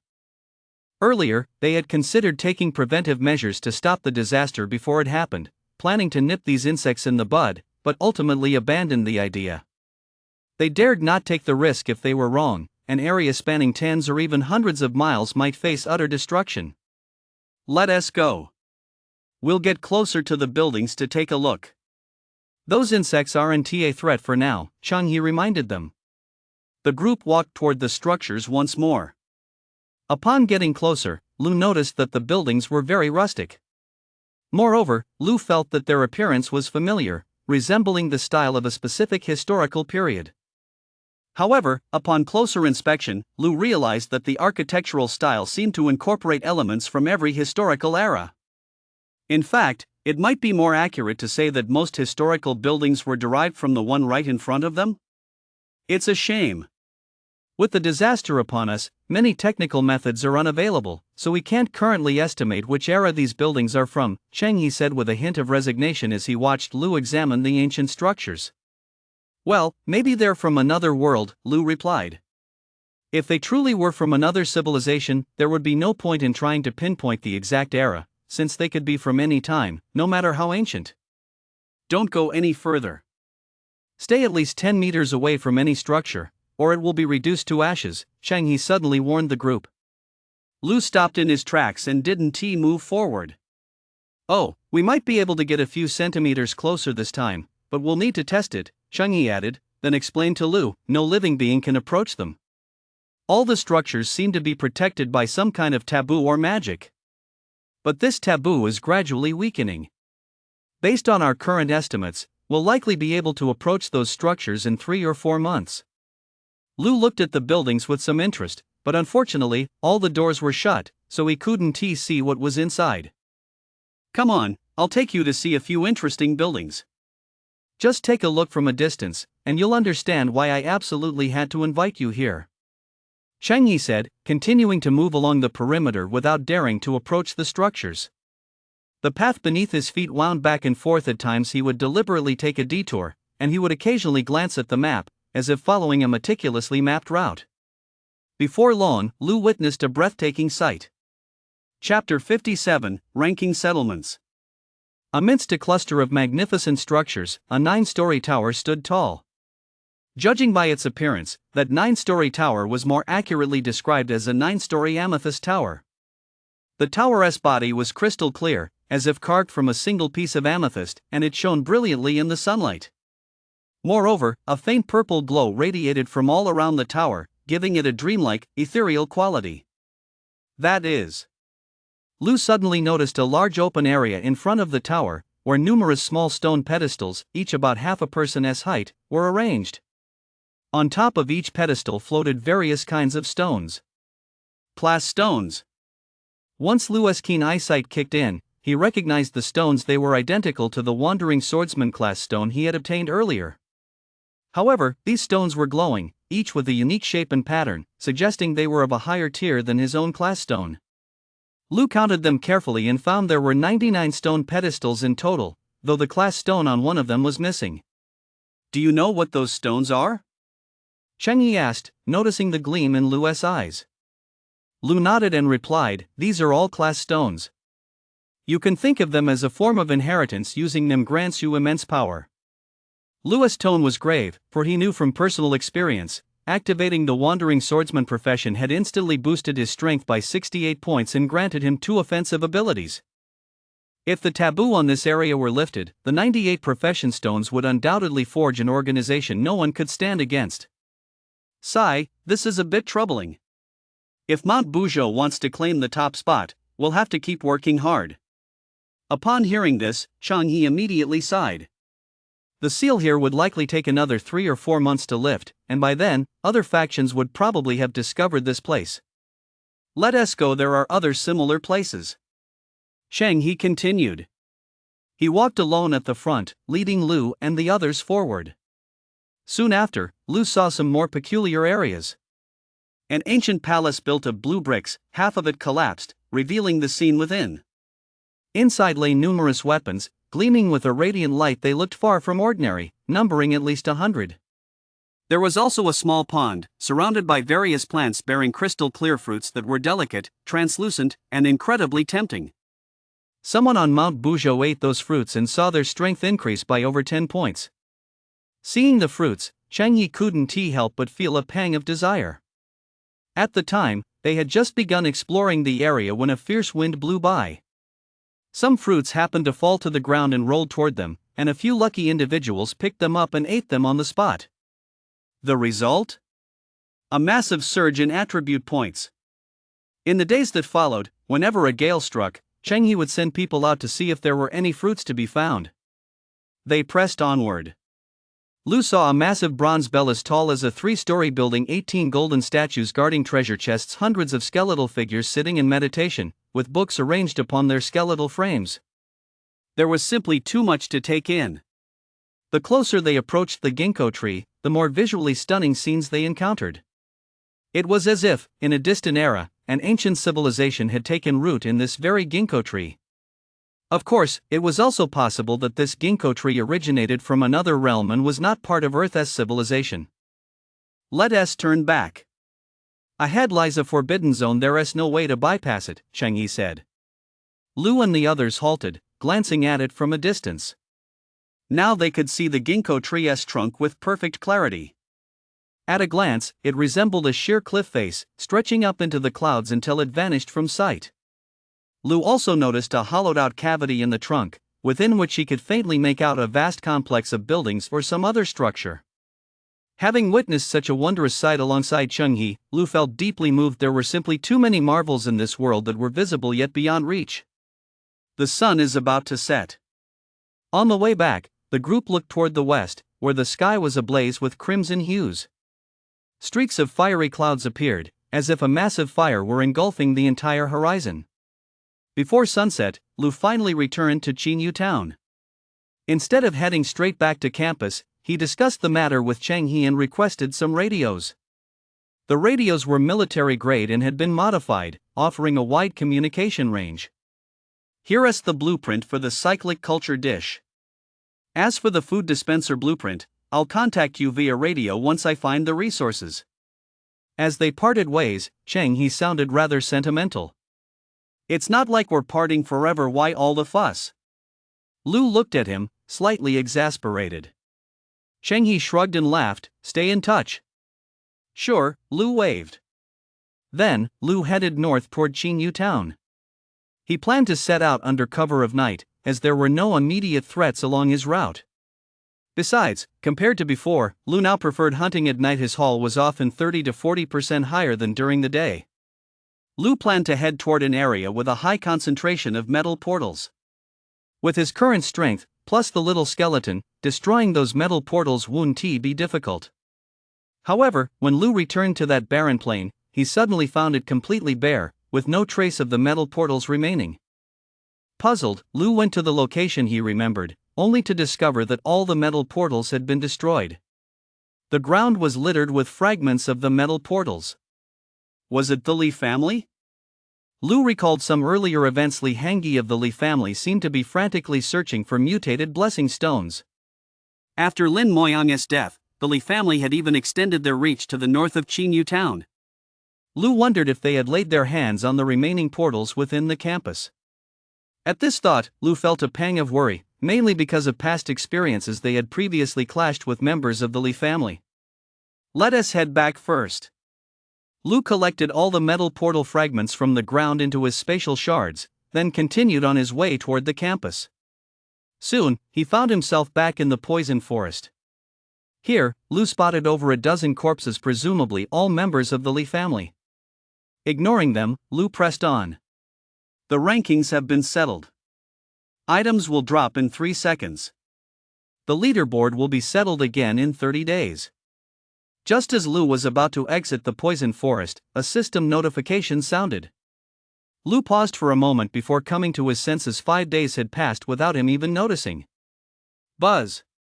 At that very moment, a flash of light appeared before Lou, and an item materialized out of thin air, dropping to the ground. Lou picked it up and discovered it was an epic grade blueprint. 7-star glaze set, epic grade. Can be used to craft a defensive set top, bottom, shoes. Set bonus, strength plus 15, defense plus 15. Usage count, 500. It was actually an epic grade blueprint. Lou took a closer look and realized that the defensive gear crafted from it would all be epic grade. He felt quite pleased. This was a total windfall. After putting it away, Lou continued on his way. Soon, he arrived near the supermarket. Ever since Lin Shan and the others had died, the area had fallen into disarray. Many had either joined other factions or gone to the library. As he passed through the woods, Lou's eyes lit up. He actually spotted Lou and the others. Chapter 58, Reunion. Lou returned at dawn with a group of strangers who appeared to hunt exclusively at night. They were all covered in blood, their expressions solemn and composed, exuding an air of ruthless decisiveness. Lou cast a quick observe spell on them. Character, Lou. Level, 11. Strength, 224. Spirit, 21. Defense, 62. Mana, 115. Ability, unknown. Such a huge increase? Did he pop some potions? Lou was quite surprised after checking Lou's stats. When they left just 5 days ago, Lou and his group's stats were probably only around 120. Now that they're this high, they're likely approaching the top 20 on the leaderboard. Who's there? Just then, Lou suddenly bellowed, his gaze fixed intently on the area where Lou was standing. Lou froze. It was still dark, yet Lou had somehow sensed him in the darkness. Whoosh! In an instant, fireballs and other spells flew toward him, pelting Lou relentlessly. It's me. Lou let the fireballs strike him. They caused him no harm at all, and he then slowly stepped out of the shadows. Hearing the familiar voice, Lou was taken aback at first, but when Lou fully emerged from the darkness, he rushed over, overjoyed. Little Ion. The two embraced, filled with the joy and excitement of a long-awaited reunion. Seeing Lou return safely, Lou finally let out a sigh of relief. He'd been on edge these past few days, fearing that this parting might be their last. Lou felt the same way on the way back. He'd been constantly worried about potential trouble on campus, such as the Black Wolf King crossing the river or members of the Lee family arriving via other routes. Come on, let us go to the library. 5 days have passed, and a lot has happened. Lou pulled Lou toward the library. The others looked at Lou with curiosity, as they were latecomers and didn't know the details of his situation. Lou didn't explain either, instead chatting with Lou about everyday matters. The library was now twice as crowded. 3 people had made it into the top 20 of the major rankings, and as many as 14 had made it into the top 100. The new arrivals were mainly from the former supermarket and other campus factions, as turmoil had erupted in the days prior. A rat infestation? Lou asked in surprise. Yes, 3 days ago there was a rat infestation. A massive swarm of otherworldly rats, each as big as a washbasin, attacked several campus organizations. Lou shook his head solemnly as he explained. The rat infestation had forced many campus organizations to disband, and some members had been forced to flee, eventually ending up here at the library. Fortunately, the library remained relatively safe. Even when rats came in swarms, they were eliminated by the group. After all, compared to other campus organizations, the library was currently on the rise, boasting quite a few powerful members. By the way, I noticed I can't see your stats. I have the observation ability, you know. Lu suddenly turned to look at Lu. His face showed curiosity, but mostly confusion. Lu was even more surprised. He hadn't expected Lu to have obtained the observation ability as well. I have an ability that lets me block observation, Lu explained. This left Lu completely speechless. He could actually block observation. Oh, right, I forgot to tell you the most important thing. Seeing the look of astonishment on Lu's face, Lu suddenly remembered something and grinned. Besides the secret realm, has something else extraordinary appeared? Lu speculated. He believed this to be the case, because relying solely on potions and exploring the endless abyss secret realm wouldn't have caused Lu and the others' strength to grow so rapidly. You'll find out once we get to the library. Go find Lin and the others first. Everyone has missed you, Lu said mysteriously. It seemed Lu and the others had indeed discovered something extraordinary. Soon, they arrived at the library. The library's exterior hadn't changed much, but additional defenses had been added all around. Layer upon layer of barbed wire fences could be seen. We've really been scared by those rats. You see them everywhere, all the time, Lu shook his head. These layers of iron railings were specifically designed to keep out those otherworldly rats. Lu nodded. This defense was indeed effective, ensuring that when a rat infestation occurred, everyone wouldn't be caught off guard. The library had night watchmen on duty, and upon seeing Lu and the others, they let them through immediately. Stepping into the lobby, Lu saw several teams resting in the building. They appeared to have just returned from the wilderness, their clothes still carrying the scent of blood. Is that Brother Li? Upon seeing Lu, some of them widened their eyes, their voices tinged with uncertainty yet also a hint of delight. Ahem, I've got some good news for everyone. Lu is back. Before Lu could say a word, Lu bellowed from the side. Lu shot him a speechless look. Did it really have to be this dramatic? However, the reaction of the crowd in the lobby still exceeded Lu's expectations. Many people stood up, approaching him excitedly to greet him. Of course, there were also some who watched the scene with curiosity. They were latecomers and naturally had no idea what had happened at the library before. Those who approached Lu to greet him were the very first students to arrive at the library. Their excitement stemmed mainly from that battle against the goblin horde. If it hadn't been for Lu, they would likely have had no choice but to flee or wait to die. They certainly wouldn't have the stable life they enjoyed now. Damn it, these guys never reacted this intensely when I came back before. They even asked me why I was back so early, like I was scared to death. Lin, Sheen, and the others came down from upstairs. Upon seeing Lu, they couldn't help but voice their complaints loudly, drawing laughter from the crowd. Lu couldn't help but chuckle as well. It seemed the library's development was finally getting back on track, completely dispelling the negative energy everyone had been carrying and filling the air with a sense of vitality. Let us head up to the roof and talk there. Breakfast is ready. Not far away, Sue stood quietly, smiling as she interrupted the group's reunion. Dressed in a white robes and holding a metal wand, her face was lovely, and she exuded a natural, sacred aura. Sister Shout-I. Good morning, Sister Shout-I. Sister Shout-I, you look even more beautiful today. As it turned out, the atmosphere upon seeing Sue was even more enthusiastic than when they had welcomed Lu back earlier. In contrast, no one was paying attention to Lu anymore. Lu was dumbfounded. This shift was way too sudden. It was like going from ice to fire. Stunned, huh? Let me tell you, the reason our team is so full of vitality these days is all thanks to Xiao-Dai. Her healing abilities are incredible. Many people regard her as a goddess, a sanctuary in their hearts.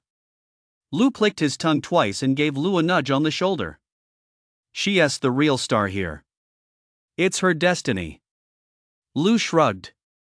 He thought of Sua's celestial spirit class. After all these days, she'd likely become even more powerful. With that in mind, Lu cast an observe spell on her. Character, Sue. Class, Celestial Spirit. Level, 11.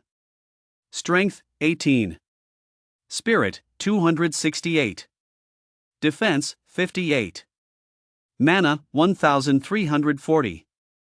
Ability, unknown. Seeing Su's stats, Lu wasn't all that surprised. These numbers currently ranked her 5th on the spirit type leaderboard in zone 096. I'll go get everyone. Once Brotherly returns, we can take stock of recent events. Lin called from a distance, heading upstairs to gather the group. Chapter 59, Changes in the Library. Upon reaching the top floor, Lu finally understood what Lu had meant by that remarkable discovery. In a corner of the top floor sat a middle-aged man radiating a faint glow. With a massive bundle strapped to his back, he sat cross-legged, resting quietly. The mysterious merchant? Lu cast a scan his way and read some data. Thankfully, it wasn't the mysterious merchant he'd encountered in the secret realm last time. Otherwise, Lu would have had to hide, fearing retribution later on.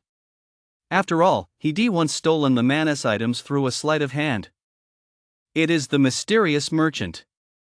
The day you left, Xiao Dai brought out the summoning beacon from the secret realm and summoned him directly, Lu explained. He then led Lu over to examine the items the mysterious merchant was selling. Compared to the elderly man Lu had met before, this middle-aged merchant didn't have much to offer. The highest grade items were only epic grade.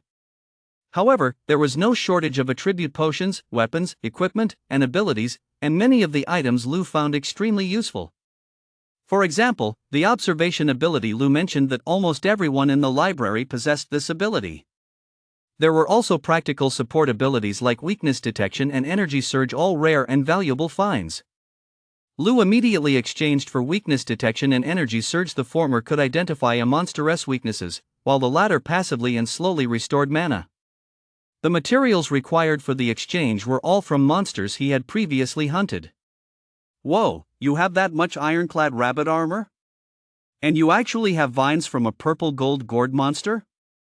Lu was stunned to see Lu casually exchange for 2 abilities.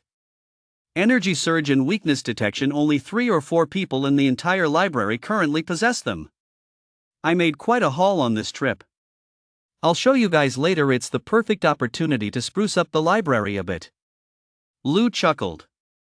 When Lu and the others saw the airdrop summoner and heard about Lu's experiences, they would likely be even more astonished. Soon, a large crowd had gathered on the rooftop. Oh, right. There might be a few troublemakers. Watching the crowd gather, Lu warned Lu. Lu furrowed his brow slightly. With more people came all sorts of conflicts. Has it affected the group as a whole? If there are potential risks, I suggest we don't accept people like that. Lu shook his head. He hated backstabbing and scheming. In these post-apocalyptic times, the most important thing was to develop steadily until peace could be restored. That was the direction humanity should strive for. If they remained confined to self-interest and conflict, problems were bound to arise in the future. There haven't been any major issues so far. Those people are from the academic building, and a few of them are a few points stronger than me. Lu shook his head, then added, Xiao Dai is keeping them in check for now. They aren't trying to impose their will, and they actually respect Xiao Dai quite a bit. Lu nodded. As long as things didn't get out of hand, that was fine. But if it truly threatened the stability of the entire group, he wouldn't hesitate to step in and resolve the situation. After all, something like what happened with Dong couldn't be allowed to happen again. Xiao Dai, what is going on? We still have to go hunting. A handsome student frowned slightly. He glanced at the crowd gathered on the rooftop, looking somewhat displeased. Behind him stood 5 others, a small group of both men and women. I'm talking about him. His name is He. He survived the rat plague and fled here. He used to be the leader over by Building 3, Lu explained. Lu nodded.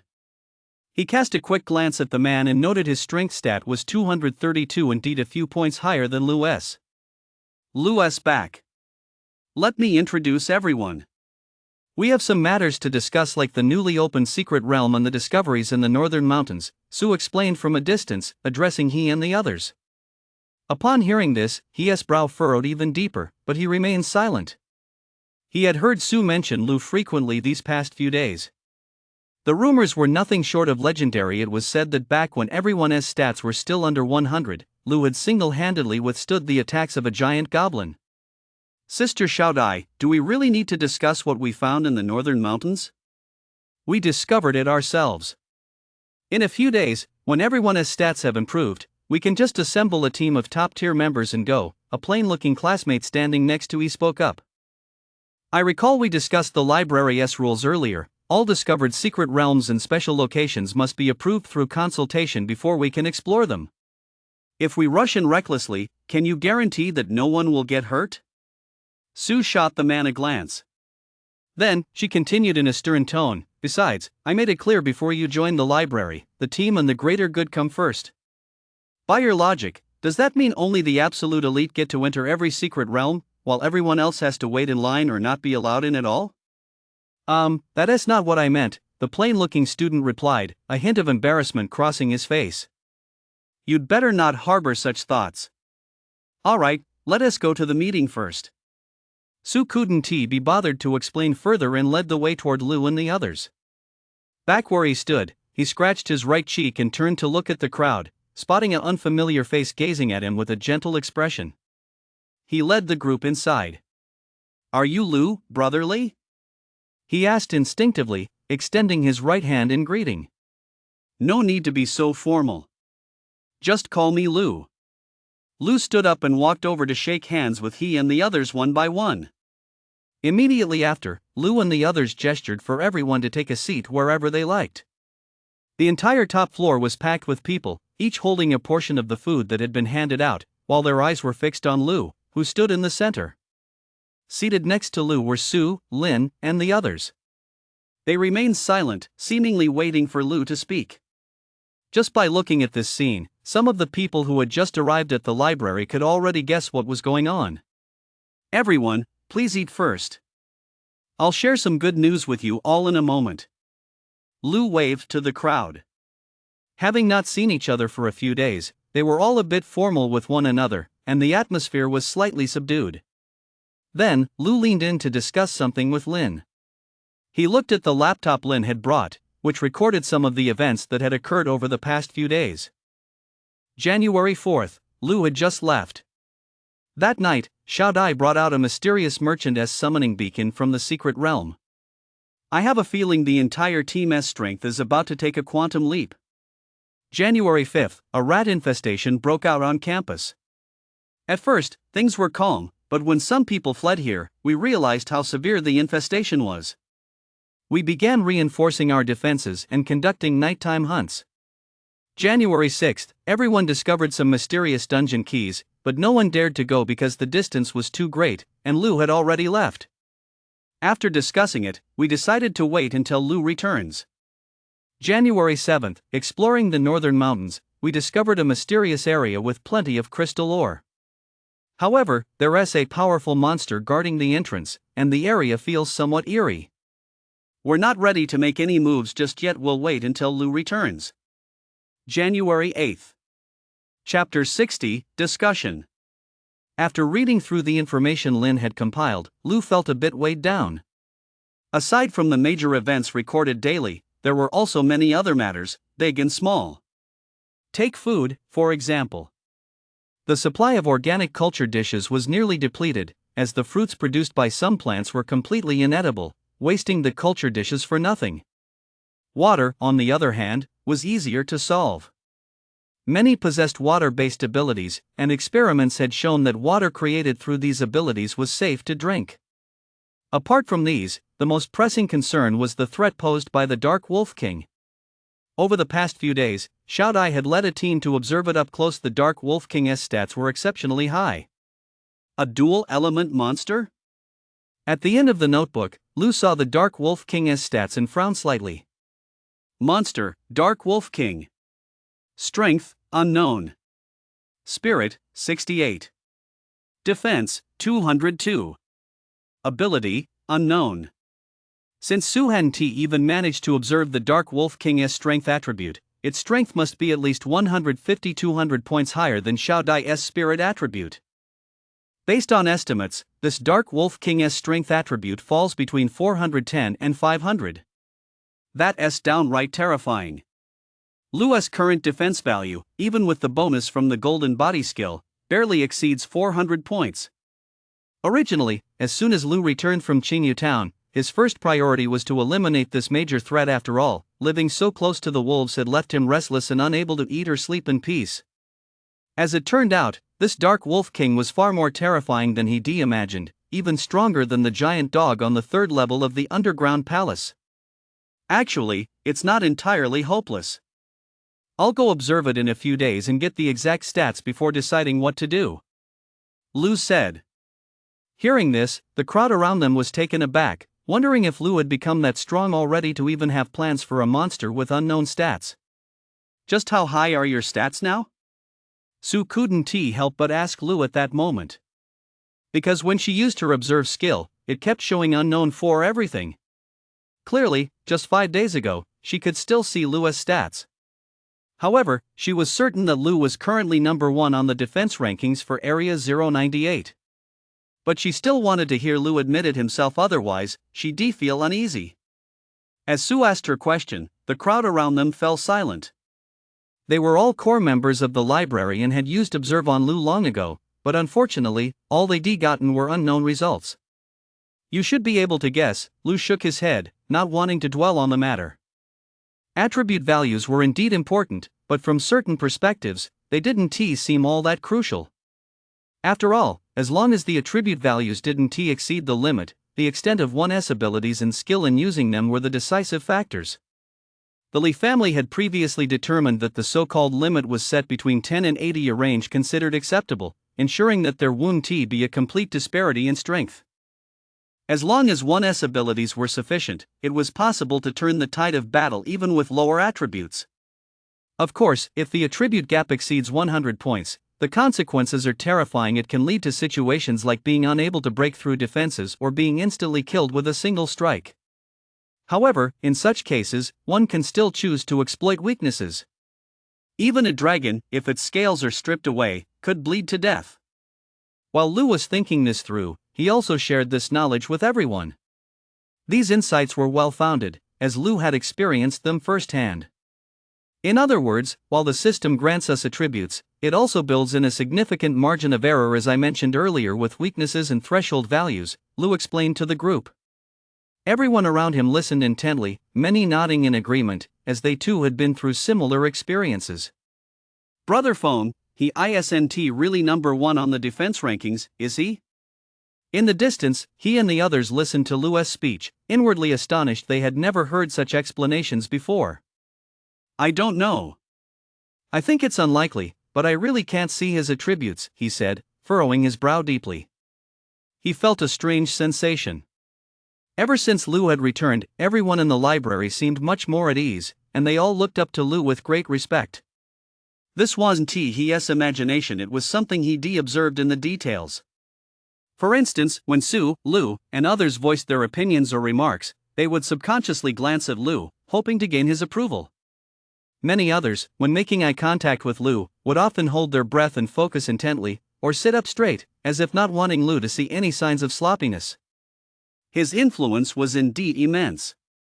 There are always greater heights to reach, and people more capable than oneself. He shook his head. At that moment, he pushed aside his wandering thoughts and placed Lu on an equal footing as an adversary. Naturally, Lu was unaware of the conversations and thoughts of he and the others, nor did he have any interest in speculating about them. Then, Lu looked around and addressed the group, "Quiet down, everyone. A few days ago, I went to Qingyu Town and experienced quite a few things.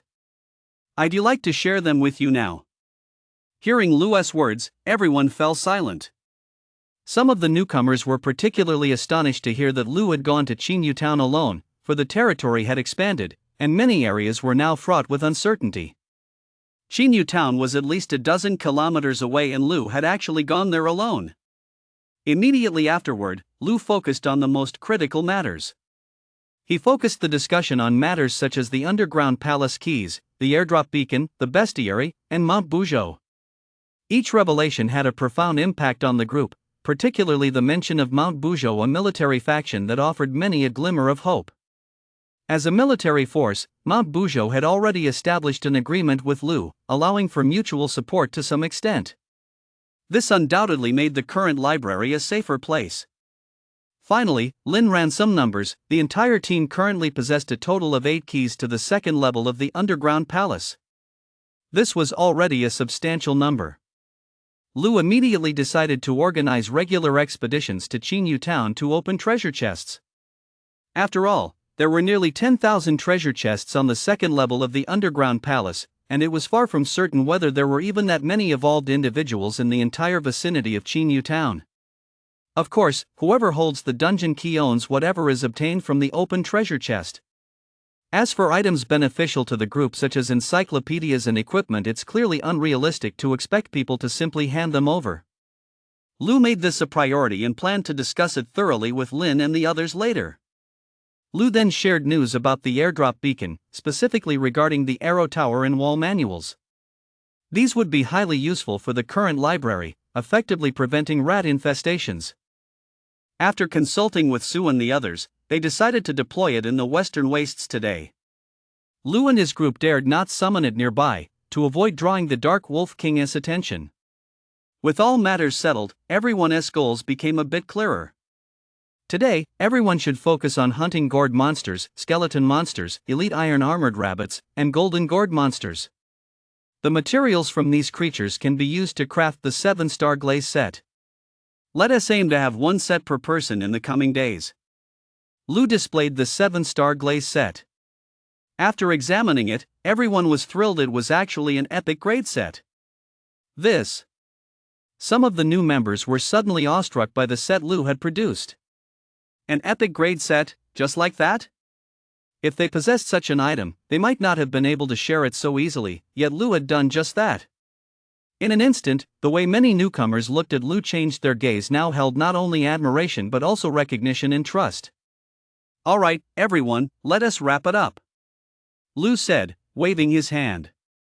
Next, he used the materials he gathered from previous hunts to craft 12 7-star glaze sets. After taking one for himself, he handed the rest to Lin. Gather 10 people to prepare the airdrop beacon. You decide who gets the remaining spot, preferably someone with organizational skills, and have them lead a team to hunt monsters and gather materials, Lu instructed Lin. Lin nodded. He understood Lu's intentions and already had someone in mind. What are that newly opened secret realm in the strange land in the north? Lu asked Su and the others after everyone had dispersed. Chapter 61, Summoning the Airdrop. Previously, Su and the others had only briefly mentioned them without going into detail. Secret realms were common these days, but for Su and his group to treat them with such care, they were likely epic-grade secret realms. Sure enough, Su and the others displayed the information on the 2 locations. The newly discovered dungeon is located by East Lake, a safe distance from the Dark Wolf King. It is an epic-grade dungeon named the Soul-Devouring Rat Dungeon. Interestingly, the timing of this dungeon's appearance coincides with the onset of the rat plague, suggesting a possible causal relationship. Through observation, they determined that the soul-devouring rat crypt is rated as difficult, with recommended attribute values of 280 or higher, and requires a party of 7. Currently, no one in the library has reached that level yet. As for the strange land in the northern mountains, it is rich in minerals, and its depths likely hold extraordinary treasures. However, it is guarded by a powerful psychic monster with a mental stat exceeding 300. We can put both of those on hold for now.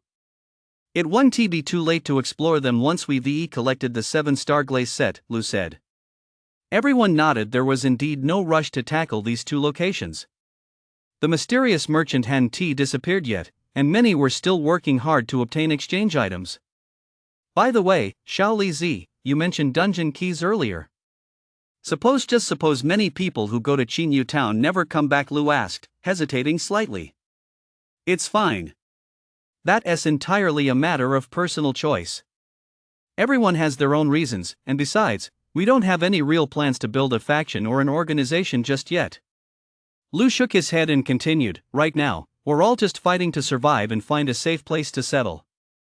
Once we've built up our strength, we can worry about all that later. Besides, I noticed there are quite a few middle-aged and elderly people in the group, school security guards and cafeteria staff, right? Yes, there are 7 or 8 people over 50. Naturally, we can't send them out hunting. They mainly handle farming and building defenses. Lu nodded. I see, Lu nodded. He felt a pang of emotion. The older generation had toiled for most of their lives, only to face a sudden apocalypse in their twilight years. It truly evoked a sense of desolation. For their sake, he had to work hard to build the library into a proper place. Before long, Lin had gathered the 10 people. To Lu's surprise, he who had previously expressed some dissatisfaction with the call to action actually volunteered to join. Lu certainly wouldn't refuse. His strength stat was 232, making him a capable fighter. Then, the group set off toward the western wilderness. The requirements for the airdrop beacon weren't particularly high, and everyone already exceeded the required attribute thresholds. Along the way, many were still quite excited, as they had never seen such a peculiar item that could actually summon an airdrop. Upon reaching a deeper part of the wilderness, the group stopped. There were quite a few monsters here, but they were all native creatures with stats under 150, posing no threat to Lu and the others. After scanning the surroundings, Lu began to use the airdrop beacon. The airdrop beacon was a cube measuring just a few centimeters, not very large. Once activated, it hovered quietly above the ground, and then a streak of light shot upward, soaring straight toward the sky. The beam gradually grew larger, but once it reached a certain height, it dimmed into a faint beam of light. Then, the sky flickered with light, as if a gateway to another world had been opened, and a rectangular metal cargo container plummeted down. Surprisingly, perched atop the metal crate were several peculiar creatures short in stature and winged. They carried the crate as they flew toward the ground, moving very slowly. A rough estimate put the journey at about half an hour. Buzz! Just then, patterns of light appeared on the ground nearby, forming portals reminiscent of a secret realm, from which numerous monsters emerged. Please protect the airdrop beacon. If the airdrop beacon is destroyed, the airdrop will disappear. A prompt echoed in everyone's minds. The group exchanged glances and prepared for battle. The monsters emerging were all familiar to them: goblins, iron-armored rabbits, skeletons, and more. Of course, there were also monsters they had never seen before. Lu casually cast Observe and Weakness Detection. One type of monster resembled both a tiger and a wolf, covered in bone spines. It was called the Bloodclaw Beast. Most of them had attribute values of 160-170, with weak points on their abdomen and eyes. There was also a otherworldly monster called the Venom-Horned Sheep. The horns on its head were dark green, straight and slender, and coated in venom. It was clearly highly aggressive at first glance. Other monsters, such as the Raging Ape, the Ice Serpent, and the Meteor Beetle, possessed bizarre appearances unlike anything the group had ever seen. Surrounding the airdrop beacon, the group began to slay the monsters. Lu and the others did not let their guard down. After all, they had previously discussed limits and exploiting weaknesses. If they were surrounded by monsters, there was a high likelihood of casualties. Lu stood alone on one side, a position he had strongly insisted upon, as he intended to use this opportunity to test the abilities of the wandering swordsman. Flower Slash. Lu sprang into action, stopping 10 meters away from the airdrop beacon and using his ability to slash at several monsters. When unleashed, the ability looked just as its name suggested, incredibly dazzling and spectacular. Lu thrust his spear forward, and the phantom image of a flower appeared out of thin air. Then, as if sliced in two by a sword's afterimage, the flower shattered. The monsters within the flower's range were similarly struck by the sword's afterimage, their bodies marked with several wounds. Lu looked astonished. He hadn't expected the ability to be so dazzling, nor its power to be quite so formidable. Moreover, it was an area of effectability. Any monster within the flower's illusory shadow would take damage. Holy crap, Xiaolizi, what kind of ability is that? In the distance, Lu was watching Lu with a sideways glance. He had been keeping a close eye on Lu, wanting to see just how much he had improved over the past few days. Witnessing this scene left him completely stunned. Lu didn't respond. Instead, under Lu's stunned gaze, he unleashed another ability, Mystic Wind Thrust. This was the wandering swordsman's second skill. Whoosh! The spear shot forward, a gentle breeze swirling around its shaft with a constant hum. As it pierced through the monsters' bodies, the breeze suddenly spun, shredding their flesh and blood. Damn! Lu didn't know what to say. He stood there speechless for a long time. He reflected on the ability he just used and compared it to Lu's, only to find his head pounding. Back in the library, he boasted about having the most abilities, but now he realized none of them could hold a candle to Lu's. Compared to using a sword, wielding these two abilities with a spear seems to have a unique effect, though the attack power is significantly weaker. Meanwhile, Lu was muttering to himself. After all, a wandering swordsman was supposed to use a sword, but Lu preferred the spear and didn't want to use a sword. Comparing the two, each had its own advantages, but in terms of attack power, the long sword was indeed slightly more impressive. But Lu didn't care. Currently, no weapon could compare to the Necro Dragon King spear. He'd take up the sword again someday in the future when he obtained a powerful sword. Chapter 62, His Transformation. His attack power is actually this high. In the distance, it wasn't just Lu watching. Several newcomers were also watching with curiosity. Among them, he felt the most bewildered. Lu had clearly chosen a defensive path, yet he possessed such devastating destructive power. After all, while the defense of these strength-type monsters wasn't particularly high, around 60 to 80, Lu was a defensive-type evolver. At this stage, it's already impressive for a defensive-type evolver to have 50 strength points, yet Lu was taking them out one by one with a single strike. It was simply unbelievable. In the end, the outcome of this airdrop defense battle was a foregone conclusion. Before long, the airdrop from the sky slowly descended to the ground, and the system notification sounded, marking the mission as successfully completed. There were no casualties, only a few players whose stats had just reached 200 sustained minor scrapes. Guru Guri. The little sprites carrying the airdrop crates gathered together in a huddle after setting them down, chattering away in a language Lu and the others couldn't understand. Seeing this, Lu and the others grew curious and watched the group of little fairies intently. However, before Lu and the others could observe them closely, the little fairies shot up into the sky with a whoosh, returning to their original otherworld. That's so strange. Is this some kind of technological device? An airdrop actually teleported here from another world. Sue's pink lips parted slightly, her face looking a bit dazed. At the same time, her beautiful eyes remained fixed on the airdrop crate, watching it intently, curious about what was inside. Mainly because the airdrop crate was so huge. It couldn't possibly just hold 2 field guides. Open it! Lu shouted. Lu and the others watched with eager anticipation. They knew Lu had great luck and always came away with something every time he opened a crate. Then, as the airdrop crate opened, a pile of treasures appeared before everyone. The moment of reward had arrived. Obtained, Arrow Tower LV1 Building Blueprint Rare Grade. Obtained, Wall LV1 Building Blueprint Rare Grade. Obtained, Title Surge Single Use Ability Scroll, Epic Grade. Obtained, Iron Thorn Sword Blueprint Rare Grade. Obtained, Various Potions. Obtained, Mana Crystals 20 Common Grade. Obtained, Magic Stone 1 Common Grade. Obtained, Wind Slicing Strike Spirit Type Rare Grade Ability. Obtained, Magic Surge Spirit Type Rare Grade Ability. Obtained, Mist Shadow / Strength Type Rare Grade Ability.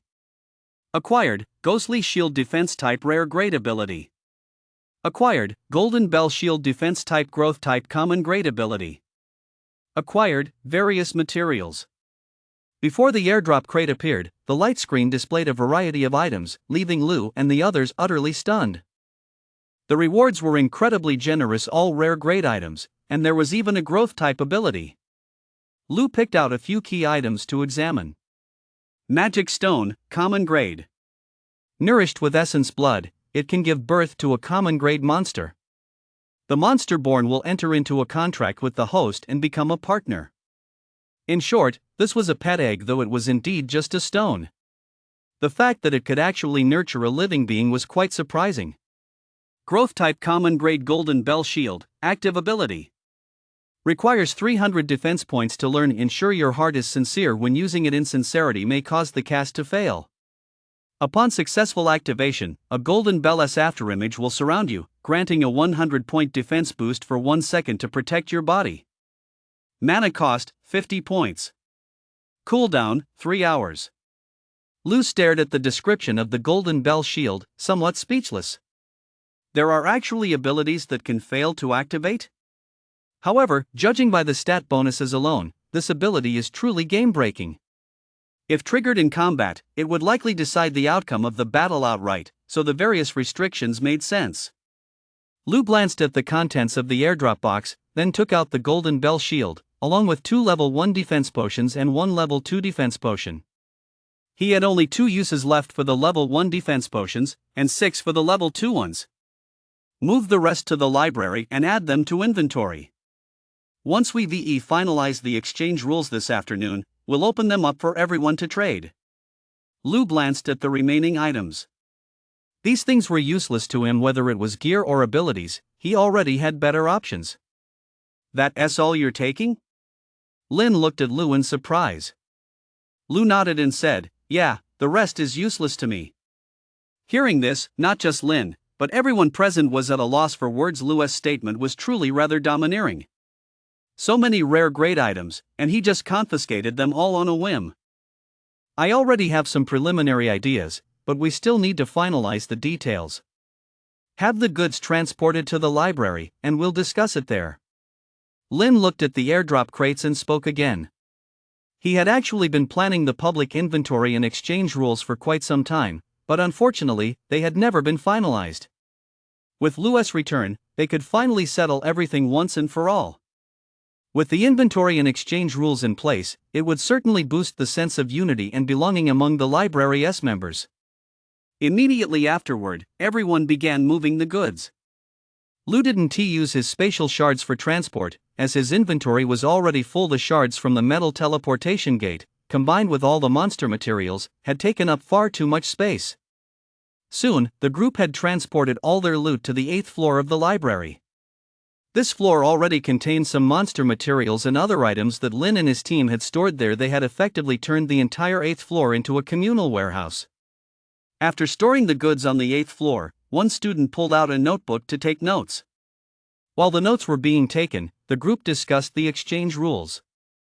Finalizing the rules was quite a hassle, as everyone had many ideas. Since those present were among the top-tier members of the team, everyone's opinions naturally had to be considered. I think we could incorporate a system of survival points or supply points.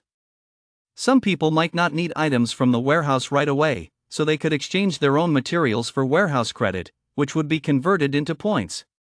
Later, they could use those points for direct exchanges. I agree, but we need to plan the point calculation system in detail. It should be flexible. Prices can't stay fixed forever, or the communal warehouse will end up operating at a loss. Also, we could allow individual exchanges, like setting up a bulletin board where everyone can post their exchange requests. The group discussed the matter well into the night, even going over the rules during meals to prevent any oversights.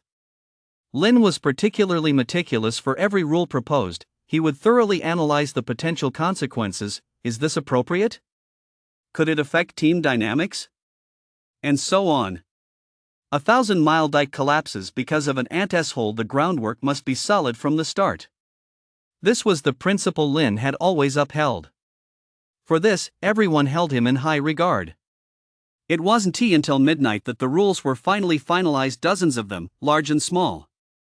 As for the items on the 8th floor, we won't count them toward individual points. Let us just confiscate them so everyone can use them to exchange for materials. One more thing, the 7-star glaze set and the Iron Thorn sword will be available for everyone to exchange for free.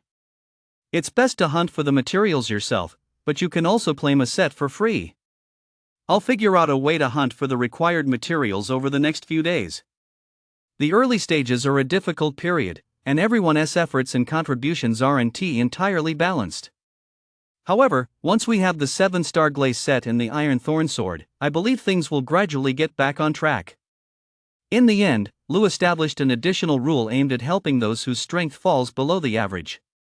This deeply moved those present. They hadn't expected Lou to make such a decision at all. After the discussion concluded, everyone dispersed. Lin planned to announce the inventory and exchange rules tomorrow. Lou went straight to bed, intending to head out early tomorrow morning to search for resources. He was the last to leave. He stood there in silence for a long time, seemingly reflecting on the discussion that had just taken place. Then, with a complex expression, he glanced in the direction Lu had left, before silently making his way downstairs. In a small conference room on the 4th floor. When he returned to the conference room, he saw several of his companions gathered together, discussing something. Upon seeing he come back, everyone turned their gaze toward him. "So? How strong is that Lu guy?" One of them, a student with an unremarkable appearance, spoke up first. "Very strong." He nodded. Then, he walked over to the window, looked out at the night sky, and said slowly, "I've decided. I'm not going to Chinyu town. I'm staying here and following him." Hearing this, everyone in the room looked at he in surprise. This wasn't he like him at all. He had always been very ambitious. When he first joined the library, he had told them he intended to become the leader here and guide everyone to a better life. Yet, after Lu returned, his previous plans had completely changed. "I've been observing him for a day. His strength is one thing that didn't surprise me. What's more important is that he cares deeply about this team. He has no interest in the usual power-grabbing tactics, and he prioritizes peaceful development and teamwork above all else. I admire him greatly," he said quietly. He recalled the words Lu had spoken at the end of the meeting, that all supplies would be confiscated so others could grow stronger quickly in the short term. Making the 7-star glaze set and the Iron Thorn sword freely available for everyone to exchange and use had further boosted many people's combat capabilities. If Lu had truly had ulterior motives, he could have withheld all resources or required points for redemption. After all, much of what was in stock originally belonged to Lu. This curly-haired young man looked utterly bewildered. His drastic change in attitude was simply too much for him to accept. His name was Zhang Ku. With a slightly effeminate demeanor, he ranked among the top 100 on the mental arts leaderboard. He waved his hand, looked at his bewildered companions, and continued, "Rest assured, I've given this careful thought. This is a dangerous era, but it is also a great one. I can see something in Lu in the future. He will go further than any of us." Silence fell over the conference room. Upon hearing this, the others said nothing more, for his decision was their decision. Chapter 63, The Strange Fruit. The next day, Lu slept until he woke up naturally. His trip to Chinyu town had kept him on high alert the entire time, and now that he was back on campus, he finally had a rare chance to catch his breath, so he slept in a little longer. As he went downstairs, he saw quite a few classmates who had just returned from the wilderness. They were all working hard to grow stronger in this ever-changing apocalypse. Lu chose to set out alone. Given his current strength, hunting solo would indeed yield greater rewards. He chose the western wilderness as his destination. The entire wilderness had not yet been fully explored. At its far end lay numerous unknown peaks connected to the northern mountains, as well as vast stretches of uncharted hills and forests that were perpetually shrouded in mist.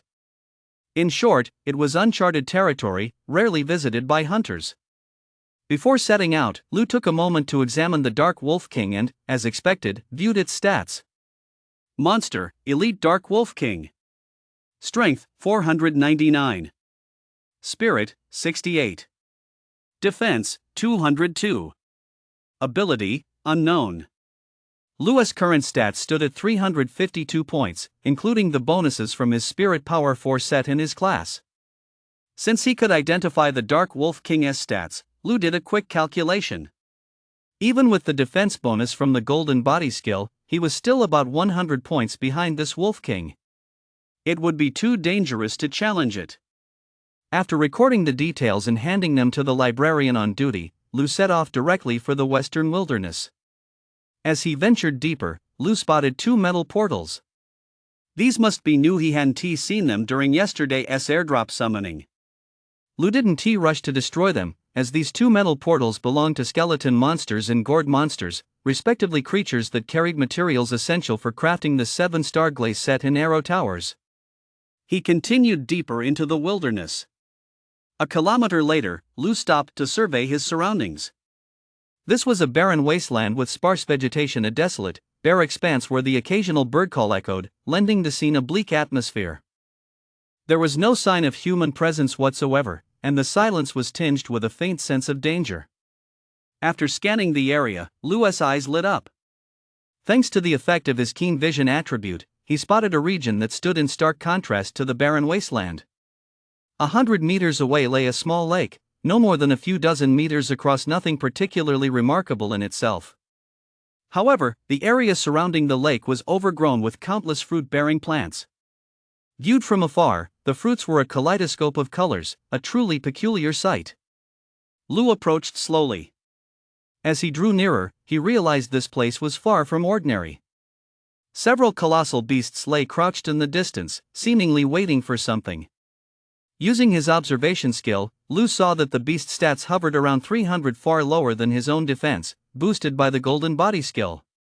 So, Lu began to examine the lake closely and soon noticed something peculiar. A hazy glow had formed a luminous barrier, enveloping the entire lake. The source of this light was a stone stele in the center of the lake. The stele stood several meters tall and was engraved with ancient script. Lu tried throwing a stone at it, and a strange sight unfolded. The stone hovered in midair, and shortly after, it crumbled into dust with a bang. Lu glanced at the giant beasts and found they remained completely unfazed. This was quite peculiar. He sensed that these beasts were highly intelligent. It seemed they felt it was better to quietly wait for the light barrier to disappear and then scramble for the fruits rather than hunt him. Lu didn't linger. He decided to go hunt nearby for a while, then return to claim the plant fruits once the light screen had dissipated. Any plant fruits that these colossal beasts treasured so highly couldn't possibly be ordinary. He hunted until late into the night. Just as Lu was about to level up, ripples finally began to spread across the small lake. Something was stirring. The stone stele was slowly rising. Lu sheathed his spear and used the power of the gale to close in quickly. He didn't want to be a step behind those giant beasts. Upon reaching the vicinity, Lu saw that the light barrier had become unstable, with large holes appearing in many places. Roar! At that moment, several giant beasts began to move. Some of the beasts resembled cats, standing about half a person's height.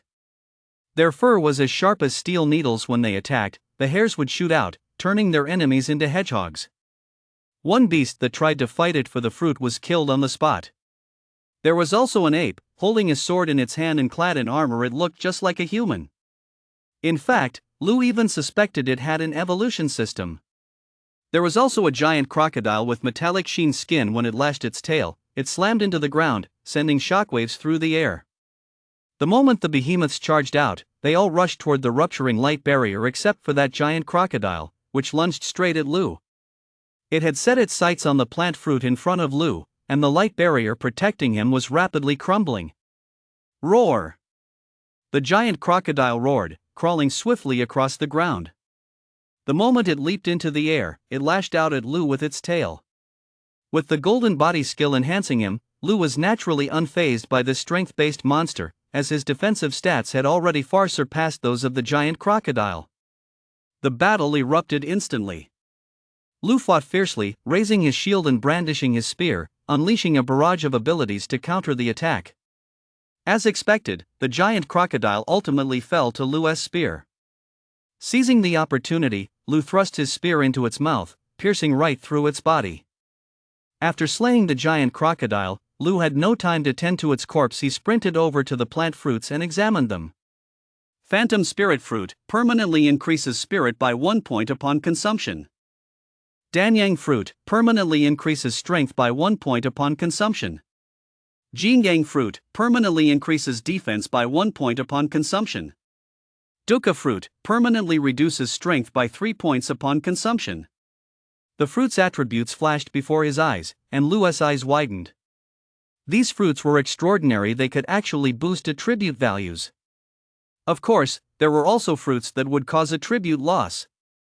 Immediately, Lu began picking the fruits and swallowing them whole.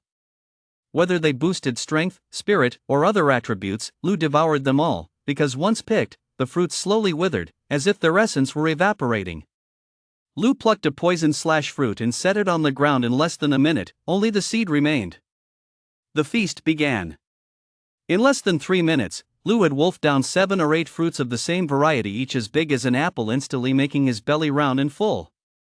By the time Lu ate the 9th one, he noticed something odd. It seemed his body had developed a resistance, and there was no longer any bonus effect. After trying 2 more with no effect, Lu began picking fruits of other varieties. Puff, puff. Beside him, the little skeleton joined in, even eating the poisonous fruits, and surprisingly, they had no negative effect on it. This left Lu speechless. Watching the little skeleton's originally pristine bones slowly become stained with fruit juice, turning an unusually strange color, he was even more speechless. Roar! Just then, a fierce struggle suddenly erupted in the distance. Lu instantly looked up and saw several peculiar flowers blooming amidst the vegetation. From their stems to their petals, the flowers shimmered with light, appearing extraordinarily extraordinary. Many colossal beasts immediately joined the fray. Lu hurriedly used his observe skill to examine the flowers, and he, too, lost his composure. Spirit Summoning Flower, upon consumption, permanently increases strength by 5 points, defense by 5 points, and mana by 5 points. Chapter 64, Area 097. Man, that was exhausting. The taste was weird, and why didn't I get any stat bonuses? The little skeleton grumbled beside him. Lu rolled his eyes at it, ignored it, and ordered, "Hurry up and come with me to fight for that flower." With that, Lu charged forward, spear in hand. He certainly couldn't lay claim to every single flower, he could only go for the ones nearby, the ones the monsters hadn't had time to devour yet. Not far from Lu, a terror beast was guarding a flower.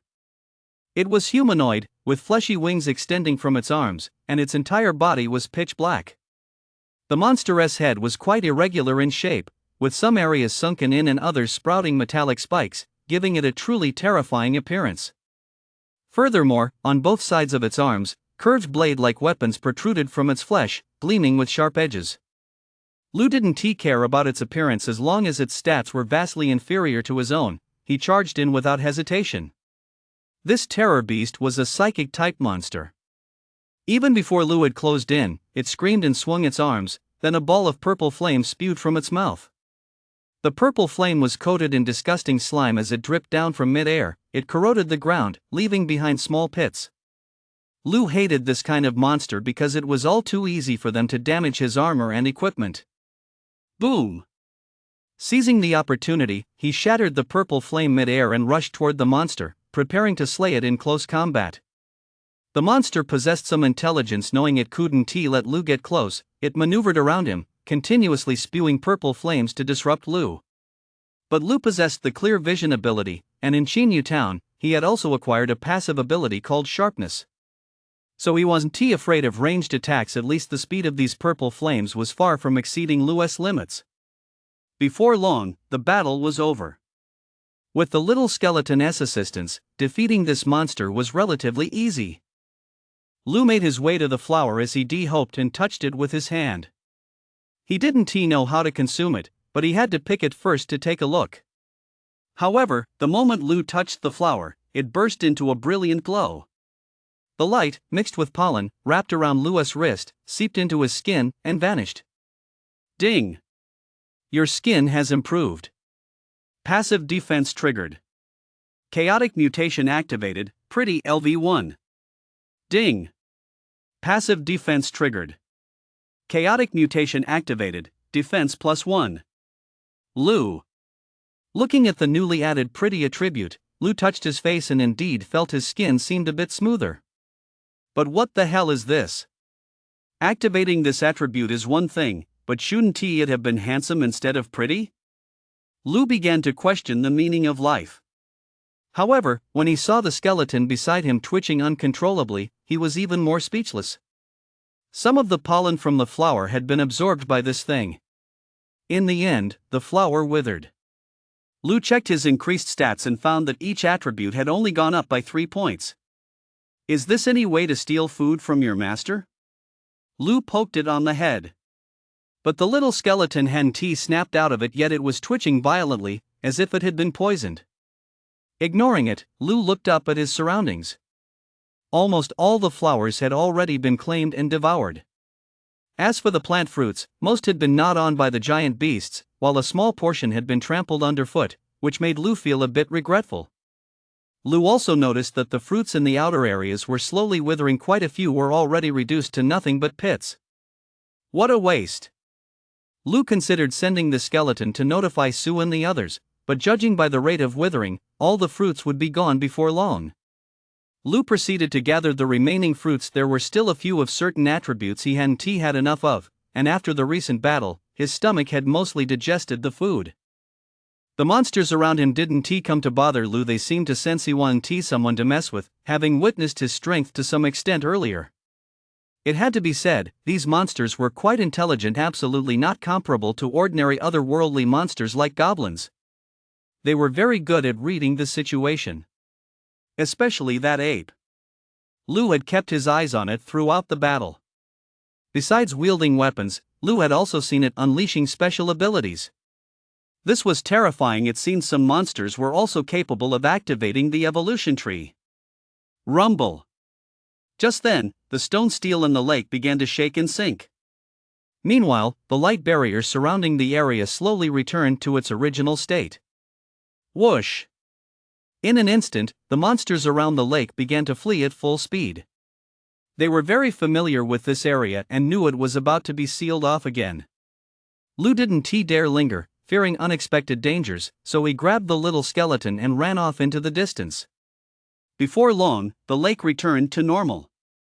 But upon closer inspection, Lu noticed that the plants and vegetation were regrowing. Some of the trampled and broken flowers and grasses were actually slowly returning to their original state. Not only that, but new varieties of plants were sprouting up, their leaves crystal clear. In a few days, they might even bear fruit again. What kind of place is this? Lu's expression betrayed his skepticism. But then he thought it over and let it go. After all, he'd seen far too many incredible things on his journey through the apocalypse. Lu made a note of the location, thinking he could organize a group to return later. There would be no need to compete with those giant beasts, and securing some fruit should pose no problem. Lu continued to explore forward. He didn't want to go back just yet. His energy was high. Attribute values weren't merely simple numbers, they manifested in both the body and the mind. Take mental stamina, for example. It represents a person's consciousness and vitality. The higher the mental stamina, the more vigorous one's energy. Some mental type evolvers can go 5 or 6 days without sleep. Although Lu's mental stamina wasn't particularly high, he could still manage to go a day or two without sleep. Further ahead, he encountered quite a few monsters, most of which had stats hovering around 300 points. Many appeared to be native mutated creatures, bearing a striking resemblance to the wild beasts he'd imagined. As for defensive type monsters, Lu chose not to provoke them. They were too difficult to kill, and the rewards weren't as high as those from strength or spirit type monsters. In a wooded area, he also spotted some monsters that showed no aggression. Even when he walked right past them, they didn't react at all. This piqued Lu's curiosity, as those monsters' stats were also around 300, yet they were quite docile. In fact, some monsters even came closer, staring at him with wide eyes from a short distance away. You have entered Area 097. You are currently ranked first on the defense type leaderboard, and rewards will be settled according to the normal settlement schedule. Just as Lu was leaving the forest, a notification sounded. Lu was taken aback. Last time he went to Chinyu town, he'd walked over 10 kilometers but hadn't even left Zone 098. This time, he'd only traveled 5 or 6 kilometers from the library, yet he'd somehow ended up in a different zone. Lu pondered this as he opened the leaderboard. Each element had a list of 100 people, with no ranking by level. When Lu saw the mental attribute leaderboard, his pupils contracted slightly. First place, Guishu Sword, attribute value, 358. This person's mental attribute was astonishingly high. Judging by the name, they didn't seem to be human? Even without accounting for equipment and ability bonuses, Lu's attribute value was nearly 20 points lower than that of Guishu Sword. There's always someone better out there. Lu felt quite moved, though he didn't feel any pressure. After all, the world is vast, and there are bound to be a few prodigies here and there. All he could do was hone his own skills. Chapter 65, Building the Library. Immediately, Lu began exploring the area. Seeing no life-threatening monsters around, Lu prepared to climb the mountain. Ahead stood a massive peak, roughly over 1,000 meters high. While it might be much lower compared to the distant mountain ranges, Within this region, it was already the highest terrain. Lu planned to ascend it, to look out over the landscape and survey the surroundings. There was no trail, so Lu pulled a long sword from his spatial fragment and fought his way through the thicket. On the ascent, he had hoped to encounter some extraordinary serendipity once more. But clearly, he had overestimated his luck. Instead, he encountered quite a few monsters. As the first light of dawn appeared in the distance, Lu finally reached the summit. He should have reached the top much earlier, but he couldn't hold back against the sheer number of monsters he encountered along the way, forcing him to fight his way up. He even sustained a few wounds. Of course, he did make some gains. He acquired several decent pieces of equipment and successfully leveled up to level 13. At the very peak, Lu surveyed the surroundings. As far as the eye could see, there were only mountain ranges, wastelands, and plains. In the familiar direction, he could still make out some buildings. Everything else was unfamiliar territory. The changes brought by the apocalypse were simply too drastic. Lu looked toward the southeast and was surprised to see Qingyu Town. Though it appeared tiny, a massive city was clearly visible behind it. That was the center of Qingcheng. To reach the Liuli district, one must pass through Qingcheng, then cross Honglu Mountain to arrive at another district, the Chengfeng district. The Chengfeng district wasn't large. The entire area was shaped like a long strip, spanning only about 10 to 20 kilometers, so one could reach the Liuli district quite quickly. Of course, these calculations were based on the assumption that the land hadn't expanded. After finishing his observations, Lu took out his notebook and sketched out some detailed topographical features, making notes as he went. As Lu was intently observing a particular spot to record it, his brow furrowed slightly, and he looked in that direction more closely. It was a cliff, from which wisps of black mist occasionally rose so light and thin that they would be hard to spot without close observation. Driven by curiosity, Lu approached slowly. When he drew near, he was stunned. Beneath the cliff lay an enormous pit, flaring outward in a conical shape. Lining the walls of this cavern were rows of black gold coffins lying silently, creating a rather eerie atmosphere. Lu counted them carefully. There were roughly 300 coffins, all identical in design and size. Lu tried using his observation skill. 3-star black gold coffin? Every coffin displayed the same result, only the name appeared, with no further details visible. Lu didn't dare go down to investigate, fearing something might go wrong. If he could see the attributes, he might actually have dared to explore it. But for now, everything before him was a mystery. After jotting it down in his notebook, Lu circled the cliff and discovered there were no monsters anywhere around the pit. This only added to the pit's eerie nature. Finally, as he left, Lu marked the spot with an asterisk in his notebook, making a special note of it. After descending the mountain, Lu headed toward the library. Along the way, it was the same tedious monster slaying as always. But on this return trip, Lu chose a different route, weaving through mountains and forests. In some treacherous areas, he nearly faced life-threatening danger. Several giant beasts were highly territorial and guarded peculiar treasures, preventing any living creature from approaching. Lu took a closer look. Although these behemoths weren't as powerful as the Dark Wolf King, he knew he couldn't take them on alone with his current strength. If he hadn't escaped quickly, he would likely have been severely injured or even killed had they caught up to him. By evening, Lu could already see the library. From a distance, he spotted a tower-like structure over 10 meters tall. He never expected that after just a day and a night, Lu and the others had managed to build an arrow tower. Congratulations to human survivor Qin Tianqing for slaying a super-powerful monster. The global team-up feature has been activated. All survivors may now form teams to gain bonuses and share experience. Just as Lu was about to reach the library, a system notification suddenly echoed in his mind. Lu stopped in his tracks, looking quite surprised. He had heard the name Qin Tianqing more than once. This was the same person who had topped the leaderboard last time. In the evolution system interface, alongside the evolution tree and leaderboard, a new party icon had appeared. Opening the party interface revealed a simple layout. It displayed only a single name. However, this party feature proved quite useful, as it provided experience bonuses. As things stood, if players didn't team up to kill monsters together, only the person who dealt the final blow would receive a significant XP boost, while those with lesser contributions might not gain any XP at all. By forming a party, however, players could not only balance out XP distribution to some extent but also receive a bonus. Overall, this was a new system feature that would aid survival in the apocalypse. He was certain that starting tomorrow, there would be a surge in party-based monster hunting, because teaming up was indeed much more efficient. Lou was quite intrigued. Back at the library, Lou indeed saw many people discussing teaming up. In fact, quite a few students had already successfully formed groups and were just waiting to go out and hunt monsters. Lou didn't rush, but headed toward the 8th floor instead to submit the materials for the arrow towers and walls first, in order to speed up the construction process. Finally, he went over the hand-drawn maps of the deeper western wilderness with Lynn once more and reposted them in the library's main hall. The library's main hall featured a large whiteboard displaying maps of the surrounding area, along with various other information updates.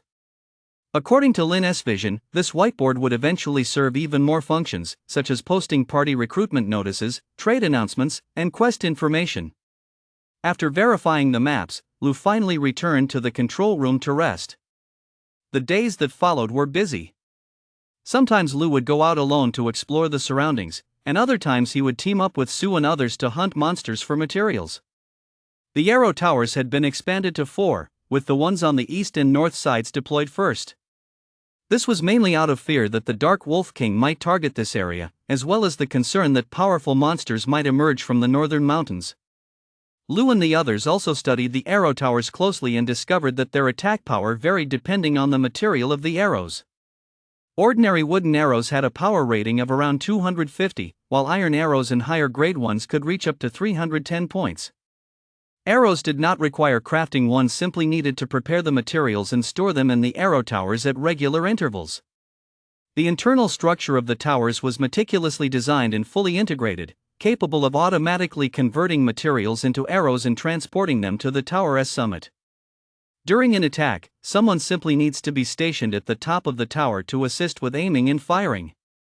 As for the walls, they are currently used only to reinforce the main structure of the library and form a perimeter barrier in the outer ring. As for how high to build them or how many layers to construct, Lou and the others have not yet considered this.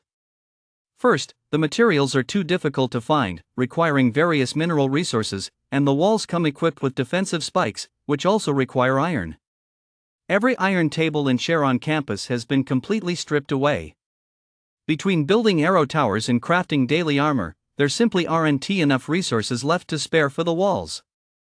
Therefore, the most basic defense remains the spiked fences, everyone built by hand, sufficient to ward off rat infestations and ordinary monsters. Chapter 66, Library Construction. Building a defense system is a complex and lengthy process. Fortunately, after the world implant system was activated, everything became much simpler. Archery towers, walls, weapons, and equipment could all be crafted using the blueprint system. It didn't require particularly complicated procedures. Once the materials were ready, one could simply use the blueprint to scan and print. In the blink of an eye, 5 days had passed. During those 5 days, Lou and the others issued numerous regulations. These included exchange rules, rotating guard duty schedules, guidelines for posting information on the library hall's whiteboard, resource allocation, and breakfast and dinner provisions. There were many dozens of items, large and small, all of which affected everyone. These regulations were not meant to be restrictions. Their purpose was to foster peaceful development and mutual assistance. This approach won the approval of many students. In the post-apocalyptic world, there were already too many disputes. They were tiresome, and the slightest misstep could lead to death. Since the regulations were issued, discordant voices in the library had diminished significantly, as all the rules were based on the principle of self-reliance. If you don't make an effort yourself, you'll naturally be looked down upon by others. Lou and the others gave special consideration to the elderly. Since they weren't suited for hunting, tasks such as plant cultivation, preparing breakfast and dinner, and cleaning were entrusted to them. Many of the elderly actually felt quite guilty, as they hadn't been able to help much during the apocalypse. Some elders would often gather early in the library hall at dusk and dawn to welcome the returning students. They would help them wash their clothes or offer them food. Lu wasn't particularly well versed in the various rules. Many of the regulations were compiled by Su and Lin. Both were meticulous and took into account the opinions of many people before finally issuing the complete set of regulations. As for the defensive arrangements, Lu was involved throughout the entire process. 12 arrow towers, 4 each on the northeast and northwest sides, and 1 each on the remaining 2 sides plus the corners formed a fan-shaped layout. To facilitate patrols and provide timely defensive support, a connecting platform made of massive logs was built between the arrow towers. Then there were the walls. Over the course of 5 days, everyone frantically hunted for materials and erected a 2-meter-high defensive line that enclosed the entire library. From the day the construction was completed, everyone could finally sleep soundly, free from worries about rat infestations and surprise attacks by various monsters. In addition to this, there were the traps. Along the entire perimeter of the wall, the group dug a large pit 5 meters deep and 3 meters wide, filling it with numerous sharp weapons. Every day at dawn, someone would go to check the traps, and every time, they would find a fair amount of loot. For now, construction of the arrow towers has stopped. 12 are enough to handle most threats, mainly because materials are getting increasingly scarce. The perimeter wall is still in the planning and construction phase. We need to find a way to speed up the destruction of the rare grade portals. Once we acquire 1 or 2 more abilities, we can take on the northern mining district. The fruit grown from the seeds brought back from the Westfield Lakes doesn't have any stat-boosting effects, but it's perfectly fine as food. We discovered a species of iron spine boar deep in the dense forest, a monster from another realm. We don't plan to destroy their portal, as the boar's meat is quite delicious, and the iron quills on their bodies can be used as materials. We collected 13 keys for the 2nd level of the underground palace. Tomorrow, he and Lu will lead the expedition into the palace. That morning, Lu and the others went over the details while eating breakfast. Will it be dangerous to go to Chinyu Town? What if we're targeted by someone with ulterior motives? Lin recorded the last message and looked at Lu with a puzzled expression. In his view, having Lu lead the way was the safest option. The others also looked at Lu with confused expressions. Don't worry. There are no dangerous areas along the way to Chinyu Town, just avoid that poisonous forest. Once you arrive, look for Changhe from Mount Buzhou. With him there, no one will dare to mess with you. Lu shook his head, signaling to Lin and the others that there was no need for concern. He and Changhe were at least half friends, and when they left Chinyu Town, they had already agreed to trade resources. Over the past few days, he'd been in touch with Changhe via radio, asking about his family while also sharing resource intelligence. Once Lu and the others arrived in Chinyu Town with some 7-star glaze sets and other resources, their first trade with Mount Buzhou would be complete. After that, they would establish a stable trading relationship. Right now, our top priority is to clear the 2 newly discovered rare-grade portals in the western wilderness. Once we acquire another active ability, we'll be ready to take on that mining area. Finally, the group reviewed their itinerary. The guardian of the mining area was a hurricane demon, boasting a staggering 393 HP and a defense rating of 157. The main issue was that this monster was difficult to find a weakness for. Even Lu's weakness detection skill was useless against it. Earlier, Lu had attempted to hunt it alone to figure out the hurricane demon's abilities, only to discover that it possessed a passive ability that could significantly boost its defense and spirit stats over time. Therefore, to prevent any mishaps, Lu had been leading the group in destroying portals and acquiring various useful abilities over the past few days. With a plan in place, the group prepared to carry it out. Xiaoli Zi, why do you look so much more handsome lately? Did you eat some kind of fruit? Just as the group was about to get up and head out, Lu suddenly turned to Lu, folding her arms and staring at him with great curiosity. The others looked over as well, especially Su, who eyed Lu suspiciously before her eyes lit up. She had indeed noticed a change in Lu compared to a few days ago. He looked noticeably more handsome today. What kind of fruit is that? I want some too. Su muttered under her breath. After all, a love of beauty is every woman's nature. Lu instinctively touched his face, feeling a bit speechless. It must be that handsome attribute playing tricks on him, and the way it levels up is downright bizarre. Washing his face, looking in the mirror, wiping sweat, taking a shower. All of these can level up the handsome attribute. It left him feeling utterly helpless. So, Lou forced a smile and said, "What nonsense are you all talking about? Haven't I always been this handsome?" Everyone fell silent, casting him disdainful glances. 5 days later. The northern Mizhan mining district. Located near a massive mountain peak, the entire mining district was nestled within its embrace. At that moment, a group of 10 to 20 people were resting in the mountains, their bodies covered in blood. Yet everyone's expressions were filled with excitement, without a trace of panic or despondency. For not far away lay the corpse of a gigantic monster over 10 meters tall and made entirely of stone. On the monster's body, a yellow epic-grade blessing stone floated quietly. Good thing we waited a few extra days. Otherwise, we might have really bitten off more than we could chew. This thing really did go berserk. Its defense and spirit increased by 70 points at the last moment. Lou looked at the hurricane demoness corpse with lingering fear. They had only begun hunting this monster after returning from Chinyu town yesterday. If the group's strength hadn't improved further during the 5 days of waiting, there would have been a high probability of casualties this time. Lou stood nearby, flashing a wry smile. He ran his fingers over the 7-star glaze set on his body. The hurricane demoness final blow had shattered the shield in his hands. If not for the defense provided by the 7-star glaze set, he would likely have suffered severe injuries. Fortunately, the outcome was a happy one. Chapter 67, Inside the Mining District. Hurry up! That idiot skeleton of yours is sneaking around to steal the blessing stone again. Suddenly, Lou shouted from a short distance away. Lou immediately looked up and saw the little skeleton, clad in the 7-star glaze set, moving stealthily toward the hurricane demon.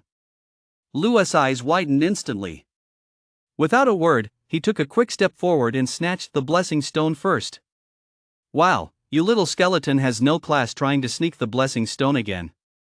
Sue walked over, staff in hand, and tapped the little skeleton on the head with it. The little skeleton watched as Lou took the blessing stone, rubbed its head where it had been tapped, and made clicking sounds with its mouth, seemingly very dissatisfied. "You've never been short on good loot, yet you're still thinking about stealing gear." Lou glared at it. This guy was too unreliable. He often slipped away unnoticed while Lou and the others were killing monsters. If you watched closely, you'd see that while the group was busy fighting monsters, it would wander off on its own to scavenge the dropped blessing stones. The common and rare blessing stones were one thing, but who would have thought this little rascal had set its sights on an epic-grade blessing stone?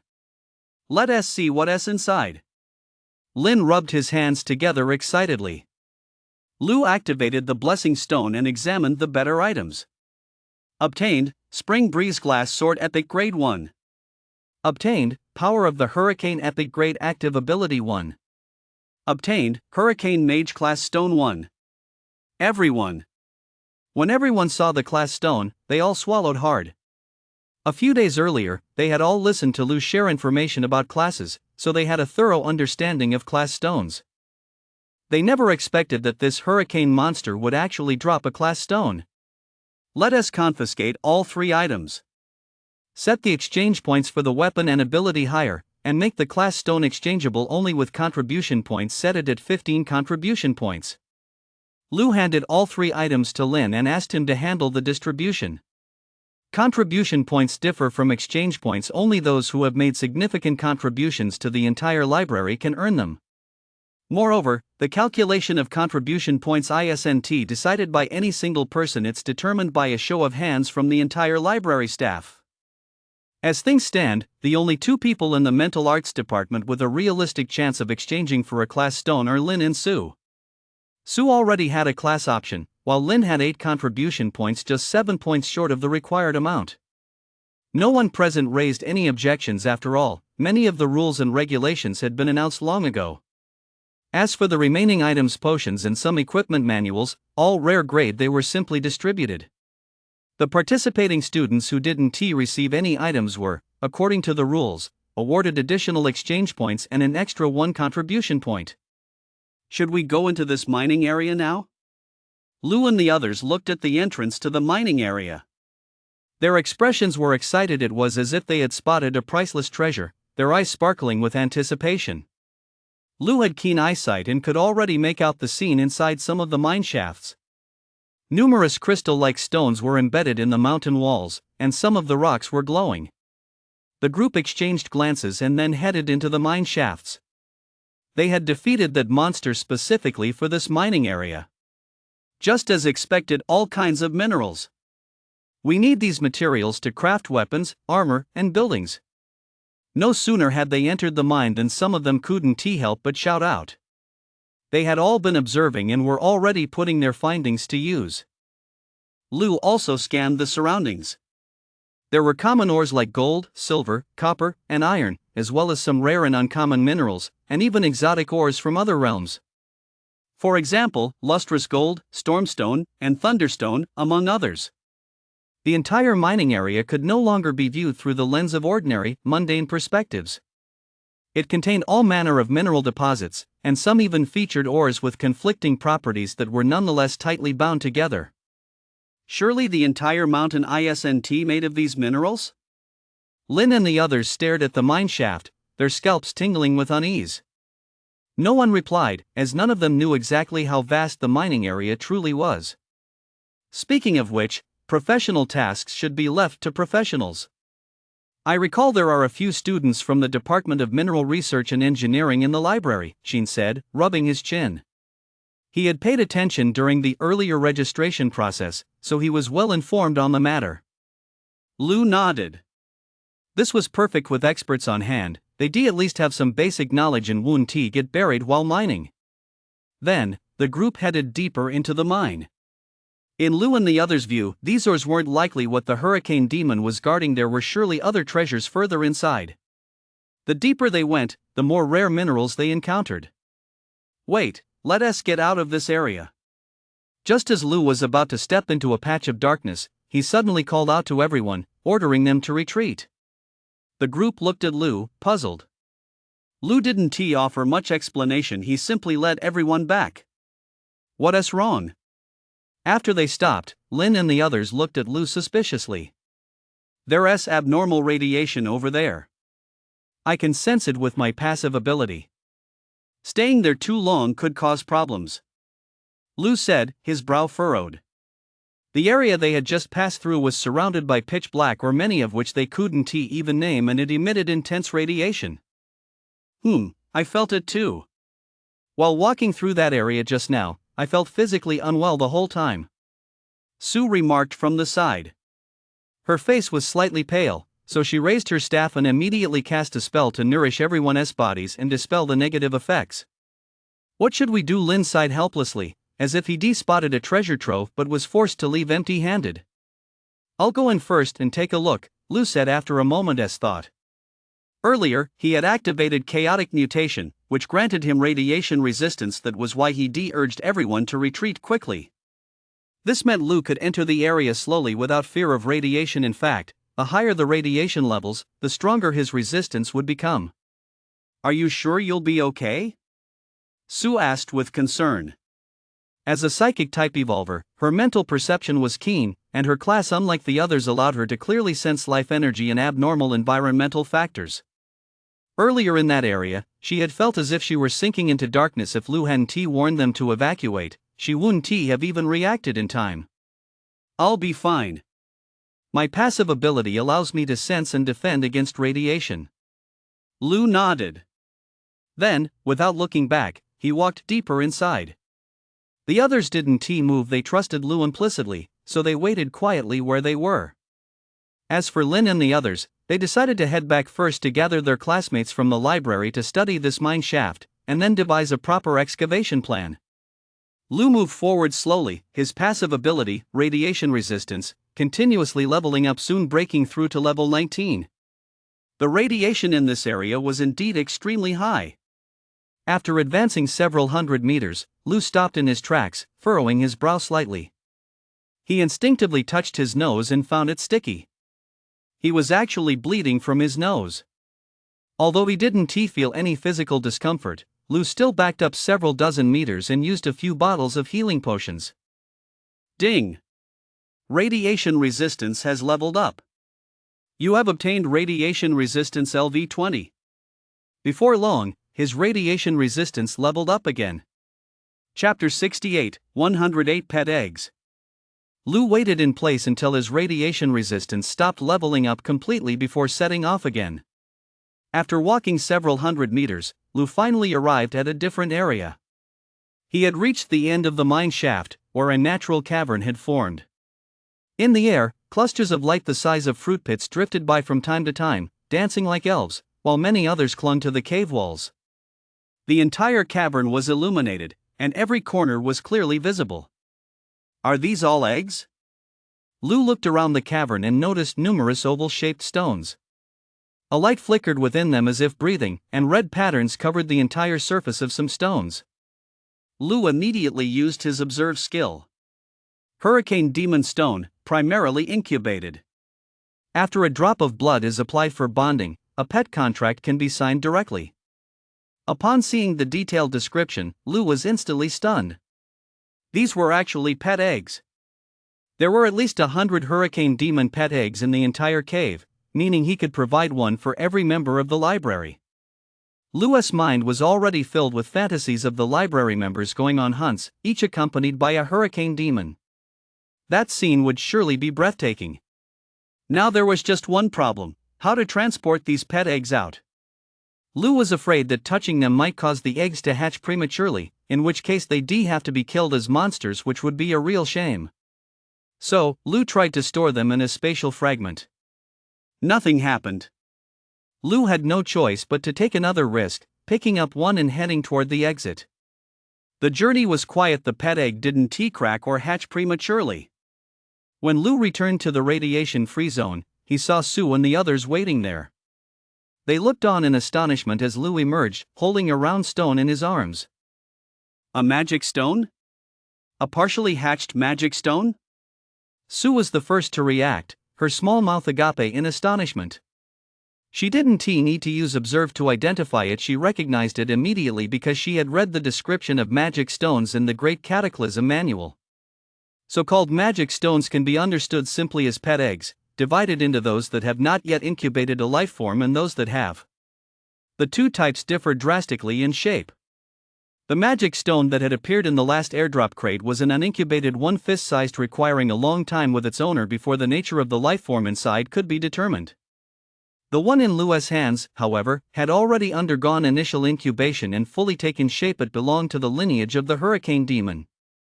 Of course, magic stones aren't the only way to obtain pets. One can also directly sign a contract with a monster or even summon a pet through summoning spells. No wonder the Hurricane Demon refused to leave the mining area. It's because of its baby? That's great. Once this Hurricane Demon grows up, it'll add another combatant to our library's ranks. Everyone looked at the magic stone with delight. Alright, you guys take this one out first. There are over 100 more inside. Call your classmates to help carry them out. Lou set down the pet egg and headed deeper into the mine without looking back. Got it, someone replied immediately. But after running a few meters, the person stopped in their tracks, turning back with a look of shock on their face. Over 100 more inside? Immediately, the crowd spoke in unison, each face betraying confusion, bewilderment, and a sense of disbelief. But they received no response from Lou. His figure had already vanished into the darkness. It wasn't until late at night that all 108 pet eggs were finally moved out, and during this time, everyone in the library had completed the blood-binding ritual. It was clear that each person was followed by a half-meter-tall, stocky little stone monster. These stone monsters hovered slightly above the ground. Their skin was composed of patches of dark gold stone, and their tiny heads revealed only two bright, round eyes that sparkled with liveliness. Of course, once these hurricane monsters grew up, they wouldn't be nearly as cute as they were when they were young. The library was bustling all night long.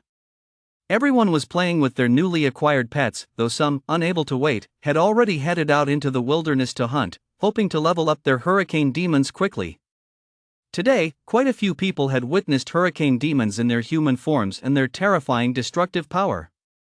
Lou, however, hadn't bound a hurricane demon. Mainly because he already had Gulu Gulu, and besides, each person could only nurture one pet with their blood. He planned to keep that slot open. Perhaps a better option would come along later. Look at that one, so obedient, working hard to protect its master. All you do is run away. Lu stood on the rooftop, gazing out at the wilderness to the west. Several squads were engaged in battle against monsters, yet those juvenile hurricane demons showed no fear. They were being commanded to unleash wave after wave of storms from a distance. Those are all idiots, with zero IQ. Unexpectedly, the little skeleton's ghostly eyes glowed brightly as it uttered these words. Lu was at a loss for words. Steal the heavens. Theft successful. Ability acquired, I run away super fast. Oh, so I finally managed to steal something? Upon hearing the notification sound, Lu's eyes suddenly lit up. It wasn't easy. The success rate for Steal the Heavens was extremely low, but today, it had finally worked. Although he hadn't managed to steal Necromantic Devour, Lu was still somewhat surprised and delighted. This was a great start. One day, he would strip the little skeleton of everything it had. I run like the wind, epic grade. Upon use, grants a brief, massive boost to movement speed for 3 seconds. Energy cost, 100. Cooldown, 2 hours. Not bad at all. It's a decent survival skill. Lu had seen the little skeleton use it before. The moment it burst forward, it was like an airplane taking off, covering over 10 meters in a single second. With that, Lu went to bed, feeling pleased. The little skeleton scratched its bleached skull and stepped through the portal back to its own world. Meanwhile, in Qinyu town. At the Mount Buzhou outpost, a 3-story villa. The first floor of the villa was filled with high-tech equipment. Several screens displayed various data sets. Cheng He was intently studying the data, his brow deeply furrowed as he pondered something. How is this possible? The southern border of Linjiang province should be Jinling province. How did it turn into the boundless Great Wasteland? Are you sure the reconnaissance data from the Liuli base is accurate? The celestial court in the skies of the Great Wasteland? A battle royale zone? Ancient ruins and the crash sites of mythical creatures? What kind of nonsense is this? Get in touch with the Liuli base immediately. Don't send me this gibberish. I need to know where Jinling province went. A 100,000 square kilometer area just vanished into thin air? Cheng Yi raged at the screen, mainly because the news from the Liuli base was simply too hard to swallow. It was true that the territory had expanded, but for an entire province to vanish without a trace was just too bizarre. Brother Chang, item 087 from the Liuli district has been teleported over. Just then, a young man walked in from outside, carrying a silver white metal box nearly as tall as a person, his expression one of utmost reverence. Hearing this, Chang He, who had been ranting, lit up with joy. He set down the device in his hand, then hurried over to the young man and took the box. Upon opening it, several items came into view. Chapter 69, News and Resources from Mount Buzhou. Chang He was the first to pick up an envelope. For important incident reports, Mount Buzhou typically communicates via teleportation devices, so the delivery cycle is relatively long. Incident number 087 involves Lu in part. Incident number 087. Rank, SSS. Persons sought, Lu Ku, Lu Ru.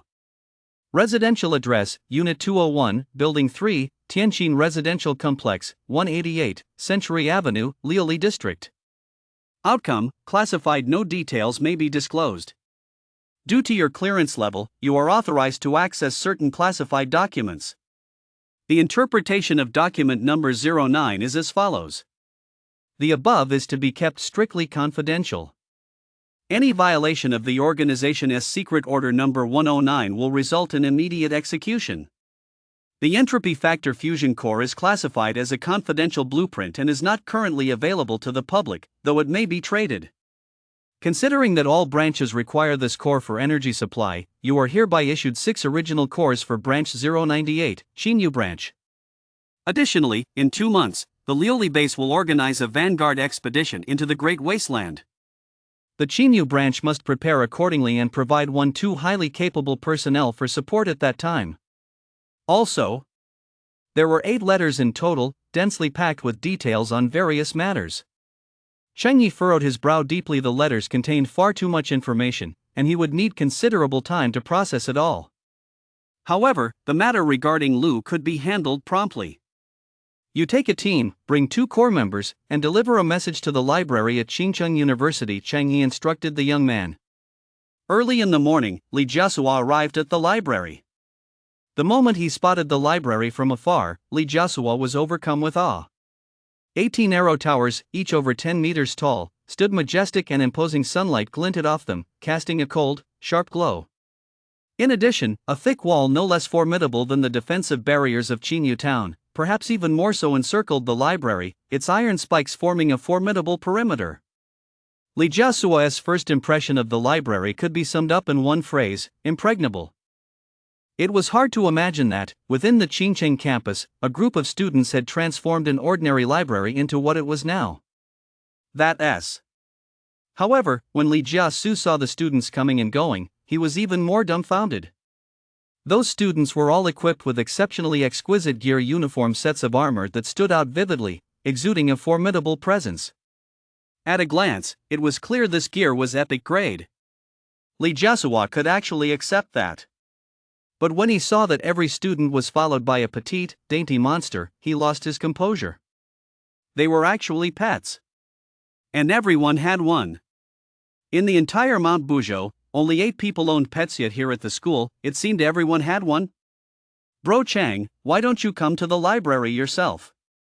This is just too insane.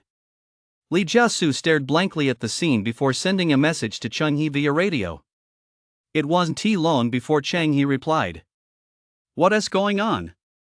Over here at the library, there are arrow towers, walls, and so many pets. Li Jiasuo explained the situation to Cheng He. There was a long silence on the other end of the radio before he finally said, "Go ask around first." I can't leave right now, I'm in the middle of taking down a high-level monster. Li Jiasuo glanced at his companions. A hint of resignation flashed in both their eyes, and they immediately set off toward the perimeter wall. Who are you? Seeing Li Jiasu and the others approaching, the guard at the wall's entrance stepped out, weapon in hand, and stood before them. We're from Buzhou Mountain. We need to speak with Lu, Li Jiasu replied immediately. Today's guard was Lin Zitao, a defensive class who had played a significant role during the library's previous goblin attack. Oh, please wait a moment. I'll go find Brother Li. As soon as Lin Zitao heard they were from Mount Buzhou, he wasted no time and headed straight for the control room. Before long, Lu emerged. He was quite surprised to see visitors from Mount Buzhou, as they had just visited the dungeon a few days prior. The fact that Mount Buzhou had come here in person meant there must be something important. "Young brother Lu, Brother Cheng sent me here regarding news about Lu Ku." Li Jiasu recognized Lu at a glance and cut straight to the chase. Lu was taken aback at first, then hurried forward, grabbing Li Jiasu's arm and anxiously asked, "How is Lu Ku?" Li Jiasu patted Lu on the shoulder, signaling not to worry, before replying, "Since this involves some classified information, I don't have exact details. However, according to what Brother Cheng has managed to find out so far, your sister is still alive and is currently at the Liuli base." Hearing that Lu Ku was still alive, Lu finally let out a sigh of relief, his heart finally at ease. "However, Brother Cheng also asked me to pass on a message. If possible, he hopes you'll head to the Liuli base as soon as you can. Your sister seems to have run into some trouble." Li Jiasu continued. Hearing this, Lu's brow furrowed once more. He knew all too well just how formidable the forces of Buzhou Mountain were. They had carried out the majority of the development work at the entire Liuli base. It seemed that while Lu Ku was unharmed, she had indeed run into some serious trouble. I know. As long as she is alive, trouble can always be resolved. Lu nodded, his expression returning to normal. He had simply feared the news might be bad. What about news of my mother? Lu asked again. The report from the Liuli base didn't mention that. I'm afraid you'll have to go there yourself to find out. Li Jiasu shrugged helplessly, his face betraying no emotion. Then he continued, "Oh, right. Here are the entropy factor forging cores, 2 of them." Li Jiasu opened the case he carried with him and handed it to Lu. Lu sighed. The incomplete information made him feel even more uneasy. As he took the items Li Jiasu handed him, he showed little interest. Inside the case lay two thick, white, tube-like objects made of metal, roughly as thick as an arm and about half a meter tall, with a distinctly high-tech appearance. These two cores are a gift from Brother Chang.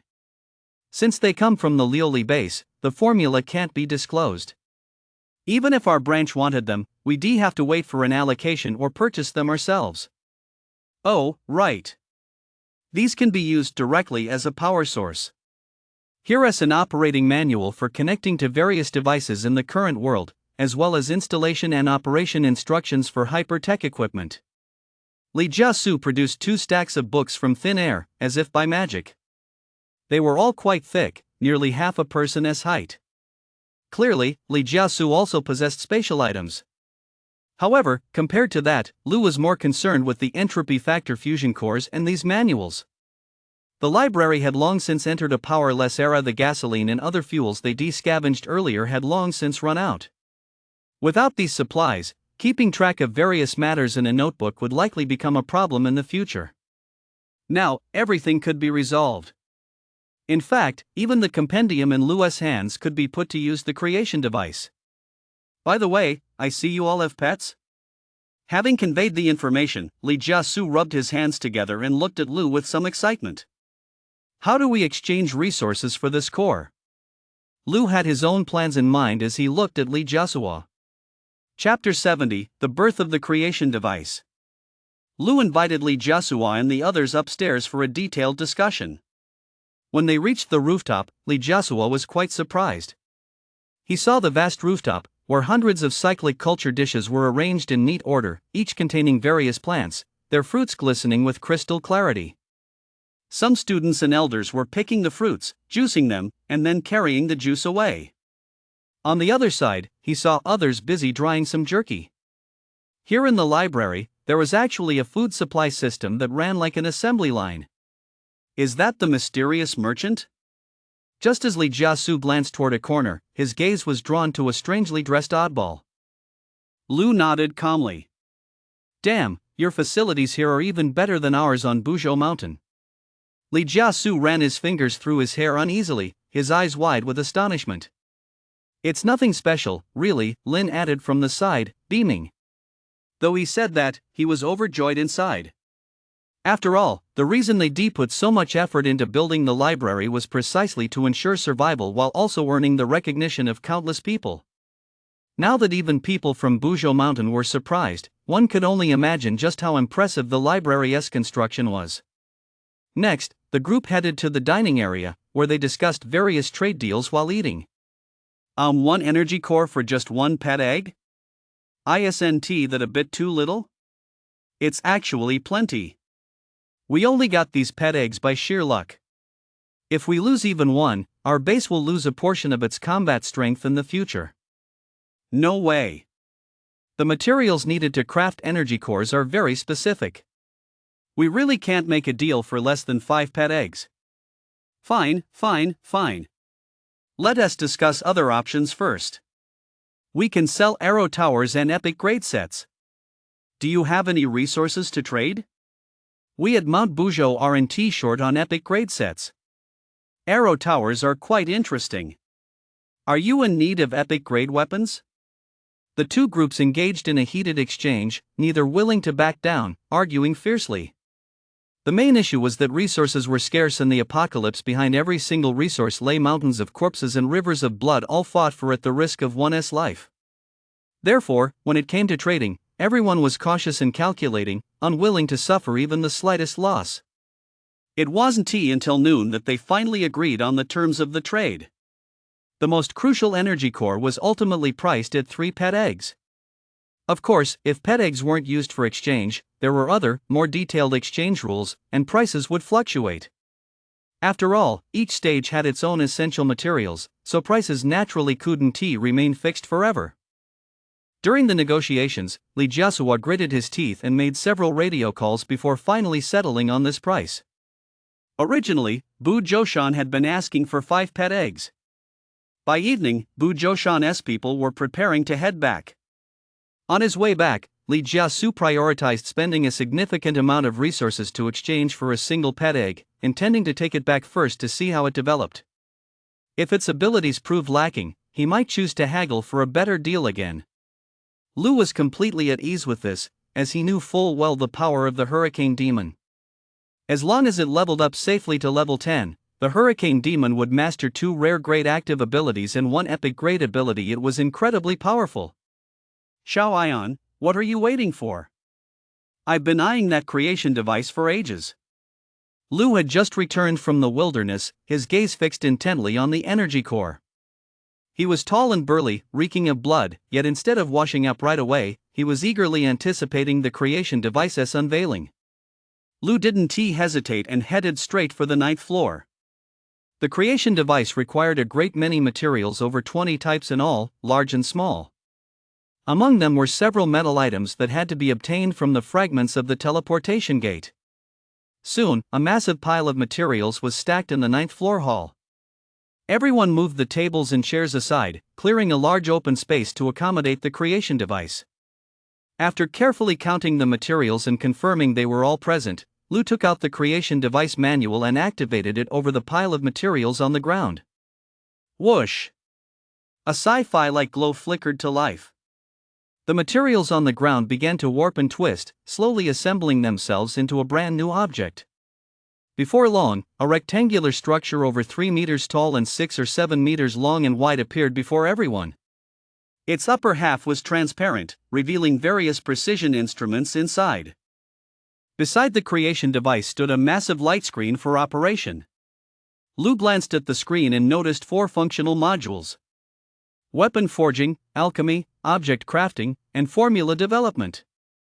Essentially, with this creation device, the library's members could use it to craft unique weapons, artifacts, medicines, and more. Lu tapped the screen to view the formula development module and was immediately stunned. He saw numerous epic grade and collector grade weapons, medicines, and materials listed there. Of course, these were all formulas. One would first need to gather all the required materials before activating the corresponding formula. Although the process was tedious and required a lot of materials, this device would undoubtedly benefit the entire library. Lu was well aware of the power of equipment. The 7-star glaze set was already incredibly powerful, with stat bonuses that rivaled even those of the fruits. Not to mention the treasure-grade equipment in the recipes. Quite a few people had gathered around, tapping on the light screen and searching through all sorts of strange and wondrous items. In fact, some had already jotted down certain recipes, planning to focus their efforts on those specific recipes in the coming days. Lu was deeply tempted as well. He spotted several collector-grade pieces of equipment with unique effects that made his mouth water. The arrival of these new items had infused the entire library with vitality. It was clear that in the coming days, everyone's spirits would be high, and they would be even more enthusiastic about hunting. And so, another 5 days passed. With only half a month left until the leaderboard rewards were settled, Lu finally experienced the tedium of hunting for the first time. Early that morning, Lu broke free from a horde of rat monsters. Using his escape skill, he quickly returned to the library. After taking a deep breath, he looked at his stats panel. Character, Lu. Class, Wandering Swordsman. Level, 15. Strength, 241,196. Spirit, 51. Defense, 475,389. Mana, 425. Experience, 3,703,2768. Passive skills: Golden Body Skill LV31, Good Fortune LV29, Turtle Breathing Technique, Grace LV39, Radiation Resistance LV29, Hard Work Pays Off LV9. Active skills: Heaven-S Swindle, Dark Shield Wall LV30, Phantom Stab, Spirit Lotus Slash, Golden Bell Shield LV9, Hatred Transfer. Equipment: 7-star glaze set, strength plus 15, defense plus 15, lustrous heart accessory set, mana plus 140, strength plus 10, necromancer Dragon King spear, strength plus 20, fragments of time and space. Items: various. Compared to half a month ago, Lu's strength has improved significantly. Over the past few days, he has acquired quite a few interesting and practical skills, such as Heaven Rewards Diligence, which grants additional experience points. Dark Shield Wall summons a shield to protect his surroundings without restricting his arms, and he can even use it for proactive defense. With these additional system features, Lu truly felt that his path was gradually becoming smoother. However, after experiencing the sheer terror of the 10,000-point experience boost at level 14, he still felt a bit queasy. After all, only by killing monsters several levels higher than his own could he gain massive amounts of experience. Otherwise, ordinary monsters wouldn't grant more than 300 points. Chapter 71, The Dark Wolf King Stirs. Sigh, still no clues about the breathing art. Lu looked at the mana crystals lying within the fragments of time and space and couldn't help but sigh. Leveling up was getting harder and harder. He always felt there must be other, faster paths to growth and earning more experience points. Mana crystals were likely one of them. Unfortunately, he'd been keeping a close eye on breathing art these past few days but hadn't gained any valuable clues. Although he was full of complaints about certain things, Lu still considered himself lucky. Currently, no one in the entire library or Chinyu town had reached level 15 yet. In fact, he was the only one in the entire Zone 098 to have reached that level. On top of that, Lu had tallied up the abilities he currently possessed. Excluding the discarded common grade abilities and some weaker rare grade ones, Lu's total ability count had already surpassed 20. This meant it was highly unlikely for Lu to lose to anyone at his level with over 20 active and passive abilities. He could devise a wide variety of tactical combinations. The ones who felt this most keenly weren't Lu himself, but Lu and the others. They spent the most time with Lu and had witnessed his dazzling array of maneuvers in battle. After several days of successful hunting that earned him a level up, Lu headed upstairs to grab a bite to eat before resting. But as soon as he reached the top of the stairs, he saw Lin and the others holding binoculars, gazing toward the east. "What is going on?" Lu approached, asking curiously. "Take a look," Lin said, lowering the binoculars and addressing Lu with a grave expression. "The Dark Wolf King has been restless these past few days, crossing the border multiple times." Hearing this, Lu immediately looked in that direction and observed the scene closely. On the shore of East Lake, a massive black wolf was strolling leisurely. Every now and then, it would spit out a purple-black fireball, which would crash into the lake's surface, sending towering waves crashing upward. During this time, the Dark Wolf King also turned his gaze toward the library, staring intently at the outer arrow towers, lost in thought. There was no doubt that the Dark Wolf King had been watching the library for quite some time. Compared to the previous days, he had moved closer to the library, seemingly testing the waters. Lu's expression was somewhat somber.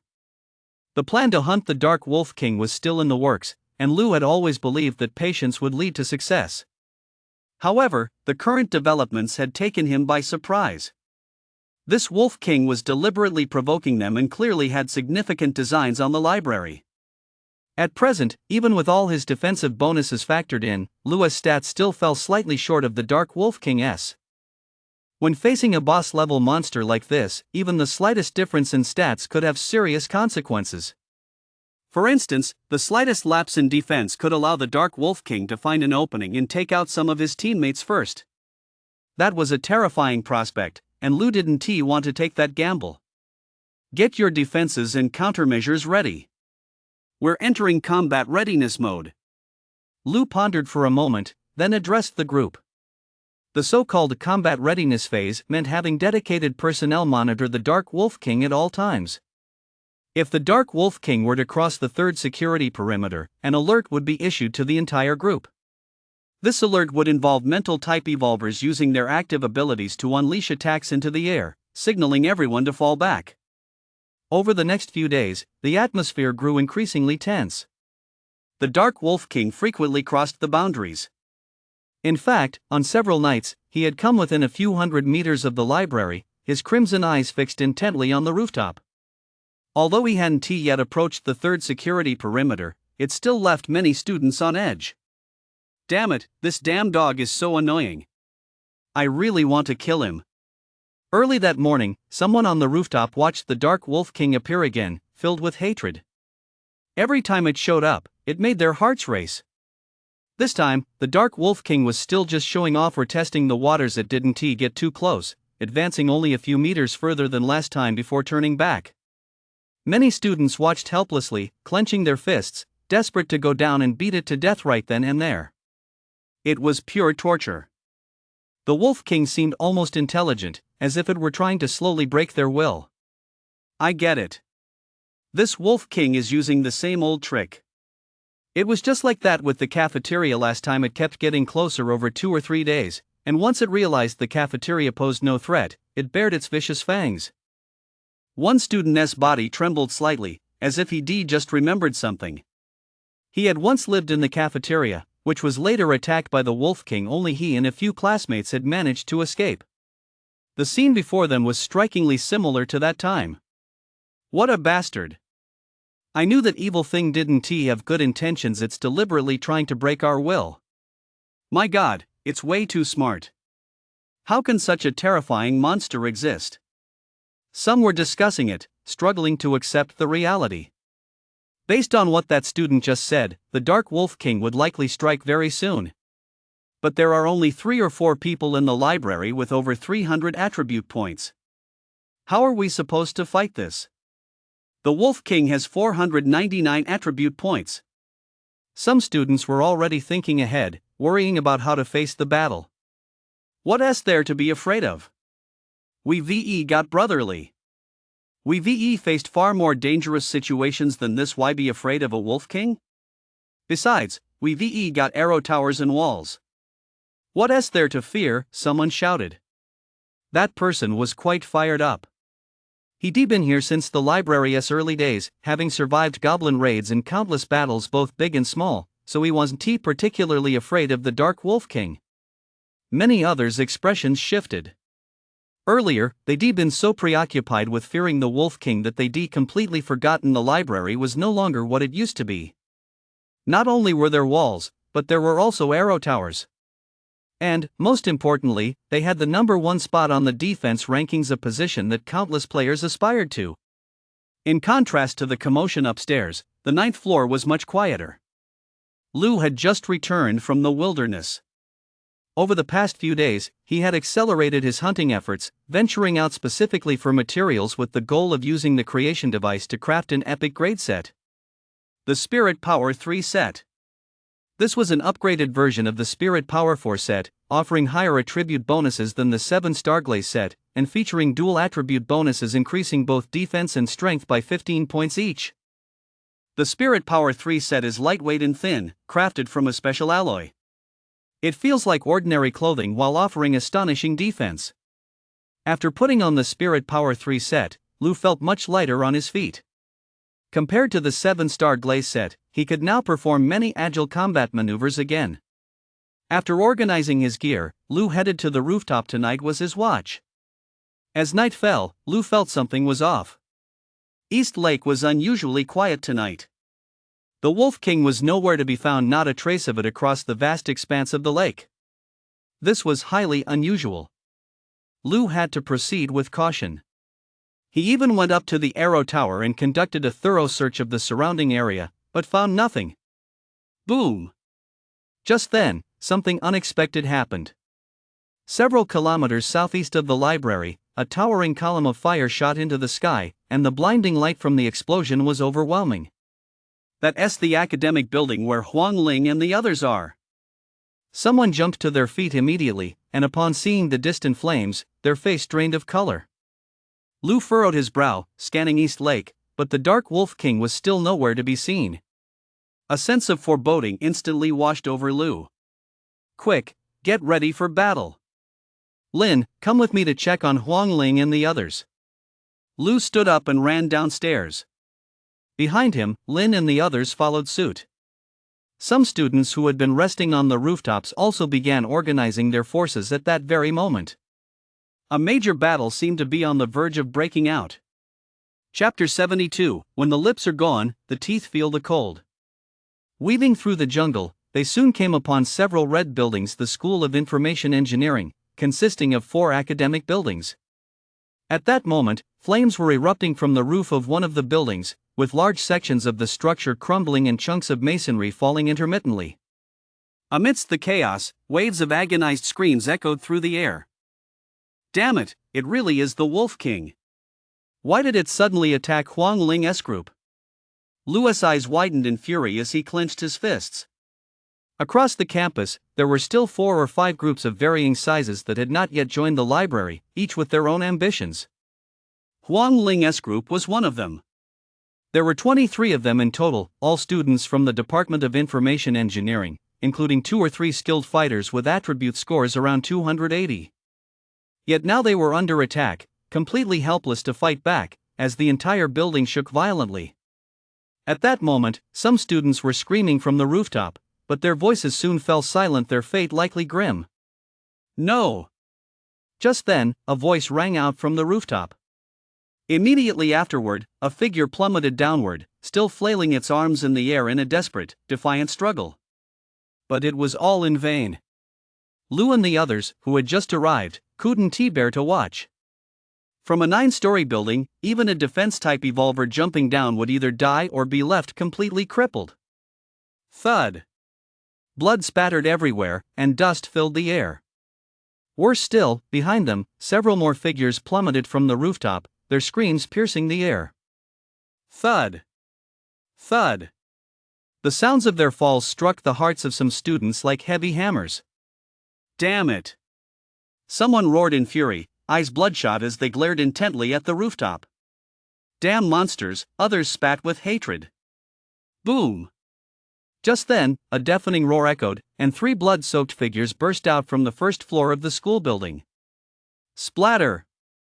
However, no sooner had the 3 figures escaped than several wolf-like shadows pounced from behind. One of them was killed instantly. Go save them! Lu sprang into action instantly, unleashing all his speed-enhancing abilities. He moved at breakneck speed, rapidly closing in on the remaining 2 students.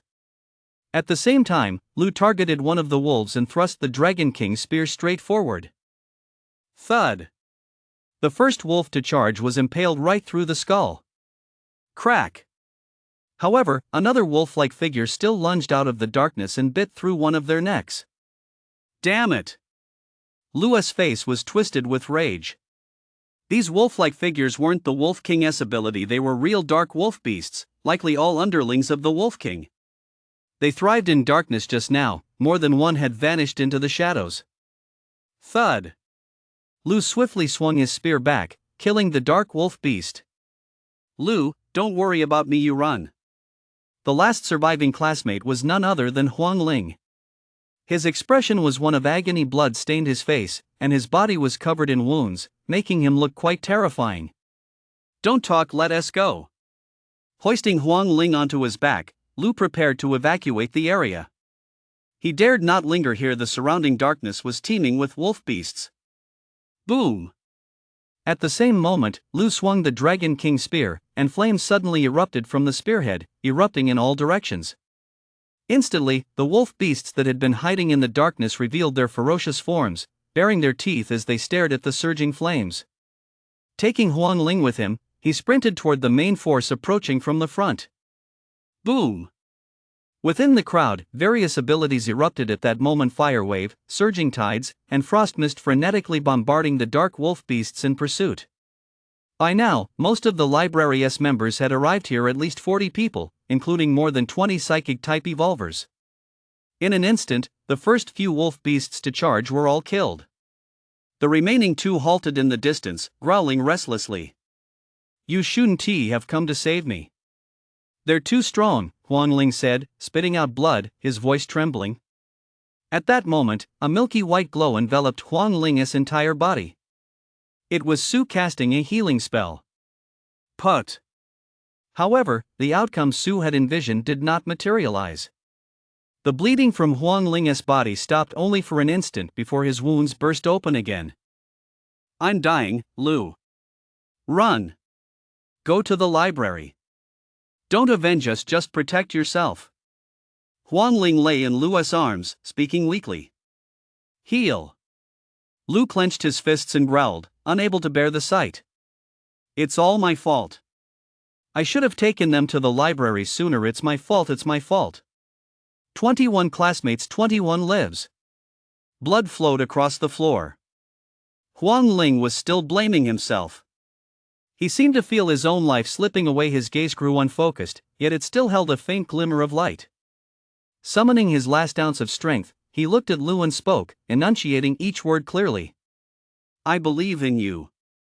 You will definitely overthrow this damn apocalypse. Stay alive. Don't worry about us.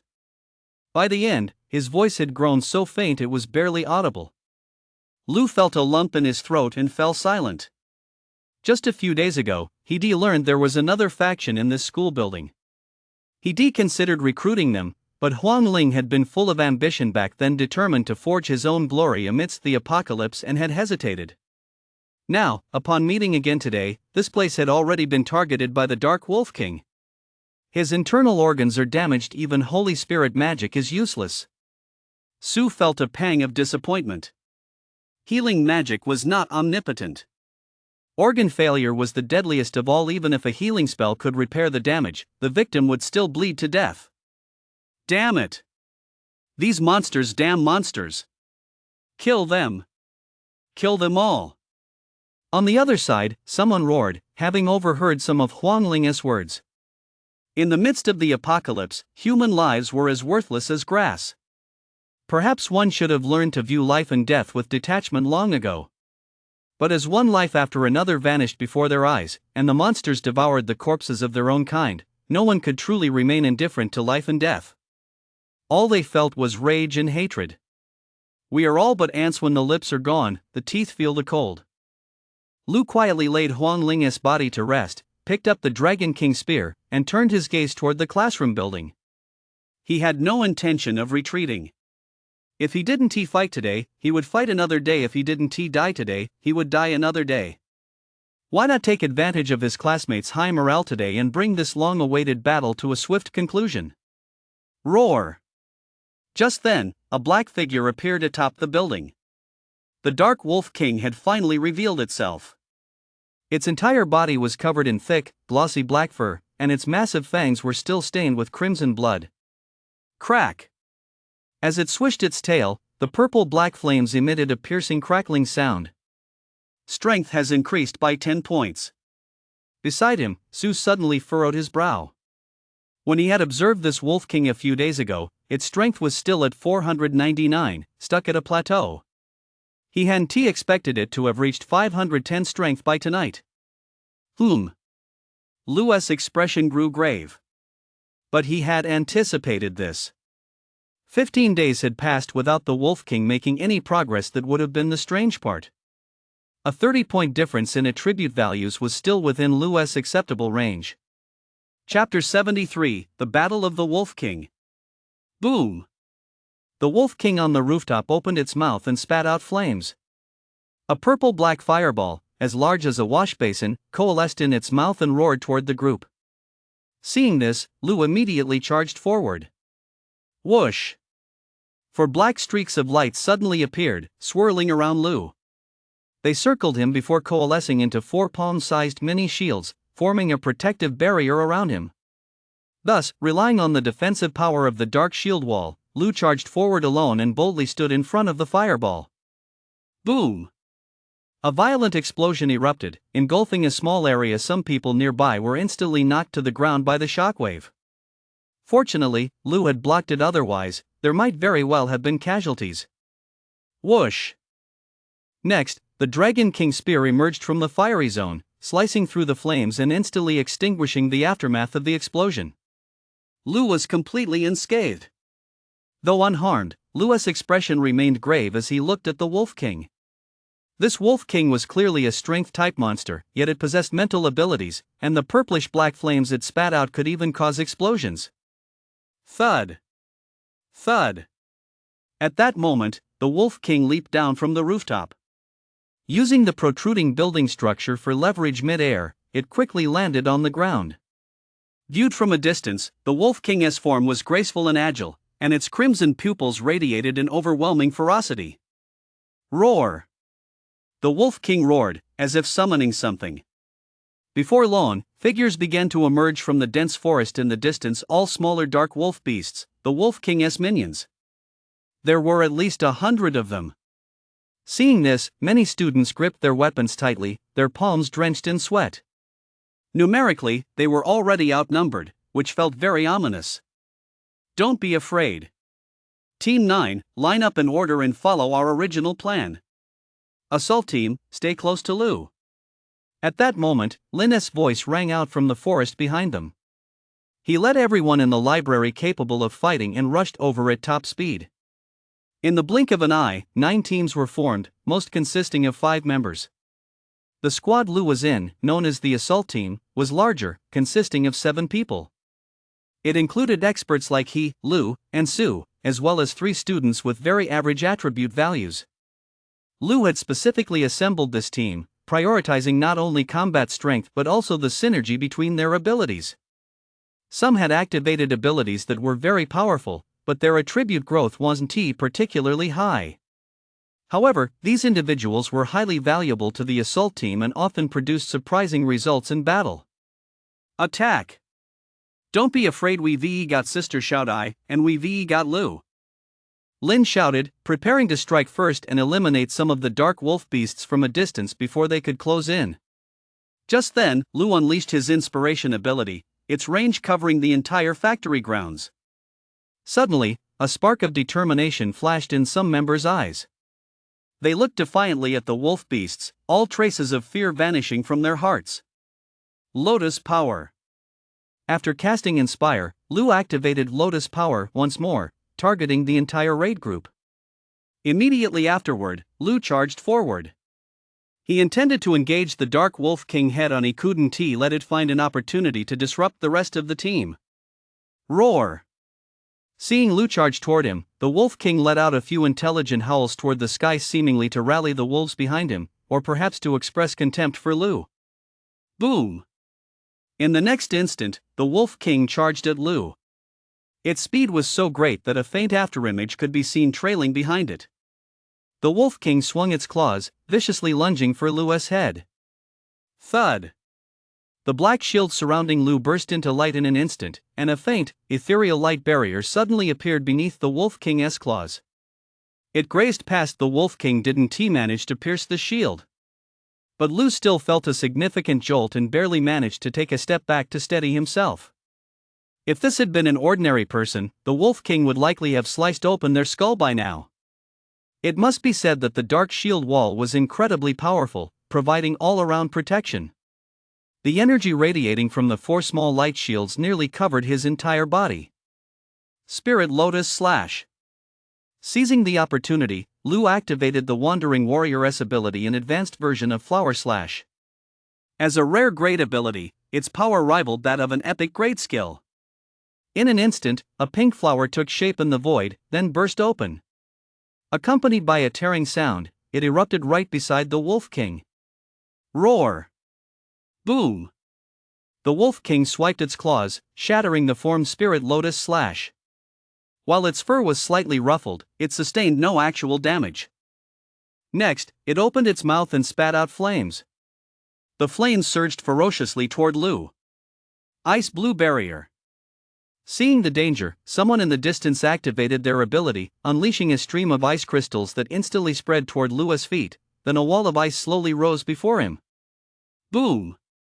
The collision between the fireball and the ice wall sent thick plumes of smoke billowing across the entire forest. Attack! Someone in the group began issuing orders. Instantly, a barrage of psychic abilities erupted: fire, ice, and even a streak of lightning. Sizzle! Even the Wolf King was struck. The lightning hit its back, and the current spread through its fur to its entire body. The Wolf King visibly trembled. Huff! Feeling the discomfort coursing through its body, the Wolf King leaped back, unleashing several bursts of flame to fend off the pursuing attacks, then fixed its crimson eyes on the group. Be careful, it definitely has other moves up its sleeve. But our offensive capabilities aren't weak either, and the Wolf King's defense isn't that high. Lu warned the group. From the previous attack, it was clear how well the group coordinated and the relative strength of their abilities. The Wolf King's defense was now only around 230 points, and many of their stats had already surpassed that threshold. Especially those with over 300 attack power could deal significant damage to the Wolf King. Just as Lu finished speaking and was preparing to rally for another attack, the Wolf King's fur suddenly grew longer, then solidified, forming a pitch-black wolf-shaped armor. This stunned countless players. They hadn't anticipated that the Wolf King possessed any defensive capabilities at all. Boom!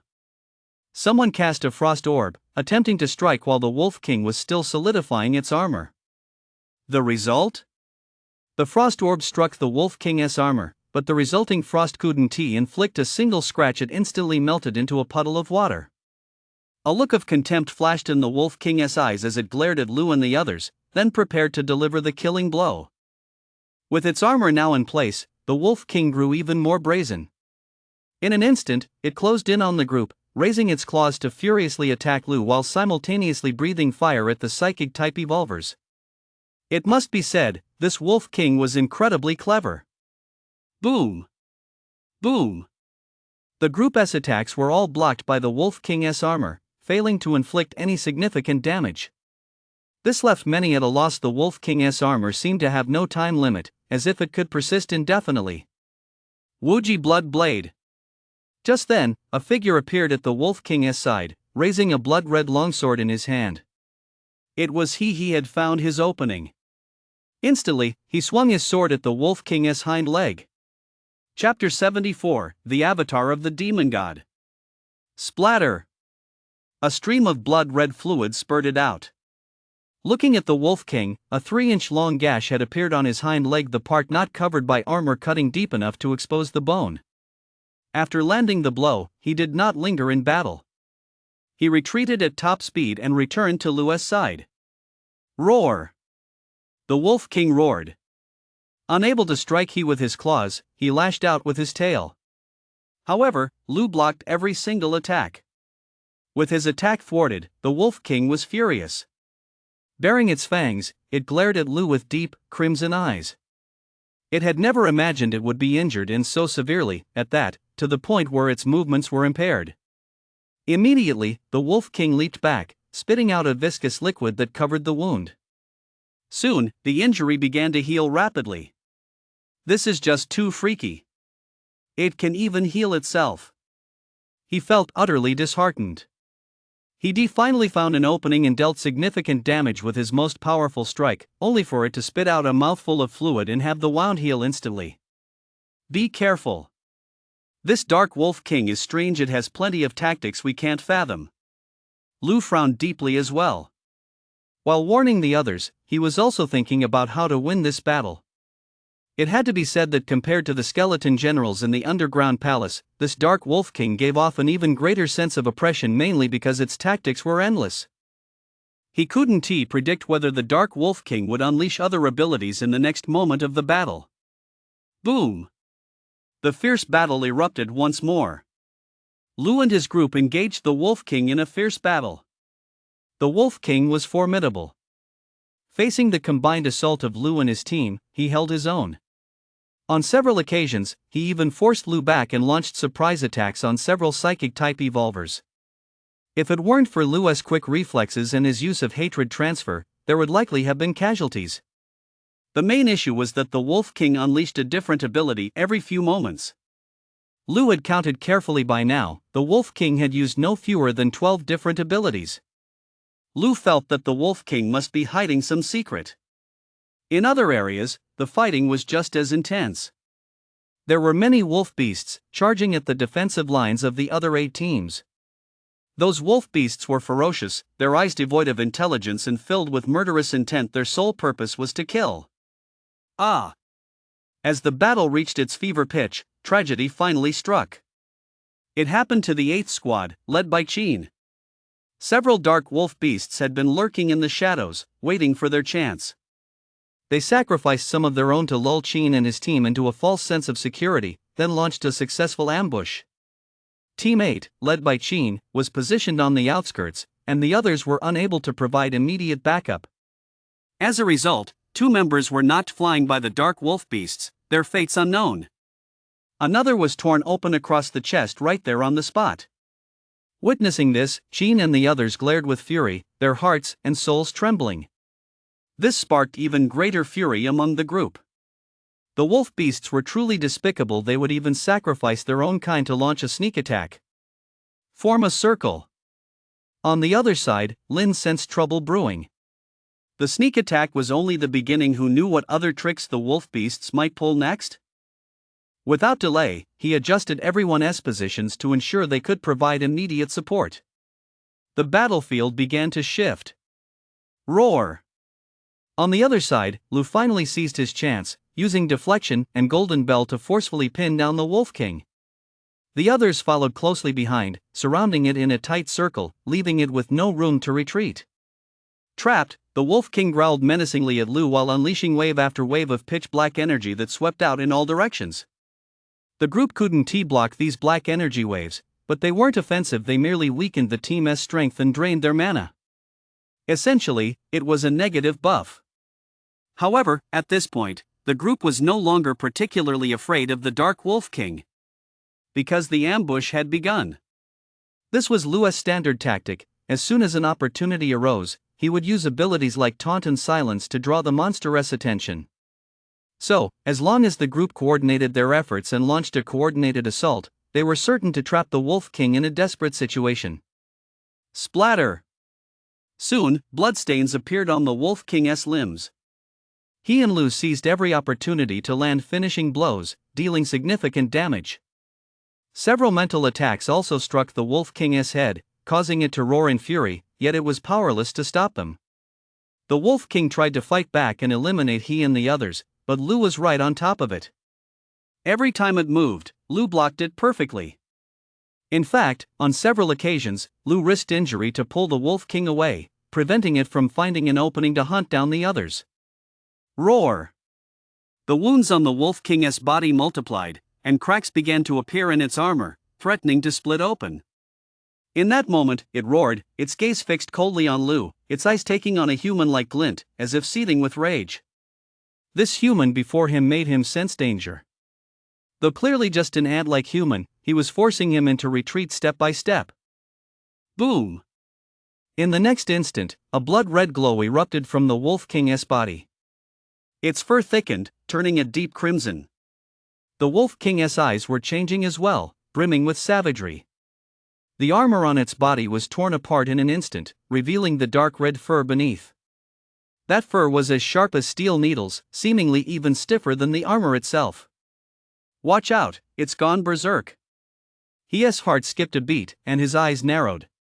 He looked at Lu with concern. Throughout the entire battle, Lu had been the one holding the Wolf King in check, and there had never been a single problem. But now that the Wolf King had gone berserk, it was bound to be even stronger. Lu, standing right in the center of the battlefield, was very likely to be struck down. Roar!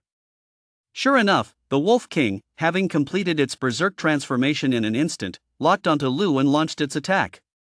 It was cunning, it didn't choose to leap directly for the kill, as that would be too slow and prone to mishaps. The Wolf King charged forward, let out a howl, and then bit viciously at Lu's side. The Wolf King's gaping maw was powerful enough to bite a person in half. Its sharp teeth glinted coldly, radiating a chilling aura. Lu knew escape was impossible, he had no choice but to fight to the death. Raising the Dragon King spear, he charged head-on into the fray. Crack! With a sharp crack, the Wolf King's gaping maw nearly swallowed Lu whole. Even the dark shield wall could not withstand the force and began to shatter. Then, the wolf's jaws snapped shut with all its might. One of its two sharp fangs had already sunk halfway into Lu's neck. Blood spurted out, staining Lu's clothes red and turning his pupils crimson. Fortunately, he was holding the Dragon King spear, which had just blocked the critical spot, preventing the wolf's jaws from closing completely. Attack! Hurry! Someone, witnessing Lu's dire situation, roared from a distance. Immediately, several attacks shot toward the Wolf King, and even members of other teams took the opportunity to unleash their abilities, slamming them viciously into the beast. However, the Wolf King had gone berserk. His stats had surged by at least 50 points, rendering many of the attacks useless and unable to inflict fatal damage. Die! Lu suddenly rallied, pulling another short sword from the fragments of spacetime with one hand.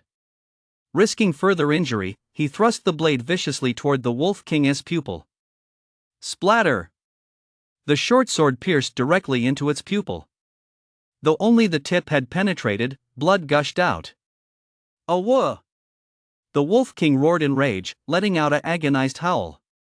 He then shook his head violently, tearing at Lu while simultaneously trying to dislodge the dagger. He even used both forelimbs to claw at Lu, once again tearing flesh from his body. Close quarters combat had begun. Lu knew he couldn't rely on others, and he certainly couldn't run. Doing so would mean certain death. He had no choice but to fight to the death. His fighting spirit was ignited. Adrenaline surged through his veins, temporarily numbing the pain. Despite his flesh being torn by claws, he forced himself to thrust the dagger forward, targeting the wolf's weak points, its pupils, the space between its eyebrows, and more. Damn it, the ranged attacks are hitting Lu, someone cried out in horror, their expression filled with resentment and anger. No way, I'm going to help him. Lu sprang into action. With 302 strength, even if the Wolf King was in a frenzy, he was certain he could severely wound the beast if he found an opening. He couldn't just let Lu and the Wolf King fight to the death in this brutal brawl. Then, Lu charged forward, disregarding everything else, determined to assist Lu. Roar! However, on this side, several dark wolf beasts appeared, blocking Lu's path. And it was the same elsewhere. Others tried to rush to Lu's aid, but the wolf beasts seemed to have received some command, blocking everyone's way. Some wolf beasts even threw themselves into the fray, willing to be killed if it meant stopping others from reaching Lu. Die. Just die. Tears mixed with blood reddened Lu's eyes. Blocked by the wolf beasts, he could only swing his blade in a frenzied rage. He looked toward Lu, hoping she could hold on. But in the arena, Lu was locked in close combat with the Wolf King. Blood gushed forth, staining the grass and dust on the ground red. No one knew if Lu was in mortal danger. No. Standing on the outskirts, Su watched the horde of wolf beasts before her and let out a low sob. The wolf beasts swarming her were the most numerous, for the Wolf King knew she posed a significant threat. She could unleash healing abilities. Now, he and the others stood in front of Su, fighting desperately to clear a path and get her inside. As long as she was within casting range, she could heal Lu. But there were still more than 10 wolf beasts, charging relentlessly toward her. Huff! Lu stood in the center of the fray, his body already riddled with wounds, blood blurring his entire form. His consciousness was beginning to waver. If not for his high defense, he would have died several times already, his body torn open by bites. The Wolf King wasn't faring much better. Its massive head was covered in wounds, especially the area between its eyes, where a horrific gash ran deep enough to expose bone. It had nearly been killed by Lu. Roar! It let out a furious roar, refusing to let go. It continued to tear at Lu, determined to end his life in close combat. The Wolf King knew he had to kill this human before him. The man had become a threat to his very life. Another wound appeared on Lu's body. His chest was pierced through, exposing bloody flesh, but the Wolf King's claws didn't let go, aiming to drive right through Lu's body. Lu wasn't about to back down either. He thrust the broken short sword in his hand forward once more, driving it into the Wolf King's forehead. In that moment, man and wolf glared at each other fiercely, as if fighting to the death, betting on who would die first. This was a contest on the brink of death. This was a gamble with the Grim Reaper. Even at this moment, Lu's mind raced. Memories of family and friends flashed through his mind, one after another. I won. Die. Come on, let us see who can trample death underfoot. Lu suddenly roared with fury. A strange power surged through his hand, and the short sword plunged in another inch. Ah! The Wolf King let out a pained whine. It felt as though its skull had been split open, and death was imminent. Its unblind left eye fixed on Lu, and it seemed to read the expression in Lu's eyes. Either we die together, or you die first. Yet there was not a trace of retreat in its gaze. Survival of the fittest, reverence for the strong, these were the rules of the wolf pack. It seemed that in this moment, the Wolf King saw all of this reflected in Lu. In that instant, a sudden wave of fear surged through its heart. It could not die, not at the hands of this lowly insect, and certainly not by taking the insect down with it. It was afraid. Next, the Wolf King's claws withdrew from Lu's chest. It immediately shook its head, flung the short sword aside, and retreated toward the rear. It had no intention of fighting anymore. The timing for its berserk state was nearly upon it, and many of the surrounding wolves had already been slaughtered. If it couldn't kill Lu within this window, its only option was to flee. Thud. On the other side, Lu held the half-broken Dragon King spear, his gaze cold and piercing as he stared at the Wolf King. The Wolf King he couldn't let it get away. Ding. Blood will activated, passive defense triggered, chaotic mutation activated, demon god incarnation. Demon god incarnation, single usability. Upon using this skill, the power of the demon god floods your body, doubling your attributes for 1 hour, ability levels doubled. Can use the power of demon hunger. Side effects, all attribute values decrease by 50. Will be in a weakened state for 3 days. Lu paused for a moment, then his gaze snapped toward the Wolf King, who was preparing to flee, and a fierce killing intent surged within him. Unless he killed this Wolf King, Lu would find no peace, and as long as it lived, it posed a grave threat to the library. With that thought, Lu took a step forward. Though blood was streaming down his body, he still clutched the broken half of his spear and charged forward, ready to fight to the death. Don't go, Lu. Please, wait for me. Su watched from a distance as Lu sprang into action, only to see him heading straight toward the Wolf King. Her heart skipped a beat, and her face instantly turned pale. Little Li Z. Brotherly. Many others roared in protest, trying to stop Lu. Roar. The Wolf King was instantly filled with shock and rage, letting out a shriek. It hadn't expected this human to be so tenacious, suffering such severe injuries yet still pressing forward to fight. It swore that once it escaped this time, it would eliminate this thorn in its side. It could not allow this human to grow any further. Woo! The Wolf King howled toward the sky, then without looking back, dragged his battered body and limped swiftly into the forest. The other wolves, having received the order, began to retreat. Quick, go save Brotherly! Someone shouted. Su had already done so. With a dozen wolves suddenly retreating, she was able to break through and rush to Lu's aid. Holy Spirit magic! As soon as she reached the edge, Su impatiently unleashed her ability. She practically flew forward, losing her balance and rolling several times on the ground, her face covered in dust, a clear sign of her desperation. Only when a green glow appeared on Lu's body did Su breathe a sigh of relief, then began praying that Lu's internal organs were unharmed. This way, Lu wouldn't die. However, at that moment, not only was a green glow surging over Lu's body, but a faint black aura was also spreading out. The black aura flowed endlessly, all pouring into Lu's body. Then, they saw the wounds on Lu's body rapidly healing, scabbing over, and falling off. Even Lu's original hair began to fall out, replaced by longer, thicker strands of purple hair that grew to reach the small of his back in an instant. Su, standing closest, also saw Lu's face transform into a flawless, pure white. It was impossible to tell whether he was male or female. He looked utterly perfect, and with just one glance, she was utterly captivated. Lu's once pitch-black pupils had also turned purple, shining as brilliantly as lapis lazuli. I won't rest until I kill it. There are still the old man and many classmates in the library. I can't let it get away. Lu gazed into the distance. The Wolf King was nearly out of sight, the ground strewn with the blood he had left behind.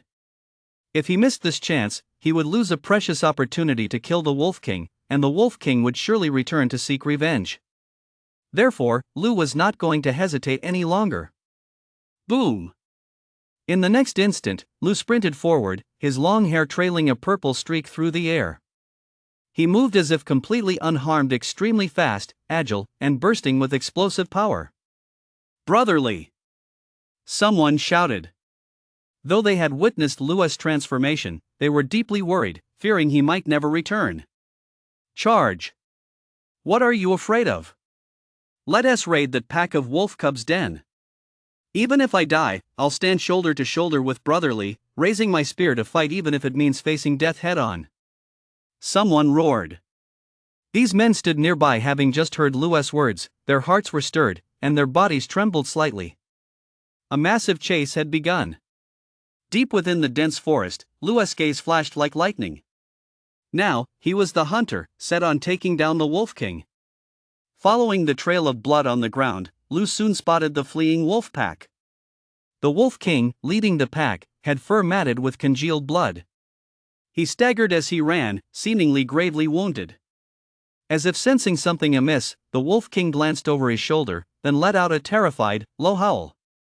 That human, no bigger than an ant, had actually given chase, and his presence was even more overwhelming than before. Awoke! The Wolf King howled, then ordered the remaining 20-odd wolves to surround Lu and slow his advance. The wolves, too, seemed to sense something. They were restless and fearful, yet they had no choice but to obey the Wolf King's command and attack Lu. Thud! However, none of the wolves standing a chance against Lu. Lu's power was now overwhelming. His stats had doubled. Not only had his strength surpassed 400, but his defense had soared to over 800. The wolves couldn't even scratch him, while a single punch from Lu was enough to shatter their skulls. It was a massacre. Over 20 wolf beasts charged one after another, only to be killed in quick succession. They were either crushed by Lu's fists or impaled through the body by the broken Dragon King's spear. A few minutes later, Lu caught up to the Wolf King once more. The Wolf King looked like a stray dog, whimpering incessantly. When he turned to look at Lu, there was even a hint of pleading in his eyes. Lu ignored it, showing no sign of mercy. He thought of his dead classmates, and of the scene after Huang Ling's death, when she had told him to flee and seek revenge on the Wolf King another day. Death was the Wolf King's only fitting end. Thud! Lu hurled the spear in his hand with blinding speed, driving it straight into the Wolf King's hind leg. The beast let out a howl and collapsed into the forest.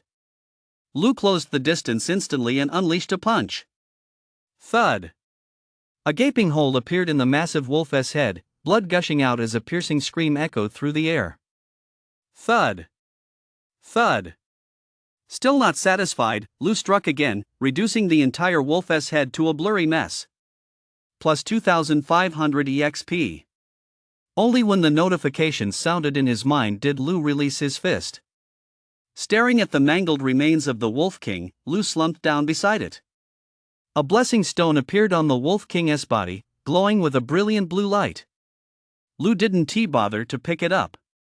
Feeling slightly exhausted, he crossed his legs and sat down to rest. At that moment, he felt a deep sense of satisfaction and exhilaration. The greatest threat to his heart had been eliminated, and the vengeance for his classmate had been exacted. In the future, at least for a while, the library would be safe, free from the Wolf King's watchful gaze. Lu! Several figures emerged from the distant woods. It was Lu and the others. They were panting heavily, having run over with all their might. This. You killed it? Some looked on in astonishment, staring at the Wolf King's corpse on the ground, then glancing at Lu, who sat nearby with his hair disheveled. Their faces were filled with disbelief. Lu and the others truly hadn't expected Lu to have slain the Wolf King, and in such a short time, no less. Though they were also curious at that moment as to why Lu had undergone such a transformation, as if he'd been metamorphosed. However, most of their attention and thoughts were focused on the Wolf King. This monster that had kept them on edge day and night was finally dead. Roar! Yet, just as everyone was still basking in their joy, more monsters emerged from the surrounding mountains and forests. Immediately, trees began to sway and rumble, as if monsters were charging toward them. Trouble! We've ventured too deep. The monsters from this area are coming. Lin's expression darkened. No sooner had he spoken than several figures appeared in the distance. As they neared the area, they halted and began to circle the vicinity, hesitating to advance. There were 3 monsters in total, all leopard-like creatures, baring their fangs as they glared at Lu and his group. Attributes over 450. Su looked at the 3 monsters and noticed that some of their stats were listed as unknown. Roar! Meanwhile, monsters were charging toward them from other directions as well, 4 or 5 in total. Among them were mutated native monsters, such as the spotted tiger and the giant spirit cat, as well as otherworldly monsters with strange, hideous forms whose names they couldn't identify. Seeing this scene, Su and the others who had followed him suddenly fell silent. 8 terrifying monsters stood in the distance, watching them. It seemed they had marked them as prey, slowly testing the waters, preparing to strike. "What do we do?" someone whispered. "If those monsters charged all at once, they certainly wouldn't stand a chance." "What else can we do?" "We'll fight to the death," someone else growled. Even if they managed to escape, those 8 monsters would eventually catch up to them. Feline creatures have a distinct advantage in mountainous and forested terrain. Hunting down prey is their forte. Many turned their gaze toward Lu, ready to follow his lead. But Lu paid no attention to the approaching monsters. He walked nonchalantly over to the Wolf King and extended his right hand. The power of the demon's hunger. Instantly, dark threads spread out from Lu's hand like smoke, enveloping the entire Wolf King.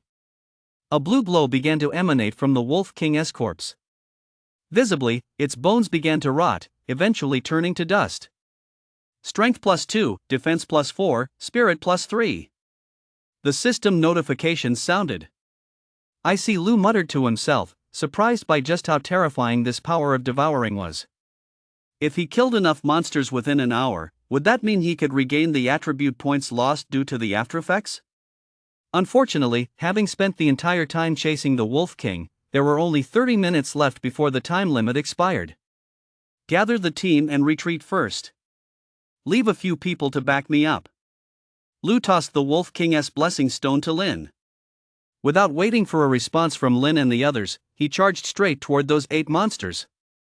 Witnessing this, everyone on the scene was stunned. Is Brotherly planning to take on 8 super powerful monsters all by himself? Someone shouted in shock. Everyone watched Lu's retreating figure in stunned silence. Lu had never ceased to amaze them. It seemed no challenge could ever defeat him. Thud. Over there, Lu had already engaged the 8 monsters in combat. The moment they clashed, he tore one of the smaller monsters apart with his bare hands. Lu felt the power surging within him, his heart racing with excitement. With his stats doubled, his strength had reached 400 points, a genuine, tangible boost. Moreover, he could clearly sense the power coursing through his body. It wasn't just a number on a screen, but a real, physical transformation. He looked forward to the day when he, too, might grow to this level. A one-sided slaughter began. Lu was practically slaughtering them. These monsters had arrived fiercely, watching Lu and his companions from afar and viewing them as prey. Now, they were the ones being hunted. The highest attribute value among those monsters was only 500 points. They couldn't even break through Lu's defense. As for their defense, it was at most 300 points, and under Lu's 400-point strength, it was easily overwhelmed. Soon, the battle was over. The last 2 monsters tried to split up and flee, but Lu impaled one with his Dragon King spear, and he caught up to the remaining one, crushing it with a single punch. Congratulations to the human survivor Lu for single-handedly slaying 8 super powerful monsters, unlocking the chat function early. Due to the system unlocking early, only an area chat and private chat are currently available. Just then, a notification sound rang out, slowly echoing in everyone's minds. Lu and the others in the distance had watched the entire spectacle with wide eyes, astonished by Lu's power. It wasn't until the notification sounded that they snapped back to reality. The system had rolled out another bizarre feature. Let us go. This is probably going to attract a lot more monsters. Lu paid no attention to his abilities. After collecting all the blessing stones, he unleashed the power of Magic Devour while simultaneously warning everyone to begin their retreat. With only a few minutes left before his mutation was complete, if they didn't escape now, things could go very wrong. After using Magic Devour on all the monsters, Lu also began to flee. The group watched as Lu, who had been so fierce just moments ago, suddenly began to flee. Though they didn't understand why, they chose to follow him anyway. Before Lu had even engaged the 8 monsters, many had already retreated. Those remaining were all key players with stats exceeding 280. As Lu set off, the group closely followed him, running toward the library. They hadn't run far when several fierce monster roars echoed from behind. Daring not to look back, the group kept running. Lu! Just then, Sue let out a startled cry. She saw Lu, who had been running at the very front, suddenly collapse to the ground. Hurrying to Lu's side, she helped him up only to witness a shocking sight. Blood was streaming from all 7 of Lu's orifices, his long purple hair was slowly falling out, and his face, once flawless, was reverting to its original state. Holy Spirit magic! Light of healing! Power of reversal! Sue kept casting healing spells, afraid something was wrong with Lu, but no matter how many she cast, none of them had any effect. Lu was still bleeding from all 7 orifices. Let us take him back first, it might be some kind of after effect. Sue seemed to have an idea and called out to Lu and Lin for help. Lu had been frantic all along. Upon hearing Sue's words, he hurriedly hoisted Lu onto his back and ran. There is more today, preparing for a massive update. Chapter 75, Awakening. Lu slowly came to. He opened his dazed eyes and looked around. The scene was familiar, it was the control room. After he lost consciousness, Sue and the others must have carried him back here. Ugh! Lu tried to sit up but felt completely drained of strength, as if all his energy had been sucked out of him. With no other choice, Lu could only slump down onto the floor. Why does it feel so cold? Lu instinctively touched the top of his head. To his surprise, his hand met nothing but a bald patch. He hurriedly pulled a mirror from the fragments of time and space, then looked at his reflection. Fortunately, his eyebrows were still there, it was just his hair that was gone. There was a faint bluish tint to his scalp, so perhaps it would grow back in time. He felt a bit speechless. The aftereffects of the demon goddess incarnation had even stripped him of his hair. As if a thought occurred to him, Lu quickly opened his personal stats panel. Character, Lu, weakened state. Class, Wandering Swordsman. Level, 15. Strength, 1175. Spirit, 126. Defense, 1371. Mana, 175. Experience, 6203-27768. Passive skills, Golden Body Skill LV32, Good Fortune LV31, Turtle Breathing Technique, Handsome LV41, Radiation Resistance LV29, Hard Work Pays Off LV10. Active skills, Heaven S Swindle, Dark Shield Wall LV32, Phantom Stab, Spirit Lotus Slash, Golden Bell Shield LV11, Reflect LV19. Equipment, Lustrous Heart Set, Mana plus 140, Strength plus 10, Fragment of Time and Space. Items, various. Looking at his drastically reduced stats, Lu let out a wry smile. The side effects of the demon goddess incarnation were indeed terrifying. Right now, he was in a state of helplessness, with all his stats reduced to 1. It seemed even a random goblin could kill him. Of course, Lu still considered himself lucky. Once the helplessness wore off, he would recover. And in the end, he had killed 8 more monsters and devoured them, otherwise, he would have lost even more stats. Glancing at the leaderboards, he saw that someone on the defense leaderboard had already reached 320 points. They'd catch up to him soon. Oh right, the chat channel? Lu opened the evolution tree interface and noticed a new icon had appeared behind the party function icon. 99 plus. Seeing the unread status displayed, Lu was speechless. This was essentially a communicator. It could replace a cell phone and facilitate region-wide chat. Opening the chat channel, Lu examined it closely. In the public chat area, there was a global channel, a regional channel, and a private chat interface. Currently, the global channel was locked. He looked at the rules for using the chat channel and studied them carefully. Chat channels could be used anonymously or with a nickname. Each person could send only 3 free messages per day, limited to 100 characters each. If the free quota is exhausted, users must spend mana crystals to continue chatting in the regional channels. Private chats likely have no such restrictions. Having understood the detailed rules, Lu opened the regional channel, and in an instant, countless messages flooded the screen. Gao XX, selling epic grade weapon guide Breeze Overlord Spear. Interested parties, come to the black market in Qingyu Town, stall 101. Changhe, I am Changhe of Buzhou Mountain. Any survivors who see this message are welcome to settle in Qingyu Town. 9 of the top 20 players from the 3 major leaderboards are here. Let us unite, overcome these challenges together, and build a better world. Changhe, I am Changhe of Buzhou Mountain. Li Hangyi, the Li family of Qingcheng is recruiting evolvers at the Batong building. We only accept the top 100 on the leaderboards. We're currently preparing to tackle the epic grade secret realm hurryover. Li Meng, the Li family is recruiting strong players for the Shadow Ruins expedition. We only partner with those on the leaderboards. PM me. By Xiaosheng, breaking news today. My informant tells me there's a group of powerhouses at Qingcheng University. They've built arrow towers and walls with defenses rivaling those of Qinyu Town. It appears to have been constructed by a group of students. Huax, old bai, is this for real? Are you pulling my leg? You want me to go there and clear the area again? Last time you told me there were treasure chests in Hutao Alley. I went and didn't see a single thing. I just got chased by a horde of zombies. There were likely quite a few people in the entire zone. 098 messages kept popping up every few moments.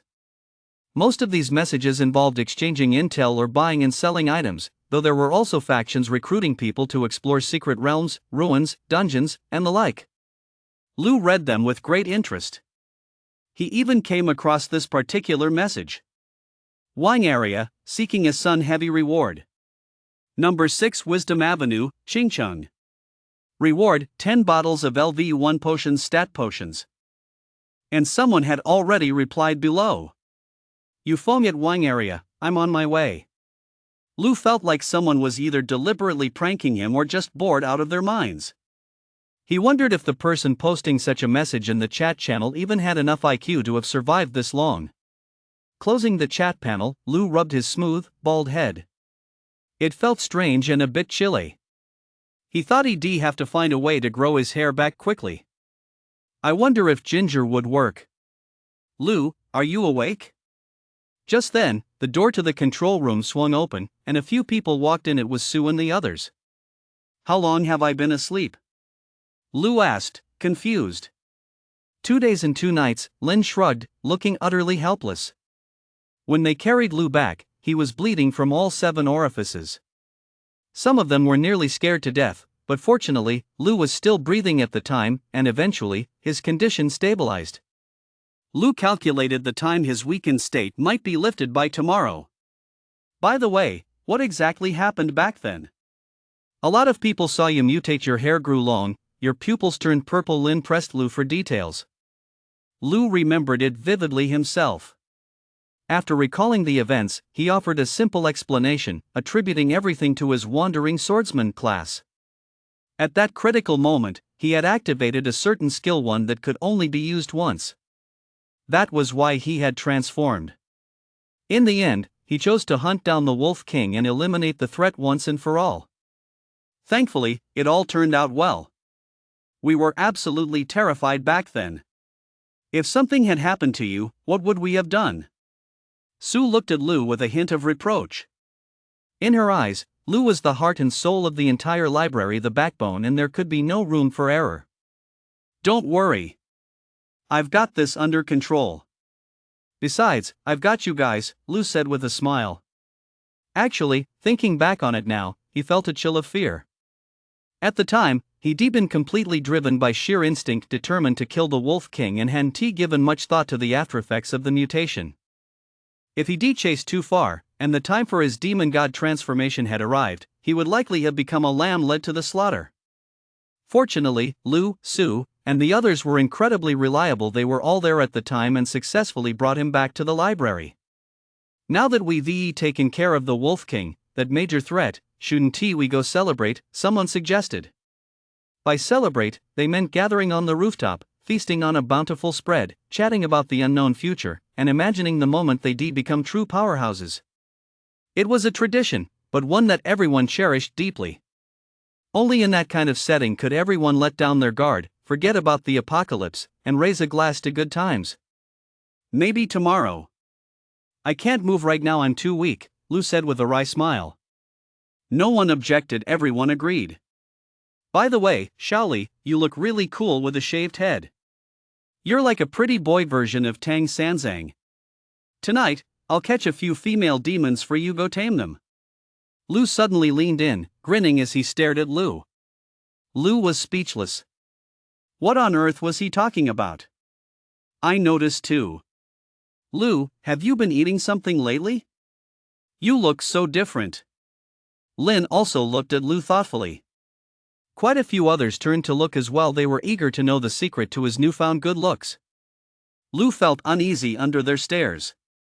He knew full well in his heart that this was the effect of his passive ability.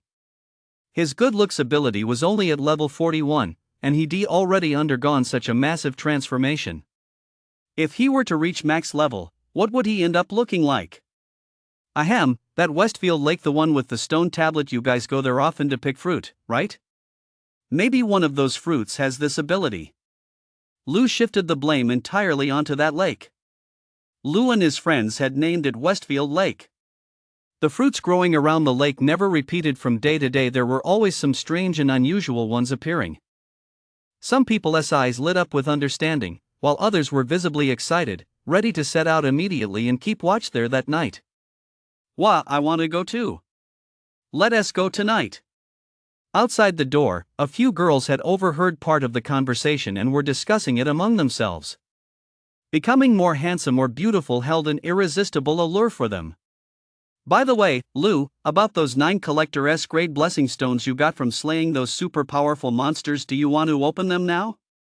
Lu suddenly rubbed his hands together. The super powerful monsters Lu had hunted down earlier, including the Wolf King, had all dropped Collector S grade blessing stones. Keep in mind that most blessing stones these days are rare. Grade epic grade is relatively rare, and Collector S grade is even rarer. And this time, there were actually 9 Collector S grade blessing stones. Lu nodded. He was also curious to see what might come out of the mutated blessing stones. However, Lu immediately shook his head and raised his hand to stop Lu from reaching for the stones. Let us open them later. I want to know the casualty figures first, Lu asked in a solemn tone. Hearing Lu's words, Lu and the others fell silent one after another. After a moment, Lin took out her notebook and said, her lips pressed together, in the battle against the Wolf King, there were 12 lightly injured, 19 seriously injured, and 3 dead. The deceased, Xiao Chaosheng, a junior in the Department of Information Engineering. The deceased, Hu Qing, a sophomore in the dance department. The deceased, Mo Liang, a freshman in the finance department. All 3 have been laid to rest on the shores of East Lake. Tears welled up in Lin's eyes. These were all former comrades who had weathered the pioneering days together. Just as things had finally begun to stabilize, some had been taken from them too soon. I understand, Lu said quietly. 3 lives lost. Though this was common in the apocalypse and would likely become even more so, he couldn't help but feel a pang of sorrow. After all, they were all vibrant, living beings. This accursed apocalypse. We must live well, carrying their faith and hope. Lu clenched his fists. Perhaps we can fulfill their final wishes. I don't know about the other 2, but Hu Qing always talked about getting stronger and going home. Her family is in Yangxin Town, Chengfeng District. Su sat in the corner, legs drawn up to her chest, her head buried in her hands, her voice sounding somewhat subdued. Hearing this, Lu felt a mix of emotions, then decided, leave that task to me. Chapter 76, Sun and Moon in the Vase. At that moment, at the Badong Tower. On the middle floor of one of the high rises, the room was lavishly decorated. A dozen or so figures sat around a massive round table. Li Daoshan, report on the recent progress in the underground palace. A middle-aged man seated at the head of the table, his expression stern, looked at Li Daoshan across from him. Li Daoshan, neither servile nor arrogant, began his report on the progress in the underground palace.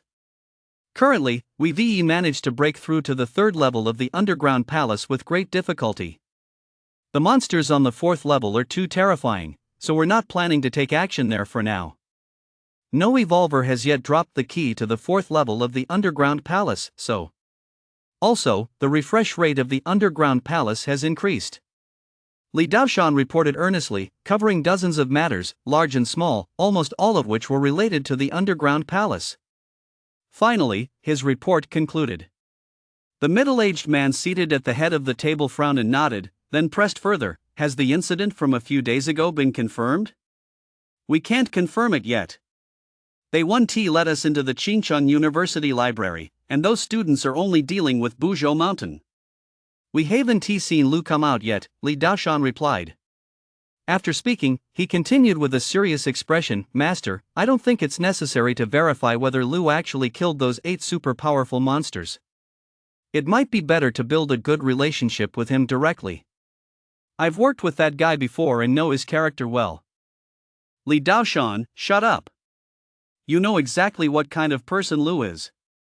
That kid isn't worthy of our friendship. Li Daoshan, didn't you used to think the same way? Why have you changed your mind now? Even if that kid really did kill 8 super powerful monsters and is incredibly strong, he still can't compare to the Zhang family. I think we should drop this matter. Let them fend for themselves. The Li family doesn't need to befriend some greenhorn students. Our target has always been the Zhang family. Beside them, several high-ranking members of the Li family spoke up, many with grim expressions. Back then, they had dismissed Lu as worthless, even going so far as to use underhanded tactics to drive a wedge between Lu and Li Qingruo. Now, Lu had risen to prominence in the apocalypse, becoming number 1 on the defense rankings, a development that had truly caught them off guard. It was like a slap in the face. However, in this post-apocalyptic world, it wasn't just about individual strength, one also had to consider heritage and the power behind them. Only with these could one go the distance. Therefore, the mindset of this group had never changed. They would rather cultivate ties with the Zhang family in the neighboring district than deal with Lu. Alright, we'll discuss this matter later. Tell me about the newly emerged Mingjian Academy. How have Qingruo and the others been doing there recently? The middle-aged man in charge tapped the table and turned his gaze to another man. The following day at noon, the weakness Lu had been feeling finally vanished. He stretched his limbs and found his strength had returned. He felt in great shape. As he walked out of the library, many people greeted him. In their eyes, Lu could clearly see the awe they felt toward him. This stirred a strange sensation within Lu. He felt somewhat unsettled, a sense of honor, yet at the same time, a certain emptiness. Perhaps, when a person grows stronger, it inevitably creates a distance between them and others. After wandering around the library grounds, Lu noticed that the library had undergone some renovations in recent days. The perimeter wall had been expanded, with openings cut in certain places, extending all the way to the shores of East Lake. Several structures had even been built along the lakeshore for fishing and aquaculture. Behind the library, a dedicated wall was being constructed toward the Mi Mountains to the north, intended to connect to the mining district. Every day, people went to the mining district to extract ore, which they then brought back to be refined into material bricks using the creation device. These bricks were stacked on the 9th floor of the library, ready to be retrieved whenever needed. Mining grants experience. Lin was the one who discovered this. He used the creation device to craft a miner's outfit. As long as one wears it while mining, they gain experience. This delighted everyone at the library. When they grew tired of fighting, they could go mining for a few days and quickly regain their fighting spirit. This was especially true for the middle-aged and elderly residents, who, at Lin's strong recommendation and insistence, went to work in the mining area. At first, it was a bit difficult for them. After all, their strength was limited, and some of the elderly would be panting for quite a while. After a few days, thanks to the experience points they earned and the resulting evolution, they successfully activated several evolution tree fruits, gaining new abilities and increasing their strength. Gradually, some of the elderly grew to love mining. Even though they were well into their 70s and 80s, they walked with a spring in their step and set out early every morning to mine. They were incredibly strong, vigorous in their old age. They could swing their mining picks all day in the mining district without feeling the slightest bit tired, leaving many people in awe. Perhaps the great cataclysm isn't entirely a bad thing. It's a process of evolution. The weak are weeded out, and the strong survive. Who knows? Maybe someone will ultimately achieve immortality? At the time, Lin had speculated as much, largely because the transformation of those elderly people had shocked him. Lu took a look around and found that the area surrounding the library posed no danger. Patrols regularly circled the perimeter, and key locations were all guarded by personnel. Everything was moving in a positive direction. Especially along the shores of East Lake with the Wolf Kingdom, resources there were freely available. Fish could be caught in the lake, game hunted in the forest, and mutated fruits gathered. Finding nothing amiss, Lu returned to the library to look for Lu and the others. Before long, several key figures arrived one after another at the control room. On the conference table in the control room, 9 blessing stones shimmering with a blue glow lay quietly, stirring a wave of awe among the group. Come on, darling of Lady Luck. Lu looked at Lu. The others couldn't help but chuckle. This was the new nickname Lu had given Lu, mainly because Lu had such incredible luck he managed to draw golden legends every single time. Lu sighed helplessly, but he couldn't wait to start opening the blessing stones. As the 9 blessing stones were opened one by one, a series of notification sounds rang out in Lu's mind, followed by light screens flashing across each stone in succession. Holy crap, I see the glow of a collector-esque grade treasure. I'm gonna puke. Brotherly, you really are the chosen one of luck. The light screen can't even fit it all. Damn. The crowd nearby gasped in astonishment, their eyes sparkling with excitement and anticipation. Immediately afterward, Lu pulled a massive pile of treasures out of the blessing stones and laid them out one by one on the huge conference table. In fact, the table was completely filled, and many pieces of equipment had to be placed on the floor. A few days ago, we opened over 20 blessing stones dropped by wolf beasts.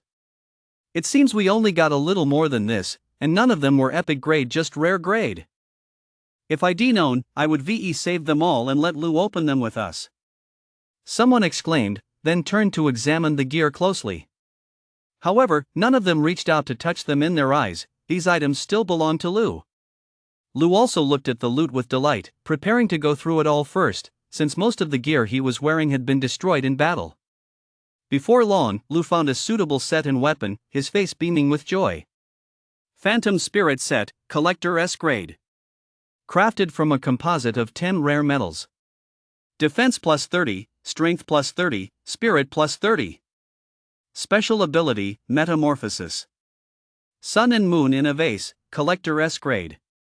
The legendary sword of a mythical figure. Its appearance is unique and its edge sharp and gleaming. When attacking, thunder accompanies the blade. Strength plus 30. Trait, Lightning attribute. All of them were collector-esque grade equipment. Especially the Sun and Moon in a Vase, the sword measures 2 feet and 1 inch in length, with a blade as thin as a cicada's wing. A blue metal inlay carved into the shape of a dragon runs straight along the blade, embedded within the sword's body, exuding a sense of beauty. Lu lightly tapped the blade, causing it to hum incessantly, as if a clear spring were flowing by his ear. Thank you to MPF for the 2 monthly votes. Chapter 77, Base Encyclopedia. As for the Phantom Spirit set, its attribute bonuses already surpassed those of the Spirit Power 3 set, and it possessed a unique trait: it could transform into any type of clothing while still providing protection. Lu immediately transformed it into a tracksuit, which was comfortable and convenient to wear. Next, Lu looked through the other items again. He recalled that there were a few other excellent items in here. Jiankuan Instrument, Collector-esque grade. One of the lost crystallizations of ancient Huaxia's wisdom, it contains the yin and yang of heaven and earth and seeks treasures across the cosmos. It can track all treasures above and below the heavens based on clues and identify eerie terrain. Materials required for crafting, usage count, 1010. Base blueprint, epic grade. Randomly generates a miniature model of a base. You can construct the base based on the randomly summoned model. Key to the 4th floor of the Zero Dungeon. Ghost Blood Warrior class stone. Storage ring. Entropy factor fusion core. Greedy wolf sword technique. Among these items, Lu was most interested in the base blueprint, because it allowed him to build a base. As for how to use it, he would have to figure that out later. Then there was the key to the 4th floor of Dungeon 0, which had a small chance of unlocking a collector-esque grade piece of equipment. In addition to these, there were quite a few other special items. There was 1 epic grade airdrop beacon, 1 epic grade mysterious merchant beacon, and quite a few blueprints. Lu and the others counted the items and found there were 3 epic grade equipment manuals, 8 rare grade equipment manuals, and 6 manuals for various other structures. The rest were various potions. Lu glanced through all the potions and found quite a few level 2 recovery potions and healing potions. There were a total of 12 bottles of various attribute potions. Unfortunately, Lu didn't T-spot any level 3 attribute potions. Looking at the items scattered across the floor, Lu put away the dungeon key and the Qianquan instrument blueprint, then selected 2 level 2 defense potions and 1 level 2 strength potion from the attribute potions. With that, his supply of level 2 defense potions was completely exhausted. To further boost his defense stats through potions, he would have to find higher level ones. "You're not taking any of these?" Lu stared wide-eyed at Lu, who had stopped moving, his expression filled with shock. Aside from the equipment and the compendium, there were also 2 or 3 ability books and Lu hadn't even glanced at them. "They're useless to me. Confiscate them and credit me with contribution points and exchange points, but we need to build the base compendium first," Lu said indifferently. He didn't even bother with those ability books mainly because he already possessed too many abilities.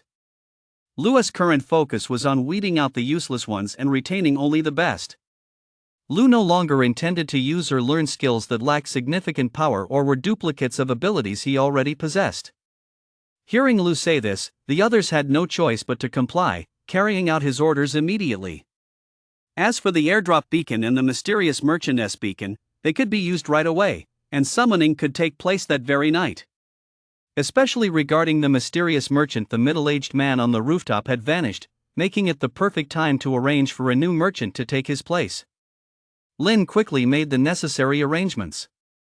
Lu didn't even need to worry about it, because after the Wolf King hunt, everyone's strength had increased significantly. He and Lu, leading a few others, would be fully capable of retrieving the airdrop without a scratch. Next, Lu, Lin, and the others began studying the base blueprints. Upon activation, a holographic image appeared, revealing the entire base as a massive, circular metropolis radiating outward. At the center was the energy reactor, primarily fueled by mana crystals. Surrounding the reactor were 4 sector-shaped zones: the industrial zone, residential zone, snow storage zone, and activity zone. However, these so-called zone divisions were flexible. The miniature base projection allowed for real-time adjustments. Overall, the miniature projection was highly detailed. Not only could it be modified, but it also displayed the construction sequence of various buildings, as well as the layout of wiring and piping. As long as there was a student majoring in architecture present, they could complete the construction of this base using only their foundational knowledge. Of course, this assumes there are sufficient materials. I think it would be best to build the energy reactor next to the library, using it as the core, and then expand outward in stages. The industrial zone could cover the northern forests. There are abundant mineral deposits there, as well as various plants and game. The industrial zone could be simplified, focusing on the construction of farms and mineral smelting plants. Lin offered various suggestions. Lu and the others were also carefully considering the ideas, chiming in from time to time. To further refine the base construction plan, Lu even called in some architecture students to help with the design and provide input. The meeting lasted until dawn before concluding. With the general direction settled, it was time to break ground. The materials for building the energy reactor weren't hard to come by, but fuel was a real headache. There were only about 30 mana crystals in the entire base, and they were all no bigger than a fingernail. Only 4 or 5 were about the size of a fist, but even those weren't enough. "I'll figure out the fuel issue." By sensing the aura of the mana crystals, the Qianquan instrument might be able to locate a vein. Lu seemed to have an idea. It looked like he'd have to make a trip to Qinyu town. After some thought, Lu decided to set out in the afternoon. Following a brief rest, Lu organized his equipment and the various odds and ends in his spatial fragment. He checked his stats. Character, Lu Powerless State. Class, Wandering Swordsman. Level, 15. Strength, 245-185. Spirit, 56. Defense, 421-391. Mana, 455. Experience, 6,203-2768. Passive skills, Golden Body Skill LV32, Good Fortune LV31, Turtle Breathing Technique, Charm LV41, Radiation Resistance LV29, Heaven rewards diligence LV10. Active skills, Steel Heaven and Swap Day, Dark Shield Wall LV32, Phantom Stab, Spirit Lotus Slash, Golden Bell Shield LV11, Reflect LV19. Equipment, Phantom Spirit Set 3 Attributes plus 30, Sun and Moon in a Jar Strength plus 30, Lapis Heart Accessory Set Mana plus 140, Strength plus 10, Fragments of Time and Space. Items, various. Lou glanced at the leaderboards and noticed that his stats once again put him far ahead of everyone else. Especially his strength stat, he was even ranked in the top 200.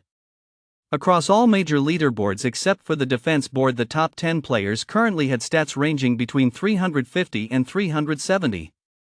After a closer look, Lou felt that the library's overall strength was decent, but it lacked a true core offensive threat. It seemed he would need to use class stones to cultivate one or two top 5 players on the leaderboards. That way, he could leave the library for the Liuli district with complete peace of mind. As the sun set in the west, Lou set off for Chinyu town. He didn't summon the little skeleton. For the past few days, the little skeleton had been acting strangely, not a peep from it. Even during the battle with the Wolf King, Lou couldn't summon it. Thankfully, the pet interface was still there, otherwise, Lou would have thought the little skeleton had perished in the other world. Chapter 78, Returning to Chinyu Town. Lou also brought along some resources, intending to see if there were any items worth trading in Chinyu Town. Passing through the dense southern forest and walking several miles across the wilderness under the starlit sky, he soon approached Chinyu Town. Compared to a little over 10 days ago, Chinyu Town had undergone remarkable changes. The town walls had been renovated. No longer were they heavy wooden fences, but rather metal structures topped with barbed wire to prevent monster assaults. Outside the town, a towering watchtower could be seen rising above the town. "Stop right there. Do you have a residence permit?" The guard stopped Lou, looking at him in his tracksuit with a curious expression. These days, most evolvers wore gear from other realms or armor they forged themselves. He'd never seen anyone wandering around in a tracksuit before. "I'm here to see Changhe. Just tell him Lou was looking for him," Lou said. The guard looked skeptical but didn't say much. He simply used his radio to contact Changhe. Before long, several figures appeared at the entrance. Changhe was also taken aback by Lou's outfit, then looked at Lou's completely shaved head, a look of utter bewilderment on his face. "Has something happened recently?" Changhe asked straight out. Lately, people from Buzhou Mountain had been going to the library to trade resources, but none of them had seen Lou. A few days earlier, he checked the rankings and noticed that Lou's stats, who was at the top of the list, had suddenly skyrocketed and then plummeted, leading him to suspect Lou was in serious trouble. "It's a long story," Lou shook his head, offering no further explanation. He then explained the reason for his visit. Seeing the guidebook Lou pulled out, Changhe looked utterly baffled, wondering how Lou managed to unearth such rare items. "How about you sell me this Qiankuan instrument guidebook?" Changhe rubbed his hands together. Lou shot him a sidelong glance but didn't agree right away, knowing that the business people from Buzhou Mountain were top-notch at haggling and would drive the price down hard. "Ahem, don't hold a grudge. Energy cores really are that important, and the materials needed to make them are extremely specific. You have to collect a special kind of mineral." Changhe scratched his head. Last time, he really fleeced Lou. Trading 3 pet eggs for a single energy core was a huge score. The Hurricane Demon had plenty of room to grow in power. "Here's the deal, you name your price, and I won't haggle." Changhe stared at the Qiankuan instrument, his heart racing. This thing was definitely even more useful than the food instrument. "Take a look at this too." Lou simultaneously pulled out the Creation Instrument manual. Seeing the Creation Instrument, Changhe's eyes widened even further. "Damn, I feel like robbing someone," Changhe muttered to himself. Lou listened from the side, his face darkening. Immediately, the two began haggling over the price. Finally, the deal was sealed, and Changhe looked pained. For the Qiankuan instrument and the Creation Instrument, Buzhou Mountain would take half the quantity. In exchange, Buzhou Mountain would provide the manufacturing materials for the other 5 units, including the energy cores. On top of that, Buzhou Mountain would pay 50 mana crystals, each about the size of a fingernail. Throughout the transaction, Chang He wore a pained expression, as if he truly bled himself dry this time. By the way, what do you need so many mana crystals for? Chang He packed up the 50 mana crystals and handed them to Lu with a hint of reluctance. Then he asked, "You don't happen to have an ability like breathing art, do you?" Lu gave Chang He a surprised look, not expecting him to know about such things. Lu shook his head immediately. He had been searching for breathing art all along, but had never found any information about it. Someone at the Lioli base possesses breathing art. They're incredibly powerful. That person's stats are nearly 500 points, and they're constantly hoarding mana crystals. Seeing that Lu didn't respond, Chang He sighed, expressing his envy. Lu froze. Someone had actually already obtained breathing art? I'm not trying to discourage you, and there's no need to feel inferior. That person at the Lioli base isn't your average person. He is not in the same league as us. He comes from an ancient martial arts clan and already had a foundation in related cultivation. After the world was digitized, his family's cultivation system evolved into what is known as breathing art, Cheng He said with a mix of awe and envy. Are there really ancient martial arts clans? Lu asked curiously. He recalled some posts circulating online claiming that so-called ancient martial arts clans were exaggerated in novels and didn't exist in reality. They do exist, but they're very secretive. Over the years, our country has had contact with them.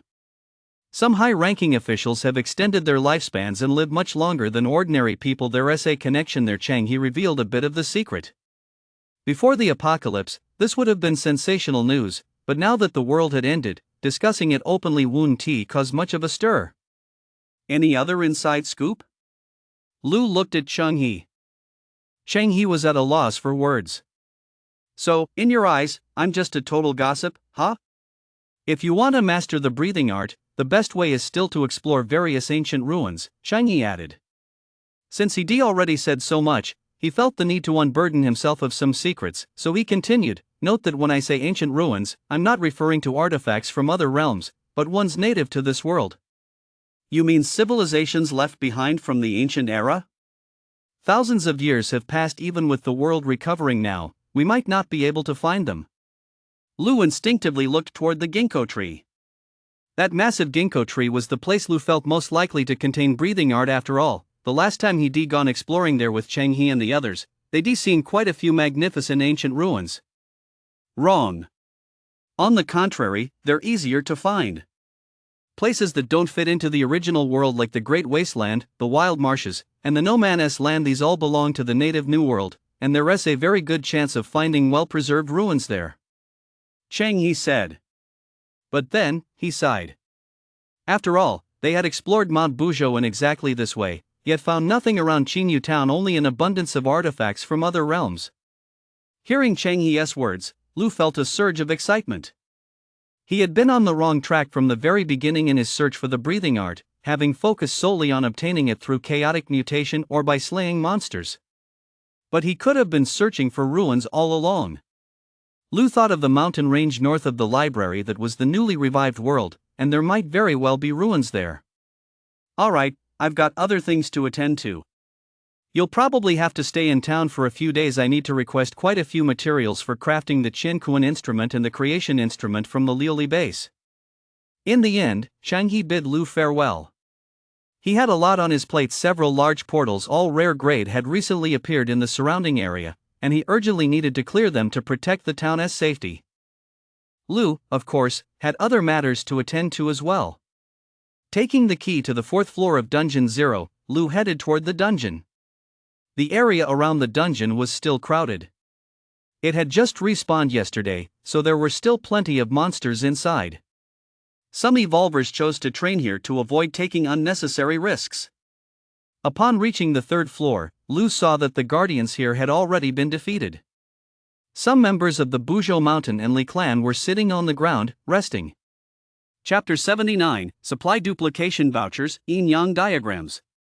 Besides those resting, Lu also noticed several human corpses on the stone chessboard platform.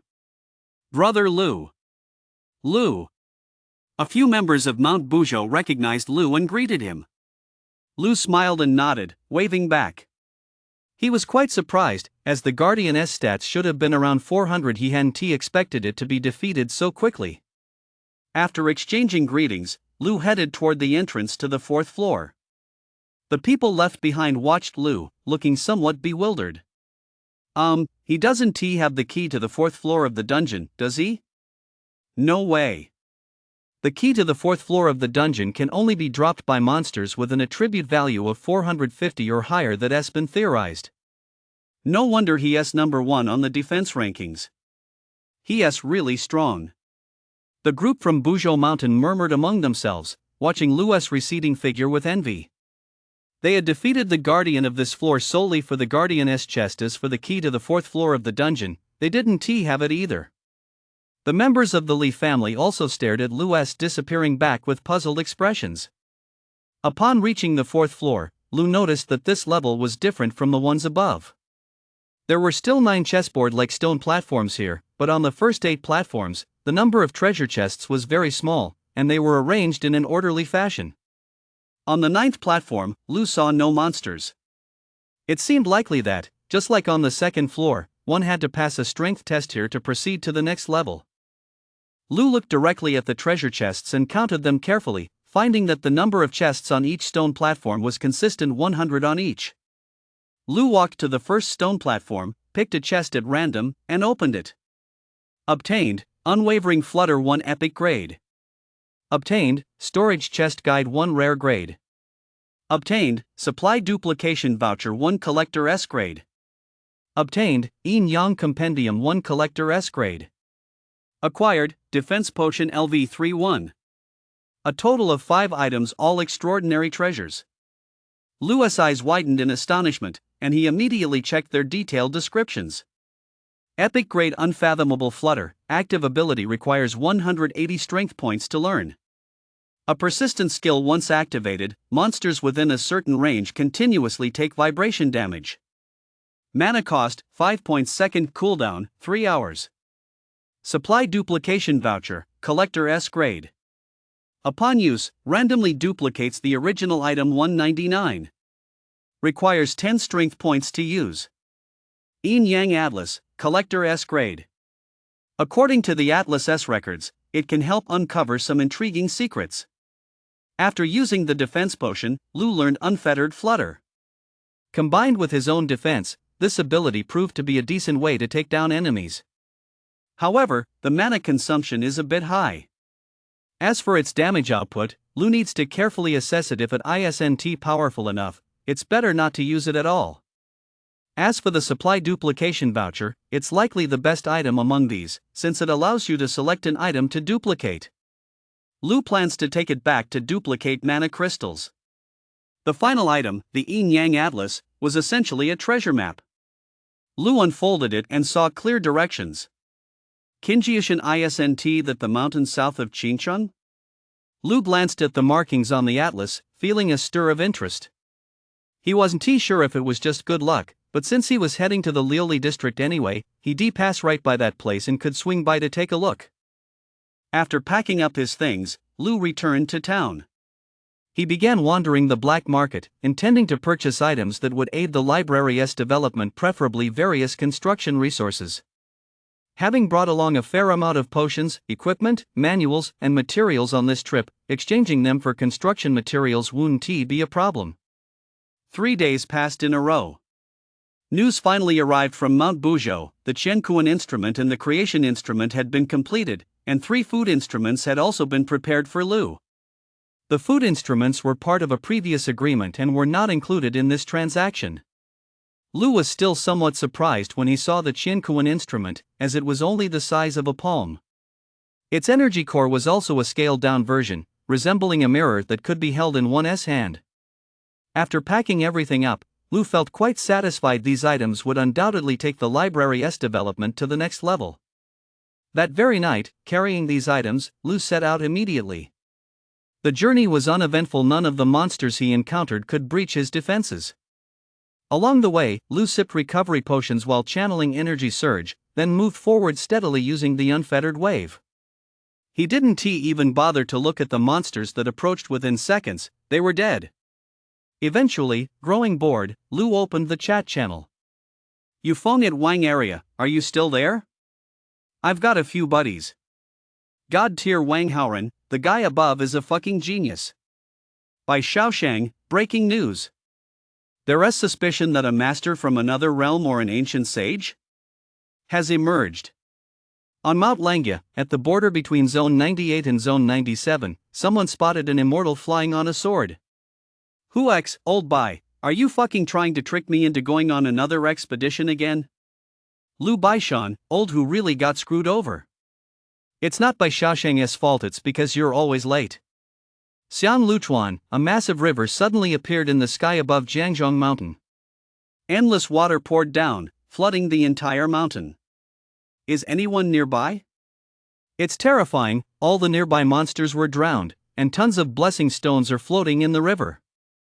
We're too scared to go pick them up. That water pouring down from the sky feels like 1,000 pounds. If you go in, you'll never get out. You foam, I'm right here, gulp gulp, in the river, gulp gulp. Su Woody, the guy above is a real genius. How, that dude on the defense rankings is seriously strong. He is already at 409 defense points.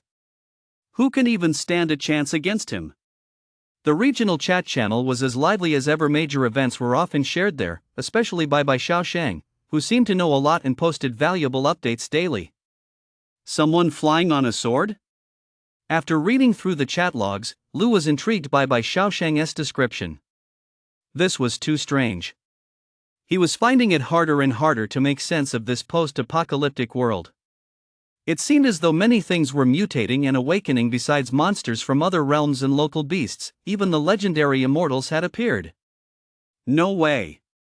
Could it be that cultivators have truly emerged as the new world revives? Maybe I'm wrong, perhaps they're all just beings from another realm, Lu muttered to himself. If cultivators truly still existed in the world, that would be a major development. It would certainly attract the attention of various factions. He had a premonition that something big was about to happen. Of course, for now, these were just speculations. No one knew the truth. Only when he actually encountered those immortals one day might he discover the reality. Early the next morning, Lu returned to the library. After finding Lin and the others, Lu took out all the items he'd brought back from the town. Among them were 3 food generators, which made many who saw them eager to have one. As long as you had ingredients, you could simply put them in and the machine would produce the corresponding food. It was incredibly convenient. It could even produce various types of dry rations that were easy to carry. So many people wouldn't have to go hungry while hunting in the wild. Once everything was in place, Lu took a Qiankuan instrument and prepared to set off for the northern mountains. He was going to search for mana crystal veins. The framework of the energy reactor had now been preliminarily constructed. The main body simply needed to be filled with various resources and materials. However, he had to consider the issue of fuel.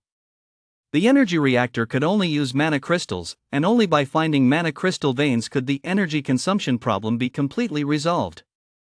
Moreover, if everyone in the library eventually mastered the breathing art, mana crystals, hereinafter referred to as mana crystals, would inevitably become the most critical strategic resource. Arriving in the deep, ancient forest and breathing in the fresh air, Lu began his preparations. He took out the mana crystals and placed them on the mirror surface of the Qiankuan instrument. Immediately, a streak of light appeared, as if scanning the crystals. Next, several dots appeared on the mirror surface of the Qiankuan instrument, each pointing to a specific location. Lu wandered around for a while, then, using the dots on the Qiankuan instrument as a guide, finally determined his direction and ran straight toward one of the locations. Chapter 80, Heavenly Palace. The vast mountain forest made it impossible to distinguish one place from another. This mountain range was unfamiliar. There were too many peaks, and the scenery repeated everywhere. If it weren't for Lu's exceptional memory, his ability to remember everything at a glance, he would likely have been lost for quite some time. Using the navigation function on the Qiankuan instrument, Lu quickly arrived at the first landmark. The location lay amidst towering peaks that pierced the clouds, surrounded by rivers, forests, and barren lands. Although the compass had the ability to locate treasures, its range was vague. When the dot representing Lu on the compass aligned with the dot indicating the treasure's location, he stopped and began searching, but nothing out of the ordinary was visible in the vicinity. With no other choice, Lu began a thorough search. After searching for ages, Lu still had nothing to show for it. He even dug up several patches of soil and shattered rocks on the cliff face. Apart from attracting a horde of monsters, he didn't see a single trace of mana crystals. However, the monsters here were perfect for leveling up. Their strength was comparable to Lu's, and some were even slightly stronger. Relying on his formidable defense, Lu took his time and methodically eliminated nearly every monster in the forest. By the following evening, Lu was ready to give up on this area. He was truly at a loss, having found no trace of mana crystals. He surmised that the mana crystal veins in this region likely lay deep within the mountains or underground, making them impossible to find easily. This realization weighed heavily on Lu's mind. If the next few marked spots were all like this, he would have to spend a considerable amount of time in these northern mountains. I'll just have to take it one step at a time. Glancing up at the sky and then surveying his surroundings, Lu decided to press on under the cover of night to speed up his exploration. However, as he made his way toward the next treasure site, Lu began to regret his decision. By now, it had grown completely dark, and the entire mountain range was exceptionally dangerous. Along the way, he encountered numerous bizarre monsters. When he used his observe skill, he couldn't even read the 3 attribute values of those monsters. This terrified Lu. He was only about 20 kilometers from the library, not exactly close, but not far either, and he hadn't expected such powerful monsters to be out and about at night. Fortunately, Lu had been on high alert, and some of the monsters didn't spot him, allowing him to slip away unnoticed. But his luck couldn't last forever. At one point, he was chased by a 3-headed stag. The creature's antlers were as sharp as mountain-splitting axes, shattering rocks and cleaving countless trees to pieces. If it weren't for Lu's agility and his considerable skills in evasion, his chances of survival would have been slim. He fled until late into the night before finally finding a safe hiding spot, a massive tree, where resting in the treetop was safe. Finally gone. Lu heard the sounds below fade away, then lay down helplessly in the treetop, preparing to set out again the next day. The mountains at night were far too dangerous. He resolved to be extremely cautious at night from now on, taking care not to make any loud noises, lest he be hunted down by all manner of powerful monsters. Perched atop the treetop, Lu felt bored and decided to rest for a while, soon drifting into a half-asleep state. He dared not fall into a deep sleep, fearing he wouldn't be able to flee immediately if monsters appeared. Whoosh! However, just as dawn was breaking, a beam of light pierced the stillness. Lu's eyes snapped open, and he looked toward the far north. He was perched in the treetops, and since the tree was extremely tall, he could clearly see the scene in the far north. There were mountains there as well. But at that moment, it was as if a great sun were slowly rising in the sky of the far north. Half the horizon was shrouded in a crimson glow, and a faint light spread across the land. Roar! Howl! Suddenly, the monsters in the mountains and forests, as if responding to some call, went wild and charged toward those northern mountain ranges. The scene was spectacular. Many trees were knocked down. Lu felt the tremors, but fortunately, the tree he was perched on was massive, and no monster could destroy it outright. Lu continued to gaze at the mountain range in the far north. It looked close, but in reality, it was some 50 or 60 kilometers away. With his eyesight alone, he naturally couldn't see that far, but that massive sun was simply too dazzling and far too enormous. That should be the Qinling Mountains. Could there be some anomaly occurring there? Or perhaps it's no longer the Qinling Mountains at all, but a new world. Lu was filled with doubt. He could no longer distinguish where the old world ended and the new world began. However, witnessing the strange phenomena unfolding in those mountains, Lu grew even more convinced that it was the new world. Before long, the massive sun began to dim, and the entire sky gradually grew dark. Just before total darkness fell, Lu looked toward the far north, his face betraying surprise, then his eyes narrowed sharply. What had he just seen? There were actually entire clusters of celestial palaces floating above those mountains. Those palaces were incredibly grand, situated among the clouds, looking exactly like the heavenly palace. Are there truly cultivators there, or is this some kind of unique architecture from another world? Lu couldn't calm himself for a long time. He desperately wanted to keep observing, but the world had already fallen into darkness. All he could see was pitch black night. Even with his enhanced vision, Lu couldn't make out anything. He also didn't dare set out for those northernmost mountains just yet, because moments ago, the land had been filled with the roars of beasts, and many monsters were heading in that direction. His mind was racing with thoughts, pondering all sorts of possibilities. It wasn't until dawn that Lu finally calmed his mind and turned his gaze back toward the far north. Yet, as the world was bathed in light, Lu saw no structures there, let alone a celestial palace. It was as if last night had been nothing more than a fleeting dream. How could this be? Lu scanned the area helplessly, wishing he could stare a hole right through it. But there was truly no trace of any structures. In the end, he had no choice but to give up. After the apocalypse, strange things were common. Since he was no longer destined to see it, he would let it go. Lu set out once more on his quest to find mana crystal veins. And so, 7 or 8 days passed in succession. On this particular day, after exploring a location, Lu let out a deep sigh. There were still no mana crystal veins in this area, not a single trace. He looked at the Chenkuan instrument. Only one small light remained on it, marking the last unexplored area in this region. The final marked location was situated in a mountain ravine. The mountains here weren't particularly high, but the surrounding cliffs were dotted with jagged rocks that jutted out precariously, as if they might tumble down at any moment. Walking through the ravine, Lu felt a bit nervous, fearing that those massive boulders hanging precariously in midair might suddenly crash down. The entire ravine was gloomy and overcast, with toxic mist visible in many places.